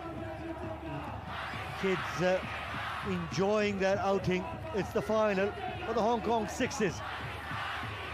24 deliveries left in this inning. Shafiq down the leg side, just a little tickle. Starts this over with a boundary, does Samad. Oh, it's not the worst delivery. That misses, that's absolutely plumb LBW. But on this occasion, lines it up, pace off the ball. Oh, just enough though. Inside half of the bat, I should say, sorry. Gets away with the boundary. It's a good start to the third over. Shafiq bowls that knuckle ball really well. He disguises the slower deliveries really well. Wide extra cover, long off, long on, and deep mid wicket. In the slot. Easy pickings for Samad. Real easy. Refreshing all our memories, Nikhil Chopra, Michael Clark and all viewers. These two teams played the very first game of the Hong Kong Sixers. That was a nail-biter. And played the first game, playing the final, but at the moment, Pakistan dominating, 55 for 1. And if Shafiq bowled those deliveries in the arc, I think Samad is going to enjoy himself. Shafiq is changing his angle, coming round the wicket. Change of angle. Does that work in favour of Shafiq? That's a better delivery, but really well played as well. And enough power to beat the man at long on. This is good batting. Great start to the third over.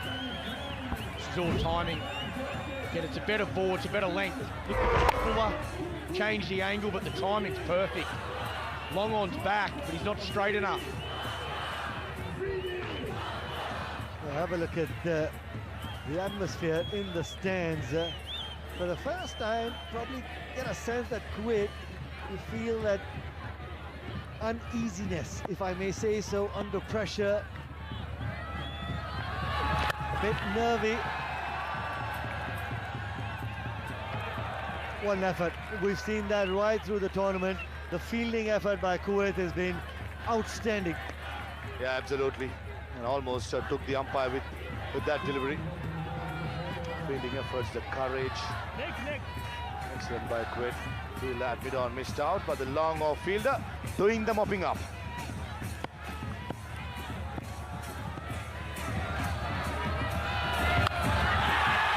Leg stump, half volley, finds the middle of the bat, high and handsome for the skipper.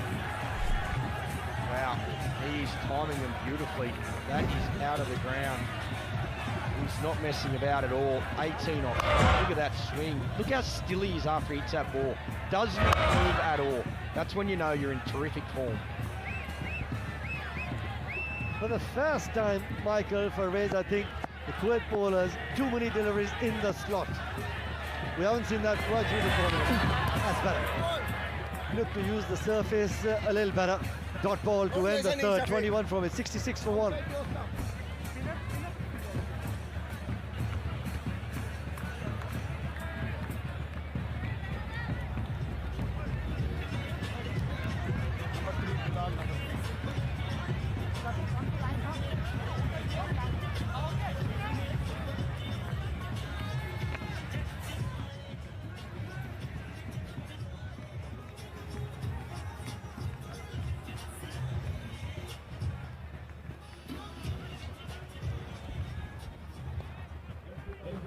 66 for 1, 18 deliveries left. The first innings of this final, Pakistan versus Kuwait.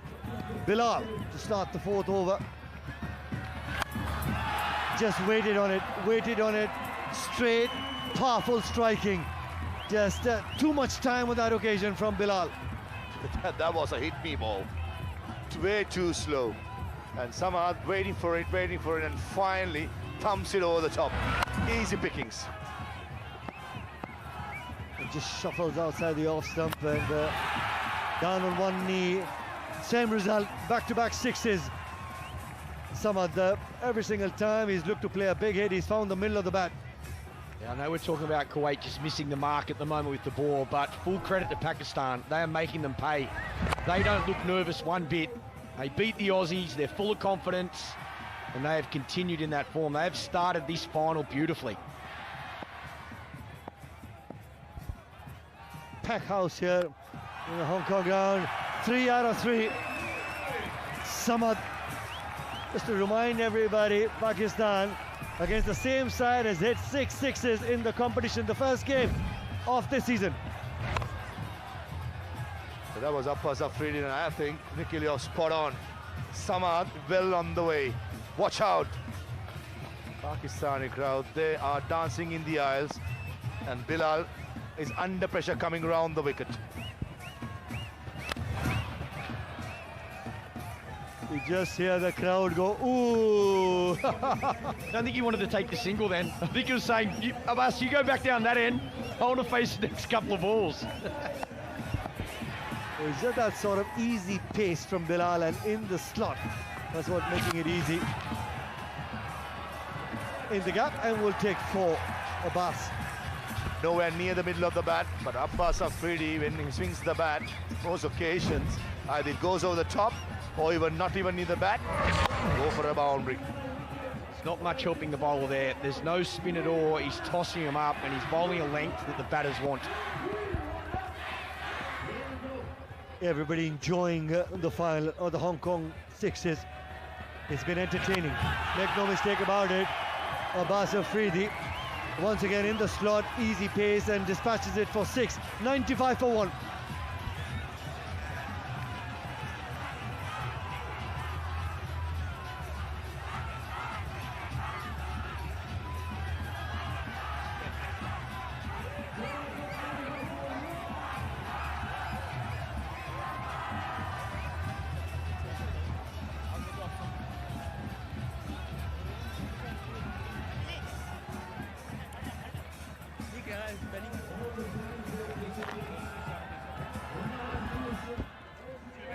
95 for 1.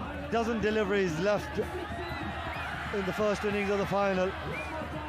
Partnership of 62 from just 14 deliveries. Too many deliveries in the slot for Samad and Abbas. Clean ball, that's a better delivery, better line, just a change of angle. Attacking the stumps. 62-run partnership being broken. Bowser bowled excellent over, 19 runs in the first over. Under the circumstances, 19 is a decent effort. Very reverse ball. Samad misses a straight one, and Bowser says, "You miss, I hit." And he is elated, rightly so. Big wicket for Kuwait. They needed that. Samad gone for 42, Pakistan 95 for 2.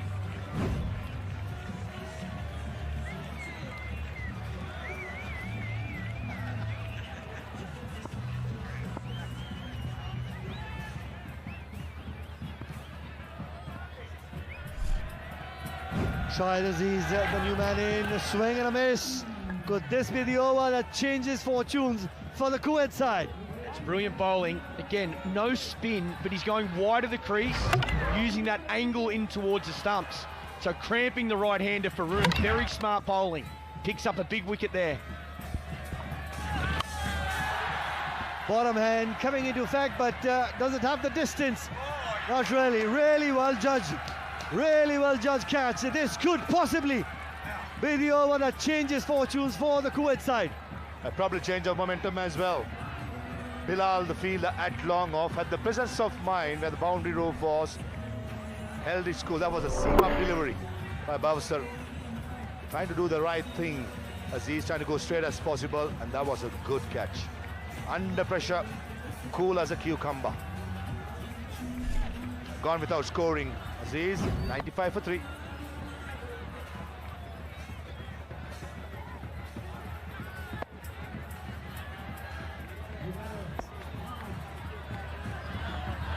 What an over this has been by Bowser.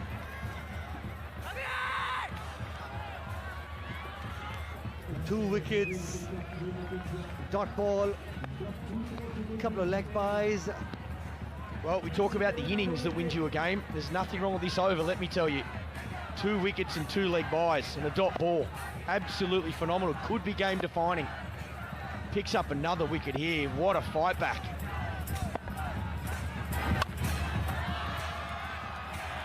Beats the man at extra cover. Will take that boundary. Pakistan needed a boundary. Also crosses the 100-run mark with that 4. Excellent shot by Mas.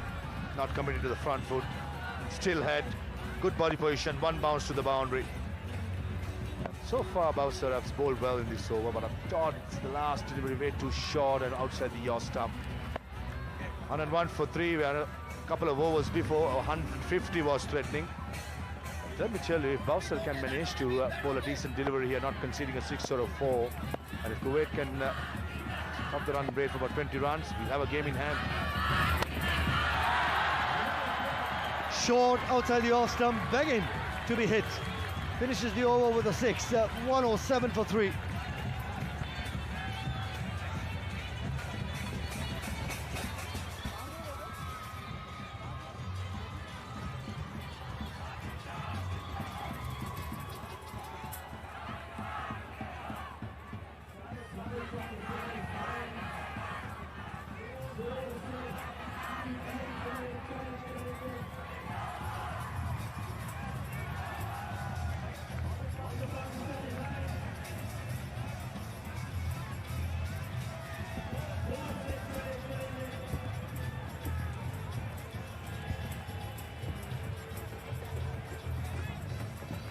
.107 for 3, 6 deliveries. Idris, no more than 15, 16. Game on, you don't want to be chasing too many. That's 4. Starts off the last over with a boundary. Abbas Afridi. He's not happy about something, I can tell you that. 111 for 3. Idris starts off with a gentle leg spinner right in the hitting half of Abbas Afridi, who's been striking the ball so cleanly. Either outside the yaw stump, slightly shorter towards the cut shot, or you go full against Abbas. Not the length. You're asking for trouble if you bowl that length. Down the ground, high and handsome. Massive 6. Let's go to Grace. She's down pitch side. Rajanish Chopra joins me, who's a co-founder of Arriva Sports. What an atmosphere it is down here on the ground. We have to just mention that Hong Kong, it just erupted when they had a win, but even now when Pakistan and these boys at Kuwait are playing, it's just been sensational, right? Grace, first of all, thank you for being here. Thank you for accepting the invite. It's just an amazing atmosphere. You guys have to be here to believe it. It's rocking. It's just vibing, right? Amazing. I'm so thrilled. You know, I'm like, wow. So words are not there to express it. So I would say, come here next time. See this atmosphere yourself. Enjoy it, vibe it, rock it.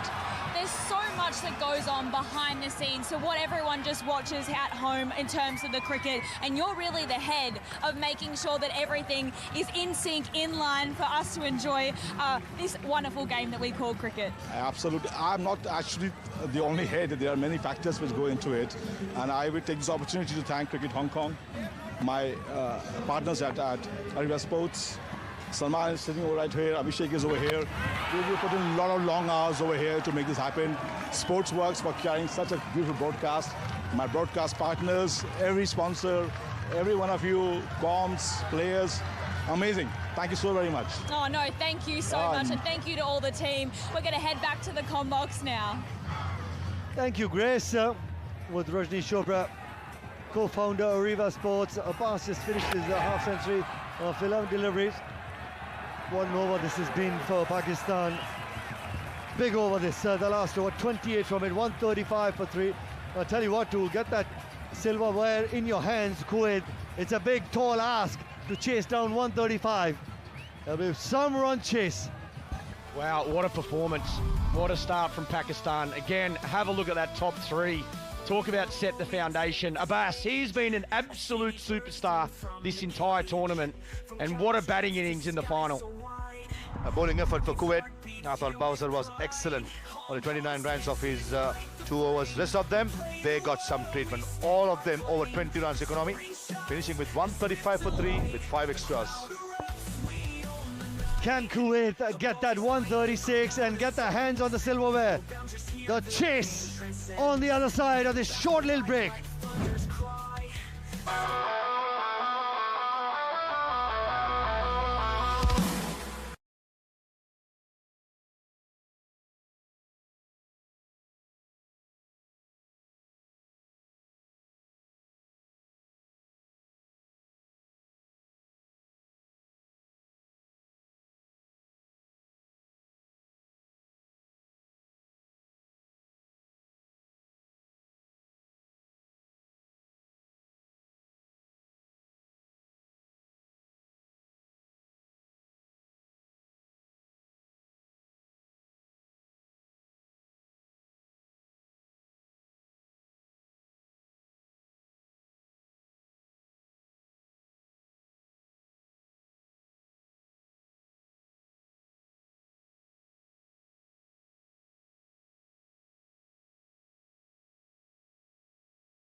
Welcome back.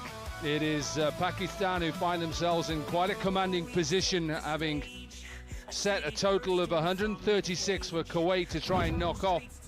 Remember, Kuwait scored 142 against England. Let's go to the presentation of the last game.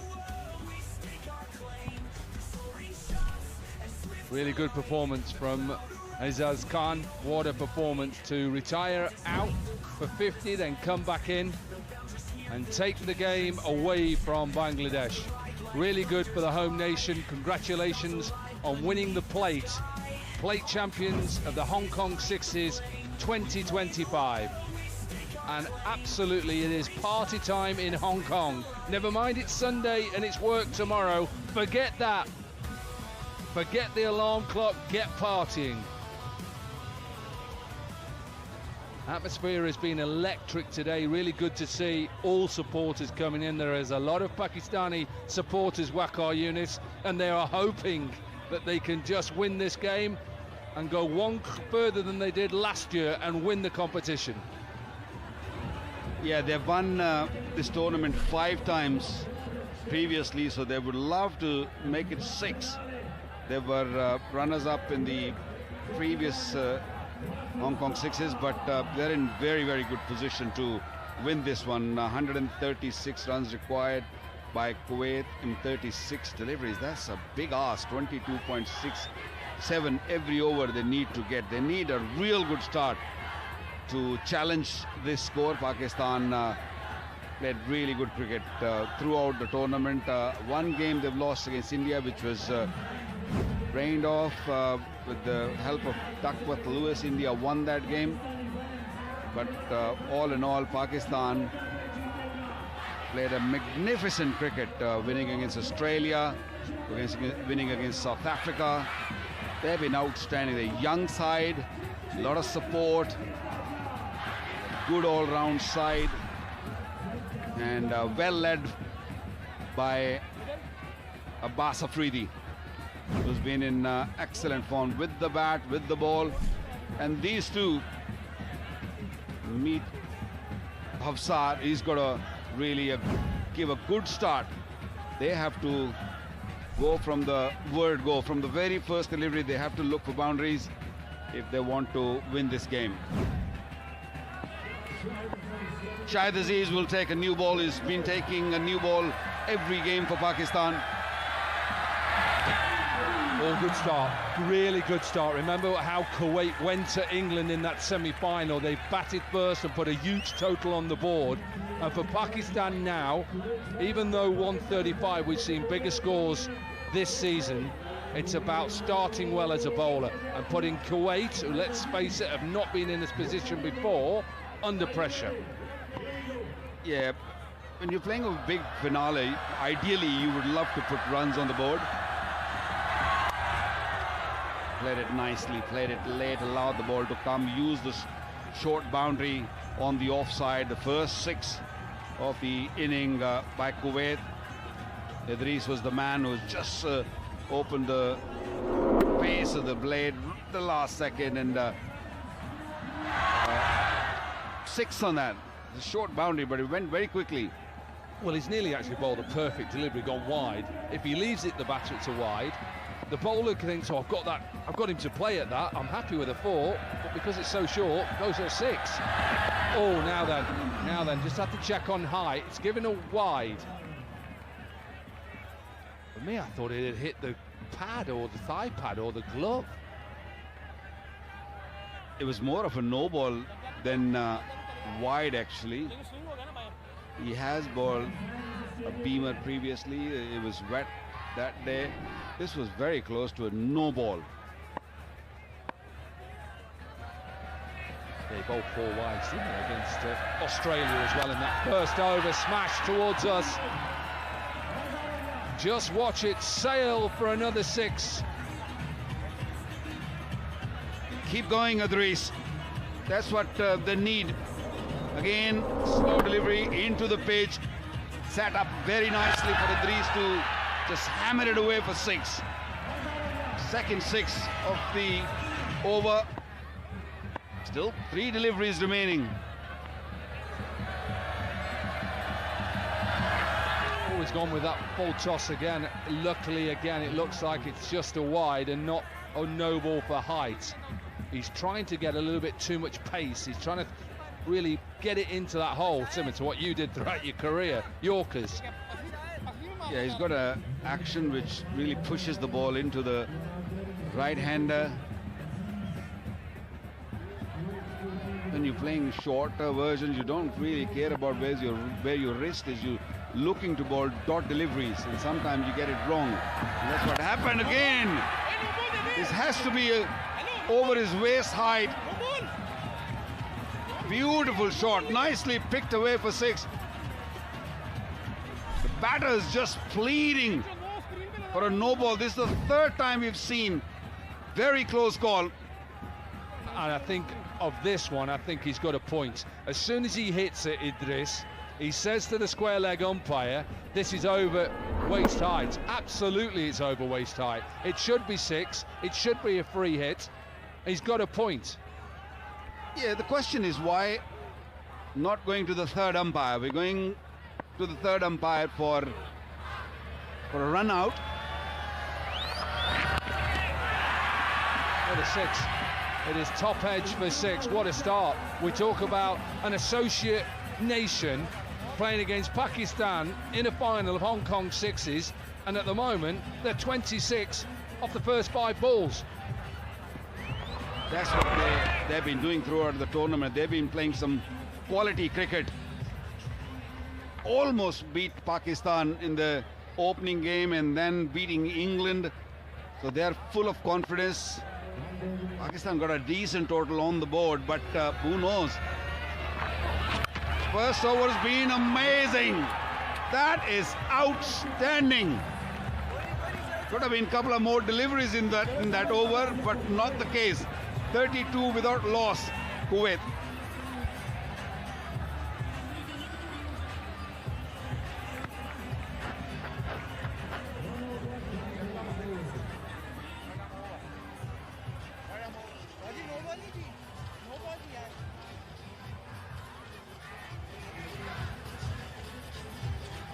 What a start.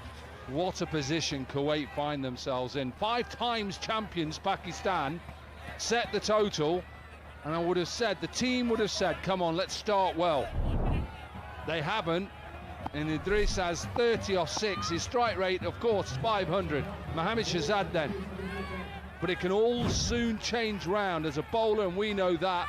3 balls, 3 decent deliveries, and then the pressure is back on Kuwait and the batting side.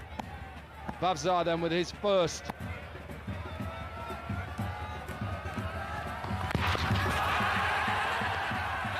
Yeah, they'll be happy with that. They'll be happy with that, Pakistan. It's not a boundary. That's how it all started. First delivery. Second one was hit hard, hit long, and then that full toss. And then a little edgy top edge gone for 6. And how good was that shot? A lot of anger in that shot.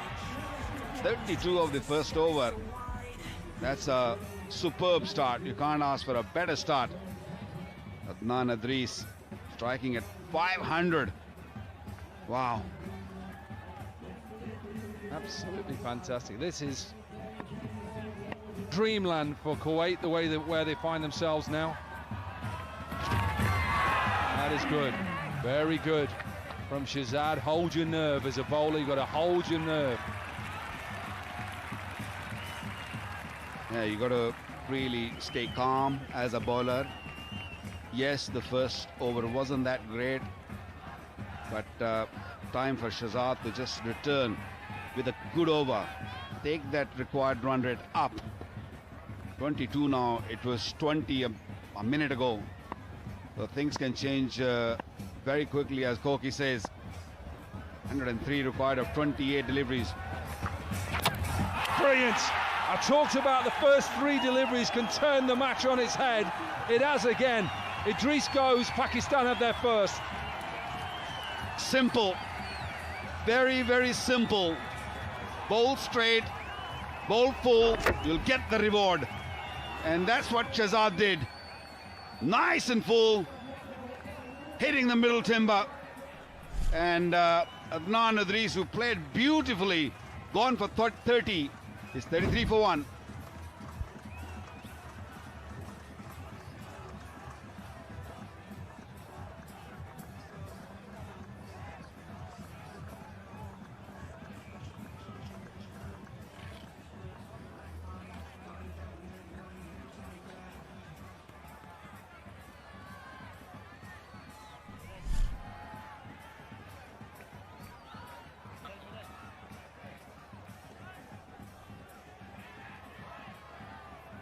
Bilal Tahir then in at 3, and Kuwait back under a bit of pressure now after a fantastic start. 103 off 27. Run rate has slightly climbed in these last 3 deliveries. No time to get in as a batter. You've just got to just look to time the ball. What timing this is. Great wrist. Just stood really tall, allowed the ball to come at him, and then using that wrist beautifully. Strong man. Yeah, what a shot. They got to keep going, Kuwait. They have got players who can change this game. They have got players who can win this final. It's just a matter of keep going. Just don't lose wicket at the wrong time. Change of angle then, round the wicket for Shahzad. Oh, change of angle. That's nearly didn't pitch. I think he's going to check this. Look at this. Tell me, Waqar Younis, this was your trademark. It's all about presenting seam position, I feel. And he's got an action which can really tell us that this ball came down very nicely, right on the seam, nice and straight, those seams. And it was a beauty. That was a beautiful delivery. Going to come back to that in a minute. They're just checking at the moment whether this ball pitched on the cut strip. If it doesn't, it goes from a wide to a no ball. Does it pitch on? It's close. I'm telling you, it's really close. I don't know how you give it. If there's a bit on pitches on, you'd have to say yes. Wide been called. Pakistan a little lucky. You do need a bit of luck when you're bowling against a player like Bilal. Oh, this one definitely. This is definitely a no ball. What has happened there? Going round the wicket, it seems to have scrambled his mind a little bit. They're just getting panic. Things were going so smoothly. Shahzad picked up a wicket with a beauty, and suddenly when he's bowling to the left-hander, gone around the wicket and it just spraying it all around. This is really bad. This is poor. Yeah. What was that? That's what she's asking. Well, he changed his angle because of that first shot, that first clip for 6. So he's trying to change his angle and go outside off stump. He's now going back over. So in his mind, you know what it's like. If your mind's scrambled, everything just seems to seem twice as bad. Right then, over the wicket. 3 hits. Well, he'll have to bowl that again. Be a wide, and he'll have to bowl it again, so it'll be another free hit. So having grabbed the initiative back in the first 3 balls, it's now back with Kuwait. Yeah, he's bowled so well the first couple of deliveries, gone for 1 dot and a wicket, and everything's started going toward Pakistan's way, and then suddenly just lost it completely. A brain failure, one should say. Because not getting the line right, giving extras away, and free hit, still a free hit. The last delivery was a wide one, so the free hit stays. Oh dear, could have really let that one go and had the free hit come back again next ball, but not the case. He got a little bit of bat on it and fetched the boundary. He won't mind that. You're right, look, he could have left it. Could have left it. He gets a little bit of a bat on it or run away for 4. He could have had another run and another free hit. So, another interesting over, and only 15 runs from it so far. So for Pakistan, that's not too bad. You'll take that. But it's about finishing it off. Can Shahzad finish it off? I don't think captain will be happy with that because the first 3 deliveries were outstanding. Where did that go? In the gap. Oh, great fielding. That's what Pakistan have done really well throughout this tournament. 48 for 1, Kuwait.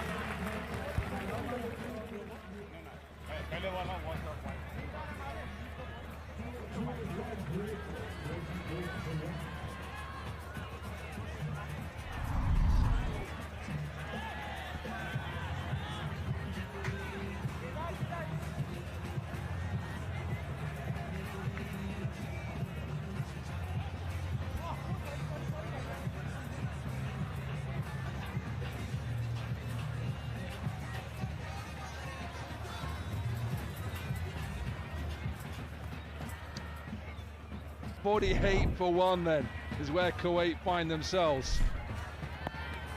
Maz Sadakat then into the attack. Hit towards that leg side. There's lots of room out there, gets enough of it, starts well, another maximum.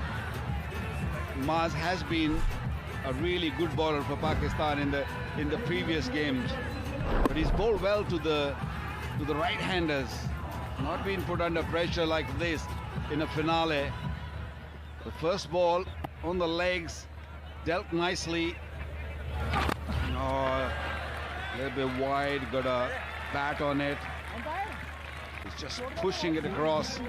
This was a beauty, wasn't it, Koki? It's just perfect. I want you to talk to all our viewers what you do. How do you do that? Look, you know, might just be a signal only.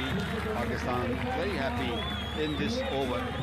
You know, there's a reason why they got this seam on the ball. So if you present the seam nice and straight, it will just go straight, and of course when it hits the surface, it will just move sideways. Flips in the air, chance taken. Pakistan are fighting back again. Sadakat had his first. Beautifully taken in the deep. Pakistan's catching has been superb. Yeah, he had sun blazing down his eyes, got the glasses on, took it nicely at the end. Bilal Tahir gone for 6. 55 for 2, Kuwait.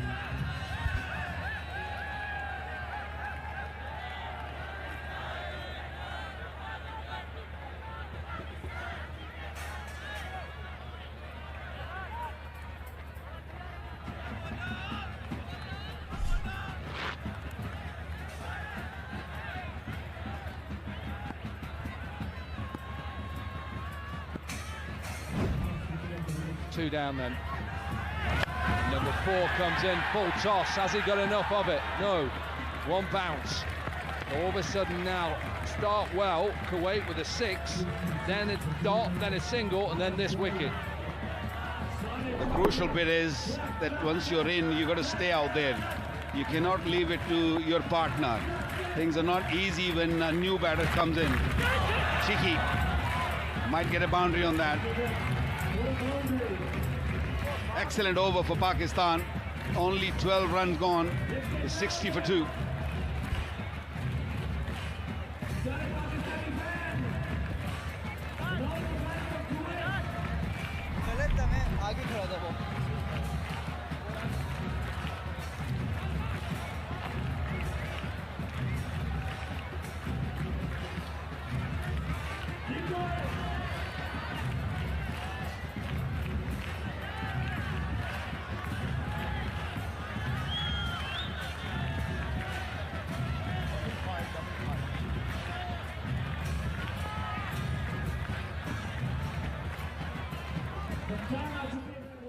.76 then, off 18. They've still got a chance here, Kuwait. They need a big over. Captain with the ball in hand. That's Afridi. High, and got a chance to take it. Taken. Pakistan have their 3rd. They're getting closer and closer to the 6th time they win the Hong Kong Sixes. It's that man again, Abdul Samad in the deep. He's been outstanding. When it comes to catching, batting has been superb. Abbas is turning everything into gold. He's been superb with the bat in hand. And when he gets the ball, he picks our wickets. Rajiva gone for 1 with 60 for 3.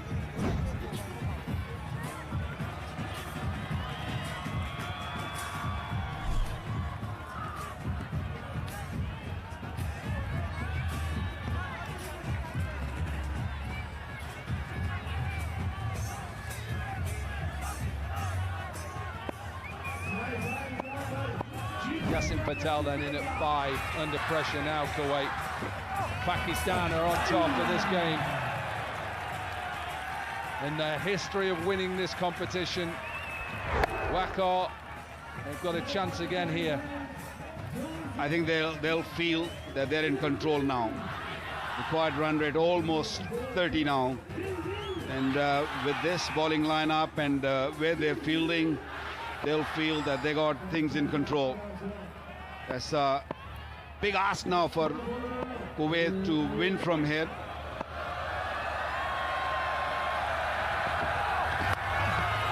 High and all the way. Doesn't matter, don't watch. As soon as you get a top edge, you're going to go for a maximum. 536s been hit in 3 days. That's carnival proper. It's a bowler's nightmare.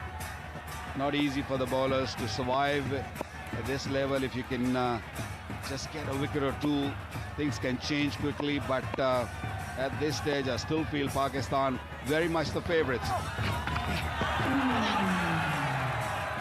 For height, yeah, that is okay. You're out 1 bouncer between shoulder height and the top of the helmet. Like it. Like that from Abbas Afridi. Yeah, not many have used that option, bowling shortly. Abbas is probably the only one who's done it in the past also. He just surprised you with a leg cutter also, and of course he's got a pace, and he uses that bouncer also. Easily the man of the moment, man of the match. And he's done very well throughout the tournament, leading from the front. Slow delivery. Unlucky, he's gone for 4. 10 of the over so far.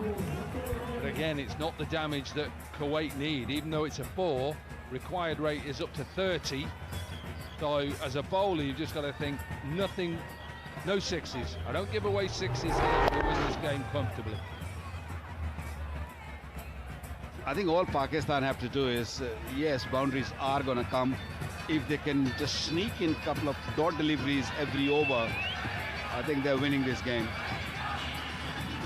30.46 every over. That's asking a bit too much from this Kuwait side. Pakistan did it. Situation was very simple, very similar. Got to give themselves a chance. Another 4 to finish, so just 14 from that over from the captain Abbas Afridi. 4 gone. Kuwait 74 for 3.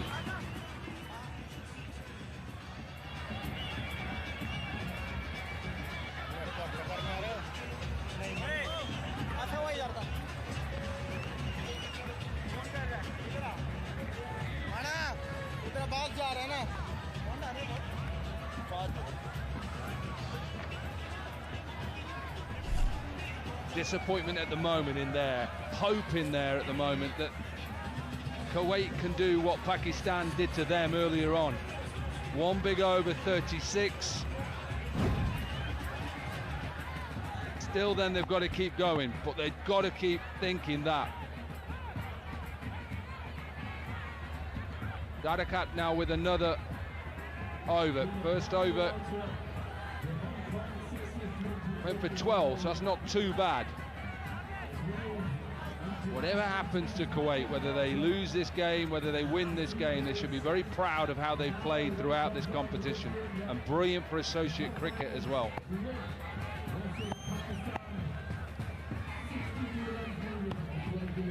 Round the wicket again to the left-hander.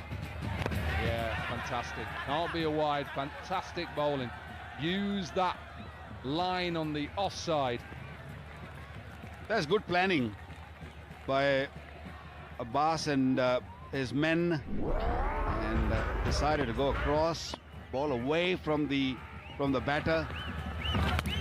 What about this one? Big appeal, given. Hit him in full. I think he hit him straight onto the pad. It didn't bounce. Ball was going straight at the stumps. So Pakistan fetch another wicket. But the only thing he had to put in his mind is, does it hit him in line? Does it hit him in line? And it hits him on the full toss. He's happy. He is happy, done. Pakistan have their fourth and inching closer and closer. Patel gone for 14, 75 for 4.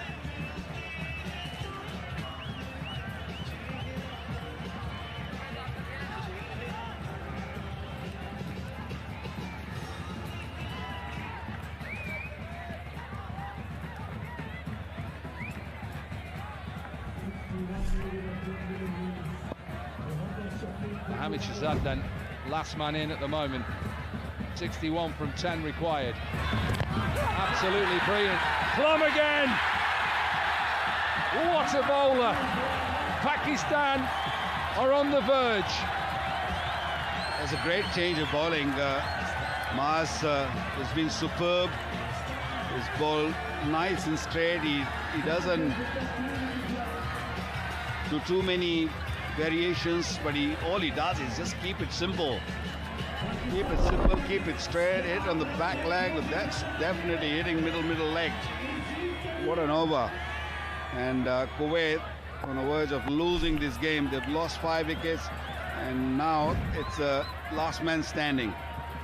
Has he got something to do? Has he got a hat trick somewhere? Oh, it's so wide.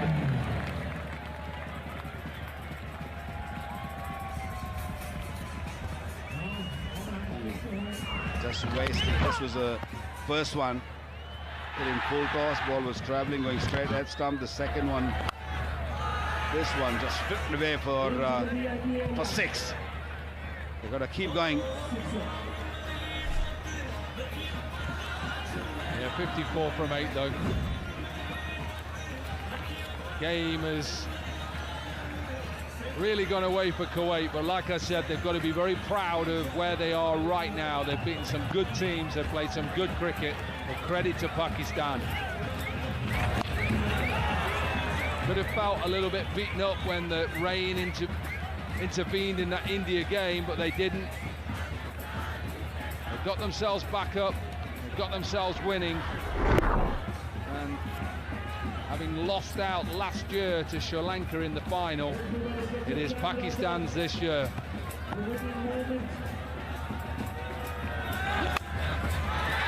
Up and over the top for another 6. And the end of the 5th is 92 for 5.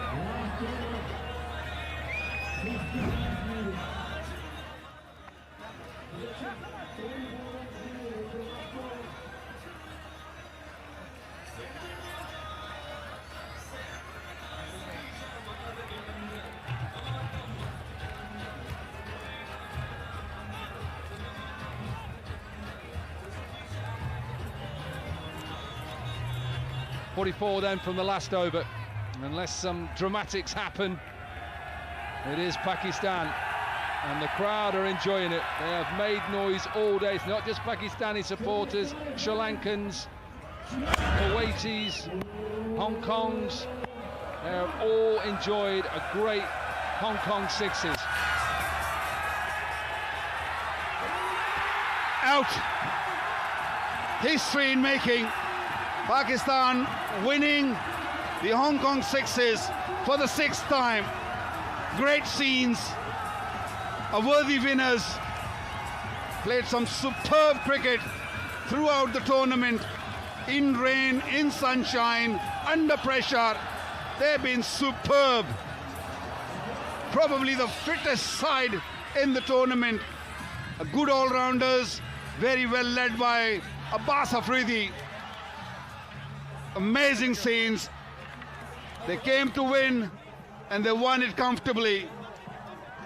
Also, credit should be given to Kuwait,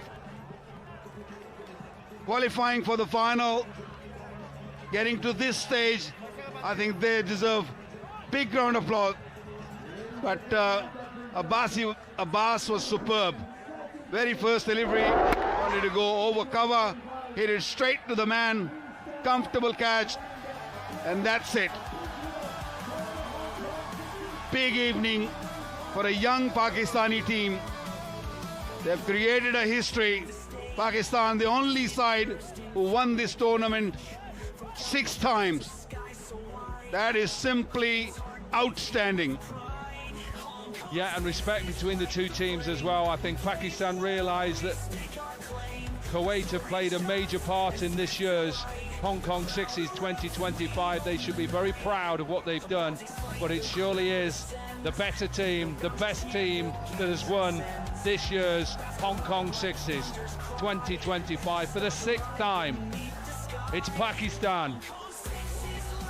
Excellent scenes here at Mission Road in Hong Kong. They're going to party throughout the night, and they have deserved it. Credit to all the teams that have taken part. They've all performed admirably. But ultimately, there's only one winner, and that winner is Pakistan. They've been superb. Worthy winners. They put in a lot of hard work. They came with a mission, and now they're having fun. And well-deserved victory. Abbas Afridi, a proud man, a proud team, Pakistan. And how about this crowd? Really, really good crowd. They had a wonderful time. And let's go to Varusha. What an electrifying finals that was. With me, Abdul Samad from the winning team, Pakistan. How are you feeling? First of all, thanks to Almighty Allah, the blessing of God that Pakistan win the tournament here in Hong Kong. And we are very happy, and all the team members, credit goes to him, all the team members here. The effort throughout the tournament they put in the tournament was exceptional, and the credit always captain our Abbas Afridi, the way he lead the team, it's phenomenal. You guys did face Kuwait in the curtain raiser, and now again in the finals. How are you feeling about that? It's very, frankly speaking, Kuwait is a good side. They beat all the teams before, and they played final here. And our team is very balanced side. That's why I think we played good cricket here throughout the tournament. We lost only one game against India due to the rain comes in, and overall throughout the tournament the boy played very well, batting, bowling, fielding. You all saw there. I was just going to say batting, bowling, fielding, everything clicking except for that game against India, of course, where the rain gods had other plans. Yeah.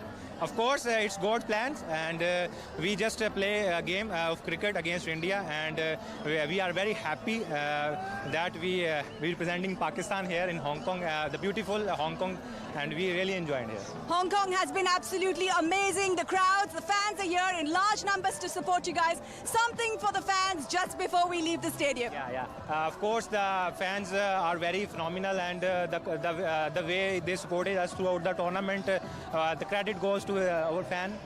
Exceptionally, they've supported us here in Hong Kong. All right, congratulations and party on. Thank you so Back to you guys. Yeah, thanks a lot, Volusia. It's been excellent throughout these 3 days here at Mission Road in Hong Kong.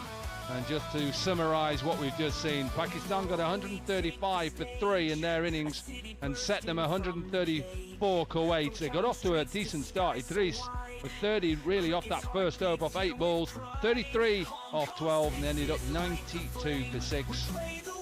Pakistan, they turned up today. Expensive first over, but things got better and better. Shahzad with 1 for 16, the captain with 1 for 14, but 3 wickets for Maz. What a day he had with bat and ball. So, 2025 Hong Kong Sixes, the cup final done, and it is Pakistan who win by 43 runs.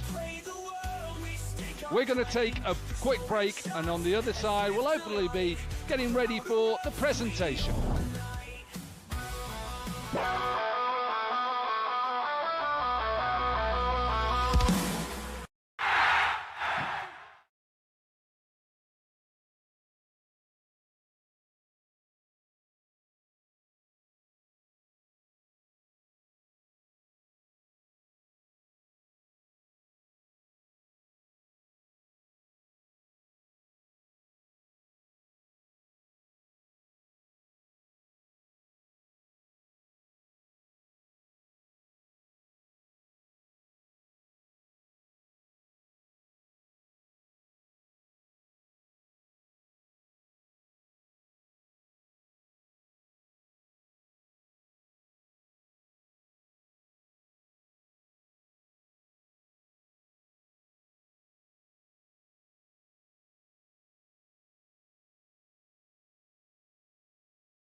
Yeah, welcome back. What a final we've seen. Pakistan up against Kuwait.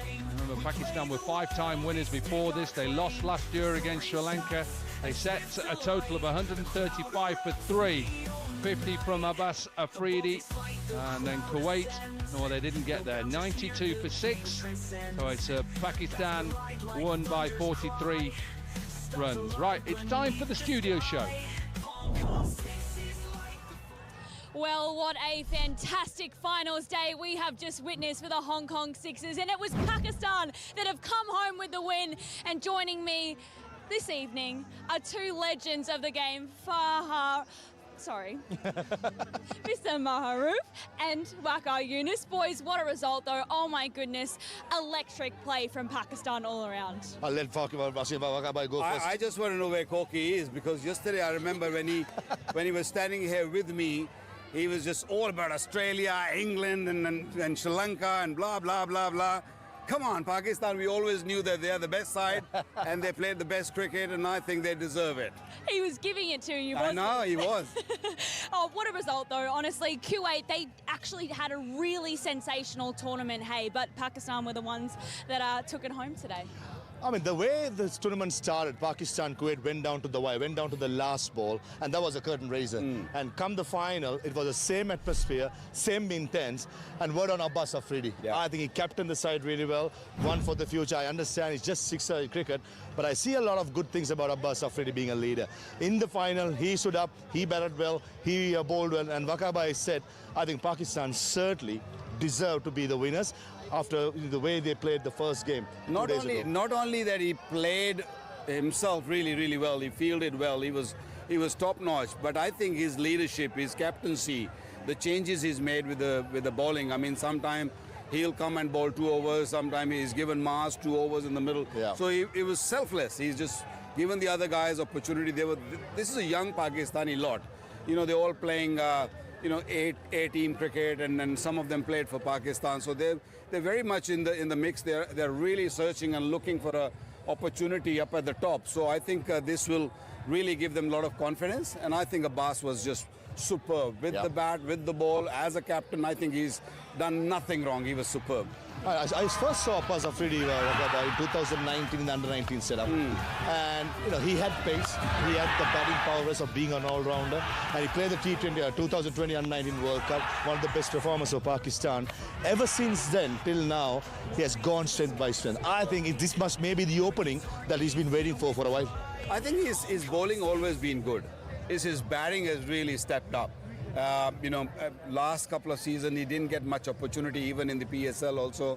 I think watching this, what we've seen, all these franchises, they're probably looking for him now, and also really thinking of him batting up the order and giving opportunities. A clean striker, and I think Pakistan are looking for someone who bat a 6 or 7, who can win you games like that. So I think he's a perfect individual for that number 6 or 7.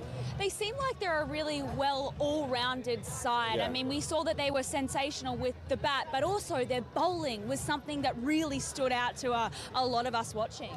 From the days of Waqar Younis, always Pakistan had and blessed with fast bowlers.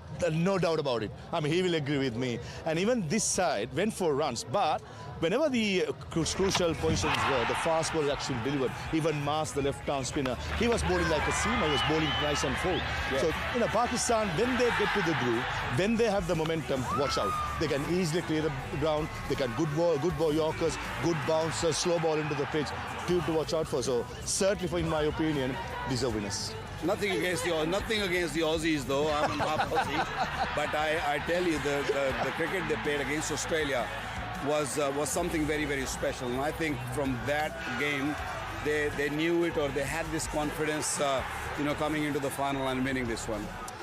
The crowds, we cannot not mention. I mean, they were on fire today. Honestly, I wish you all at home could witness the noise that was created when they finally had the win.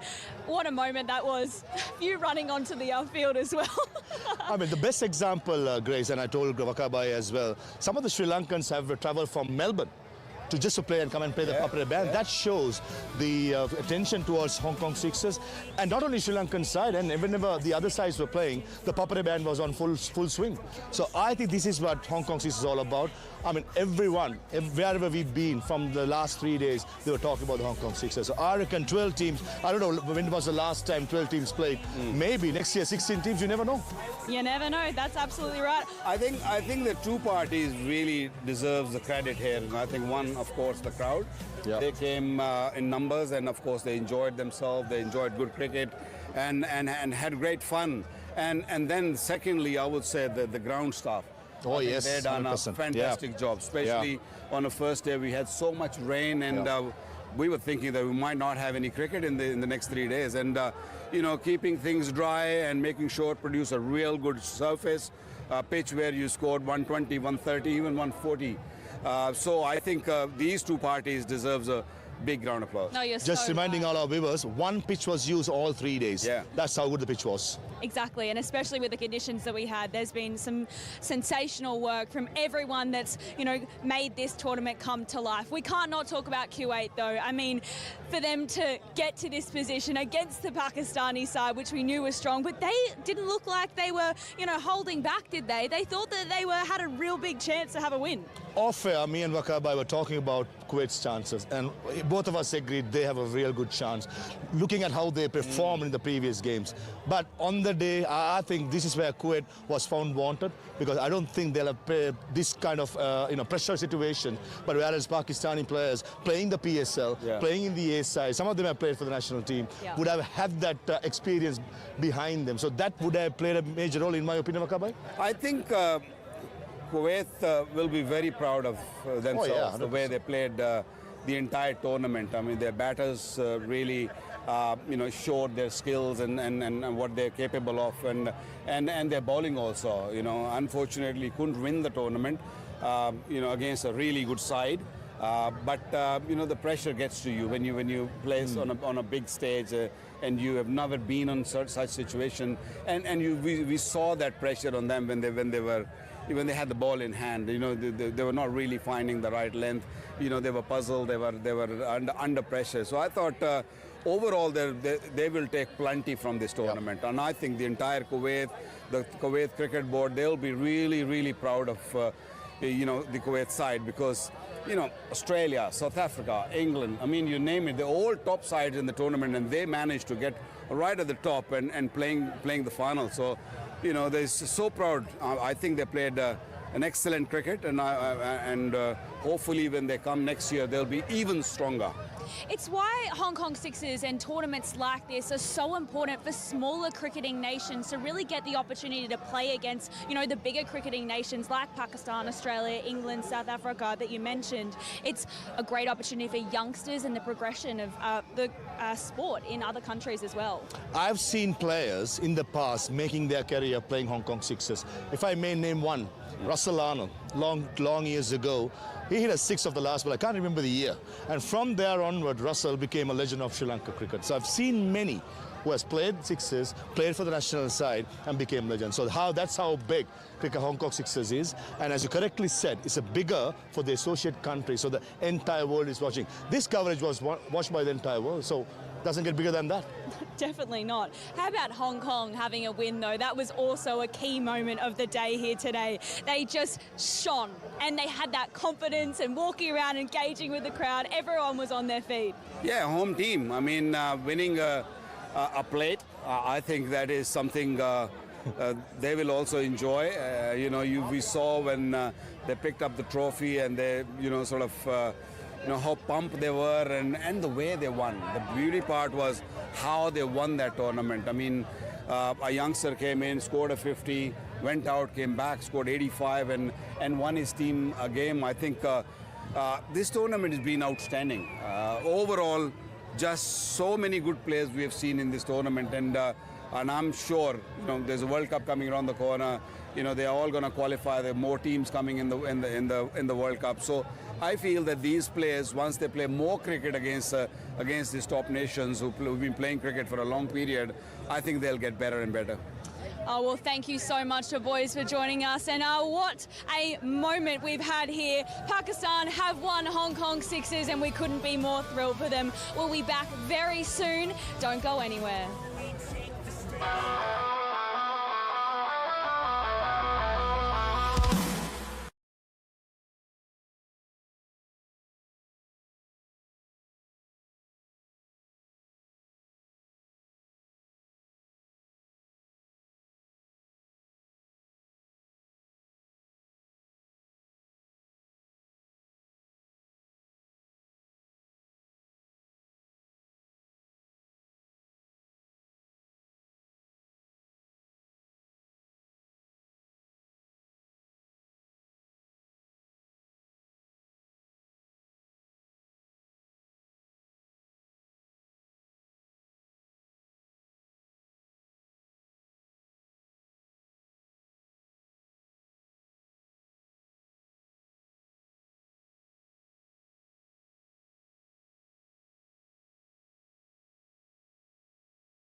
Hello, hello, hello. 2 1.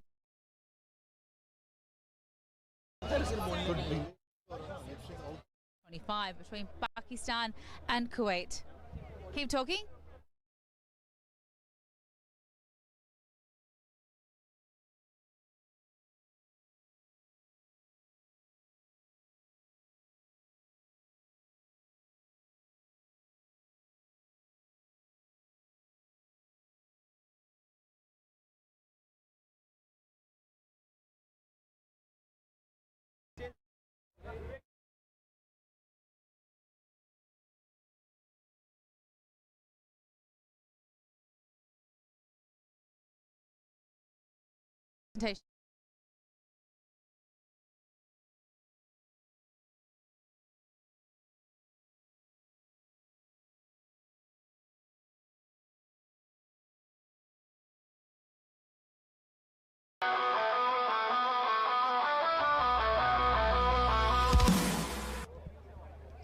Well, a very warm welcome back and good evening to the final presentation ceremony of the Hong Kong Sixers 2025 between Pakistan and Kuwait. What an incredible match we just witnessed. It has been a wonderful tournament and a really fitting and fulfilling final. Tonight we celebrate a thrilling culmination of an exciting and competitive season of cricket with two exceptional teams battling it out for the ultimate glory. We thank you all for joining us all throughout the last 3 days and witnessing this unforgettable moment. Before we move forward though, of course, I have to thank our incredible sponsors. Our heartfelt gratitude to all of you and several individuals and organisations for supporting us throughout this illustrious event. A very special thanks to the Government of Hong Kong Special Administration Region for their M-Mark support. We also wish to express our sincere appreciation to the organiser, Cricket Hong Kong. We simply couldn't do it without you, plus all of our wonderful sponsors and partners. Please put your hands together for our presenting sponsor, Arriva Sports. Our umpire sponsor, APC Group. Our incredible broadcast partner, Global Broadcasting Solutions and Sony TV. Our tournament sponsor, Carlsberg, plenty of that going around the last few days. Associate sponsor, Arena of Sports. Our corporate sponsors, thank you so much to Lifelight, Tudor ABC, Caravel Group, Gencor, Hong Kong Cricket China Academy, Hong Kong Cricket Club, Hong Kong Jockey Club and One Above. To our wonderful beverage partner, my gosh, you were so needed in the hot weather. Coca-Cola, thank you very much for your support. Our clothing sponsor, Varney, some beautiful stuff going around. Travel partner, Cathay Pacific, thank you for getting me and my commentators here to Hong Kong. Official ball sponsor, SG. Well, we lost 320 balls last season. I'm not sure how many we lost today, but thank you so much to SG for providing that wonderful support. To our venue partner, Leisure and Culture Service Department, thank you very much. Our food and beverage partner, S&S Hospitality. Our hotel partner, Conrad Hong Kong. What a venue that is. And our media partner, Plus Group. Thank you so much for your incredible support. We simply could not have done the last 3 days without you all. We'd like to now begin by welcoming our esteemed guests for the evening. Please welcome me alongside Miss Irene Wang, our Director of Cricket Hong Kong China, to the stage. We have Mr. Burji Shroff, our Chairperson of Cricket Hong Kong China. Mr. Mahinda Valipuram, Director of the International Cricket Council. Mr. Brandon Hong, Deputy Executive Manager, Charities of the Hong Kong Jockey Club. Mr. Lau Chun Raislin, JP, Under Secretary for Cultural Sports and Tourism Bureau of the Government of Hong Kong, SAR.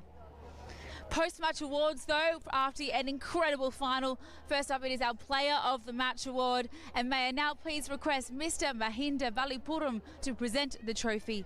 And of course our Player of the Match this evening was Abbas Afridi from Pakistan.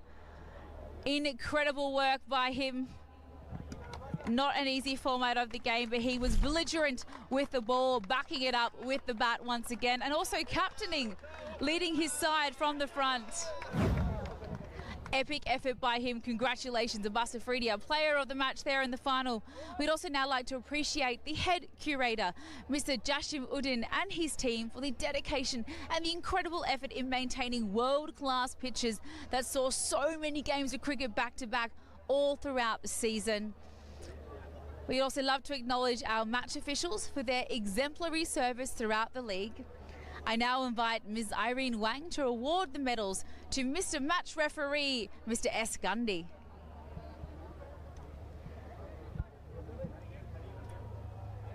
There he is. Put your hands together for Mr. S. Gundy. I'd now like to welcome our match officials for the tournament, Mr. R.V. Venkatesh, Mr. Tabarak Dar, Mr. Renee Montgomery, Mr. Hemant Tukrul, Mr. John Prakash, Mr. Shelton D. Cruz, Mr. Niaz Ali, and Mr. Jayant Babu. In Hong Kong Sixers is an incredibly fast format. They've done an absolutely wonderful job making sure that everything ran smoothly. We'd also like to thank our wonderful scorers. Put your hands together for Mr. Fletcher, Mr. Dar, Mr. Williams, Mr. Hussain. Thank you to Mr. Sharma, Mr. Nagdev, Mr. Earl Pereira, and Mr. Lemon Chung. They're making their way now.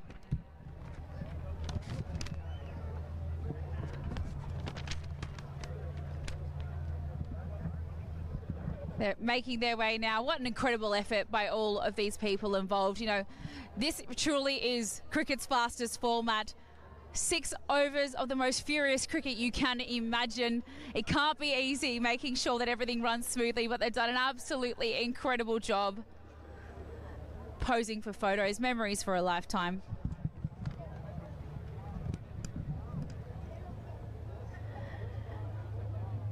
How incredible the opportunity to have such high-class international cricket here in Hong Kong, providing opportunities to people all over the world to come and join us for this incredible tournament.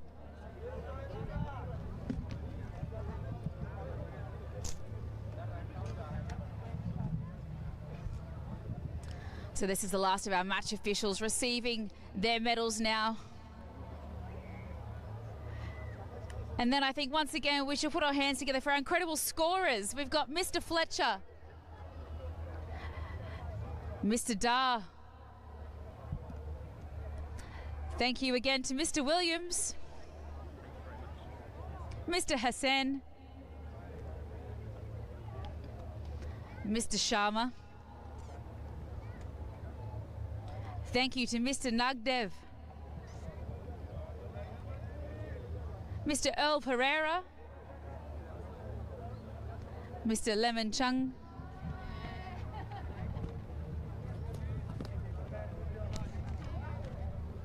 thank you all so much for your incredible work. And imagine the number of sixes they had to score over the last few days. And now we have a very prestigious award, of course, to award. It is the Player of the Tournament award. I would like to invite now Mr. Burji Shroff to present the trophy to, no surprises there, it goes to Abbas Afridi of Team Pakistan once again, as he accepts that glorious trophy. He truly was such an integral part of the Pakistan team. Not only did he bat incredibly well, he hit 6 sixes in 1 over. My goodness. You have had quite the tournament, sir. If you had to put it down to one moment, you know, what was your favorite part of the last 3 days? बिस्मिल्लाहिर्रहमानिर्रहीम मेरा जो moment है वो final जीत की हमारी 2011 के बाद हम जीते तो ये सबसे अच्छी मोमेंट मेरे लिए है. Basically, Abbas said that the moment of for the Hong Kong Sixers for me is the winning the tournament after so many long years. He did such a wonderful job bringing some silverware home to Pakistan. I'm sure the whole country will be so, so proud. And your personal performance as well. You were batting, you were bowling, and you were captaining so, so brilliantly. How did you feel about your form in this tournament? कैसा इस tournament को देखकर batting bowling और तीनों में रहे हो तो अब आगे कैसे देखते हैं? जी बिल्कुल शुरू शुरू से ही अपनी बैटिंग बॉलिंग वगैरह पे हमें फोकस है और मेहनत भी कर रहा हूँ, तो अल्हम्दुलिल्लाह उसमें अभी मैं अल्लाह ने साथ दिया है, तो यही. Yes, he said that I work hard for my batting, bowling, and I showed in the tournaments. It was good for me. You absolutely did. Congratulations on a wonderful performance. Thank you. Thank you. Oh, what a superstar he is.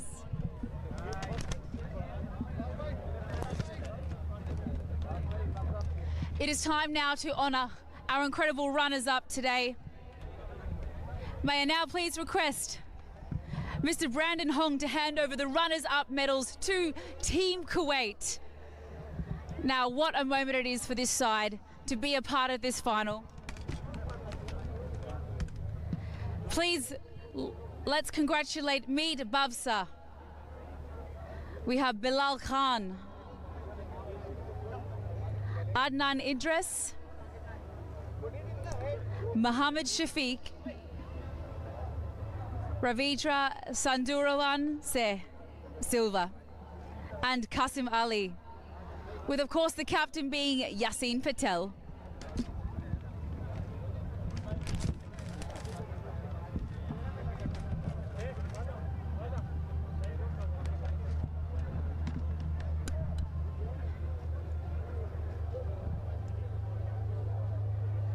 It was wonderful work by Team Kuwait.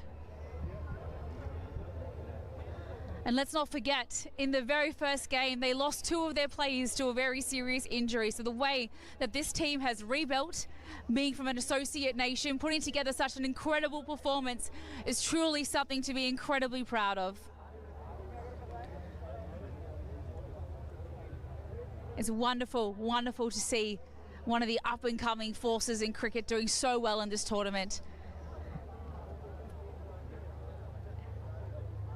There we go. We got Mr. Brandon Hong there handing over the check to Yasin Patel. Now I'd like to please invite him over to say a few words. I mean, condolences on not getting the job done today, but what an incredible achievement for Team Kuwait to make it to the final. Bismillahirrahmanirrahim. First of all, Almighty Allah. Unfortunately we lost the match. It's a part of the game, but Pakistan did good job, and we are playing good first time this tournament. And thank you Hong Kong Cricket also who give us the opportunity in this tournament, and our cricket board, our Kuwait Cricket President, our Cricket Director General, our Kuwait Cricket Management. Thank you very much for behind us working hard. There's some very good signs for Kuwait cricket. So many incredible performances. You play some of the biggest powers in cricket and you managed to get yourself to a final over all those test-playing nations. It's very exciting times for cricket in Kuwait. Yeah, absolutely. We beat Test Nation team, and our boys did excellent, very good job, excellent, and we played excellent, good tournament. We'll see you bigger and better next season. Yeah, we will play, inshallah. We want to play next tournament also. Oh, congratulations, so wonderful to see you in the final. Congratulations on a great comp. Thank you so much. Oh, what a superstar there, and a whole bunch of superstars with Team Kuwait. An absolutely heroic effort to make it through to the final. But it is now time to present our champions, Pakistan, with their winners' medals. And I would now have the absolute pleasure of inviting Mr. Lau Chun Raislan JP to do the honours. He's ready to go, so let's bring up Mohammed Shahzad first. We've got Khawaja Nafei, Syed Mohammed Abdul Samad, Maz Ahmed Sadakat, Saad Masood, Shahid Aziz, congratulations.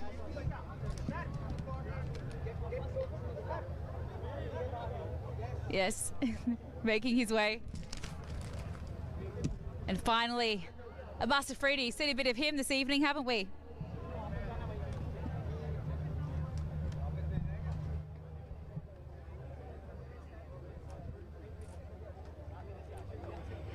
There we go. Time to accept the winner's check from Mr. Lau Chun Raislan JP, handing over that check to Abbas Afridi.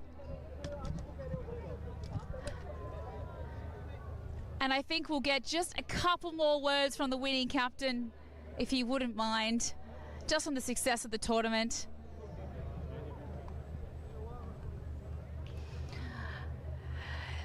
Just before we leave this wonderful tournament for another 12 months, what were your thoughts on this cricket's craziest format, Hong Kong Sixes? Hong Kong format है, इसको कैसा देख रहे हो? जी बिल्कुल, very fastest cricket है, काफ़ी सारों माशाल्लाह काफ़ी इंजॉय किया और हमारे क्रिकेट के लिए बड़ा अच्छा था क्योंकि वो उसमें थोड़ा सा वो अपने आप को इंटरनेशनल वगैरह में यूज़ करेंगे, किस तरह सिचुएशन में खेलना है, किस तरह नहीं, तो काफ़ी अच्छा रहा. Yeah, it's a good tournament. We learn a lot from this thing, and we will make sure we will utilize this experience in our next matches as well. Absolutely. And did we unearth some new superstars as well of Pakistan cricket? We know that we found this guy in PSL. Have we found anyone new in Pakistan to keep an eye on? कोई नए players इनमें से देख रहे हो जो आगे पाकिस्तान के लिए? जी बिल्कुल, जैसे माज, सदाकत है, साद लड़का है, सारे माशाल्लाह अच्छे वो अभी आने वाले इंशाल्लाह. बस उनको बस सिर्फ थोड़ा सा वो अपने आप को और शो करना है तो इंशाल्लाह पाकिस्तान टीम में है. Yeah, Maas, Sadakat and Saade are very good, and all of them are very good. They are just looking forward for the opportunity they will get and to perform. So we'll see you next year? No, this year. Yeah. Thank you so much. Congratulations. All right, we'll send you over now with your team for the winning moment. He's going to accept that beautiful trophy from Mr. Lau Chun Raislan JP.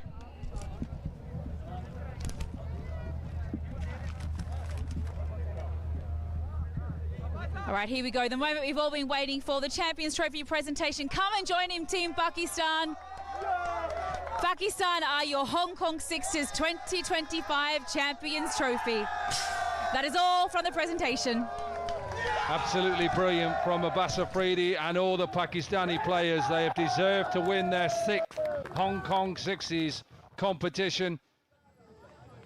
They have seriously deserved this.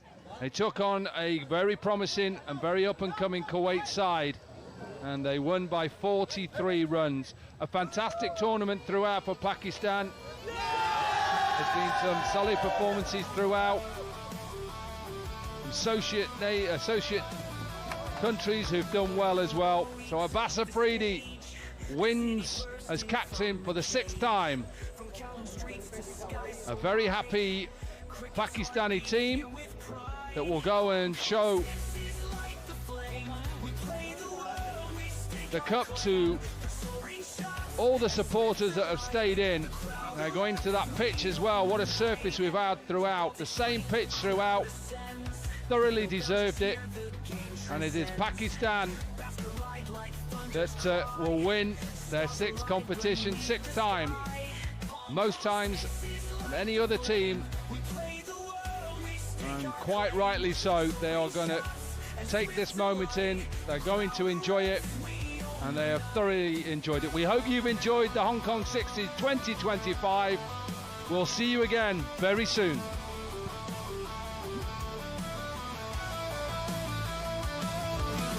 We take the stage, a city bursting from the cage.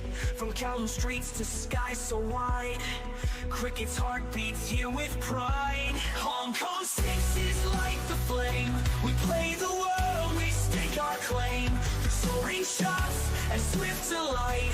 The crowd erupts, we own the night. The ball takes flight, the crowd ascends. No boundaries here, the game transcends. Basket light like thunder's cry. Stars alive beneath the sky. Hong Kong Sixes light the flame. We play the world, we stake our claim. Soaring shots and swift delight. The crowd erupts, we own the night.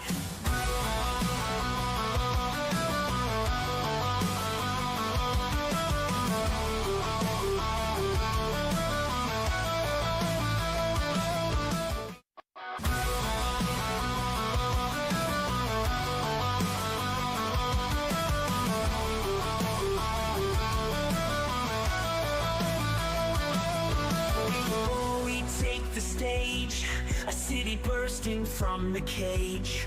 From Kowloon streets to skies so wide, cricket's heart beats here with pride. Hong Kong sixes light the flame. We play the world, we stake our claim. Soaring shots and swift delight. The crowd erupts.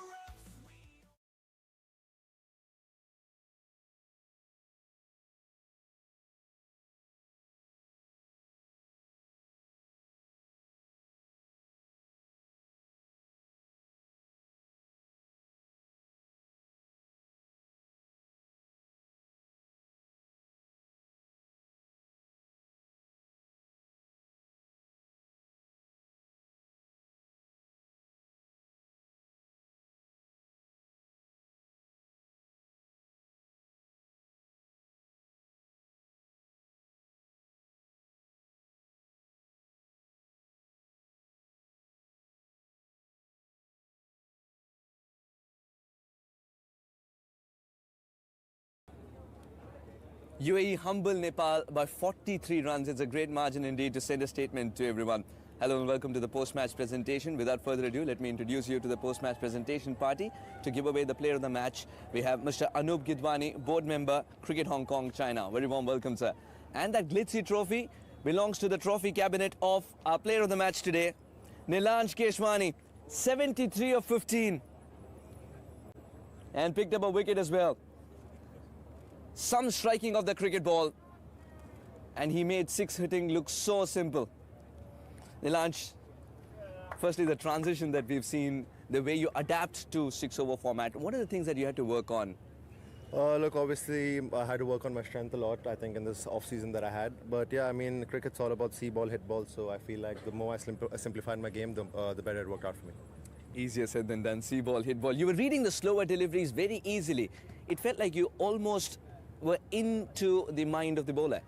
Look, I mean, yeah, the wicket was a bit slow, so I was just waiting for the slower deliveries because I knew the on-pace deliveries that they bowled, I mean, it's not going to beat me. So, I mean, that's why I think it worked out in my favour. The rules are such that you have to exit once you reach your milestone. Were you always waiting, thinking, all right, if I get another opportunity, I'm absolutely ready? Look, yeah, I mean, I didn't want to go out in the first place because I felt like I was connecting pretty well. But yeah, luckily I got another chance to go in and I hit another couple of sixes. The trophy looks good in your hand. All the very best for more. Thank you so much. Nilansh Keshwani, our player of the match. That's it for the post-match presentation. Bangladesh winning the first plate semi-final. Welcome to the post-match presentation of the Hong Kong Sixes 2025 between Bangladesh and South Africa. Time to introduce